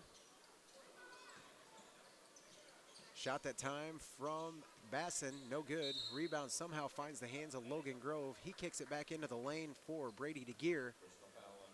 And DeGear is going to be fouled here quickly by the number 11 of Tim Mays. Mays will pick up his 2nd personal and team foul number 5 on South Iron. Pass that time is going to be cut off by Logan Lucas. And South Iron going to get the ball back here with just under a minute to play in the third. Shot from the left elbow that time from Hovis, no good. Rebound goes right back into the hands of Logan Grove. Approaching that 30-second mark here in the third quarter, a 50-45 game. What once was a 12-point lead here in the second half for Crystal City. Now a steal for Garrett Wilfong, right-hand side of the lane, and he's going to be fouled. Kyle French that time on the run with Garrett Wilfong. He tries to go up with it. Ball swatted away by French. And that will send to the line the 12 of Garrett Wilfong. Wilfong now with a chance to cut into this 5-point lead. Kyle French now with his 3rd personal of the ball game and team foul number 3 for Crystal City. Garrett Wilfong going to pick up his first points of the night off of his first free throw made here. Is now 1 for 1 from the line. Second free throw is going to be up and good as well. Now 2 from 2 from the line. 2 points for Garrett Wilfong, and now just a 3-point lead for Crystal City. Logan Grove now going to try to feed it down into the post to Brady DeGear, and does. DeGear turns around and feeds it right off to A.J. Basson, who is wide open. An easy left-handed layup there for A.J. Basson. Puts it right back to a 5-point lead. Now another great pass, this time on behalf of Tim Mays. And Mays gives it off that time to the big number 20 of Garrett Jackson, who picks up his first 2. And this lead cut into majorly here in the third quarter at the end of it. 52-49, Crystal City still with the lead, but just a little one. After a big run here in the third quarter from Dusty Dinkins South Iron Panthers, they've closed it back down to just 3. More high school basketball coming your way on the Dawkins Broadcast Group, Froggy 96, 107.1 The Zone, KDKZ18.com, where you can catch the action as it happens right here from the TJ Foulon Fieldhouse. More high school basketball coming your way, and the conclusion to game number 2 of our men's side of things here from the Bob Sechrest Jr. Christmas Tournament in Park Hills right after this. Ronnie Gibbs with American Family Insurance has been your local insurance. Fifth wheels, and more fifth wheels. Hi, it's Mindy with Hometown Motors and Trailer Sales. If you've been considering a fifth wheel travel trailer, you need to stop by and see us. We have fifth wheels to meet every need, and right now they're drastically reduced at fall season clearance prices. Head out west, go see the coast, or visit the mountains in one of our all seasons units, or take one of our Deer Hunter specials out and hit the woods. At Hometown Motors and Trailer Sales, we go above and beyond to make your buying experience a great one, and we still have the best quality, sales, and service around.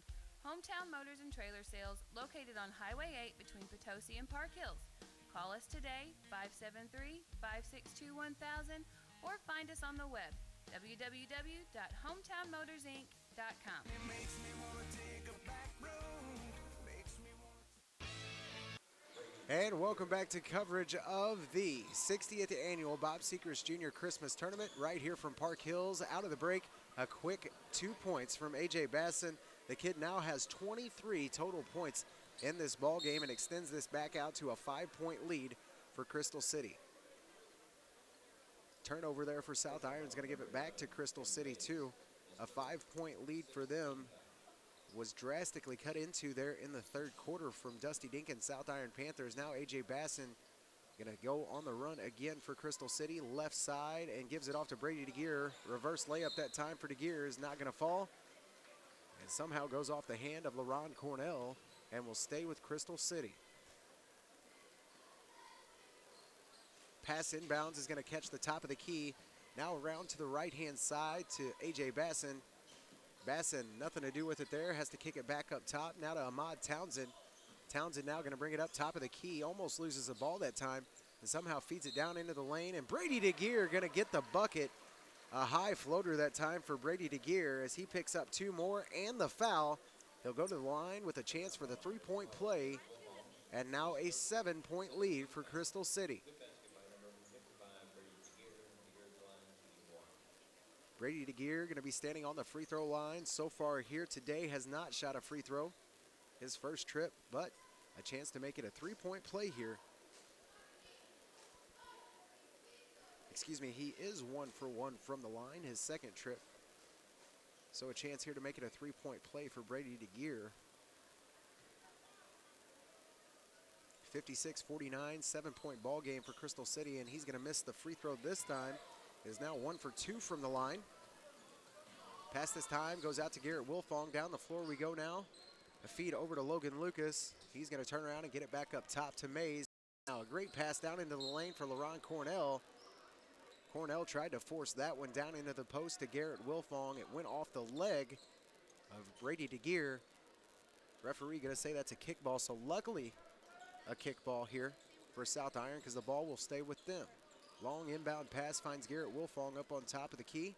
And a bad pass there from Wilfong to LaRon Cornell is going to be picked off by Ahmad Townsend. Then stripped back from Garrett Wilfong. And another bad pass goes right into the hands of Matt Eisenby. Turnover after turnover here in the second half for both teams. 56-49 with just 6:32 left to play here in game number 2 of our men's side of things. Down the floor, we're going to come now with Kyle French and Crystal City. A big pass down low to Brady DeGear, and what a turnaround there, and what a show of athleticism from the big man. A great dribble and great power move to turn around and get that one up and in real nice and gentle. What a shot from Brady DeGear. 2 more points for him. Now 11 on the night for him. Shot that time from Garrett Hovis is going to be no good. Rolls off the front of the rim and out. And now a 58-49 lead for Crystal City. This lead increased back to 9 points. Towards the end of that third quarter, South Iron had drew this all the way back down to just a 3-point lead at one time. And a timeout taken by Crystal City. After that, all kinds of momentum coming out. A big shot from A.J. Basson. Then a great post move from Brady DeGear has really turned this fourth quarter around for Crystal City. Now standing on the line is A.J. Basson. The young man with 23 already is 2 for 2 from the line tonight. And he's going to miss his first free throw of the night. Is now 2 of 3 from the line, but is followed up by Matt Eisenbeis with 2 more, and now 13 points for Eisenbeis, or excuse me, 2 points for Eisenbeis. And the lead increased back to 11 points here for Crystal City. Down on the baseline this time, Jake Mays is going to pick up 2 more. 9 points on the night for Jake Mays. That one a great shot from the baseline, about 10 foot. Brought it back to just a single-digit lead here for Crystal City, and just like that, A.J. Basson going to take it right back. What a drive to the hole off the right-hand side. Now 25 points for A.J. Basson.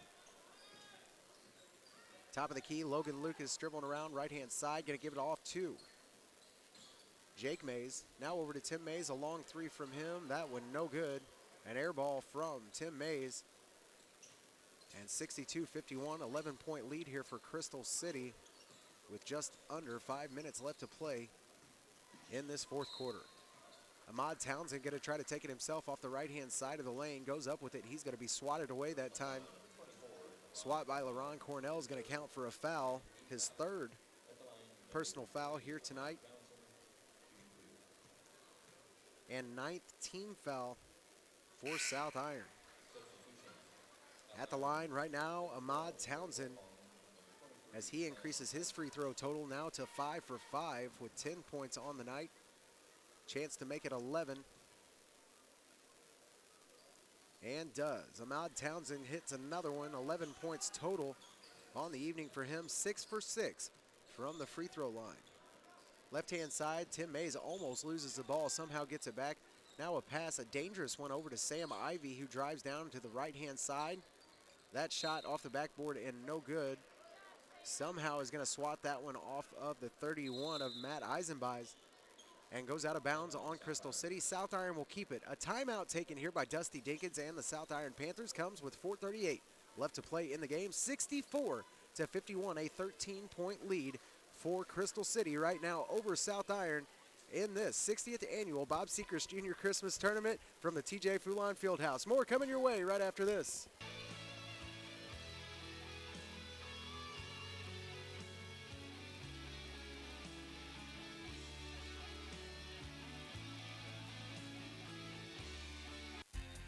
The Arcadia Valley School District has had a great start to this school year. Athletically, academically, the Arcadia Valley School District would like to thank you and say how proud they are for their school and their students this year. Good luck, Arcadia Valley Tigers, in this year's Christmas tournament in Park Hills. The Blackbird Cafe, located at At some point, you're going to need an attorney who handles criminal, traffic, Social Security issues, estate planning, and family law. Call Catherine Hardy, attorney at law in Farmington. Catherine Hardy, attorney at law, will represent your interest and fight for what's right. You're in good hands when you're represented by Catherine Hardy, attorney at law in Farmington.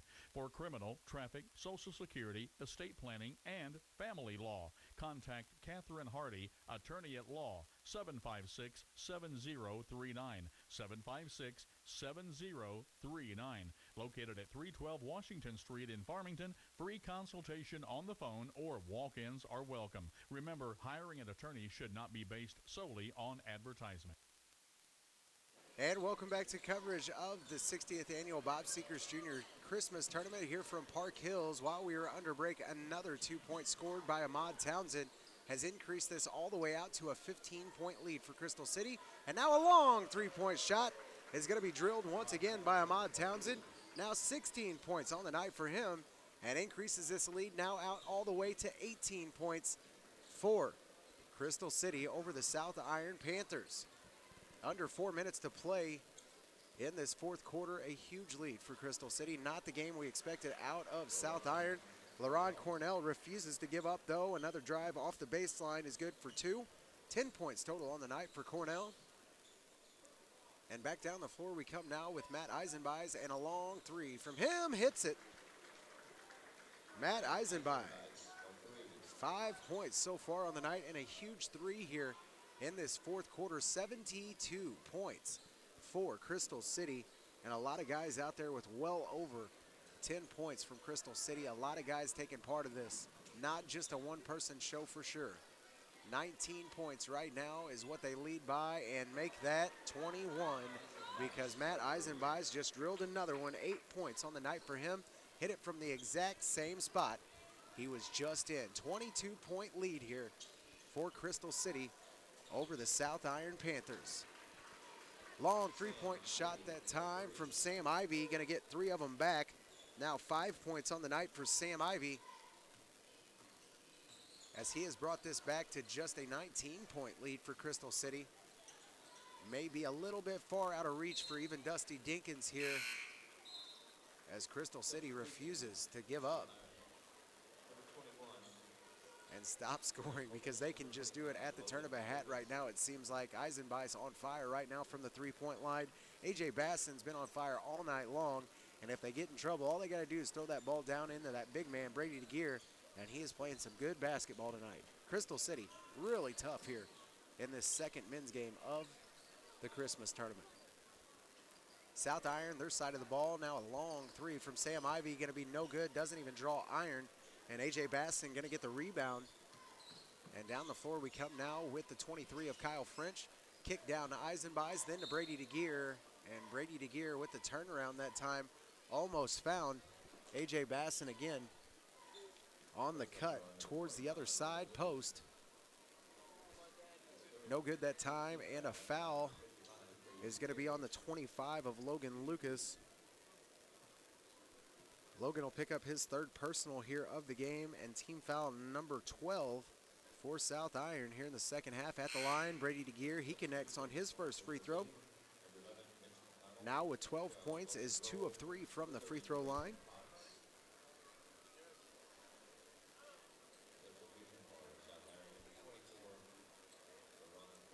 Checking back into the game for South Iron is LaRon Cornell. Sam Ivey going to go have a seat for the Panthers.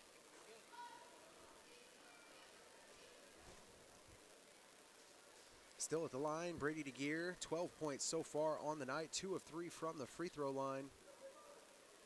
And a chance to extend this lead even more here from 22. And he's not able to, misses that free throw. Now 2 for 4 from the line with 12 points is Brady DeGear. The lead right now at 20 points. Another feed down into the post for Brady DeGear, not able to finish this time. And the rebound gonna go to LaRon Cornell. On the run now goes Garrett Hovis. And that shot gonna go in and out that time for Garrett Hovis. And off of the South Iron Panthers will stay with Crystal City. Now under 2 minutes to play here, a 20-point lead for Crystal City. Inbound here, gonna go to Eisenbeis. Now back to Logan Grove. Logan Grove now stops with it. He's gonna have to reverse and come back to Mitch McConnell. Now up to the 30 of Braden Cox and back to Logan Grove. Down into Mitch McConnell we go, and an upcoming foul here as both LaRon Cornell and Crystal City's new big man that is in there draws the foul. That young man not on the list for Crystal City. The number 40 that time doing some battle down there with LaRon Cornell. He'll pick up the foul and give it right back to South Iron. Now under a minute and a half to play in game number 2 of our men's side of things here from the Christmas tournament. Long 3 that time from Garrett Hovis, left-hand side, is going to be no good. Rebound goes right back to him, though. Logan Lucas now skips it all the way around, gets it down to Jake Mays, passes it up. Now a 3 from Garrett Hovis, and he's got it. Garrett Hovis for 3. Now 7 points on the night for Garrett Hovis as he has closed this back down to just a 17-point lead for Crystal City. And the full court press now causing a little bit of trouble for Crystal City as they had some trouble that time moving the ball up the floor. Almost a turnover. Somehow went off the hand of one of the South Iron Panthers and out of bounds. Under a minute to play, and Dusty Dinkins going to call off the troops here. A little too late here for any last-minute heroics. 76-59 our score. A 17-point lead for Crystal City. Other side of the floor, Crystal City ball back and forth here, just working a little clock off there. Like to get out of here with this win, which shouldn't be too hard right now with the big lead that they have over a pretty tough opponent. The South Iron Panthers, usually a very, very methodical offensive team. And tonight just haven't shown that. Too many turnovers and way too many missed opportunities for South Iron has led to this 17-point deficit. Now under 20 seconds left, and a long shot that time from Hovis, no good. He's going to get it back again off the pass and drive towards the bucket. He gets the bucket and the foul here. So Garrett Hovis is going to go back to the line. Picks up the bucket, a chance for a three-point play and to push his point total into double digits here in this game against Crystal City. 76-61 our score right now, a 15-point lead, now just 14 for Crystal City after the made free throw, and Garrett Hovis now with 10 points on the night. Inbound goes to Logan Grove. Logan Grove going to skip it around to Mitch McConnell, now under 10 seconds. That's going to do it for us here in game number 2 as Crystal City has pulled out a huge win over the South Iron Panthers. 76-62 the final score here in our second broadcasted game of the men's side of things from the Bob Sechrest Jr. Christmas Tournament. We have your Hometown Motors post-game show, Mark Bonney Construction Player of the Game. All of that coming your way right here on 107.1 The Zone, Froggy 96, and KDKZ18.com, where you can catch the action as it happens. All of your post-game experience coming your way right here on the Dawkins Broadcast Group right after our message. Unico Bank, banking with people like you with locations in Irondale, Potosi, and Deloge. Offering Shazam ATM debit cards, internet banking, and loans for automobiles, debt consolidation, personal lines of credit, personal loans, real estate, home improvement, and commercial loans. Since 1901, people have depended on Unico Bank. You should too. See them today in Irondale, Potosi, and Deloge. Unico Bank in the Lead Belt, member FDIC, and equal housing lender. Unico. And welcome back to the TJ Foulon Fieldhouse here at Central High School, Park Hills, Missouri, the home of the 60th annual Bob Sechrest Jr. Christmas Tournament. And we just saw our second broadcasted game from the men's side of things. Crystal City able to beat out South Iron. The final score here, 76-62. Not the South Iron team that we are used to seeing around here. Usually a lot more methodical in their offensive experience today. A lot of turnovers and a lot of missed opportunities for Dusty Dinkins' South Iron Panthers and their loss to Crystal City. Final score 76-62 here on your Hometown Motors post-game show. Have your player of the game coming up here in just a few minutes. But for right now, scoring went as such in our last game where we saw South Iron defeated by Crystal City. South Iron, the number 5 of Austin Rubel, ends the game for 6 points. 2 for 2 from the line, 4 personal fouls on Austin Rubel. The number 11 of Tim Mays ends with 6 points, no free throws and 2 fouls. The 12 of Garrett Wilfong ends with 2 points, 2 of 2 from the line, no fouls. The 21 of Garrett Hovis ends with 10 points, no free throws, and 1 personal foul. The 23 of Sam Ivy ends with 5 points, no free throws, and 1 personal. The 24 of LaRon Cornell ends with 10 points, was 2 of 2 from the line with 3 fouls. 25 of Logan Lucas ends with 8 points, was 1 of 1 from the free throw line with 3 personal fouls. And the number 32 of Jake Mays will round out your scoring for the losing team, the South Iron Panthers, with 9 points, no free throws, and 1 personal foul. Scoring went as such for the Crystal City team. The number 3 of Ahmad Townsend came into the game, did not start for them, but came in and put up 16 total points, was 6 of 6 from the free throw line with 1 personal foul. And I know what you're thinking, Sam, he's got to be your player of the game, right? No, he is not. Logan Grove ends the game with 9 points, no free throws, and no personal fouls.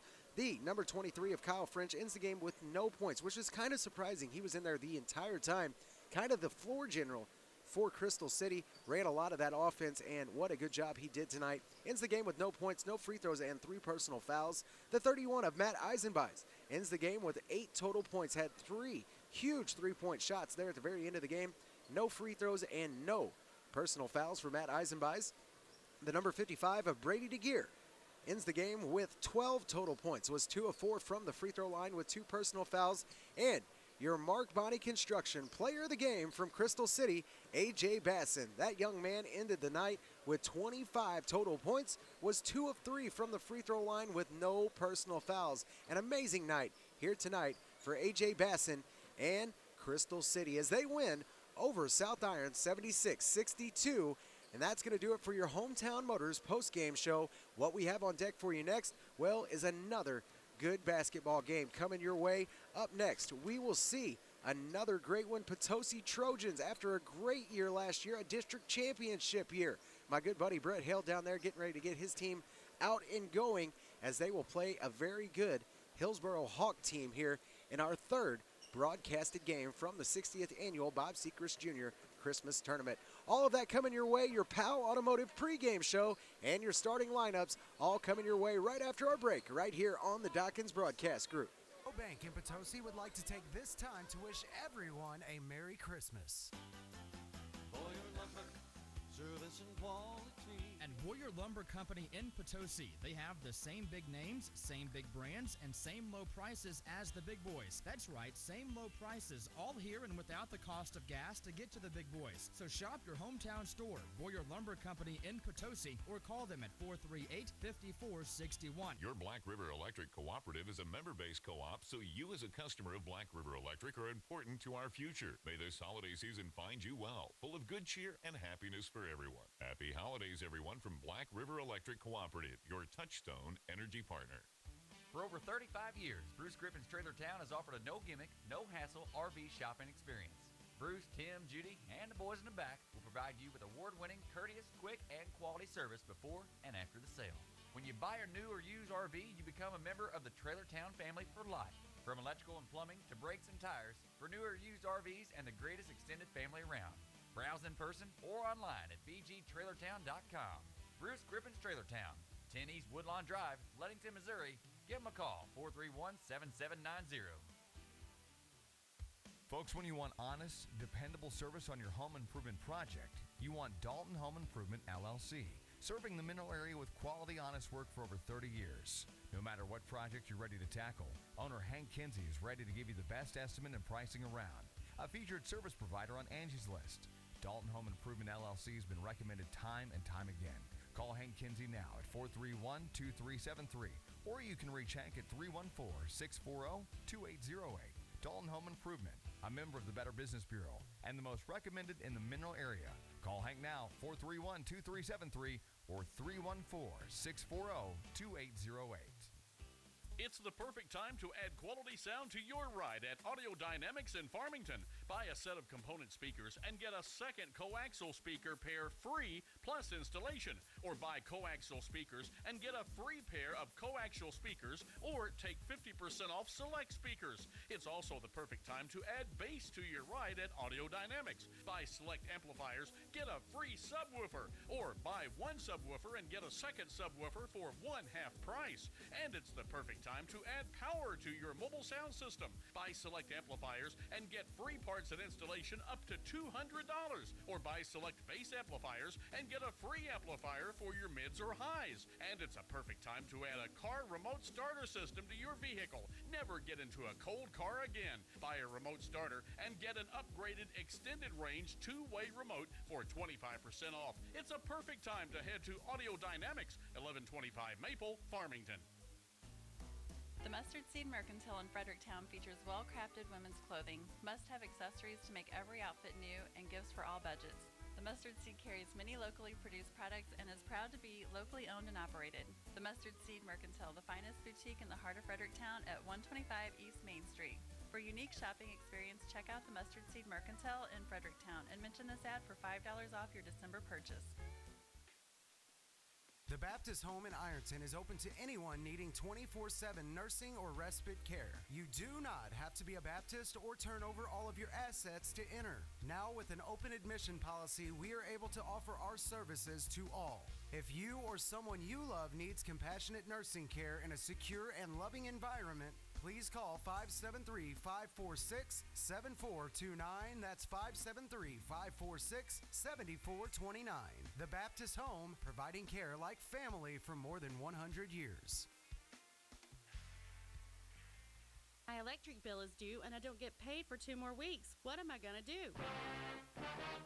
Check on the Spot in Farmington is your answer. They offer payday loans bi-weekly or monthly. Get a payday loan at Check on the Spot and avoid return checks.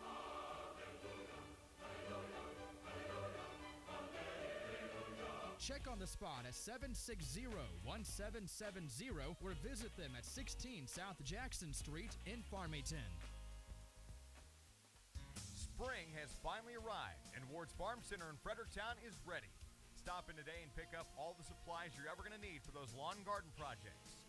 Weed and Feed Pre-Emergent will free up your lawn from all those pesky weeds and give your lawn that professional look you've been wanting.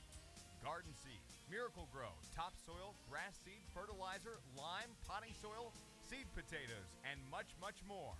Rakes and shovels, seeders and spreaders, all the tools you'll need to get the job done right. Stop in today or call them at 783-3100. That's Ward's Farm Center in Fredericktown, your one-stop shop for spring. 783-3100. Oh, Dave's getting loud, but he don't mean no harm. We're just country boys and girls getting down on the farm. It's the year-end clearance event at Crown Motors, Highway 67, just north of Farmington at the Fairgrounds exit. All 2015s must go. Crown Motors and Chrysler is offering the best rebates of the year. 2015 Jeep Cherokee, $3,000 rebate. 2015 Chrysler 200, $5,000 rebates. 2015 Dodge Darts, up to $3,000 rebates. Year-end clearance event on all pre-owned cars, trucks, minivans, SUVs, and even motorcycles. Starting at just $59.95. Run, don't walk to Crown Motors, Highway 67, just north of Farmington at the Fairgrounds exit. At the law offices of Williams & Sechrest, they provide every client with commitment and experience along with care and concern. The law offices of Williams & Sechrest has over 40 years combined experience in civil litigation, bankruptcy, estate planning, personal injury, criminal defense, and family law. They strive to be readily available to their clients and to have competent staff to assist you with your case. They will discuss your case with you in an honest and straightforward way so you can make the decisions that are best for you.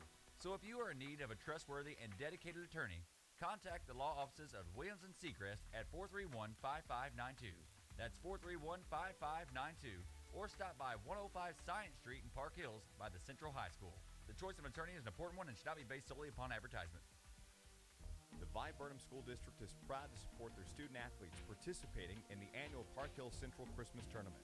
The staff and faculty of the Iron County C4 School District thank you for your encouragement and involvement with students, and go Blue Jays from everybody of the Viburnum Schools Iron County C4.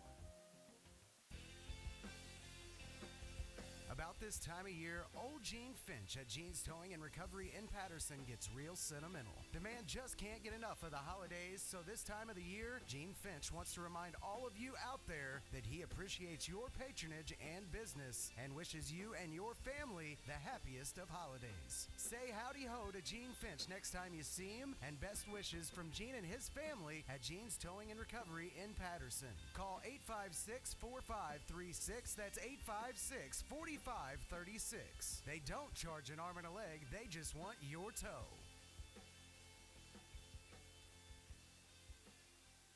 Why shop for insurance when you can trust a professional to do the work for you? Danny Bates Insurance covers auto including SR22, home, life, health, Medicare supplements, individual and employee supplement insurance. With years of experience, Danny can track down the coverage you need at a price you can afford. Stop paying too much for insurance you don't need and let Danny Bates Insurance in Park Hills get your family or business covered today. Call Danny Bates Insurance at 573-431-2270.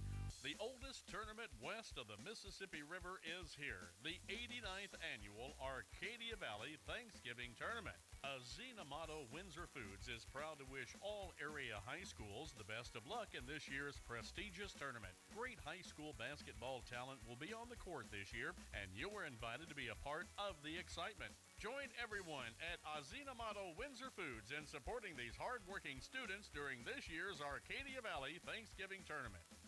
D&D Towing in Fredericktown has been serving the area for over 15 years. So when you're in need of a tow, call the folks that have been trusted for years. D&D Towing at 783-7739.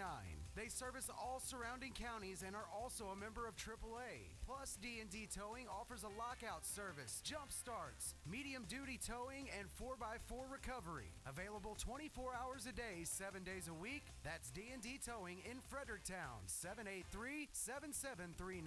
That's 783-7739. D&D Towing in Fredericktown would like to take this time out to thank their customers for their business throughout the years and to wish everyone a safe and happy holidays. Also, don't forget to bring your family and friends to this year's Christmas basketball tournament and support your local team. Happy holidays from D&D Towing in Fredericktown.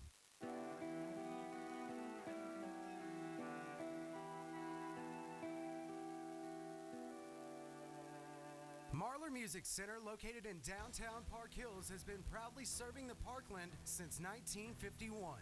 Open Monday through Saturday, Marlar Music Center is a full-service music store that offers lessons on a wide variety of instruments to players of any skill level. It has a certified repair technician for band instruments and electronics, as well as a PA and installation specialist. Here at Marlar Music Center, we provide timely service you won't get from outside dealers. Marlar Music Center offers a band rental program to our local schools, and when it comes to guitars, amps, and drums, we match online prices. So come on in to Marlar Music Center in downtown Park Hills today and find out why we have been the Parkland's music authority for over 60 years.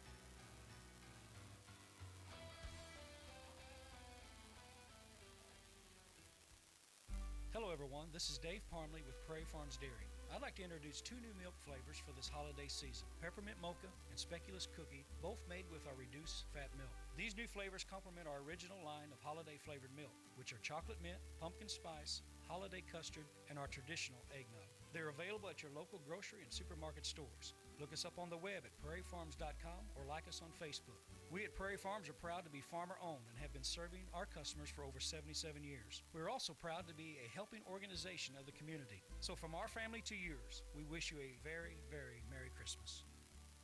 Holidays are such a wonderful time to get together with family and friends, and this holiday season is no different. Polite Ready Mix wants to thank you for your business during the past year and hopes to take care of your concrete needs the next year as well. The staff at Polite Ready Mix wants to take this time to also wish you and your family the best this holiday season can bring.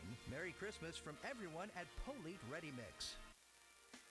Bordeaux Dance Studio is located in DeSoto, Missouri. We offer classes in ballet, tap, jazz, point, hip-hop, and tumbling. This year, we have brought back our Mommy and Me class for ages 2 to 3. We offer recreational class for ages 3 and up. We have a recreational competition team ages 5 to 9 that takes class once a week and competes 2 times a year. Our BDS competition team starts at age 7, and they audition once a year in August. That's Bordeaux Dance Studio in DeSoto, Missouri.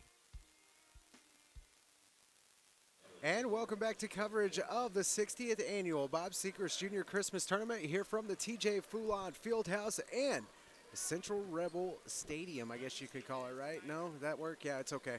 Right now, we're getting ready to fire up our 3rd basketball game here of the Christmas Tournament boys side. And what a game we got for you. The Potosi Trojans and Hillsboro Hawks getting ready to come your way. Last year, the Potosi Trojans district champions in that district, and what a year they had. Looking to come back and make a stake without that big man that used to throw down like nobody's business, and see what kind of Potosi athletes we got now. Starting lineup for the Potosi Trojans, the number 5 of Noah Jacobson, the number 11 of Thad Hornbeck, the 15 of Dalton Whitley, the number 20 of Jordan Huerta, the number 22 of Chandler Franklin. Starting for the Hillsboro Hawks is going to be the number 3 of Tyler Schwartz, the number 10 of Drew Bassand, the number 13 of Garrett Lampkins, the number 23 of Gavin Pinkla, and the 32 of Michael Brewer. Potosi Trojans going to start things out on their side of the floor here. Pass up top is going to go to Jacobson. Now over to Franklin on the right-hand side. Back to Jacobson. He's going to bring it back up to the top of the key here and let Brett Hale's offense get set up. These Potosi Trojans so tough when they can move and do the things that they want to do. A long shot that time by the 15 of Dalton Whitley. Not going to fall. Rebound goes to the number 3 of Tyler Schwartz, and back down to the other side of the floor we go with the Hillsboro Hawks. Quick pass over to the left-hand side to the 10 of Drew Bassand. Now back up to the top again to Tyler Schwartz as they work it around the key. Over now to the 23 of Gavin Pinkley, who tried to drive in, and then a big kick out to the number 3 of Tyler Schwartz with a big three-point shot that starts off our scoring here in game number 3 of the men's side of things in this Christmas tournament. 3-0 our score. Hillsboro with the first points on the board. Now down to Jordan Huerta on the free throw line, and he's going to be stuffed that time by Gavin Pinkley. Gavin Pinkley, a big, long kid, got that arm right up in his face. That one swatted right back at the number 20 of Jordan Huerta. Ball movement this time creates a foul for the Potosi Trojans. Tyler Schwartz going to pick up his first foul and the first foul of this ball game. Team foul number 1 for Hillsboro. And now on the attack again is Chandler Franklin. Back up top to Jacobson. Then around to the 15 of Dalton Whitley. Jacobson, Whitley, and Chandler Franklin, all a big part of that district championship team, along with Jordan Huerta from last year, trying to deal without the big man this year and see what they have outside of Dylan Coleman. And the follow that time going to be good for the number 20 of Jordan Huerta. And Jordan Huerta going to pick up his first points of the night. Now 3-2 our score. Hillsboro still on top. And another quick three-point shot here comes on behalf that time of Gavin Pinkley. No, excuse me, Michael Brewer. Actually, the shot that time by Michael Brewer, and a great shot it was. Now 3 points for him, a 6-2 lead for Hillsboro. Jacobson now with a shot from the three-point line. That shot no good. Rebound that time going to go to the number 11 from Potosi of Thad Hornback, who walks with the ball. Natalie Sego, the referee down there, wasn't going to let him get away with that. And the Hillsboro Hawks going to get the ball after the turnover. Down the floor we come now with the number 13 from Hillsboro of Garrett Lampkins. Lampkins now over on the right-hand side, kicks it down to the corner. Another long three, and they connect. Tyler Schwartz on fire right now. 6 total points for Schwartz, and a 9-2 lead for the Hillsboro Hawks after some crafty three-point shooting to start off this game. Franklin now going to bring it down the floor for Potosi over to Jacobson, who tried to find Jordan Huerta, and the ball going to go off his foot and out of bounds. And a timeout going to be taken here by Brett Hale and the Potosi Trojans. It comes with 4:53 left to play here in the first quarter. A 7-point lead for the Hillsboro Hawks. 9-2 our score right now in game number 3 of our 60th annual Bob Sechrest Jr. Christmas Tournament. More basketball coming your way after the break. Keep your car or truck properly serviced and running right, and your vehicle will actually be a good investment. Dunlap Automotive Solutions in Park Hills is there to help. Dunlap employees are certified technicians. You'll get straightforward, honest advice and the best repairs from the best people. Don't ignore the check engine light, providing full diagnostic testing, tires, fleet maintenance, and don't forget to get your AC serviced and charged. Get to Dunlap Automotive Solutions at 210 East Main Street in Park Hills, or call Donnie at 431-5100. That's 431-5100. No job too big or too small. We do it all here at Dunlap Automotive Solutions.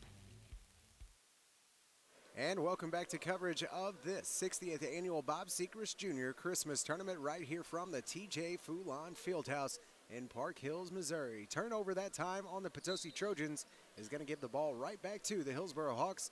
And right now they are on a roll.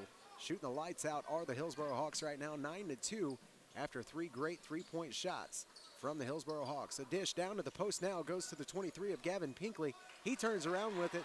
Lost control of it at first, finally got the ball back, and then the turnaround, that big, tall kid right up over the top of everybody else gets another 2 here, and now an 11-2 lead for the Hillsboro Hawks over the Potosi Trojans. 10-second violation upcoming here for the Potosi Trojans. A great full-court press being applied that time by the Hillsboro Hawks is going to force the turnover, and back on the attack come the Hillsboro Hawks once again. Inbound pass this time, going to find the 10 of Drew Bassan. Bassan now back up top to Tyler Schwartz, and around the key we go. Now over to the number 1 of Sam Mock. Mock just checking into the ball game for the Hillsboro Hawks. That young man, a very good football player for the Hillsboro Hawks this past year. Shot that time is going to be off the back of the rim. by Michael Brewer. Rebound goes to Chandler Franklin. Back down the floor we go. Now kick into Jordan Huerta, top of the left elbow. He's going to drive in, and now the dish down low to the number 11. And what a shot that time by Thad Hornbeck, who picks up 2 points, his first two, and cuts this back down to just a 7-point lead for Hillsboro. Down into the corner now, and Tyler Schwartz going to bring it back up top. A long three that time on behalf of the 10 of Drew Bassan. That shot no good, off the back of the rim. And the rebound going to go right back to the Hillsboro Hawks. They try to go out of bounds that time. And the swat that time goes off of the Hillsboro Hawks and will stay with the Potosi Trojans. Good defense that time by Potosi. Inbound here goes to Chandler Franklin. Now down the floor to Jacobson. Jacobson going to press the basket by himself and does. Takes it off the backboard, shot no good. And the rebound goes off of the hand of a Hillsboro Hawk and is going to stay with the Potosi Trojans on their side of the floor. Inlet pass now goes to the number 15 of Dalton Whitley, who connects on his first three-point shot of the night. Now 3 points total for him, 11-7 the score now, just a 4-point lead for Hillsboro. A drive to the bucket this time from Tyler Schwartz off the left-hand side. He's going to get knocked to the ground right off the bat and go to the free throw line. Foul this time is going to be on the number 23, Tristan Brown from Potosi. It will be his first personal and team foul number 1 on Potosi. At the line right now, the 3 of Tyler Schwartz. Schwartz, this shot going to go off the back of the rim and good. Schwartz adds to his point total now with 7 points. His first free throws of the night, now 1 for 1. Second free throw is going to be off the mark and no good. 1 for 2 from the line with 7 points. Is Tyler Schwartz on the rebound that time. Gavin Pinkley going to be fouled. Their big man down there got the rebound and was fouled on the way back up.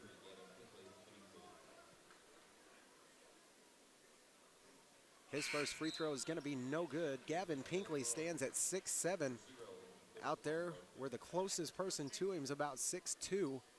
He is a very tall kid compared to the rest of them out there, and just showed why it's so easy for him to pull down those rebounds. Just reached up there, couldn't complete the free throws though. Gavin Pinkley misses both of them. 0 for 2 from the line is he. And back on the attack are the Potosi Trojans. Chandler Franklin, a long lob pass to Tristan Brown. Tristan Brown, he's going to have to kick it back out. Now over left-hand side, a long three. That time from Dalton Whitley, no good. Rebound this time going to Sam Mock. Mock going to attack the basket by himself. And what a move to the left-hand side, and a complete layup that time for Sam Mock as he gets his first 2 of the night. Now a 14-7 ball game, a 7-point lead for Hillsboro. Turnover this time is going to go to the 0 of Chris Baumgartner. And Baumgartner now going to give it off to the 23 of Pinkley, who tries to take it to the rack by himself. That shot off the left-hand side and no good. Rebound now goes down to the Potosi side. Dalton Whitley drives through the baseline, decides not to shoot it. Kicks it back up top to Jacobson, now over to Chandler Franklin. Franklin now back up top to Jacobson. And some good ball movement here from the Potosi Trojans. Dalton Whitley now back out to Chandler Franklin. Taking their time, looking for an open shot, and a bad pass from Chandler Franklin goes in and out of the hands that time of Dalton Whitley, and out of bounds.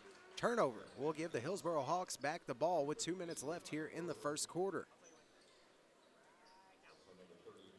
7-point lead here for Hillsboro with 2 minutes left in the first quarter. Some great shooting being displayed by Hillsboro early on in this first quarter. 3 straight three-pointers to start off the game. Now down to the Hillsboro side of the floor. The 13 of Garrett Lampkins works the ball around to the top. Now gives it off to Baumgartner. Baumgartner now back over to Lampkins. Left-hand side, he's still looking to try to feed it down into the lane for Gavin Pinkley. Finally does. This time he's going to find the number 30, who isn't able to complete it. Ricky Fraley that time in and out of his hands, and goes right back to the Potosi Trojans. And back up top now, Chandler Franklin tries to kick it down low and back out to Jacobson, who drives by himself. Noah Jacobson with a great drive off the right-hand side. And Noah Jacobson's got his first 2 of the night and cuts this back down to a 5-point lead for Hillsboro. Baumgartner now for Hillsboro Hawks on the left-hand side. Back up top to Sam Mock. Mock now right-hand side, goes back to Garrett Lampkins. Lampkins now back to Baumgartner. Baumgartner going to drive by himself. Now a kick back to the 32 this time of Michael Brewer, who tries to drive off the baseline. Shot no good that time. He's going to be fouled on the floor. Foul upcoming here is going to be on the number 32 of Dylan Wright. Dylan Wright now picks up his first personal foul and team foul number 3.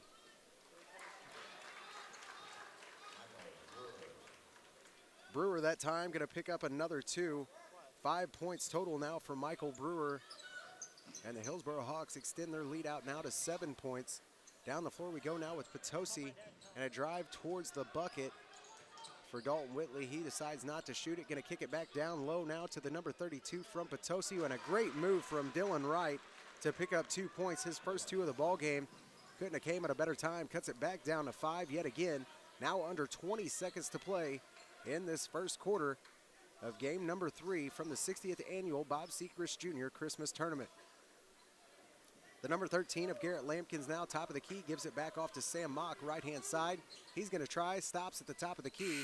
A shot that time no good, just off the back of the rim, and that will draw to a close our first quarter. Our score here in game number 3 on the men's side of things from the 60th annual Bob Sechrest Jr. Christmas Tournament, 16-11 Hillsboro right now with a 5-point lead on the Potosi Trojans.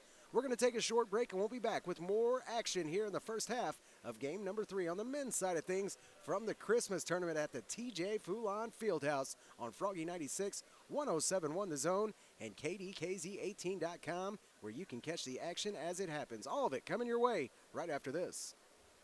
Sports is a big part of the Mineral area, and your Walmart Supercenter in Farmington is proud of all the area schools and their sports programs. Working hard as a team makes for a successful sports program, just as the associates at your Walmart Supercenter in Farmington all work together to make sure you have what you need when you visit your Farmington Walmart Supercenter. Good luck, everyone, in your sports programs from your Walmart Supercenter in Farmington. Loaner's Concrete Construction of Caledonia are the ones to call for driveways, patios, sidewalks, and all foundation work. Need a tall or short wall? Loaner's Concrete Construction can do it all. For commercial or residential concrete estimates, call Bill at Loaner's Concrete Construction at 747-6266. That's 747-6266. Loaner's Concrete Construction in Caledonia. Providing dependable quality work from start to finish. Call Loaner's Concrete at 631-0703 and visit loanersconcrete.com. And welcome back to coverage of the Christmas Tournament here from Park Hills, Missouri, the TJ Foulon Fieldhouse.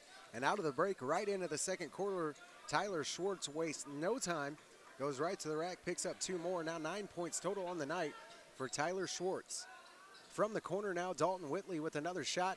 This one off the front of the rim and no good. Rebound, though, goes right back to the number 11 of Thad Hornbeck, who kicks it out. And a foul, not real sure what the call was there, but instead of Potosi keeping the ball, it's going to go right back to Hillsboro. Not real sure if he double dribbled or walked with the ball that time. Either way, going to go right back to Hillsboro. And now Garrett Lampkins on the attack.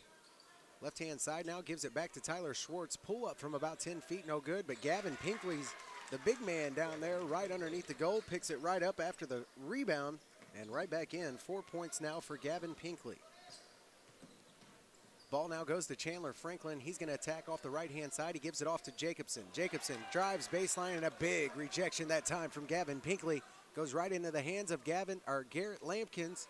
And a long shot down on the other side from Tyler Schwartz, no good. And the rebound, another foul here for Hillsboro, going to be on the number 32 of Michael Brewer, his first personal, and team foul number 2 for the Hillsboro Hawks.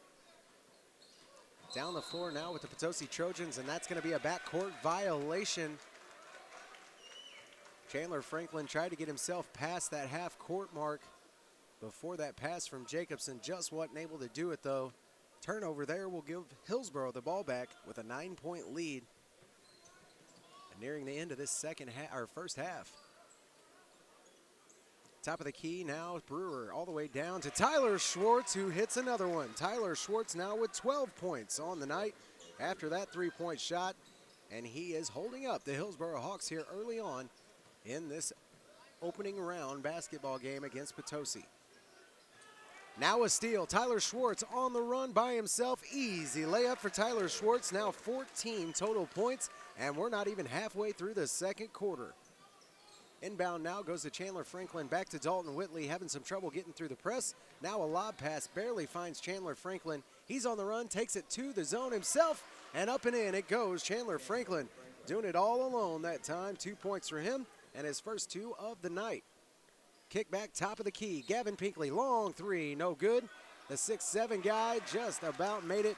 The good news right there under the goal was Michael Brewer to pick it up and put it right back in. 7 total points now for Michael Brewer, and a huge 14-point lead right now for Hillsboro. Potosi now other side of the floor. Jacobson tries to push it in. A lob shot there from him, no good. And the rebound goes right back to Hillsboro. Tyler Schwartz now on the pass, and what a pass behind the back for Tyler Schwartz. Down to Michael Brewer. Everybody getting fired up for Tyler Schwartz right now. Holy cow, what a pass. Straight off the N1 mixtape tour behind his back off the spin move. Don't know how to explain it, but it was a heck of a pass and led to another 2 points for the Hillsboro Hawks, Michael Brewer. 29-13, a 16-point lead right now for the Hillsboro Hawks on top of the defending district champion, Potosi Trojans. We got more high school basketball coming your way here from the TJ Foulon Fieldhouse in Park Hills, Missouri, right after this. Etzel Packing of Perryville are your ham and jerky champs. See Etzel for all your beef, hog, and deer processing at 1702 South Kings Highway in Perryville. Everyone at Etzel Packing is proud and thankful for all their customers they've helped, and they look forward to earning even more business this year, including custom curing and services for bologna produce. When you think meat, think Etzel Packing of Perryville. Just call 547-6815. Etzel's is proud to now be Missouri State Jerky Champions for 4 years running. Open Monday through Saturday. Call 547-6815. That's 547-6815 for Etzel Packing of Perryville, your jerky champs.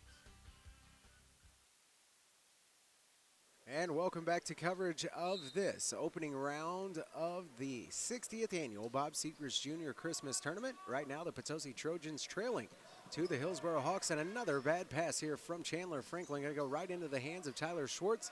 He tries to press the lane, and he's going to throw it away again.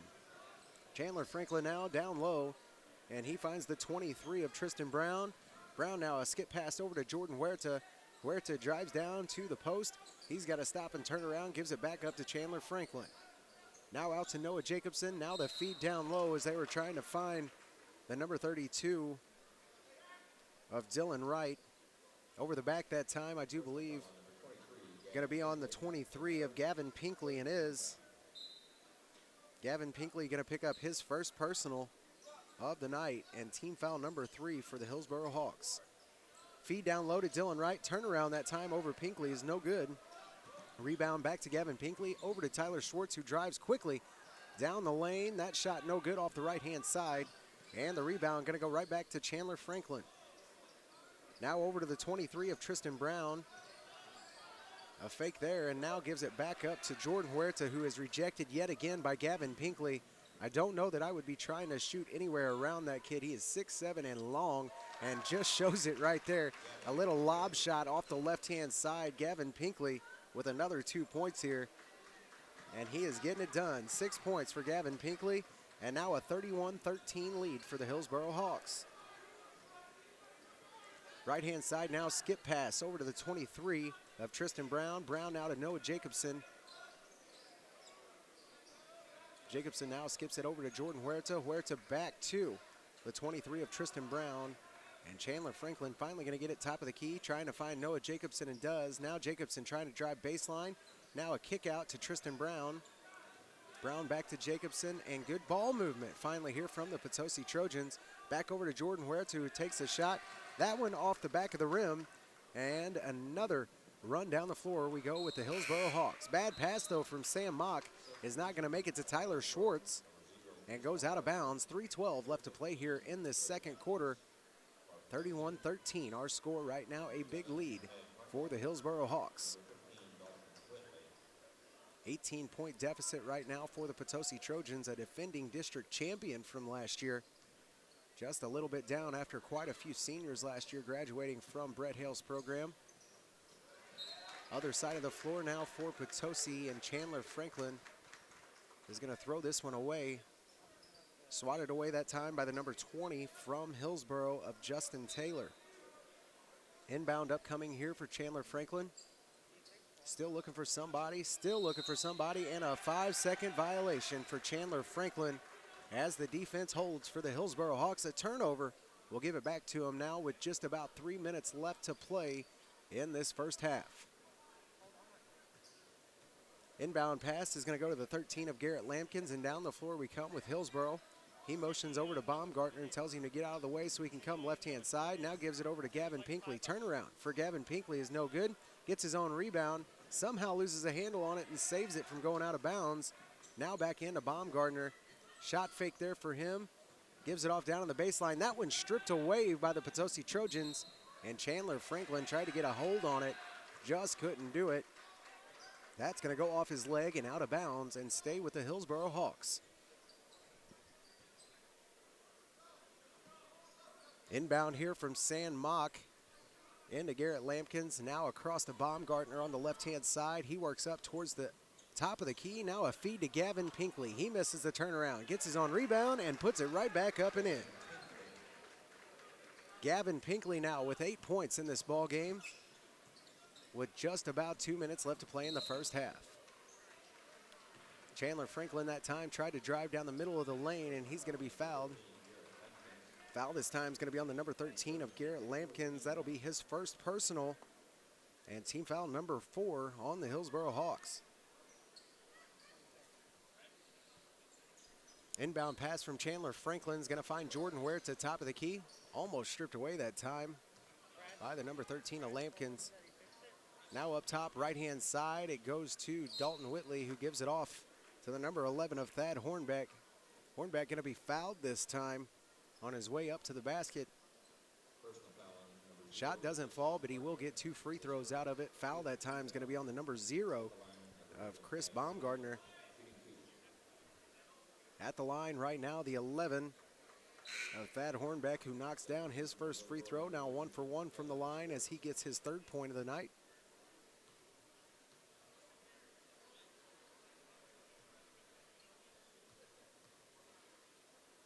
Big deficit here for the Potosi Trojans, just trying to cut into it a little bit before half. Second free throw is no good for Thad Hornbeck. Now 1 for 2 from the line with 3 is he. And down on the other side, Tyler Schwartz with a quick cut to the basket, and he gets it wide open that time. 16 total points for Tyler Schwartz here in the first half. Franklin now going to try to drive left-hand side of the lane, and then a quick pass as he tried to find Noah Jacobson. That one goes out of Jacobson's hands, and another turnover for the Potosi Trojans.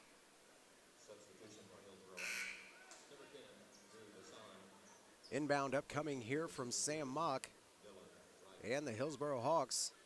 Tyler Schwartz going to bring it down for Hillsboro. On the left-hand side, Chris Baumgartner. Right-hand side, we see the number 10 of Drew Bassand. And down low, the big 6'7" man, Gavin Pinkley. Right-hand side, now we go to Tyler Schwartz, who tries another crafty move towards the lane, and he's going to pick up a foul here. Foul that time is going to be on Tyler Schwartz. Offensive charging foul this time on Schwartz.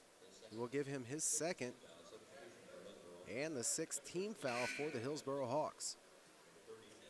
Approaching the 1-minute mark here in game number 3 on the men's side of things in the 60th annual Bob Sechrest Jr. Christmas Tournament. Inbound this time going to go to Noah Jacobson, then over to Dalton Whitley. Back and forth they go, trying to beat this full court press being applied by the Hillsboro Hawks. Good moves that time by Jacobson to get up past the half-court line. Now over to Franklin, and then back to Jacobson with a wide open look at the layup and just couldn't put it down. And the turnover going to give it right back to the Hillsboro Hawks. That time Sam Mock going to press towards the line, and he's going to pick up some free throws here, as that time the blocking foul going to be applied to the 15 of Dalton Whitley. Whitley picks up his first personal and team foul number 4 of the night.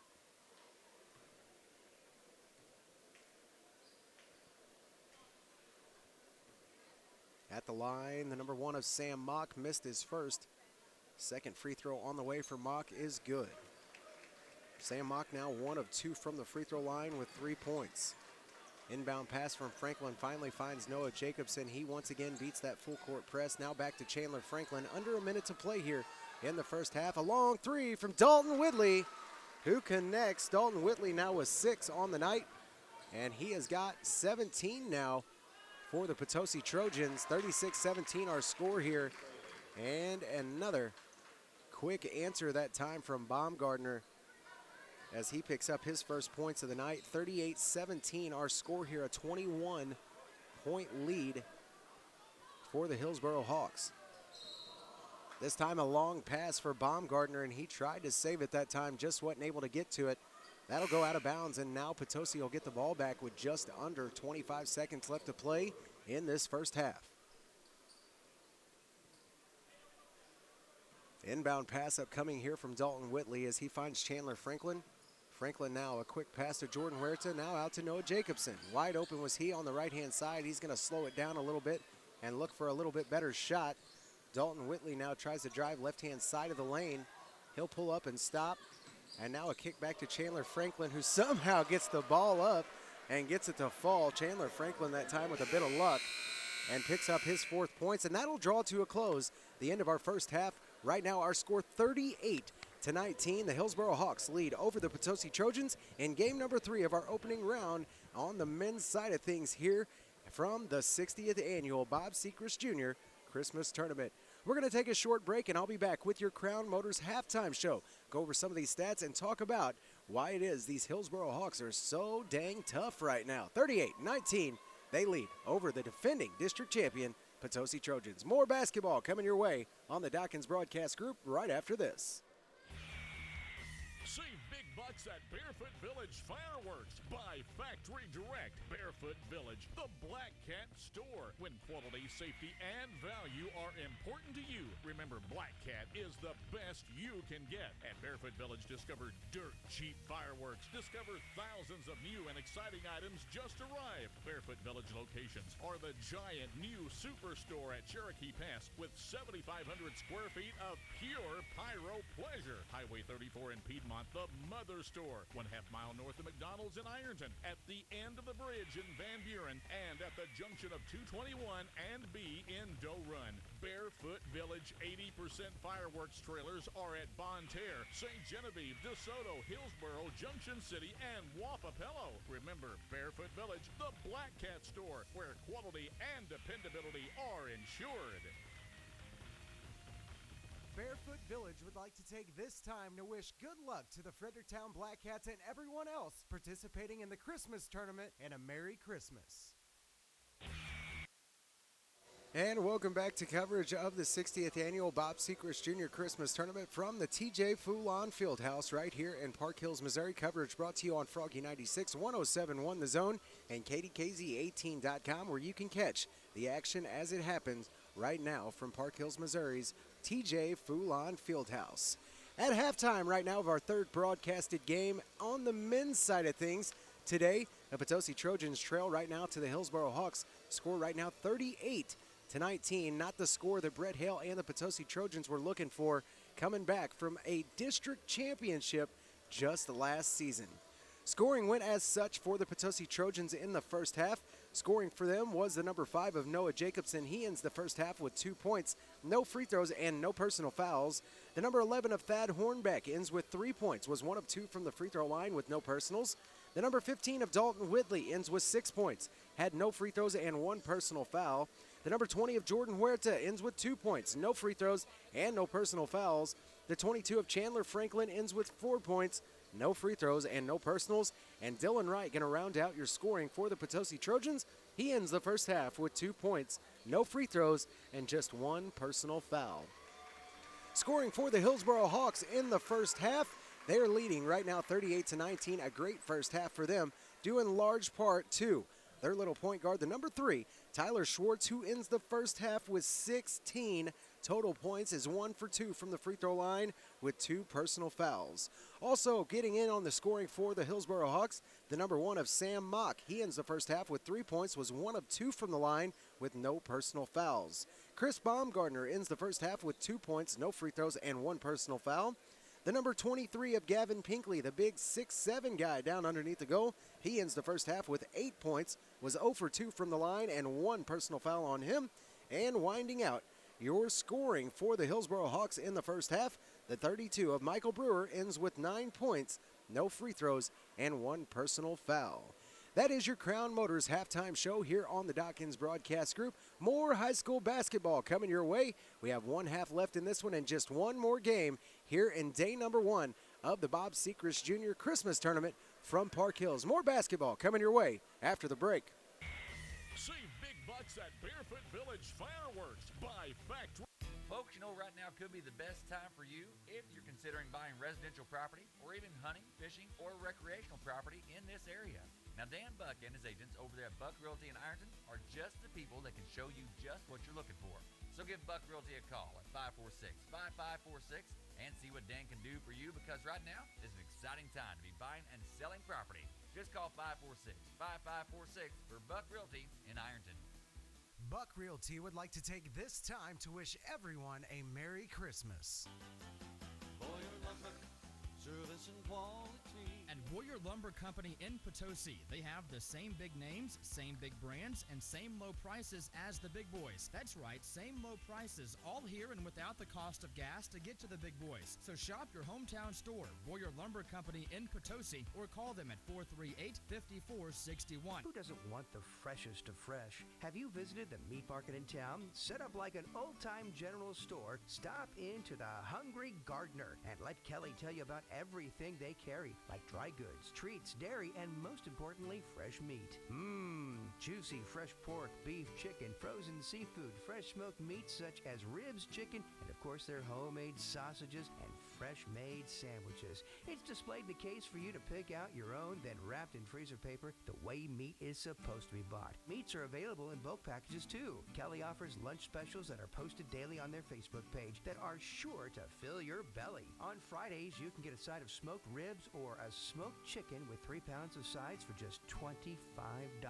Need a last-minute gift? Well, the Hungry Gardener offers reloadable gift cards. They accept all forms of payment, including EBT. For more information or questions, call 573-440-5031. Store hours are Monday through Friday, 10 a.m. to 6 p.m., and Saturday from 10 to 4. Located at 203 East College in Fredericktown in the parking lot with Domino's, this holiday season, sit back and let the Hungry Gardener provide your holiday meals, from smoking your turkeys or hams to catering your office party. Call Kelly at 440-5031. Wishing everyone safe and happy holidays and a great big thank you from Kelly, Justin, and the kids. Next time you're shopping for flooring, consider Carpet One Floor and Home. With the buying power of 1,000 Carpet One stores to guarantee great prices, but locally owned to provide you quality service and installation. We sell and professionally install all types of flooring: hardwood, laminate, ceramic, vinyl, and carpet, plus blinds and hardwood sand and finish. For a free measure or estimate, call 756-1999 or visit our friendly showroom, conveniently located between Steak and Shake and Famous Footwear in Farmington. Don't let Christmas sneak up on you this year. Take advantage of Fisher Furniture's free layaway. Yes, you can afford that wow gift this year. Disney's Frozen or Camo Kids recliners for the little ones. New double oven for mom. Samsung LED curved television for dad. New Serta mattress for you both. They have everything to make your Christmas gift wow worthy. Start free layaway today at Fisher Furniture, Highway 21 in Ironton. For your life, we're Fisher Furniture.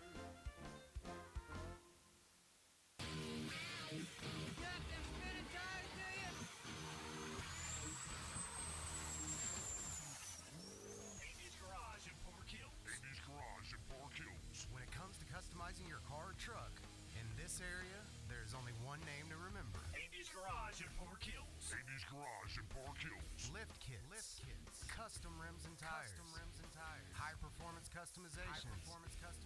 Andy's Garage in Park Hills is the only place you need to stop. And diesels are their specialty. Andy's Garage in Park Hills. Andy's Garage in Park Hills. So what are you waiting for? Call Andy's Garage in Park Hills now to start separating yourself from the pack. Call 431-2626. That's 431-2626. Mark Bonney Construction is who you should call for your next construction need. Mark Bonney Construction boasts a level surpassed by no one with nearly 25 years of experience. Custom framing for some of the new premier structures in the area. New home building with beauty and precision shown by perfectionists. That's Mark Bonney Construction. You can reach them today at 573-760-2033. That's 760-2033. Mark Bonney Construction, quality and honesty is what you receive.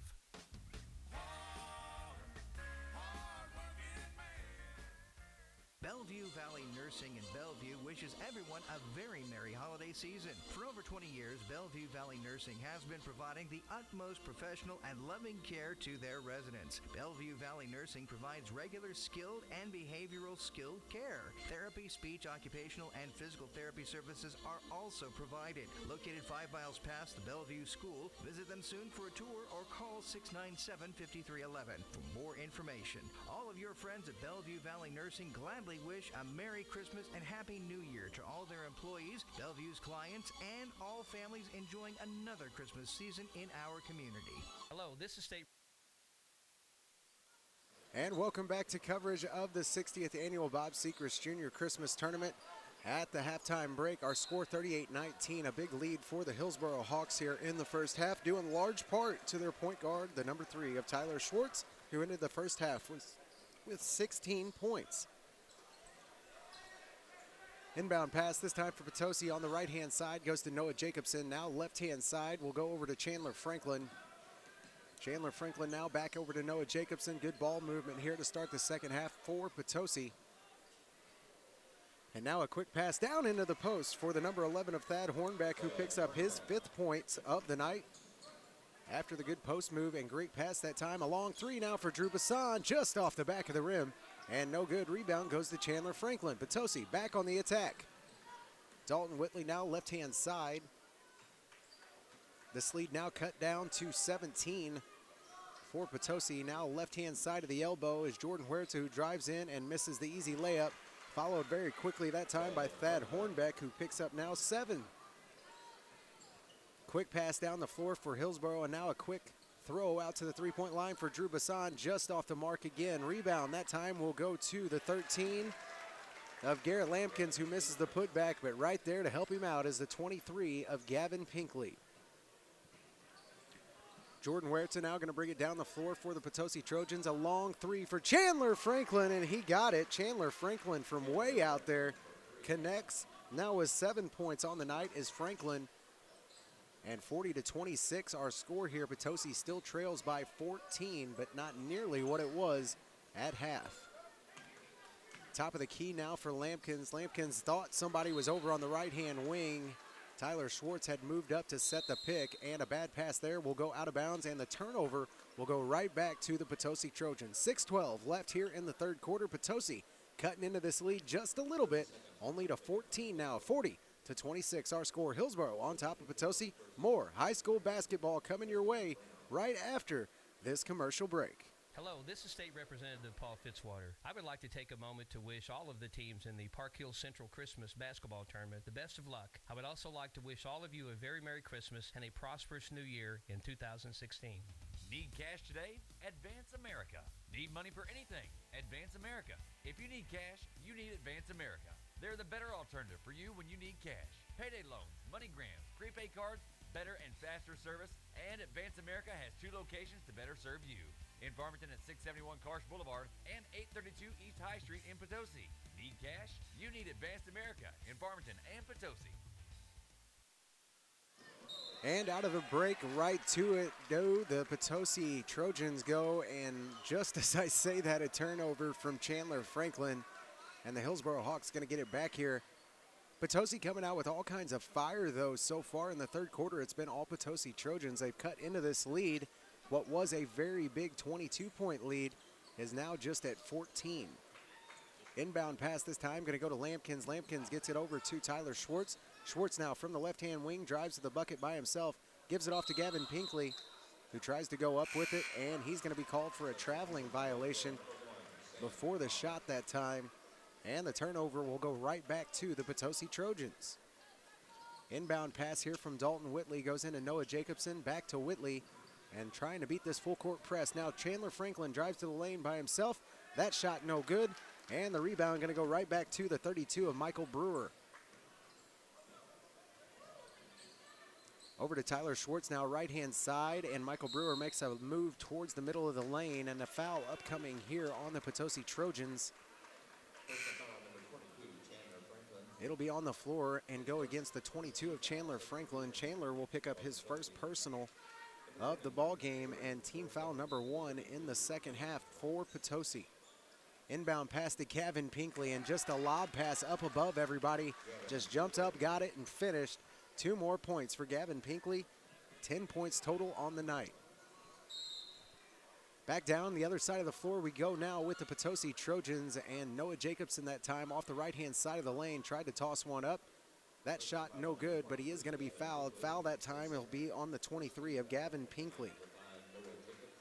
Pinkley going to pick up his second personal here of the night, and team foul number 1 for Hillsboro in the second half. First free throw for Noah Jacobson, no good. Is now 0 for 1 from the line.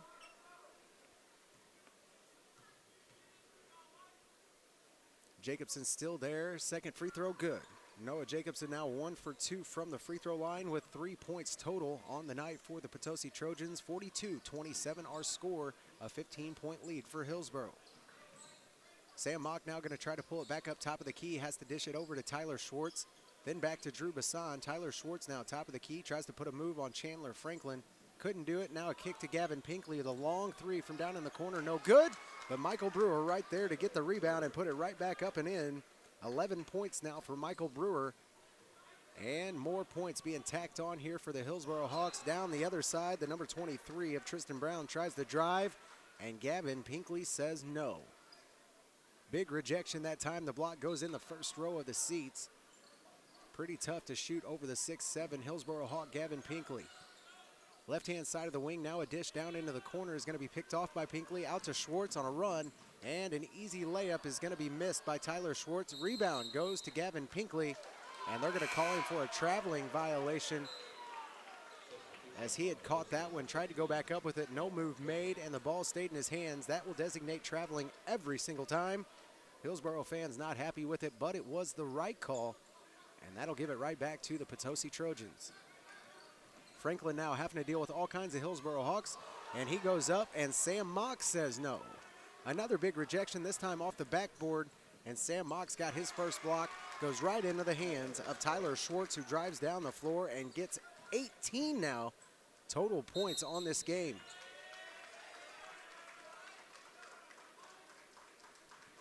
Quick lack of concentration right there for the Potosi Trojans. Dalton Whitley and Noah Jacobson tried to get out in front of that Hillsboro Hawk press and stepped on the out-of-bounds line over on the right-hand side. Out of bounds will give it back to Hillsboro. And now Gavin Pinkley trying to get it out to Sam Mock. That's going to be picked off by Franklin. Franklin now down to Noah Jacobson, who comes to a jump stop underneath the goal. And Natalie Sago, the referee, going to call a travel on that one and give the ball right back to the Hillsboro Hawks. 3:55 left to play here in the third quarter, 46-27. The whole first half, nothing but Hillsboro Hawks. And now here in the third quarter, the Potosi Trojans really starting to play pretty good basketball. But is it too little too late here in this opening round of the Christmas tournament? Top of the key, Tyler Schwartz, just a nice easy feed down there to Gavin Pinkley, and the 6'7" kid gets up there, gets it, and puts it in. Plus the foul, Gavin Pinkley now with 12 total points on the night and is going to the line for a chance at 13. More concentration needed from Gavin Pinkley this time from the stripe. Last time was 0 for 2. Looking to complete this three-point play and increase this point lead to 22. Free throw is up from Gavin Pinkley. In and out that time. He is still 0 for from the stripe. 0 for 3 so far on the night with 12 is Gavin Pinkley. Inbound this time going to Dalton Whitley. He's on the run quick. Down on the other side of the floor. Lays it off the glass. That one just in and out. And the rebound went that time to Thad Hornbeck, who tried to get it back out to Dalton Whitley yet again. And that one swatted out of bounds by Hillsboro and will stay with Potosi on their side of the floor. Inbound pass here goes into Noah Jacobson, and it's stripped away by Chris Baumgartner. And down the floor on the other side, Noah Jacobson going to take it right back from him. Everybody thought maybe that was a foul after he tripped. Noah Jacobson takes it down other side of the floor and puts it right up and in. Noah Jacobson now with 5 points total on the night, and Tyler Schwartz gets another 2. Tyler Schwartz, the kid is so athletic. Anywhere on the floor that time, lost his footing, somehow got the ball up and off the glass and in for the easy 2, and now at the free throw line with a chance for the 3-point play. Tyler Schwartz already with 20 points in this ball game here tonight with just 3:05 left to play in the third. At the line right now, Tyler Schwartz looking to complete the 3-point play and does. Tyler Schwartz now 2 of 3 from the free throw line with 21 total points. Chandler Franklin going to bring it back down for the Potosi Trojans. Has to come all the way over right-hand side of the floor and is going to pick up the foul. Sam Mock and Baumgartner that time giving chase to him. And Tyler Schwartz going to pick up another foul here. And the young man now with 3 in this ball game. Their points leader is going to have to take a seat on the bench for a few minutes.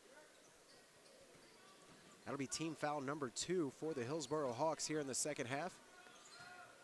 Other side of the floor, Noah Jacobson almost loses control of the ball. Somehow gets the pass over to Franklin. Franklin going to drive by himself and is mugged underneath the goal that time. Chandler Franklin tried to go up in between both Brewer and Gavin Pinkley and was absolutely hammered underneath the goal. He will go to the free throw line to shoot 2. Foul that time they are going to give to the 32 of Michael Brewer. His second personal and team foul number 3 in this second half for the Hillsboro Hawks. First free throw is going to be up and good that time for Chandler Franklin, looking to get his second. Chandler Franklin's second free throw going to be up and good as well. So Chandler Franklin now 2 of 2 from the free throw line, gets his 9th points of the night.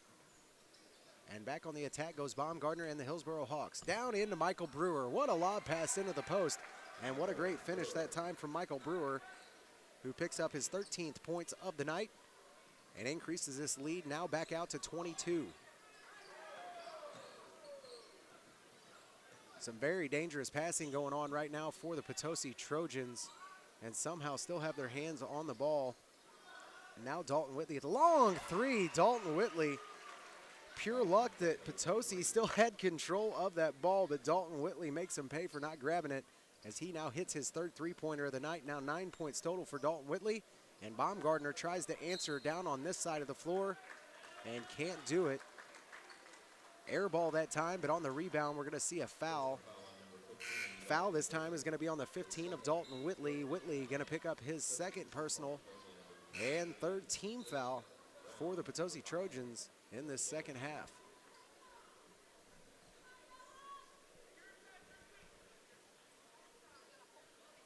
Lob pass inbounds this time goes to the number 20 of Justin Taylor. Taylor now back up to Baumgartner. Baumgartner down low to Gavin Pinkley, who tries to go up with it and is fouled. Stripped that time on his way to the bucket is Gavin Pinkley.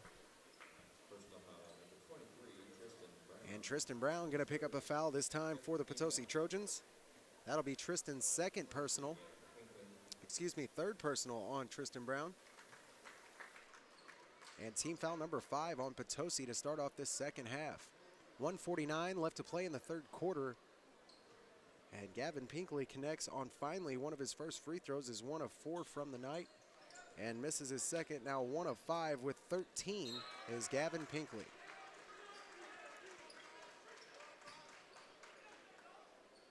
Basketball almost taken away that time from the Potosi Trojans. Somehow just goes off the hand of Chris Baumgartner and out of bounds on Hillsboro, so Potosi will retain possession.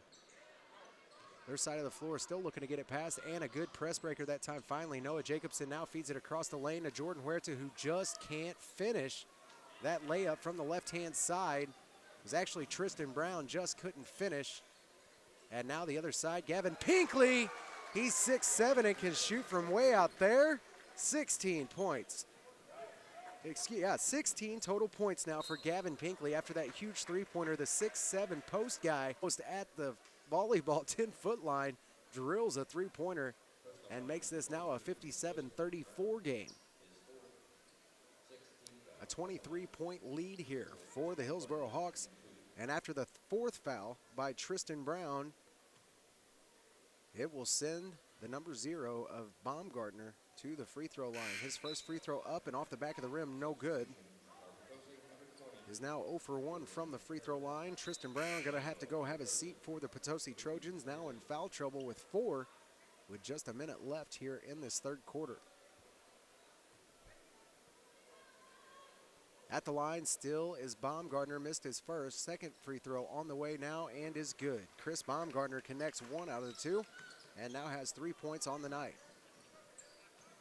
Potosi still with a little bit of trouble here, breaking this full court press. Finally get it past the half court line with Dalton Whitley, and Whitley being pressured hard now by the number 13 of Garrett Lampkins.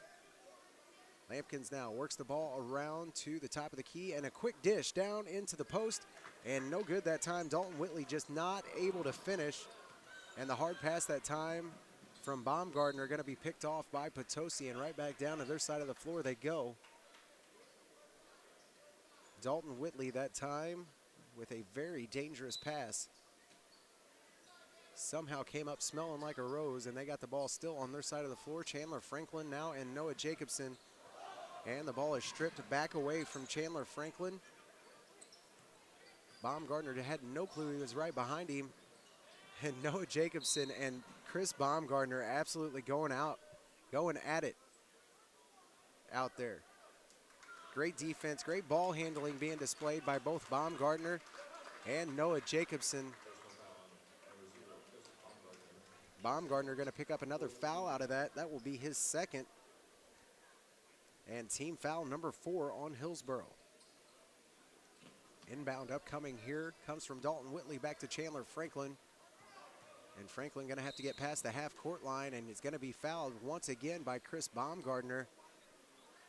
And Baumgartner now with 2 straight fouls in a row will get his 3rd personal and 5th team foul on the Hillsboro Hawks. Inbound pass once again goes to Chandler Franklin. Now works it over the left-hand side to Jacobson. Now over to Whitley. Under 30 seconds to play here in this third quarter. And somehow Potosi still with their hands on the ball. Now a long 3 from Noah Jacobson. That one goes off the back of the rim and no good. Rebound goes to Thad Hornbeck, and right back up and in he goes. 9 total points now for Thad Hornbeck. And now under 5 seconds to play, looking for the last shot. Gavin Pinkley from half court. Just short that time for the Hillsboro Hawks 6'7" man. And he is going to throw up the last shot here of the third quarter. Right into the fourth quarter we go right now. A 58-36 lead for the Hillsboro Hawks at 22. The lead is right now over the defending district champs, the Potosi Trojans. We're going to take a short break, and we'll be back with the conclusion of our third broadcasted game here of day number 1 from the Christmas tournament, and start working towards that last and final game of the opening round. Coming up, your post-game show from Hometown Motors and your player of the game brought to you by Mark Bonney Construction. All of that coming your way right here on the Dawkins Broadcast Group right after this. Nobody wants to pay more for tires than they should, right? Then look no further than Impressive Auto Service. They will not, repeat, will not be undersold anywhere in St. Francis County on tires, from passenger to light truck to farm and trailer tires. They also have custom wheels, suspension lift kits, and they do alignments, routine maintenance with their full-line auto repair shop, and much more. Plus, they do state inspections, too. And if you're crunched for time, no problem. Don't forget Impressive Auto Service has a shuttle service to provide you transportation with 2 convenient locations. Visit them in Farmington at 1249 East Karsh Boulevard. Call 756-0011. And in Bonne Terre at 112 South Division Street. Give them a call in Bonne Terre now at 358-5800. That's Impressive Auto Service. And welcome back to coverage of this third game from the opening round of the Christmas tournament. A long three that time attempted by Dalton Whitley. Shot no good. Rebound goes to Gavin Pinkley. And back down at the other side of the floor we go. Tyler Schwartz going to be called for the carry that time. Just got his hand a little bit too far underneath the basketball. The carry will give the ball back this time to the Potosi Trojans. Inbound pass here goes to Chandler Franklin. Franklin now over left-hand side to Jordan Huerta. Huerta now back to Franklin, who's going to press it down the floor to Noah Jacobson. Jacobson now going to try to press towards the lane, and he is rejected once again by Gavin Pinkley. And now on the run is Tyler Schwartz. Tyler Schwartz stops short of the three-point line and knocks down another one. 24 total points for Tyler Schwartz out of the Hillsboro. And what a game the young point guard is having. Top of the key now, Chandler Franklin gives it off to Whitley. Whitley now going to come towards the middle of the lane, takes it himself off the left-hand side, and a great drive that time by Dalton Whitley to pick up his 11th points of the night. 61-38 our score here as we just begun this fourth quarter of our third game on opening day. And a charge here upcoming for Tyler Schwartz.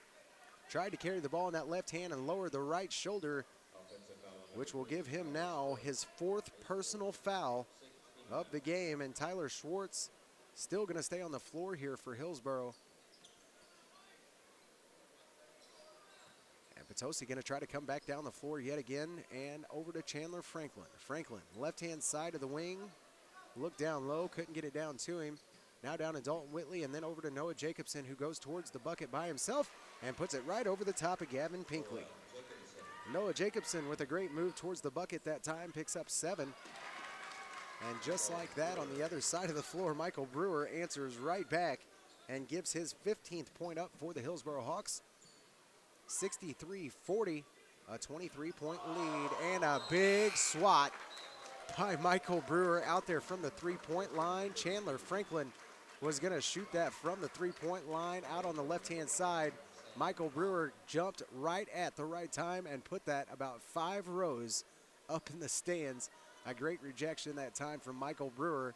The ball will stay with the Potosi Trojans. Inbound goes right back to Chandler Franklin. Now on the free throw line is Huerta. Huerta kicks it back out, and a long three from Dalton Whitley is no good. Great rebound, though, underneath for the 32 of Dylan Wright, who puts it right back up and in. Now 4 points for Dylan Wright. And 42-63, our score now, just a 21-point lead. This one for Gavin Pinkley, a low floater, just goes off the front of the rim, gets his own rebound, puts it right back up and in. And Gavin Pinkley now with 18 points total here tonight. Left-hand side, Chandler Franklin gives it back up to Dalton Whitley. Whitley now to Noah Jacobson, then out to Franklin. Franklin a long three and got it. The same place he was just rejected from. Chandler Franklin steps right back up and knocks one down. 12 points for Chandler Franklin. And now a 20-point game for the Potosi Trojans. Sam Mock now with the ball up top, kicks it over to Tyler Schwartz, and then back down to Michael Brewer, who finishes again. 17 points for Michael Brewer. And the Hillsboro Hawks flying high right now in this opening round of this Christmas tournament in 2015. Down on the other side, Jordan Huerta is going to pick it up and put it down that time. 2 more points for him. And he's now got 4 on the night. And answered very quickly by Drew Bassan with a long three over on the other side of the floor. And he's got his first 3 of the night. 70-47 our score here in the Christmas tournament. And a drive down the baseline that time from Dalton Whitley. And Jordan Huerta that time was rolling the ball around on the ground trying to pick it up. Gavin Pinkley just stuck his foot out and said, oh, here, let me help you with that. You still can't kick the ball even if you're trying to help him. So that's a kick ball on Gavin Pinkley, and he'll stay with the Potosi Trojans. Inbound upcoming here for Potosi. Chandler Franklin stands underneath the goal. Potosi Trojans start to move around, still looking for somebody to give it to. Finally gets it in, this time to Thad Hornbeck. And a skip pass all the way across the floor is going to be picked off by Sam Mock. Over to Tyler Schwartz and then down to Drew Bassan, who puts a great finish on the ball. Now 5 points for Drew Bassan, and now 72-47. Chandler Franklin going to bring the ball back down the floor for Potosi, and this one going to be picked off a bad pass there, and Michael Brewer steps right in front of it. Now the dish to Drew Bassan, and he goes off the right-hand side of the lane. Shot no good that time for Bassan, but he will go to the free throw line to shoot 2.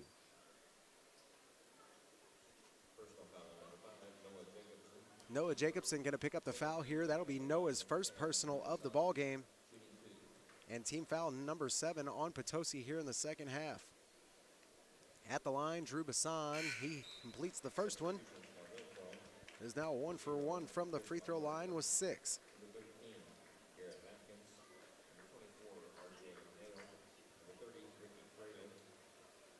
Bunch of substitutions coming into the game now for the Hillsboro Hawks. Checking in will be the 24 of R.J. McNeil. Drew Bassan going to get his second free throw to fall as well. Is now 2 for 2 from the line with 7 points. And what was more than likely his last trip to the free throw line is now substitutions starting to come in for Hillsboro. Ricky Fraley, one of the substitutions. R.J. McNeil, another one of them. Also coming back into the game, Chris Baumgartner, along with the number 13 of Garrett Lampkins, who started this ball game for Hillsboro. And the number 20 of Justin Taylor also checking back into the game for Hillsboro.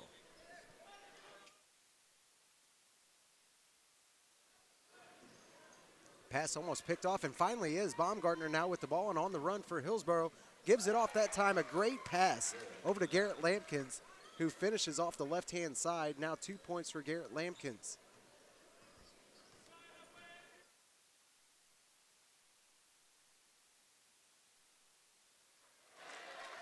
Other side of the floor now, a charge going to be called on the Potosi Trojans. Chris Baumgartner finally gets the positive side of a foul call, you should say. That time was ran right over the top of by Noah Jacobson. Noah will pick up his second personal, an 8th team foul for Potosi. Right-hand side of the floor now, a big shot that time from Ricky Fraley, and he knocks it down, his first 2 of the night. Comes off the 10-footer from the baseline, and Franklin now going to bring it back down for Potosi, almost trapped down in that left-hand corner. Now the spin move back towards the lane. A quick dish this time to Thad Hornbeck. No good. Actually, that time was to Ethan Rowland, and Ethan not able to complete it. Now a long three-point shot for Noah Jacobson. Now with 10 points on the ball game. Increases this point total to 50 for Potosi, although they still trail by 28. Our score 78-50, Hillsboro leads. Past that time as Garrett Lampkins tried to find the 20 of Justin Taylor, swatted out of bounds by the 20 of Jordan Huerta. And the ball will stay on the Hillsboro side of the floor. Now checking in for Hillsboro is the number 5 of Eli Ridenour, also the number 54 of Tyler Isaacson. Ridenour now with the ball, has to kick it back out to the 24 this time of R.J. McNeil, who just misses off the back of the rim. And now the quick dish down underneath to the number 4, Luke Allison. Luke Allison going to get the completion that time and the 2 points. And now 80-50, a 30-point lead for the Hillsboro Hawks.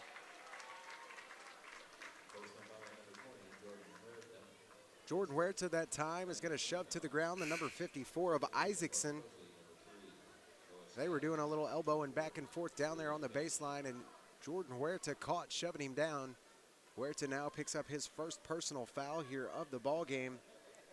Comes with 1:48 left to play here in the fourth quarter, an 80-50 score as we see this clock continuously tick away now. And the Hillsboro Hawks, nothing but a win in their near future.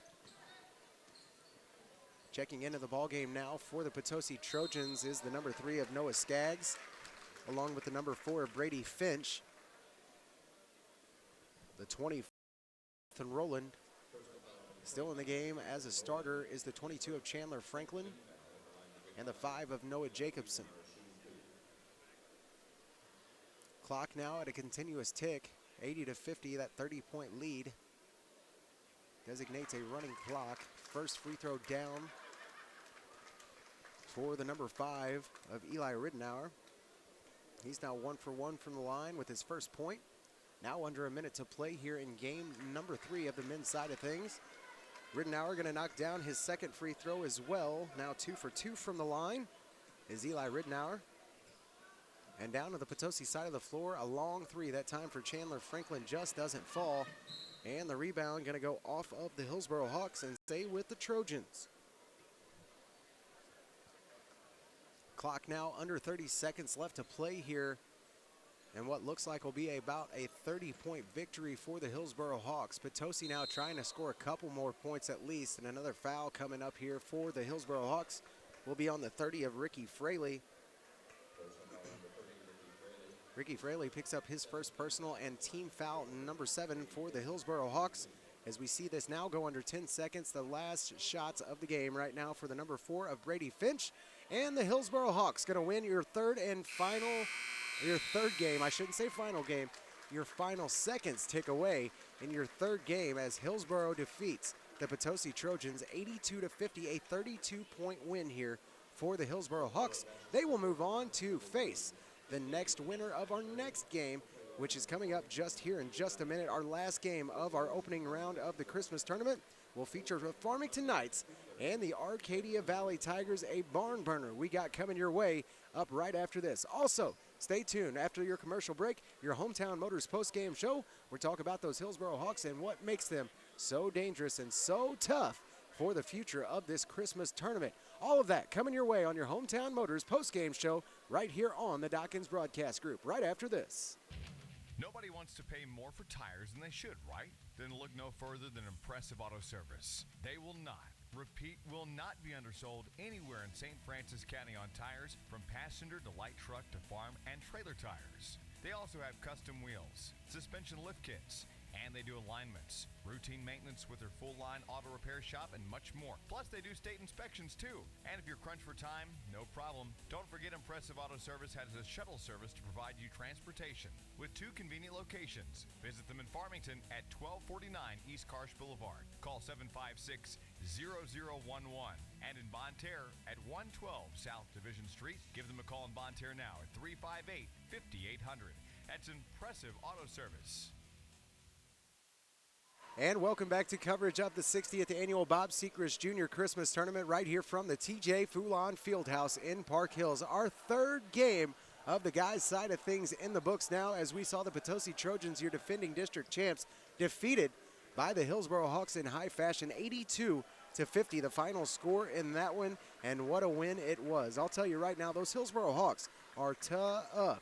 They got a big, tall kid under there. They've got a really tough, crafty little point guard, and they got some kids that can shoot from just about anywhere on the floor. The Hillsboro Hawks going to be pretty dangerous in the future parts of this Christmas tournament next week.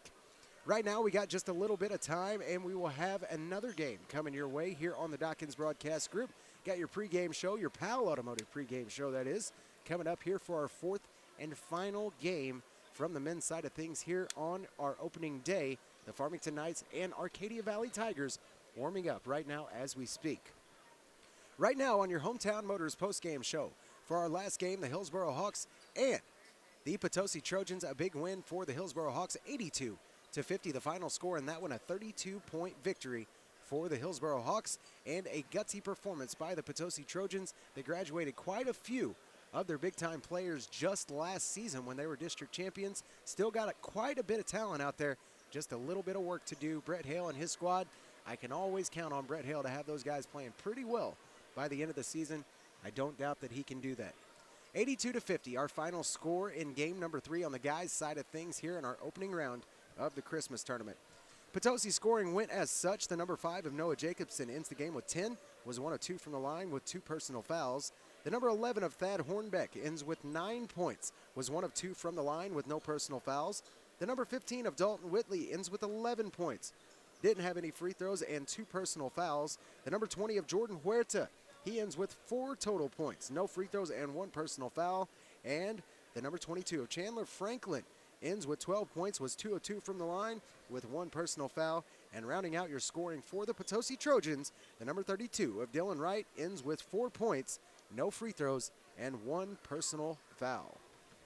Scoring for the Hillsboro Hawks here on your Hometown Motors postgame show. For the 0 of Chris Baumgartner, he ends with 3 total points, was 1 of 2 from the line with 3 personal fouls. The The number 1 of Sam Mock ends with 3 points, was 1 of 2 from the line with no fouls. The number 5 of Eli Ridenour just came in at the very end of that game, got 2 free throws, was 2 of 2 from the line, had 2 points, no fouls on Eli Ridenour. The number 10 of Drew Bassan ends the game with 7 points, was 2 of 2 from the line with no fouls.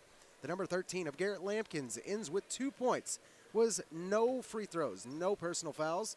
The number 23 of Gavin Pinkley ends with 18 points, was 1 of 5 from the free throw line with 2 fouls.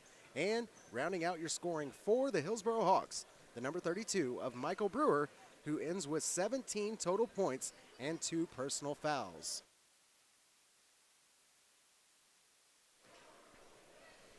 That will not do it for your scoring, although we do have one more person, and I bet you can probably guess his name. Somebody we didn't talk about right there in your scoring, your Mark Bonney Construction Player of the Game, that will go to none other than the crafty little point guard from Hillsboro, the number 3 of Tyler Schwartz, who ends the game with 24 total points, 2 of 3 from the line, started to get in just a little bit of foul trouble, but never, ever fully left the basketball game, was able to keep his temper down and didn't get that last foul.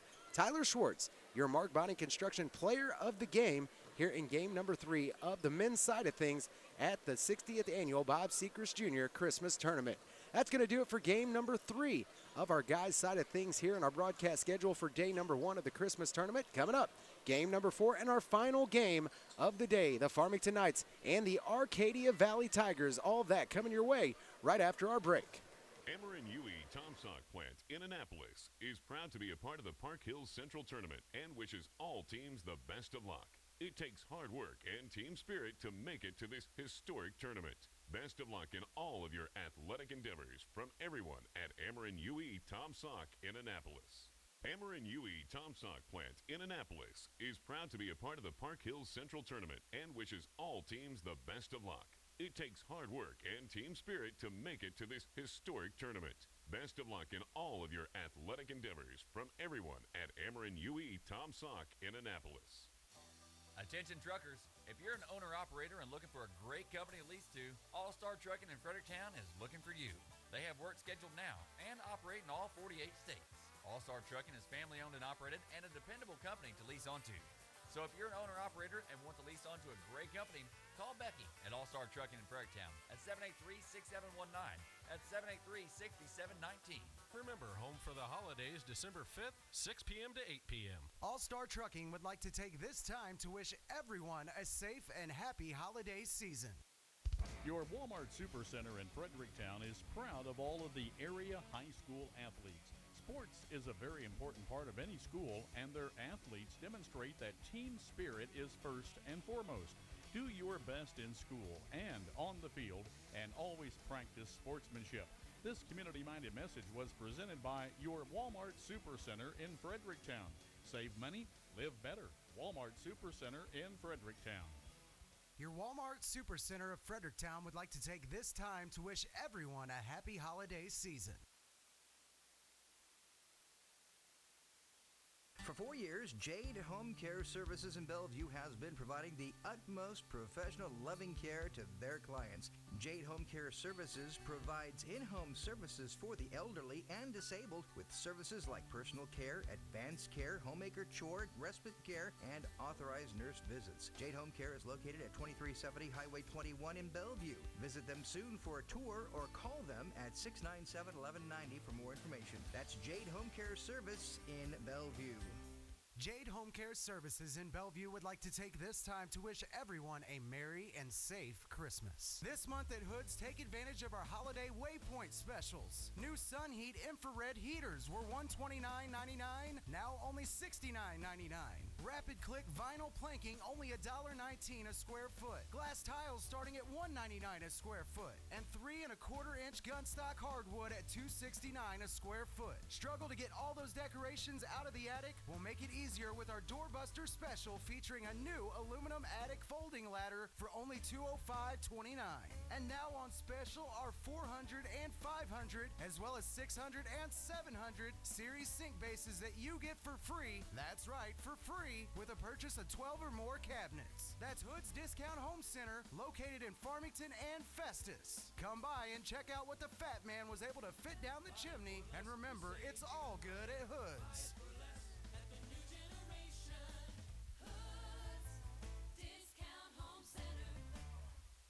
The St. Francis County Health Center Women's, Infants, and Children's Program would like to invite all families with a child under 5 years old to attend the WIC Holiday Party on December 3rd at 1 p.m. at the St. Francis County Health Center, 1025 West Main Street in Park Hills. There's going to be several free activities that day, such as decorating gingerbread houses, crafts, games, and snacks. Santa will also be making an appearance for pictures with the little ones. The Women's, Infants, and Children program, referred to as WIC, is a supplemental nutrition program that offers nutrition education, breastfeeding support, and community referrals to Missouri families with children under the age of 5 years old, new mothers and infants, and/or a woman that has been pregnant within the last 6 months.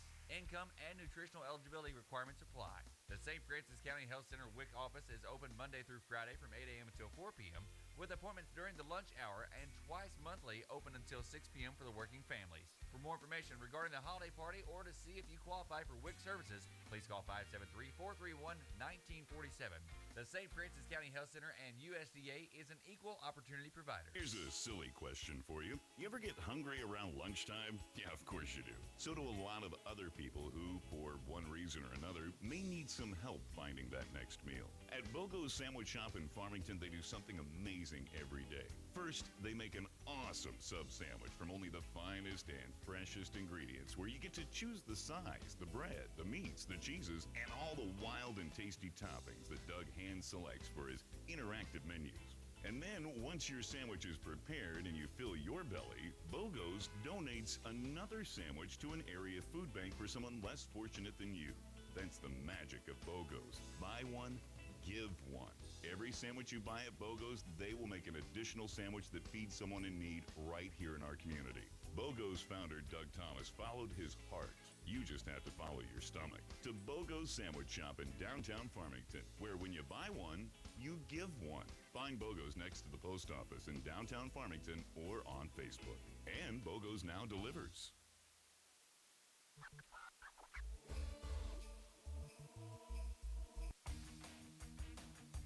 Are you facing foreclosure, considering abandoning your home, moving and need a quick sale, or just needing fast cash for your home? Call McWilliams Investments at 636-209-7933. If you are faced with circumstances and need an option, call McWilliams Investments. Don't allow your home to be foreclosed on or abandoned before exploring your options. We pay cash for homes and in most cases close the deal in 30 days or less. Call today for free consultation on your home at 636-209-7933. That's 636-209-7933.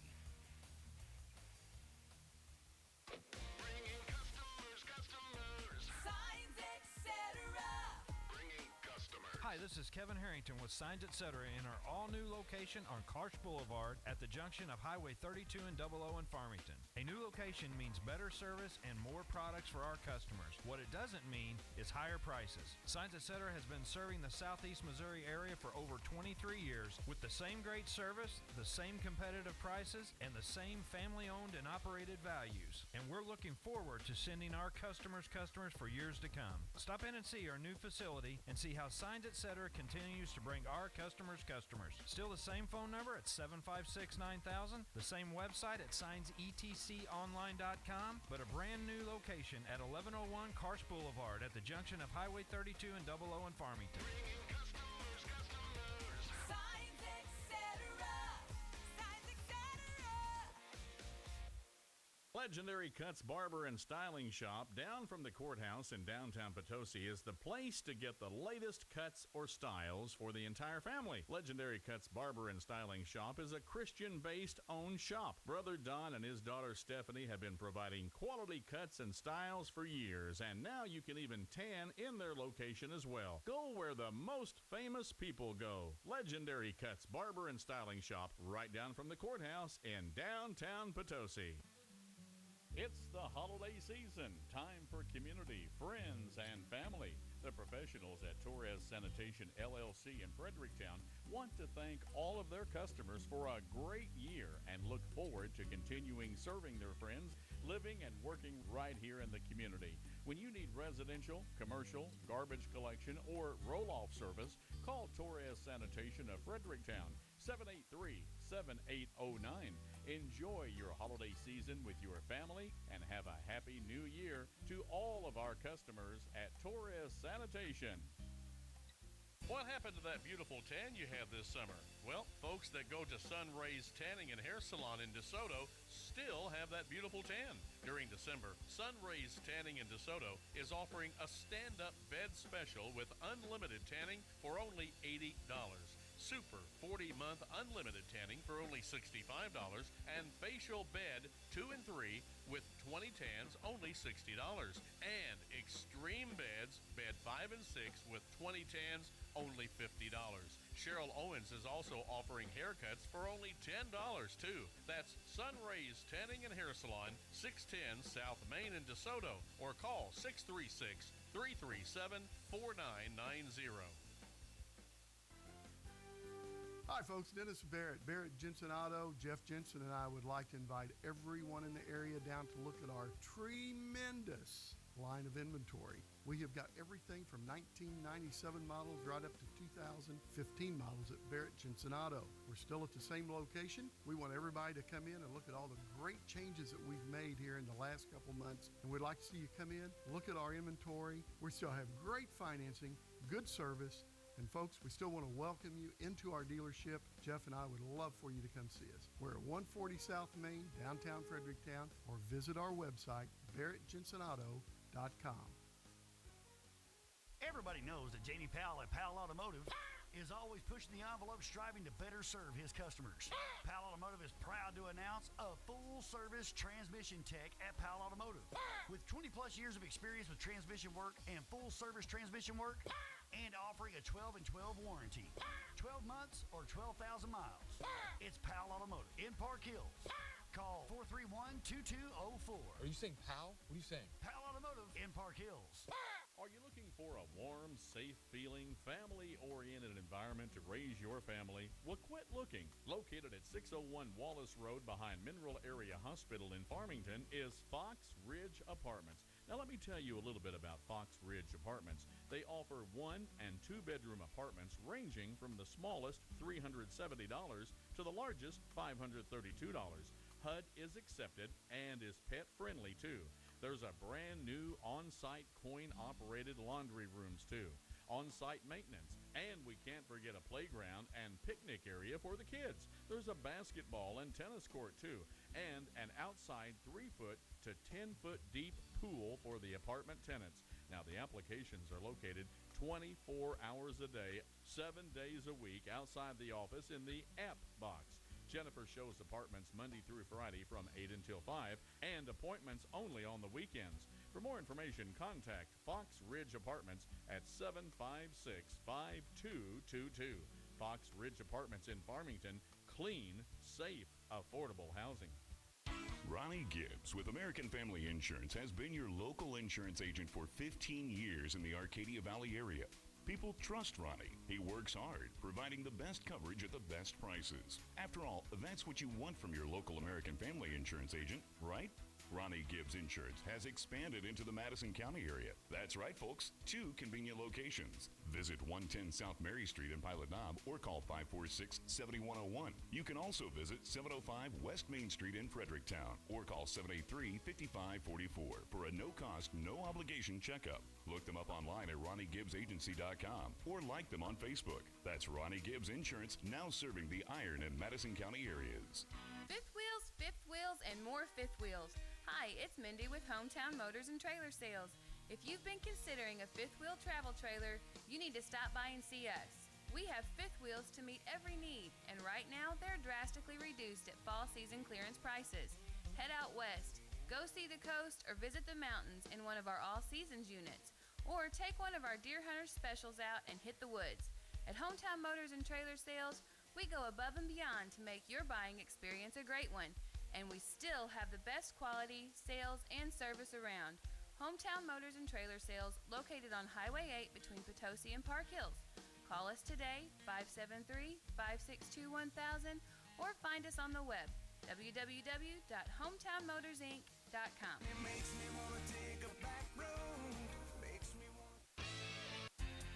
The Arcadia Valley School District has had a great start to this school year. Athletically, academically, the Arcadia Valley School District would like to thank you and say how proud they are for their school and their students this year. Good luck, Arcadia Valley Tigers, in this year's Christmas tournament in Park Hills.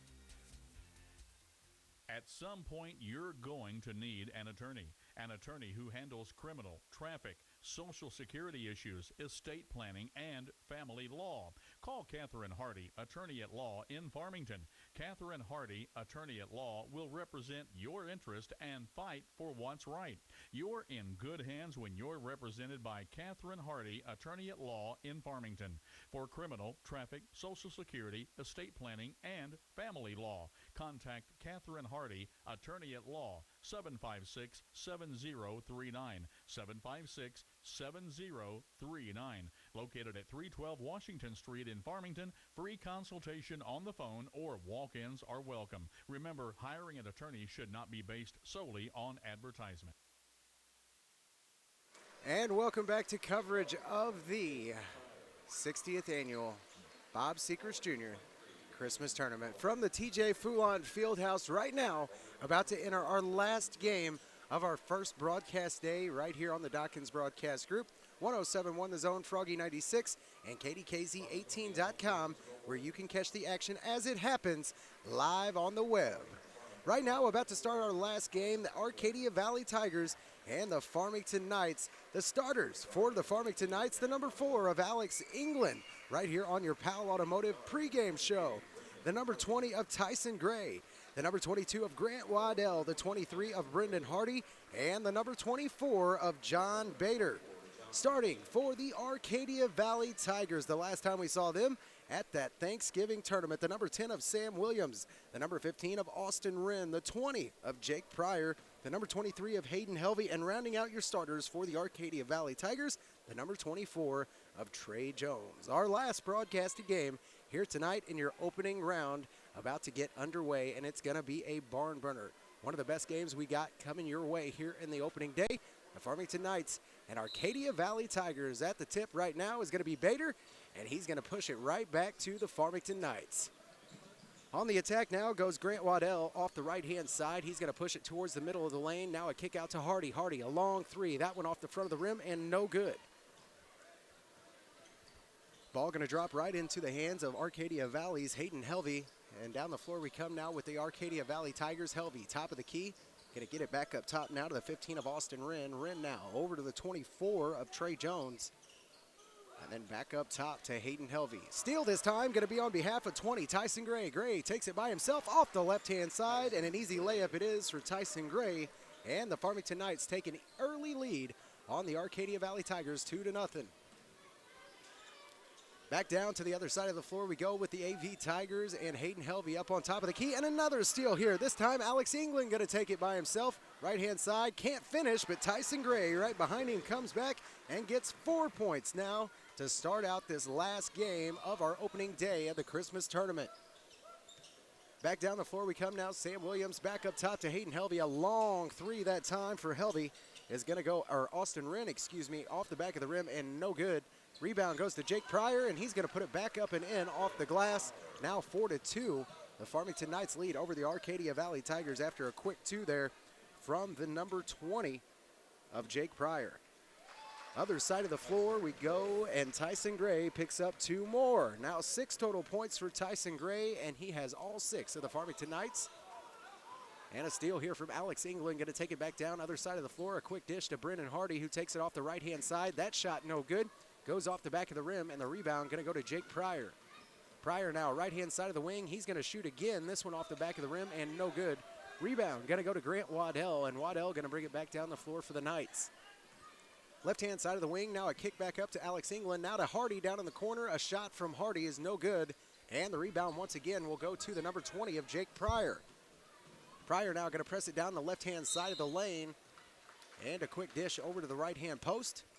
Goes right to the 23 of Hayden Helvey, who is fouled.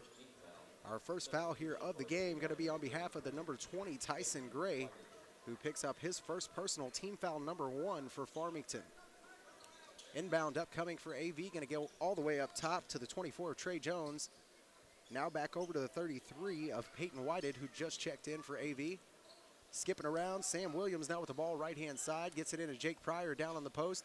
Pryor having a little trouble holding on to the ball and finally ripped away. John Bader got that one from him. Now Grant Waddell tries to force it to Alex England, and Jake Pryor said, I'll take that ball back, thank you. Right-hand side now, Jake Pryor drives by himself. That lob shot, no good, falls right off the front of the rim.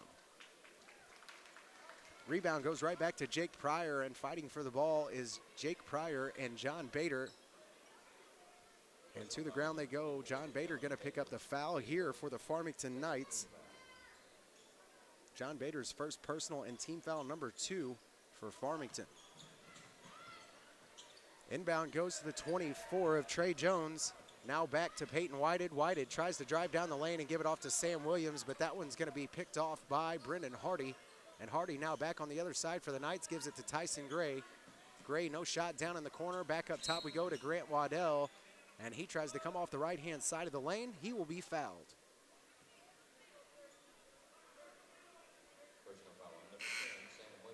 Foul here is going to be on Sam Williams. Sam Williams picks up his first personal of the ball game. Team foul number 1 for AV. Inbound pass goes right to Bader, and right up he goes. Gets the 2 for the Farmington Knights. John Bader's first 2 points of the ball game extends this lead out to 6 for the Farmington Knights. Top of the key now, Peyton Whited gives it down to Sam Williams. Now back around to the top they go. Hayden Helvey with the ball, top of the key, and he's going to shoot. Right-hand elbow, that shot in and out, no good. Rebound goes to Alex England. England got to come down the left-hand side. Now he stops just about the 10-foot line by the volleyball court. And now a quick dish down underneath to John Bader, not able to hold on to it. And the ball goes right into the hands of Hayden Helvey. Helvey now top of the key, right-hand side is going to give it to Peyton Whited. Whited with the ball, letting that offense get set up, and Jake Pryor comes to take the ball from him, top of the key. Right-hand side now to Sam Williams. You're not going to see very much space given to that young man. He can shoot the lights out from up there. Being guarded very closely by Brendan Hardy. Jake Pryor rolls back up to the top of the key. They trail right now by 6. Top of the left elbow now, Hayden Helvey looking for something to do with it. Spin move there, and a fade from the free throw line is no good for Hayden Helvey. Rebound goes right back to Tyson Gray, and then a quick dish into the post for John Bader. He turns around and gets 2 more. John Bader now with 4 points extends the lead out now to 8 points for the Farmington Knights, and a quick timeout going to be taken by the Arcadia Valley Tigers. It comes with 3:52 left to play in the first quarter, 10-2. Our score, an 8-point lead for the Farmington Knights. More basketball coming your way here from our first night at the Bob Sechrest Jr. Christmas Tournament in Park Hills, the TJ Foulon Fieldhouse. More coming your way after this. Unico Bank, banking with people like you at locations in Irondale, Potosi, and Deloge. Offering Shazam ATM debit cards, internet banking, and loans for automobiles, debt consolidation, personal lines of credit, personal loans, real estate, home improvement, and commercial loans. Since 1901, people have depended on Unico Bank. You should too. See them today in Irondale, Potosi, and Deloge. Unico Bank in the Lead Belt, member FDIC, and equal housing lender. Unico Bank in Potosi would like to take this time to wish everyone a Merry Christmas. And welcome back to coverage of the 60th Annual Bob Sechrest Jr. Christmas Tournament from the TJ Foulon Fieldhouse in Park Hills, home of the Central Rebels right now. The Arcadia Valley Tigers and the Farmington Knights going at it. And another steal here from Tyson Gray and the Farmington Knights. He's going to press by himself.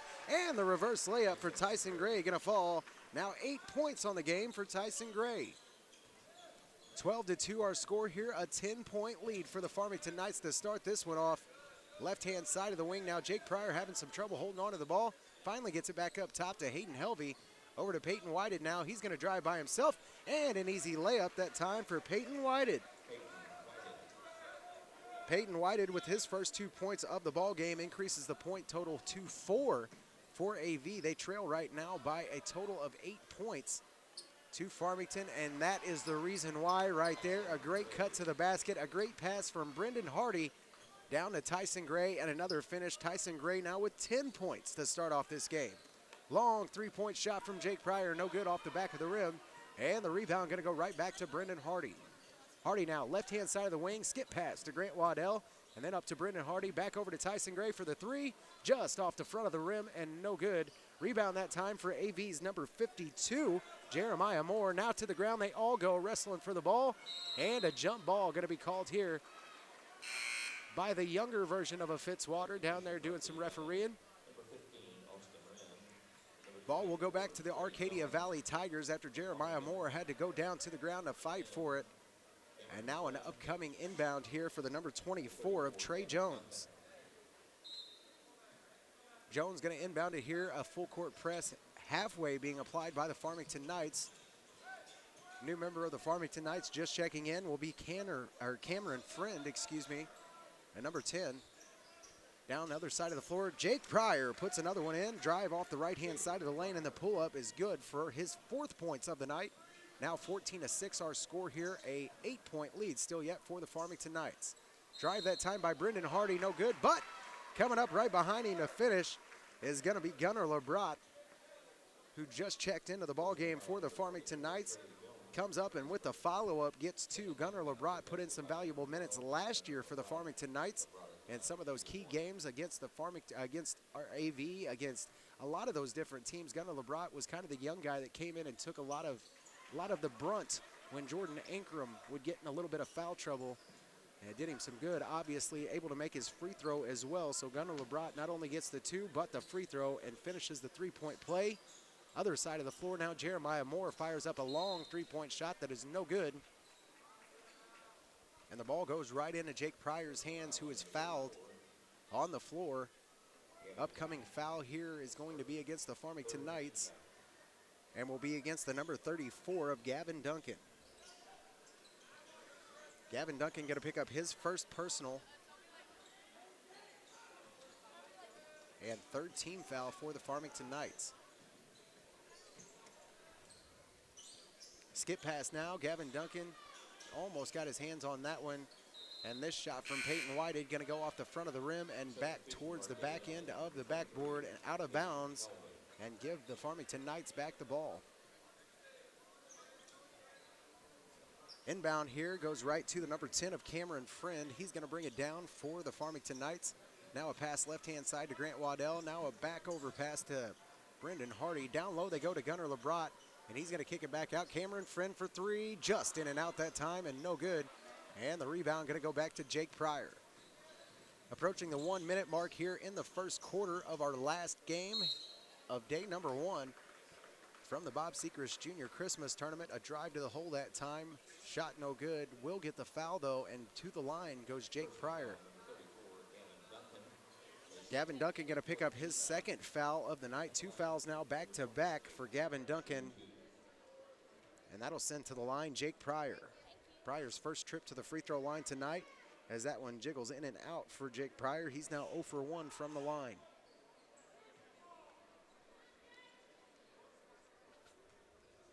Still at the line, Jake Pryor's 2nd shot up and good. 1 of 2 from the free throw line as Jake Pryor picks up his 5th points of the night. Cameron Friend going to bring the ball back down the floor for the Farmington Knights. Top of the key, now over to Grant Waddell, left-hand wing. Thought about driving baseline. Second thoughts there as he was cut off.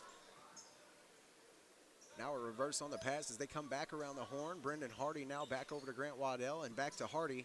Now into Gavin Duncan and into Gunnar LeBrat. What a pass and great ball movement that time for Farmington, as Gunnar LeBrat very unselfish, as well as Gavin Duncan trying to get that ball down in there, and it paid off well. Gunnar LeBrat finishes another 2 for him. And just like that, Peyton Whited comes down and wastes no time, puts another 2 on the board for AV. 19-9 our score here, still a 10-point lead for the Farmington Knights. Down underneath the goal, we go with Gunnar LeBrot, and they're going to say he traveled with the ball before he shot. Traveling violation is going to give the ball back to the Arcadia Valley Tigers with 17 seconds left in the first quarter. Peyton Whited now going to give it back to Jake Pryor. He will push the ball up past the midcourt line. Around the pick he goes, now under 10 seconds to play. Jake Pryor looking for some type of shot at the basket, and he's going to be fouled. Guarded very closely that time by the number 10 of Cameron Friend, along with Grant Waddell. Jake Pryor tried to force that one, shot no good. The foul is going to go against the 34 of Gavin Duncan, and Gavin Duncan now in bad foul trouble with 3. Not even through the first quarter. Inbound pass goes all the way up top for AV. That shot just off the front of the rim and no good for Trey Jones, and a rebuttal that time for the 15 of Austin Wren. Not going to fall either. At the end of the first quarter, the Farmington Knights lead over the Arcadia Valley Tigers. A big score here, 19-9, a 10-point gap right here for the home team, the Farmington Knights. We're going to take a short break and be back with more first half action right here from the TJ Foulon Fieldhouse in Park Hills, Missouri. Your Park Hills Christmas tournament underway right now, our last broadcasted game of the day. More coming your way right after this.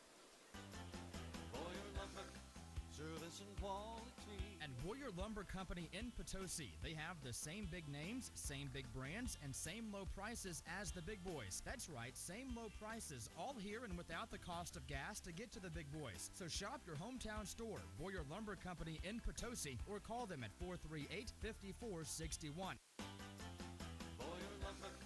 Service and quality.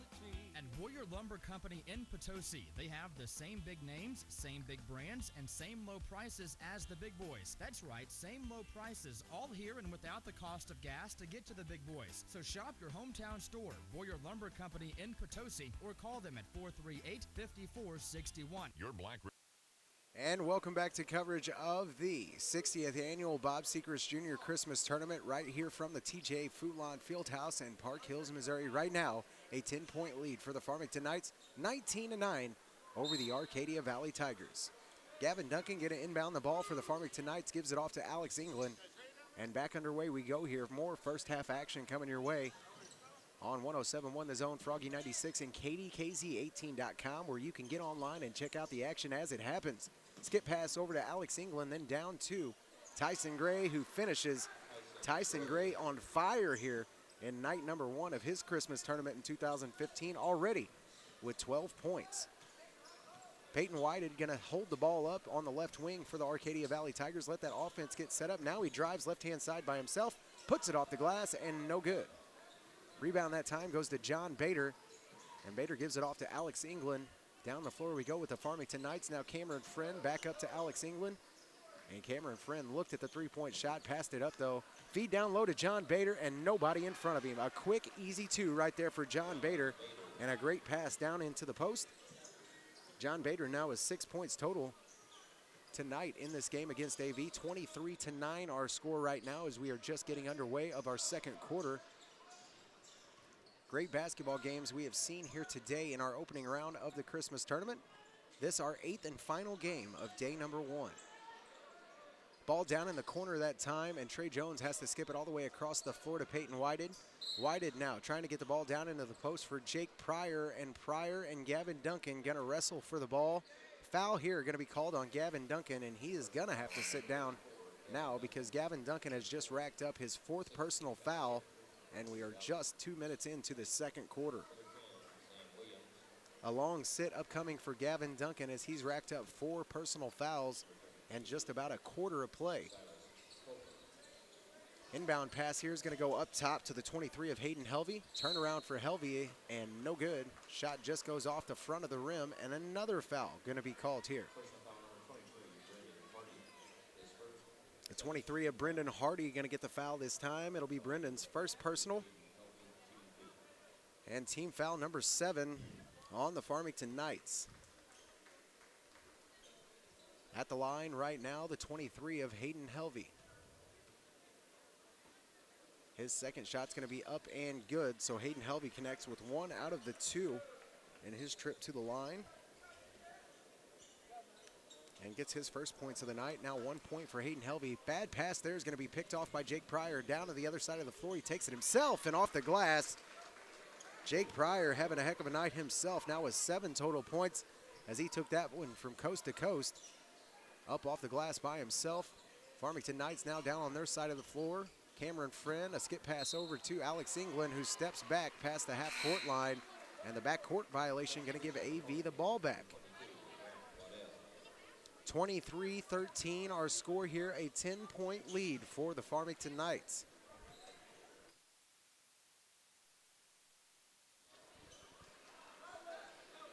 Back down in the lane, Jake Pryor went. The toss-up that time no good, goes off the front of the rim and falls to the floor. The rebound goes to Brendan Hardy, and to the other side of the floor we go. Alex England, Brendan Hardy, and John Bader all trying to get their hands on that ball. Somehow goes out of bounds and off of John Bader, and will go right back to the Arcadia Valley Tigers.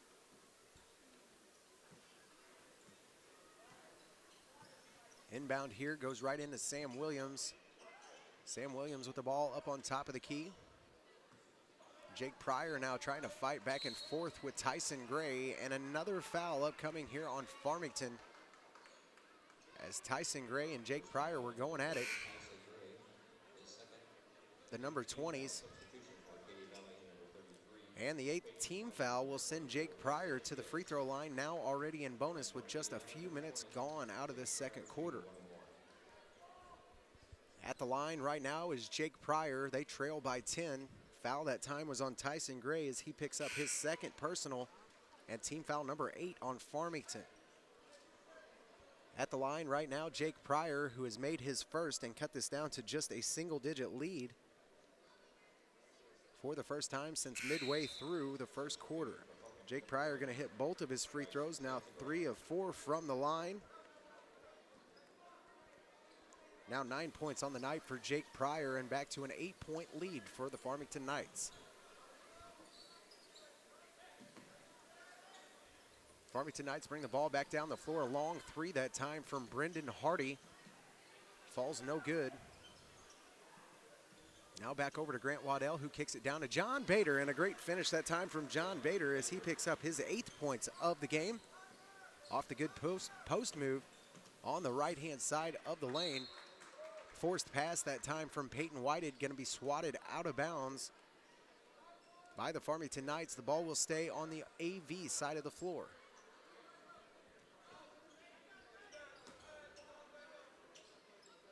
Inbound upcoming here for the Arcadia Valley Tigers as Peyton Whited finally gets it into the number 14 that time from AV. Young man's name not on the list. That's actually number 44. That'll work. Isaiah Gibbs, actually.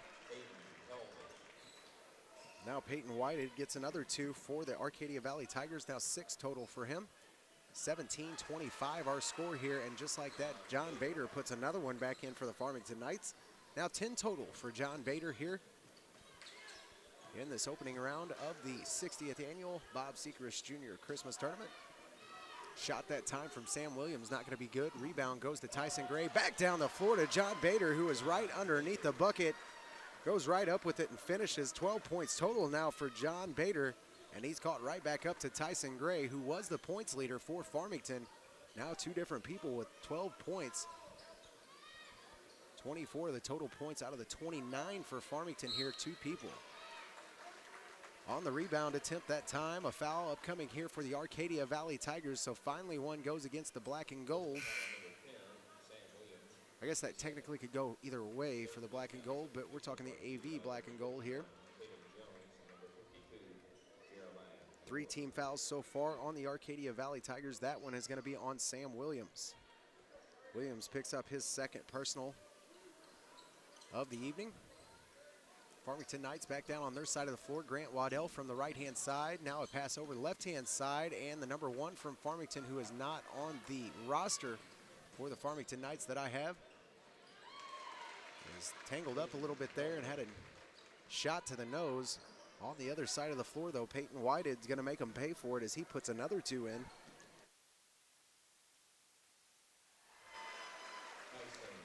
And Tyson Gray going to get back on the points board as he gets his 14th points of the night with 3:31 left to play here in the first half. Tyson Gray really making a case for that Mark Bonney Construction Player of the Game.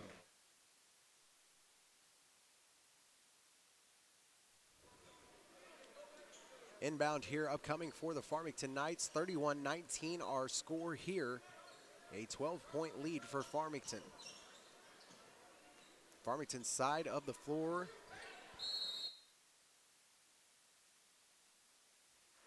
And a quick pass down low goes to the 24 of John Bader, who is able to put it up and in. Also was fouled on the play, so now a chance for the three-point play here for the 24 of John Bader. Foul that time is going to go on the 33 of Peyton Whited.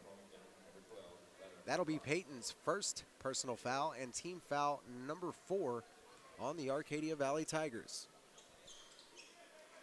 Bader's going to make him pay for it too as he makes his free throw. Now 15 total points for John Bader, and he and Tyson Gray doing a lot of the work for the Farmington Knights here early on in this basketball game. Shot that time from Hayden Helvey is going to fall well short and go into the hands of the Farmington Knights. Back on their side of the floor we go, and a quick pass down low to Gunnar LeBrat. What a pass from Grant Waddell to Gunnar LeBrat, and Gunnar LeBrat going to finish that time. Now 7 total points for Gunnar LeBrat as he increases this now to a big lead for the Farmington Knights. Our score right now with 2:59 left to play in the first half, 36-19, as Farmington well on top of the AV Tigers right now in this opening day of the 2015 Bob Sechrest Jr. Christmas Tournament from Park Hills. A short break coming your way. Up after that, more high school basketball and a conclusion of day number 1 here from the TJ Foulon Fieldhouse in Park Hills, Missouri, the 2015 Christmas Tournament. More coming your way after this.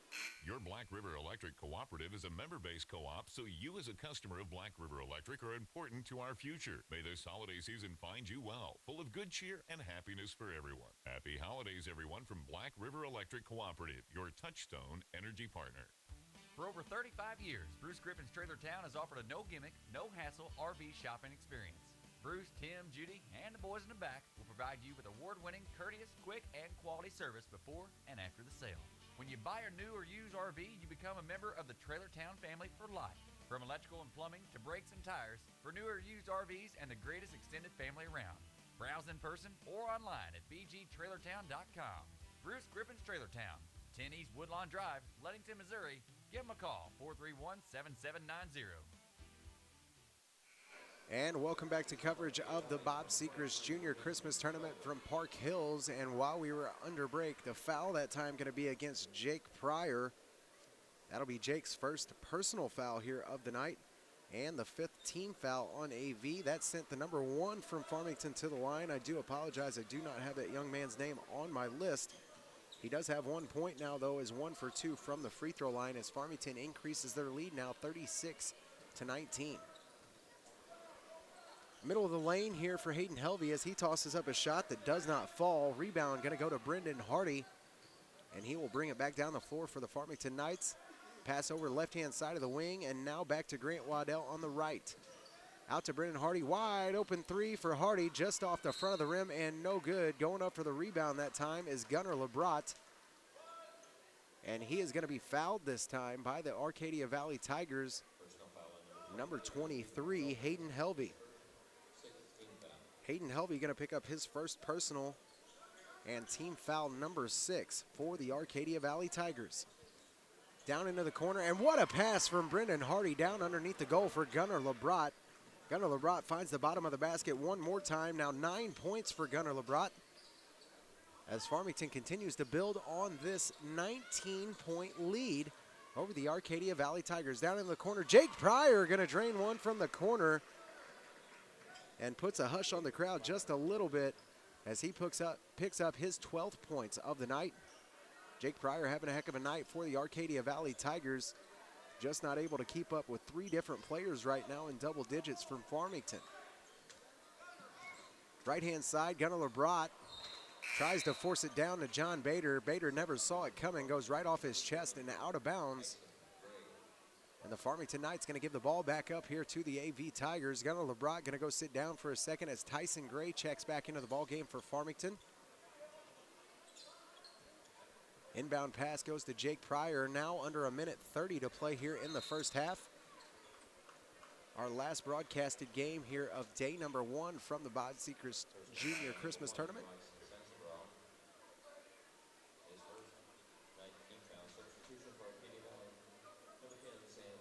At the the line right now, Jake Pryor after the foul.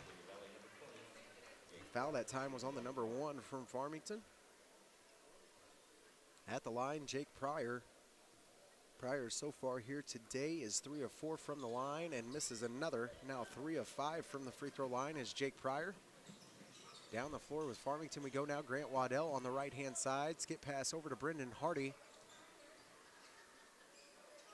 Hardy now gets it back up top of the key. And then over to Grant Waddell, who is forced to make a bad pass that time. John Bader was down there. Hayden Helvey stepped right in front of that pass. Now back to Jake Pryor as they push down the floor, left-hand side. Pryor going to fight back and forth with the Farmington Knights number 1. And somehow the Arcadia Valley Tigers still have the ball underneath the goal. This ball being pinballed around by the Farmington Knights and AV Tigers. Finally, Tyson Gray is able to get his hands on it and pull it down. Other side of the floor we go, and Brendan Hardy trying to drive down the baseline and is going to be fouled. Foul upcoming here is going to be on the 20 of Jake Pryor. Jake Pryor going to pick up his second personal of the ball game, and team foul number 7 on the Arcadia Valley Tigers. Now under a minute to play in this first half for the Arcadia Valley Tigers and Farmington Knights in our last broadcasted game of day number 1 from the Christmas tournament. Great day of basketball. We have been here since 10 o'clock this morning. 4 broadcasted girls games earlier on today, and then finishing up with the boys segment this evening. And this our last game, the Arcadia Valley Tigers and Farmington Knights. Right now the score 38-22, a big lead at 16-point spread for the Farmington Knights. Now under 30 seconds to play. Hayden Helvey with the ball up on top of the key. Right-hand side is going to give it off to Peyton Whited. Whited now over left-hand side to Sam Williams, and Williams going to bring the ball back up to the top of the key. Williams now over to Hayden Helvey, and the AV Tigers looking for that last shot here of the first half. Left-hand side, Hayden Helvey shot fake now, dribbles in, and he's going to take the shot. It falls. Hayden Helvey gets his first bucket of the game, and a long shot from the half-court line. That time from the Farmington Knights number 1 almost goes down, but just doesn't fall at the half. Right now, the Farmington Knights lead over the Arcadia Valley Tigers. Our score 38-24 here in our last broadcasted game from the Bob Sechrest Jr. Christmas Tournament here from the TJ Foulon Fieldhouse. Got about 9 minutes worth of halftime coming your way. Up after that, the conclusion of day number 1 here from the Christmas Tournament in Park Hills. The AV Tigers and the Farmington Knights. The second half coming your way right after this. Folks, when you want honest, dependable service on your home improvement project, you want Dalton Home Improvement, LLC. Serving the Mineral area with quality, honest work for over 30 years. No matter what project you're ready to tackle, owner Hank Kinsey is ready to give you the best estimate and pricing around. A featured service provider on Angie's List. Dalton Home Improvement LLC has been recommended time and time again. Call Hank Kinsey now at 431-2373, or you can reach Hank at 314-640-2808. Dalton Home Improvement, a member of the Better Business Bureau, and the most recommended in the Mineral area. Call Hank now, 431-2373 or 314-640-2808. Folks, when you want honest, dependable service on your home improvement project, you want Dalton Home Improvement, LLC. Serving the Mineral area with quality, honest work for over 30 years. No matter what project you're ready to tackle, owner Hank Kinsey is ready to give you the best estimate and pricing around. A featured service provider on Angie's List. Dalton Home Improvement LLC has been recommended time and time again. Call Hank Kinsey now at 431-2373, or you can reach Hank at 314-640-2808. Dalton Home Improvement, a member of the Better Business Bureau, and the most recommended in the Mineral area. Call Hank now, 431-2373 or 314-640-2808. It's the perfect time to add quality sound to your ride at Audio Dynamics in Farmington. Buy a set of component speakers and get a second coaxial speaker pair free plus installation. Or buy coaxial speakers and get a free pair of coaxial speakers, or take 50% off select speakers. It's also the perfect time to add bass to your ride at Audio Dynamics. Buy select amplifiers, get a free subwoofer. Or buy one subwoofer and get a second subwoofer for one-half price. And it's the perfect time to add power to your mobile sound system. Buy select amplifiers and get free parts parts and installation up to $200. Or buy select bass amplifiers and get a free amplifier for your mids or highs. And it's a perfect time to add a car remote starter system to your vehicle. Never get into a cold car again. Buy a remote starter and get an upgraded extended range two-way remote for 25% off. It's a perfect time to head to Audio Dynamics, 1125 Maple, Farmington.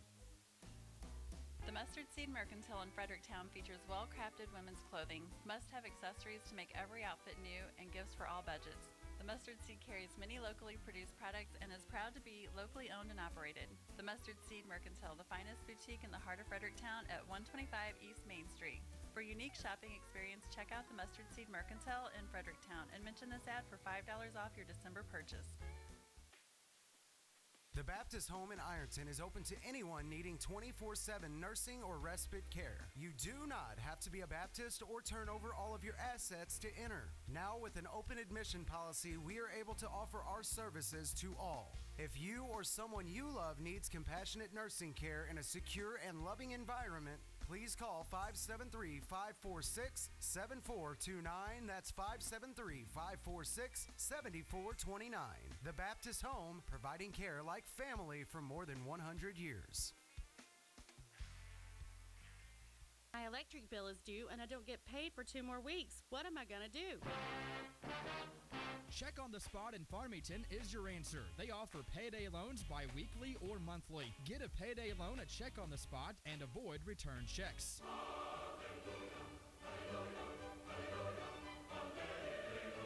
Check on the Spot at 760-1770 or visit them at 16 South Jackson Street in Farmington. Spring has finally arrived, and Ward's Farm Center in Fredericktown is ready. Stop in today and pick up all the supplies you're ever going to need for those lawn and garden projects. Weed and Feed Pre-Emergent will free up your lawn from all those pesky weeds and give your lawn that professional look you've been wanting. Garden Seed, Miracle Grow, Topsoil, Grass Seed, Fertilizer, Lime, Potting Soil, Seed Potatoes, and much, much more.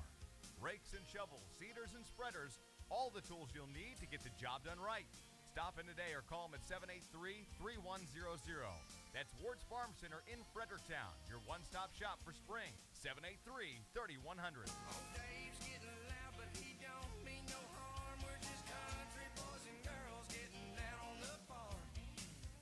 It's the year-end clearance event at Crown Motors, Highway 67, just north of Farmington at the Fairgrounds exit. All 2015s must go. Crown Motors and Chrysler is offering the best rebates of the year. 2015 Jeep Cherokee, $3,000 rebate. 2015 Chrysler 200, $5,000 rebates. 2015 Dodge Darts, up to $3,000 rebates. Year-end clearance event on all pre-owned cars, trucks, minivans, SUVs, and even motorcycles. Starting at just $59.95. Run, don't walk to Crown Motors, Highway 67, just north of Farmington at the Fairgrounds exit. At the law offices of Williams & Sechrest, they provide every client with commitment and experience along with care and concern. The law offices of Williams & Sechrest has over 40 years combined experience in civil litigation, bankruptcy, estate planning, personal injury, criminal defense, and family law. They strive to be readily available to their clients and to have competent staff to assist you with your case. They will discuss your case with you in an honest and straightforward way so you can make the decisions that are best for you. So if you are in need of a trustworthy and dedicated attorney, contact the law offices of Williams & Sechrest at 431-5592. That's 431-5592. Or stop by 105 Science Street in Park Hills by the Central High School. The choice of attorney is an important one and should not be based solely upon advertisement. The Viburnum School District is proud to support their student athletes participating in the annual Park Hill Central Christmas Tournament. The staff and faculty of the Iron County C4 School District thank you for your encouragement and involvement with students, and go Blue Jays from everybody of the Viburnum Schools Iron County C4. About this time of year, old Gene Finch at Gene's Towing and Recovery in Patterson gets real sentimental. The man just can't get enough of the holidays, so this time of the year, Gene Finch wants to remind all of you out there that he appreciates your patronage and business and wishes you and your family the happiest of holidays. Say howdy ho to Gene Finch next time you see him, and best wishes from Gene and his family at Gene's Towing and Recovery in Patterson. Call 856-4536. That's 856-4536. They don't charge an arm and a leg, they just want your tow.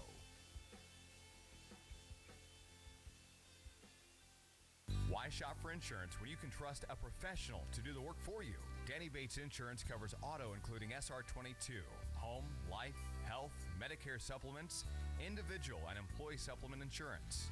With years of experience, Danny can track down the coverage you need at a price you can afford. Stop paying too much for insurance you don't need and let Danny Bates Insurance in Park Hills get your family or business covered today. Call Danny Bates Insurance at 573-431-2270. The oldest tournament west of the Mississippi River is here, the 89th annual Arcadia Valley Thanksgiving Tournament. Azina-Mato Windsor Foods is proud to wish all area high schools the best of luck in this year's prestigious tournament. Great high school basketball talent will be on the court this year, and you're invited to be a part of the excitement. Join everyone at Azina-Mato Windsor Foods in supporting these hard-working students during this year's Arcadia Valley Thanksgiving Tournament.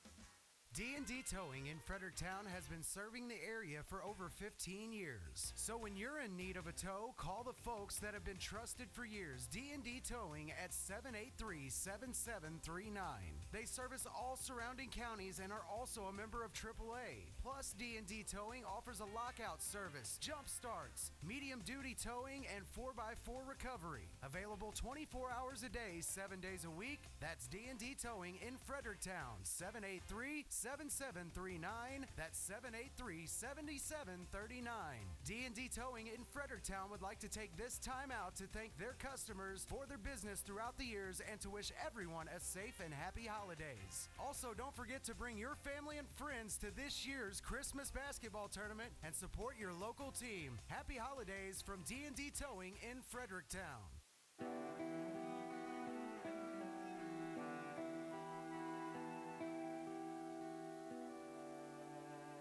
Marlar Music Center, located in downtown Park Hills, has been proudly serving the Parkland since 1951. Open Monday through Saturday, Marlar Music Center is a full-service music store that offers lessons on a wide variety of instruments to players of any skill level. It has a certified repair technician for band instruments and electronics, as well as a PA and installation specialist. Here at Marlar Music Center, we provide timely service you won't get from outside dealers. Marlar Music Center offers a band rental program to our local schools, and when it comes to guitars, amps, and drums, we match online prices. So come on in to Marlar Music Center in downtown Park Hills today and find out why we have been the Parkland's music authority for over 60 years.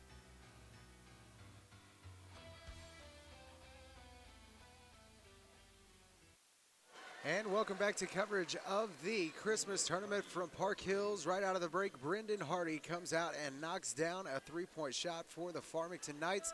41-24 our score right now. Brendan Hardy, his first 3 points of the game. Other side of the floor, a missed opportunity there for the Arcadia Valley Tigers. And back down to the Farmington Knights side of the floor we go. Grant Waddell, top of the key, over to Alex England. England off the shot fake that time, going to give it back up top to Grant Waddell. Waddell now, he's going to feed it down into Tyson Gray. Gray now back out to Alex England down in the corner. Brendan Hardy gets a flash pass that time up on the top of the right wing. And now Alex England tries to force one down into the post. Somehow John Bader comes up with it. Off the turnaround that time, going to be a foul. Foul upcoming here is going to be on the 24 of Trey Jones. Trey Jones now going to pick up his second personal of the ball game. And team foul number 1 for AV here in the second half. At the line right now, John Bader. Bader tonight so far from the free throw line has made 1. His first one no good for the Farmington Knights. Still standing on the free throw line is John Bader. 0 for 1 so far. His second free throw is away and good. Now 1 of 3, from the free throw line as John Bader gets his 16th points of the night. And Jake Pryor going to bring this ball down a little bit slower for the Arcadia Valley Tigers this possession. Left-hand side now goes over to Sam Williams. Then down to Trey Jones and back up to the big shot from Austin Wren. What a shot from three-point land from Austin Wren as he gets his first points of the ball game. And now a 43-27 ball game. Left-hand side, Brendan Hardy off the dribble, pulls it back up, now back out to Grant Waddell. Alex England with the ball, top of the key, going to drive middle of the lane, now kicks it out to Grant Waddell. Waddell with the spin move, going to come back up top to Brennan Hardy. Under 7 minutes to play here in the third quarter, just getting underway here in the second half action of our final game in day number 1 of the Christmas tournament. Tyson Gray now with the ball, left-hand block. Nothing doing right there. Got to kick it back out. Gives it to England. Now back to Grant Waddell. And out to Hardy. Hardy, long three, just off the mark. Goes off the front of the rim. Great rebound from John Bader. And the kick back out to Grant Waddell, who drives the floor. And he's going to get it. Grant Waddell with a great drive down the middle of the lane. Picks up his first 2 of the night. And now back down other side. Austin Wren connects again. Austin Wren comes out in the second half now with 2 straight three-point shots on 2 straight possessions. Has brought this back to just a 15-point ball game for AV. Left-hand side for Alex England. He pulls up his dribble about the left-hand elbow. Now over right-hand wing for Brendan Hardy. A one-footed shot that time from Hardy doesn't fall, but Tyson Gray's right there for the rebound and the putback. Now 16 total points for Tyson Gray. Top of the key, Jake Pryor thought about the shot, didn't take it, gave it over to Austin Wren, who is being guarded very closely now by Alex England. Now over right-hand side, Waddell is guarding Sam Williams closely. Pryor and Brendan Hardy now start to go at it, right-hand side of the wing, and now back up top to Hayden Helvey. Helvey now over to Sam Williams, thought about the shot fake, and then went to the baseline. Nothing doing down on the baseline, got to kick it back out. Now Pryor from the right-hand wing, spin move there towards the block, and he's going to get it off the glass. Good move that time from Jake Pryor to pick up his 14th points of the night. 47-32, still a 15-point game here. The Farmington Knights lead over the Arcadia Valley Tigers. Brendan Hardy, top of the key, going to go right-hand side. Now pushes it over to Grant Waddell. Then back up to Alex England. England now drives to the free throw line. He's going to pull up his dribble and kick it back to Brendan Hardy. Hardy now over left-hand side, Tyson Gray. He's going to feed it down. Alex England, what a cut towards the basket that time. Absolutely nobody in front of Alex England that time as he picks up his first points of the ball game. 49-32 now our score. Farmington still leads big. Sam Williams with the ball on the left-hand wing, being guarded closely by Grant Waddell. Now over right-hand side to Jake Pryor. This zone defense pretty stingy for the Farmington Knights. Going to cause another turnover. And Farmington going to get it back here with 3:32 left to play in the third. Upcoming inbound pass here from Gavin Duncan, who has just checked back into the ballgame for the Farmington Knights. Also checking back in will be the number 10 of Cameron Friend. And the number 12 of Gunnar Lebrat. The new players coming into the ballgame for the Farmington Knights. Over to take a seat was Alex England, along with Tyson Gray and John Bader. Farmington Knights side of the ball now. Cameron Friend around the top of the key. Back up top to Brendan Hardy. And good ball movement around the top of the key from the Farmington Knights. Back to Gavin Duncan, who's going to come right-hand side of the lane. Takes it himself off the glass. Shot no good. And he's going to fall to the floor. Rebound going to go to Jake Pryor. He'll pull up from the top of the key on the other side of the floor. Air ball that time for Jake Pryor. Goes out of bounds and will give Farmington back the ball. Now in our 9 o'clock hour, been here since 10 o'clock this morning covering basketball at this Christmas tournament. 4 straight girls games to start it off, and now our 4th boys game of the evening. A carry here going to be on Hayden Helvey, and that will give the Farmington Knights back the ball yet again with 2:50 left to play here in the third. 49-32, a big lead here for the Farmington Knights at 17. Brendan Hardy, left-hand side of the wing, picks up his dribble, being guarded closely by Jake Pryor. Now along the right-hand side goes Cameron Friend. And back up top now to Brendan Hardy. Hardy going to give it back to Cameron Friend. Friend drives off the right-hand wing, throws one off the glass. That one no good. Just a little bit strong that time for Cameron Friend, and the rebound going to be pulled down by the 23 of Hayden Helvey. Peyton Whited now going to take it top of the key over the left-hand side for Austin Wren, who tosses up another three-point shot that doesn't fall, and the rebound goes right back to Brendan Hardy, and Gunnar Lebrat now gets the ball at about the top of the key. Back over to Cameron Friend. Friend gives it off to Hardy. Shot fake right there from Hardy. Had Jake Pryor up in the air. Didn't take the shot, though. Now over the left-hand or right-hand side, to Gavin Duncan. Good pass to Gunnar LeBrot, who takes it himself off the left-hand side. Gunnar LeBrot with 2 more points. Now 11 on the game for Gunnar LeBrot, and he becomes the 3rd Farmington player now in double digits. Other side of the floor, Hayden Helvey pulls up a quick jumper and makes it rain. 5 points now for Hayden Helvey as they trail 51-34 to the Farmington Knights. Cameron Friend going to bring it around the top of the key. Holds up at about the left-hand wing. Now looking back up top to Hardy. Hardy now over to Gavin Duncan and back down to Cameron Friend.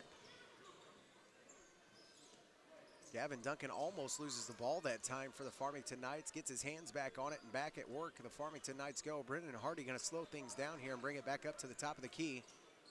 Now over to Grant Waddell on the right-hand wing. Brendan Hardy going to bring it back up top once again. Now under a minute to play here in the 3rd quarter. The second half flying by for the Farmington Knights and Arcadia Valley Tigers. Farmington right now with a huge lead. And Gavin Duncan going to drive to the basket. He is fouled, and the bucket's going to count as well. Gavin Duncan now with his first points of the ball game and his first trip to the free throw line. Gavin Duncan now with 2. The foul that time is going to be on the number 15 of Austin Wren.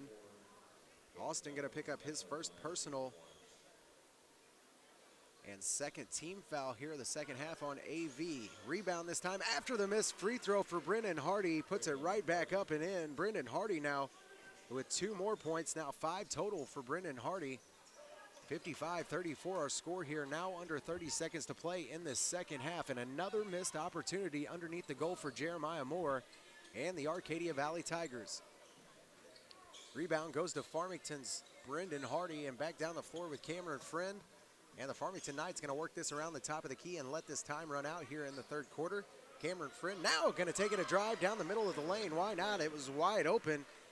And Cameron Friend takes advantage, his first 2 points of the ball game. Now under 5 seconds to play. AV going to need a last-minute shot here in this 3rd quarter. He does. Jake Pryor takes it. Just goes off the front of the rim and no good. Draws to a close. Our 3rd quarter and our final game here in day number 1 of the 60th annual Bob Sechrest Jr. Christmas Tournament. A short break coming your way up after that conclusion to our first day of the Christmas Tournament and our last broadcasted game here of the day. The Farmington Knights and the Arcadia Valley Tigers. More coming your way right after this. Hello everyone, this is Dave Parmley with Prairie Farms Dairy. I'd like to introduce 2 new milk flavors for this holiday season, Peppermint Mocha and Speculous Cookie, both made with our reduced fat milk. These new flavors complement our original line of holiday flavored milk, which are chocolate mint, pumpkin spice, holiday custard, and our traditional eggnog. They're available at your local grocery and supermarket stores. Look us up on the web at prairiefarms.com or like us on Facebook. We at Prairie Farms are proud to be farmer-owned and have been serving our customers for over 77 years. We're also proud to be a helping organization of the community. So from our family to yours, we wish you a very, very Merry Christmas. Holidays are such a wonderful time to get together with family and friends, and this holiday season is no different. Polite Ready Mix wants to thank you for your business during the past year and hopes to take care of your concrete needs the next year as well. The staff at Polite Ready Mix wants to take this time to also wish you and your family the best this holiday season can bring. Merry Christmas from everyone at Polite Ready Mix. And welcome back to coverage of the 60th annual Bob Sechrest Jr. Christmas Tournament. Out of the break, AV going to get the ball back quickly. Hayden Helvey trying to drive down the floor and is going to be picked clean by Gunnar LeBrot. Ball goes back to Alex England, and down the floor now with Tyson Gray and the Farmington Knights. And a blocking foul upcoming here on Hayden Helvey. Tyson Gray saw a gap right there on the baseline, tried to hit it. Hayden Helvey just not quick enough to cut him off. Is going to pick up his second personal here of the game. Hayden Helvey now with 2. And the 3rd team foul on the Arcadia Valley Tigers. Now under the bucket goes Gavin Duncan. He's going to get his rebuttal after the missed first shot.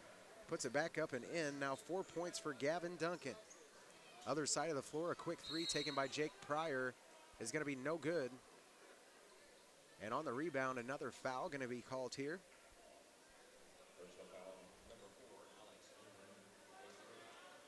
Alex England going to pick up his first foul here of the ball game. And the first team foul on Farmington in the second half.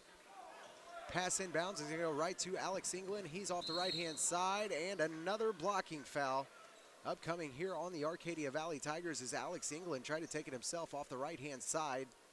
Stepping right in front of him that time is going to be on the number 24 of Trey Jones, who picks up his third personal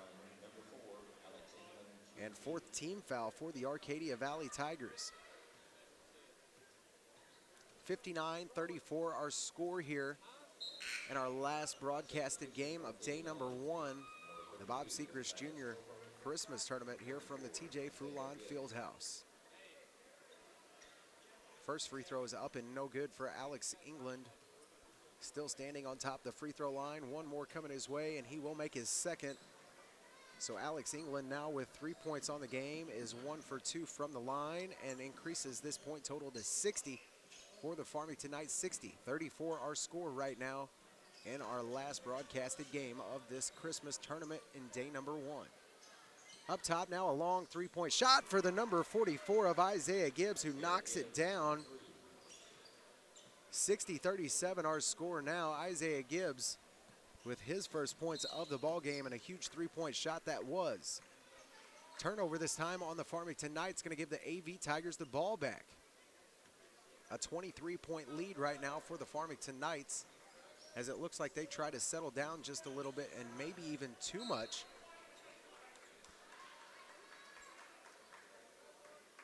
Ball that time going to go out of bounds. Will stay with the Arcadia Valley Tigers. Inbound here goes to Sam Williams. He's not going to be left alone very long. Gavin Duncan quickly to get out on him. Haven't seen very many shots here from Sam Williams. Very abnormal to not see him with any points whatsoever in a ball game. But right now with none, Sam Williams now gets it down on the block, a turnaround. That shot just off the mark, hits off the back of the rim. Rebound going to go this time to Isaiah Gibbs, but picked clean from Alex England. Farmington Knights now push down the floor and a pass over to Gavin Duncan. Duncan going to have to pick up his dribble. Gunnar LeBrot now tries to force a pass down into the post. Goes off the hands of Isaiah Gibbs and somehow falls in the hands of Gavin Duncan. A floater here coming from Tyson Gray, no good. Rebound goes to Trey Jones. Trey Jones going to push the ball back up the floor for the Arcadia Valley Tigers. Now to Peyton Whited, who stops at about the top of the key. Shot there is no good, off the top and back of the rim. Now Tyson Gray off the rebound, going to drive towards the hole. Shot that time, no good. Rolls out of his hands on the way up. Slapped out of his hands by Hayden Helvey. Somehow hit the fingertip of Tyson Gray that time and goes out on Farmington. So AV going to have the ball here with 5:44 left to play. 60-37 our score right now. Nothing but the Farmington Knights all game long. Inbound pass upcoming from Alex England. Still looking for somebody to get it into. Finally finds Grant Waddell. Waddell now gives it back to England. England, a long three-point shot from the corner. Shot no good. Tries to get his own rebound, and he and Trey Jones go to the floor wrestling for it. Trey Jones comes up with it. Quick pass down the floor. Goes to Hayden Helvey, and a shot no good. Rebound now. Alex England back down the floor. We go with him. Tyce Gray going to get the ball down in the corner and then pass it off to Gavin Duncan, who misses his layup attempt. Gets his own rebound, though. Still no good, but Tyson Gray right there to pick it up and put it right back down. 18 points total for Tyson Gray so far here tonight. Left-hand side of the lane goes Jake Pryor, and he's going to put that one up and no good. Off the back of the rim. Second shot at it after his own rebound, no good as well. Rebound this time goes to Alex England, and a quick pass down low goes to Grant Waddell. Back up to Grant. And now out to Tyson Gray, who tries the three-point shot, no good. Gets his own rebound, though. And back towards the bucket he goes off the baseline. Great fundamental basketball right there from Tyson Gray. Followed his shot is all he did. Something he's been taught to do since he started shooting a basketball. Paid off for him as he went right down the baseline. His own rebound. Got the two, and now the chance for the three-point play. Tyson Gray now with 20. And at the free throw line, he makes his free throw. Tyson Gray now 1 for 1 from the line with 21 points. Down the floor we come now with the Arcadia Valley Tigers, Jake Pryor. He's going to pass it over left-hand side to the 32 of Silas Kofer. Kofer now over to Isaiah Gibbs, who's going to try to drive off the right-hand side and gets it. Nifty footwork right there from Isaiah Gibbs, who gets the easy layup. And Isaiah Gibbs now with 5 points in this ball game. Now other side of the floor, Grant Waddell tries the floater. Floater going to go just off the front of the rim and no good, but Isaiah Gibbs gets the rebound. Hayden Helvey now pushing it down the floor, tries to pass in the post to Jake Pryor. Not going to get it though. Up with the ball goes Jake Pryor and fouled. Jake Pryor being real strong down there on that post. Having a battle with the likes of John Bader, Gunnar LeBrot, and Tyson Gray. Jake Pryor about 4 inches shorter than any one of those three, but doing a fantastic job down there in the post. Pryor's free throw shot's going to be no good. So Jake Pryor now 3 of 6 from the free throw line, stays at 50%. Still with 14 points is Jake Pryor. Sitting down now for the Farmington Knights is going to be the number 34 of Gavin Duncan, who picked up his 5th personal and will foul out of this ball game and give the Farmington Knights their 2nd team foul of the second half. Alex England going to push the ball back down the floor for the Farmington Knights. Gives it off to Brendan Hardy, who finishes for him. Brendan Hardy now with another 2, gets his 7th points of the ball game. And now a 67-39 basketball game. The Farmington Knights right now with a 27-point lead.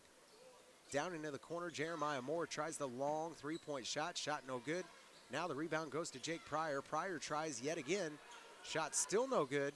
And somehow finds the hands of Austin Wren, who shoots and wiggles one in there. Austin Wren with another 3-point shot. Now 9 points on the game.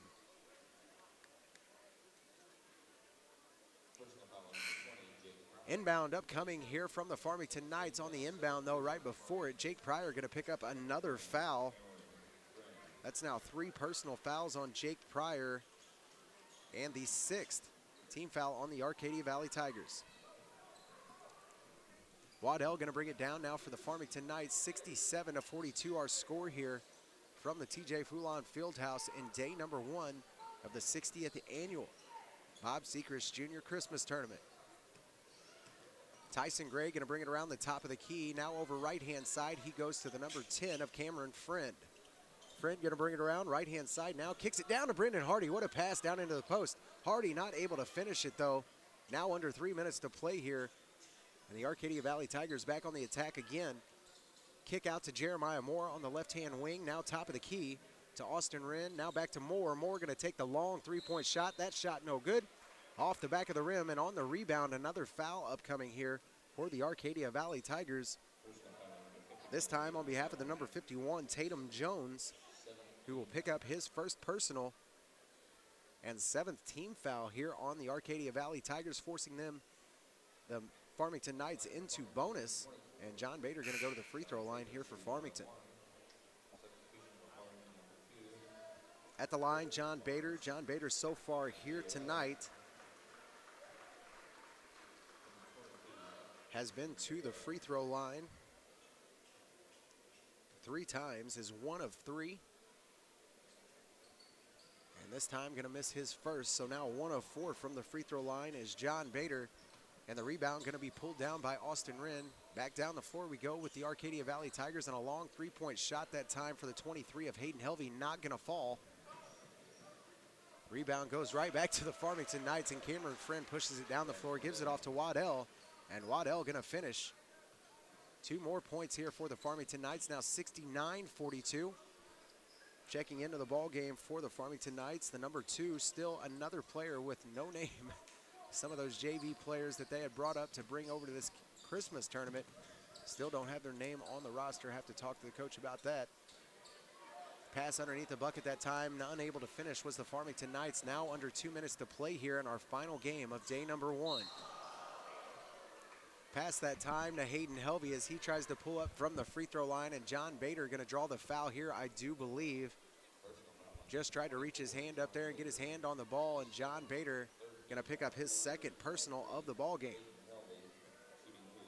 2nd personal will give the Farmington Knights their 3rd team foul.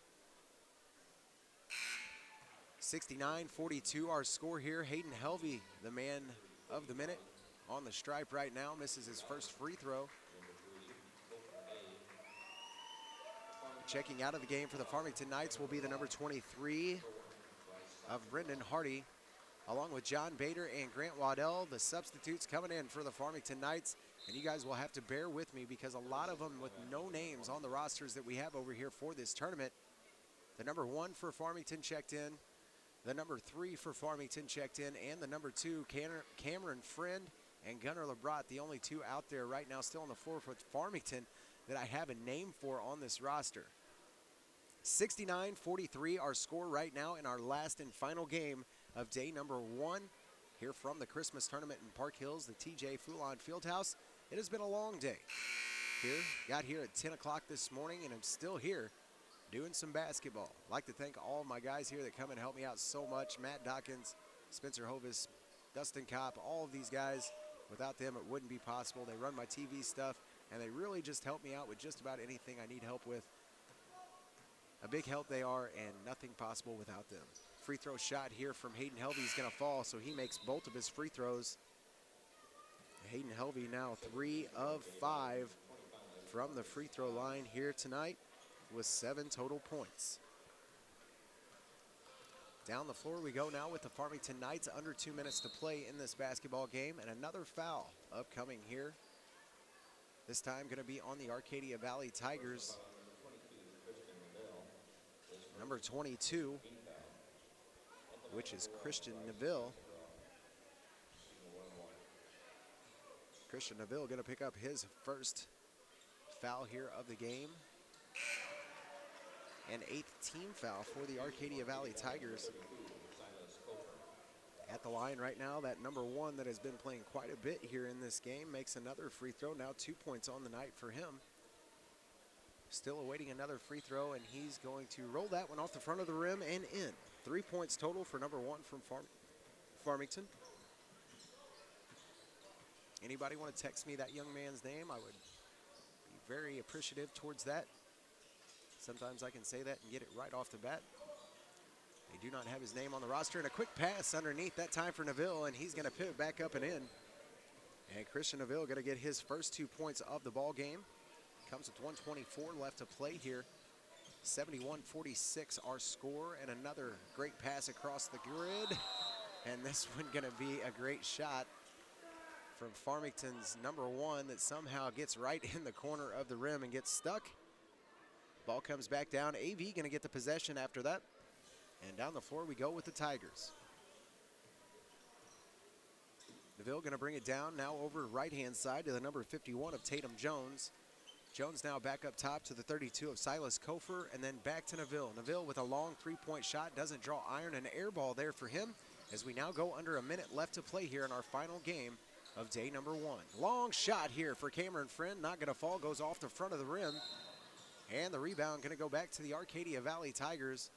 A foul upcoming here on Farmington comes with 50.6 seconds left to play. And the foul going to be on the number 3 this time from Farmington. Another one of those young men that I do not have a name for. Pass across, goes to Silas Kofer. Now down low to the 25 of Marcus Morris. Marcus gets held up a little bit there, being guarded by Cameron Friend, and has to give it back to the 51 of Tatum Jones. Jones now going to work it around the left-hand side. Gives it back up to the 3 of Colton Day. Day comes around, top of the key. Now under 30 seconds to play here in our final game of this Christmas tournament. Right-hand side, the 32 of Silas Kofer. Still looking for somebody to get the ball to. Finally finds at the top of it Colton Day. Now to Neville, now back down to Tatum Jones. Jones going to drive baseline, tosses up a floater that time, doesn't fall, and the rebound going to go back to Farmington. Now under 5 seconds to play, and that is going to do it for our last game here of day number 1 in the Christmas tournament. What a performance by the Farmington Knights as they defeat the Arcadia Valley Tigers 71-46 here in our last broadcasted game of day number 1. Going to take a short break, and we'll come back and have your Hometown Motors post-game show along with the Mark Bonney Construction Player of the Game for our last and final game here of day number 1, broadcast day from the 60th Annual Bob Sechrest Jr. Christmas Tournament from the TJ Foulon Fieldhouse. Short break and the end of day number 1 coming your way after this.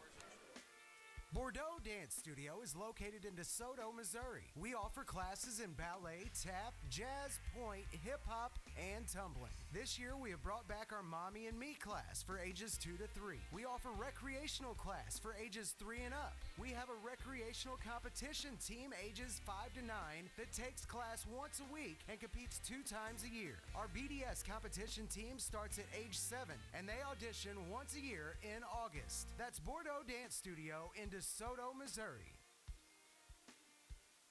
Keep your car or truck properly serviced and running right, and your vehicle will actually be a good investment. Dunlap Automotive Solutions in Park Hills is there to help. Dunlap employees are certified technicians. You'll get straightforward, honest advice and the best repairs from the best people. Don't ignore the check engine light, providing full diagnostic testing, tires, fleet maintenance, and don't forget to get your AC serviced and charged. Get to Dunlap Automotive Solutions at 210 East Main Street in Park Hills, or call Donnie at 431-5100. That's 431-5100. No job too big or too small. We do it all here at Dunlap Automotive Solutions. Sports is a big part of the Mineral area, and your Walmart Supercenter in Farmington is proud of all the area schools and their sports programs. Working hard as a team makes for a successful sports program, just as the associates at your Walmart Supercenter in Farmington all work together to make sure you have what you need when you visit your Farmington Walmart Supercenter. Good luck, everyone, in your sports programs from your Walmart Supercenter in Farmington. Loaner's Concrete Construction of Caledonia are the ones to call for driveways, patios, sidewalks, and all foundation work. Need a tall or short wall? Loaner's Concrete Construction can do it all. For commercial or residential concrete estimates, call Bill at Loaner's Concrete Construction at 747-6266. That's 747-6266. Loaner's Concrete Construction in Caledonia. Providing dependable quality work from start to finish. Call Loaner's Concrete at 631-0703 and visit loanersconcrete.com. And welcome back to coverage of the 60th Annual Bob Sechrest Junior Christmas Tournament from the TJ Foulon Fieldhouse. Day number 1 of the Christmas Tournament in the books. 8 total broadcasted games today. We had all kinds of them coming your way. Started out with 4 total girls games. Today, that started us off at 10 a.m. this morning, and we had a heck of a show this morning for girls basketball. We started off with the number 1 seeded Central Rebels. They ended up beating out Bismarck. The final score in that one, 73-30. As the Central Rebels move on past the Bismarck Lady Indians, they will play the winner of the St. John game, AV game. Winner of that was St. John. Final score in St. John and AV, 59-46. St. John and the Central Lady Rebels will play in the winner's side of things Tuesday, December 29th at 1 o'clock p.m.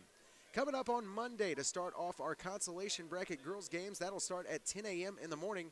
The Bismarck Lady Indians and Arcadia Valley Lady Tigers will play at 10 a.m. on Monday, December 28th. That will be the beginning 2-hour consolation bracket. Also winning out this morning in girls basketball, the Fredericktown Lady Blackcats beat out the South Iron Lady Panthers. They will move over to the winning side of things. Also, the Potosi Lady Trojans able to win. Those two teams will play on Tuesday, December 29th, 2:30 for your second semifinal, the Fredericktown Lady Blackcats and the Potosi Lady Trojans. Moving over to the other consolation side, that game being at 11:30 a.m. on Monday, will be the DeSoto Lady Dragons and the South Iron Lady Panthers. That, your second consolation game on Monday. We then moved into boys basketball, and that's what we've been doing since about 4 o'clock this afternoon, and man, have we seen some good boys basketball. We started off with the number 1 seeded Park Hills Central Rebels and the Herculaneum Blackcats. Final score in that one, a huge score for the number 1 seed. That Central Rebel team playing up to every standard that everybody expects around the town.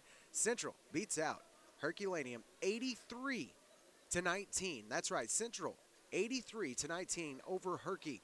We then moved into a South Iron game where South Iron and Crystal City played. Crystal City able to win that one, 76-62. Dusty Dinkins actually upset by the number 9 seeded Crystal City, and just not the South Iron team that we are used to seeing. Hopefully, he can get those boys playing that basketball that he likes to brag about so much down there in South Iron. That moves South Iron and Herculaneum over into the consolation bracket. That game will be Monday, December 28th at 1 o'clock p.m. Central will then play Crystal City on the winning side of things Tuesday, December 29th at 4 o'clock p.m. We then moved into our last two games of the night, Hillsboro and Potosi. The Hillsboro Hawks beat out the Potosi Trojans. Final score in that one, 82-50. Hillsboro moves on to play the winners of the game we just saw, and that was the Farmington Knights Arcadia Valley Tigers. The winner of that one, 71-46. The Farmington Knights move on to play the Hillsboro Hawks. Over in the losing side of things, Potosi, after the loss to Hillsboro, will move over to the consolation bracket. They will play Monday at 2:30 p.m. Potosi Trojans and the Arcadia Valley Tigers Monday, December 28th at 2:30 p.m. My name's Sam Lawson, and this has been a broadcast of the Dawkins Broadcast Group. You can catch this on 107.1 The Zone, Froggy 96, and KDKZ18.com, where we bring the action to you as it happens. For me and all of my broadcast crew, Spencer Hovis, Matt Dawkins, Dustin Kopp, and me, my name's Sam Lawson. Thank you so much for listening today, and we will have more basketball coming your way. The winner's bracket coming your way Monday right here on the Dawkins Broadcast Group. For all of us here at the Dawkins Broadcast Group, we say thank you so much for listening. So long, God bless, and good night.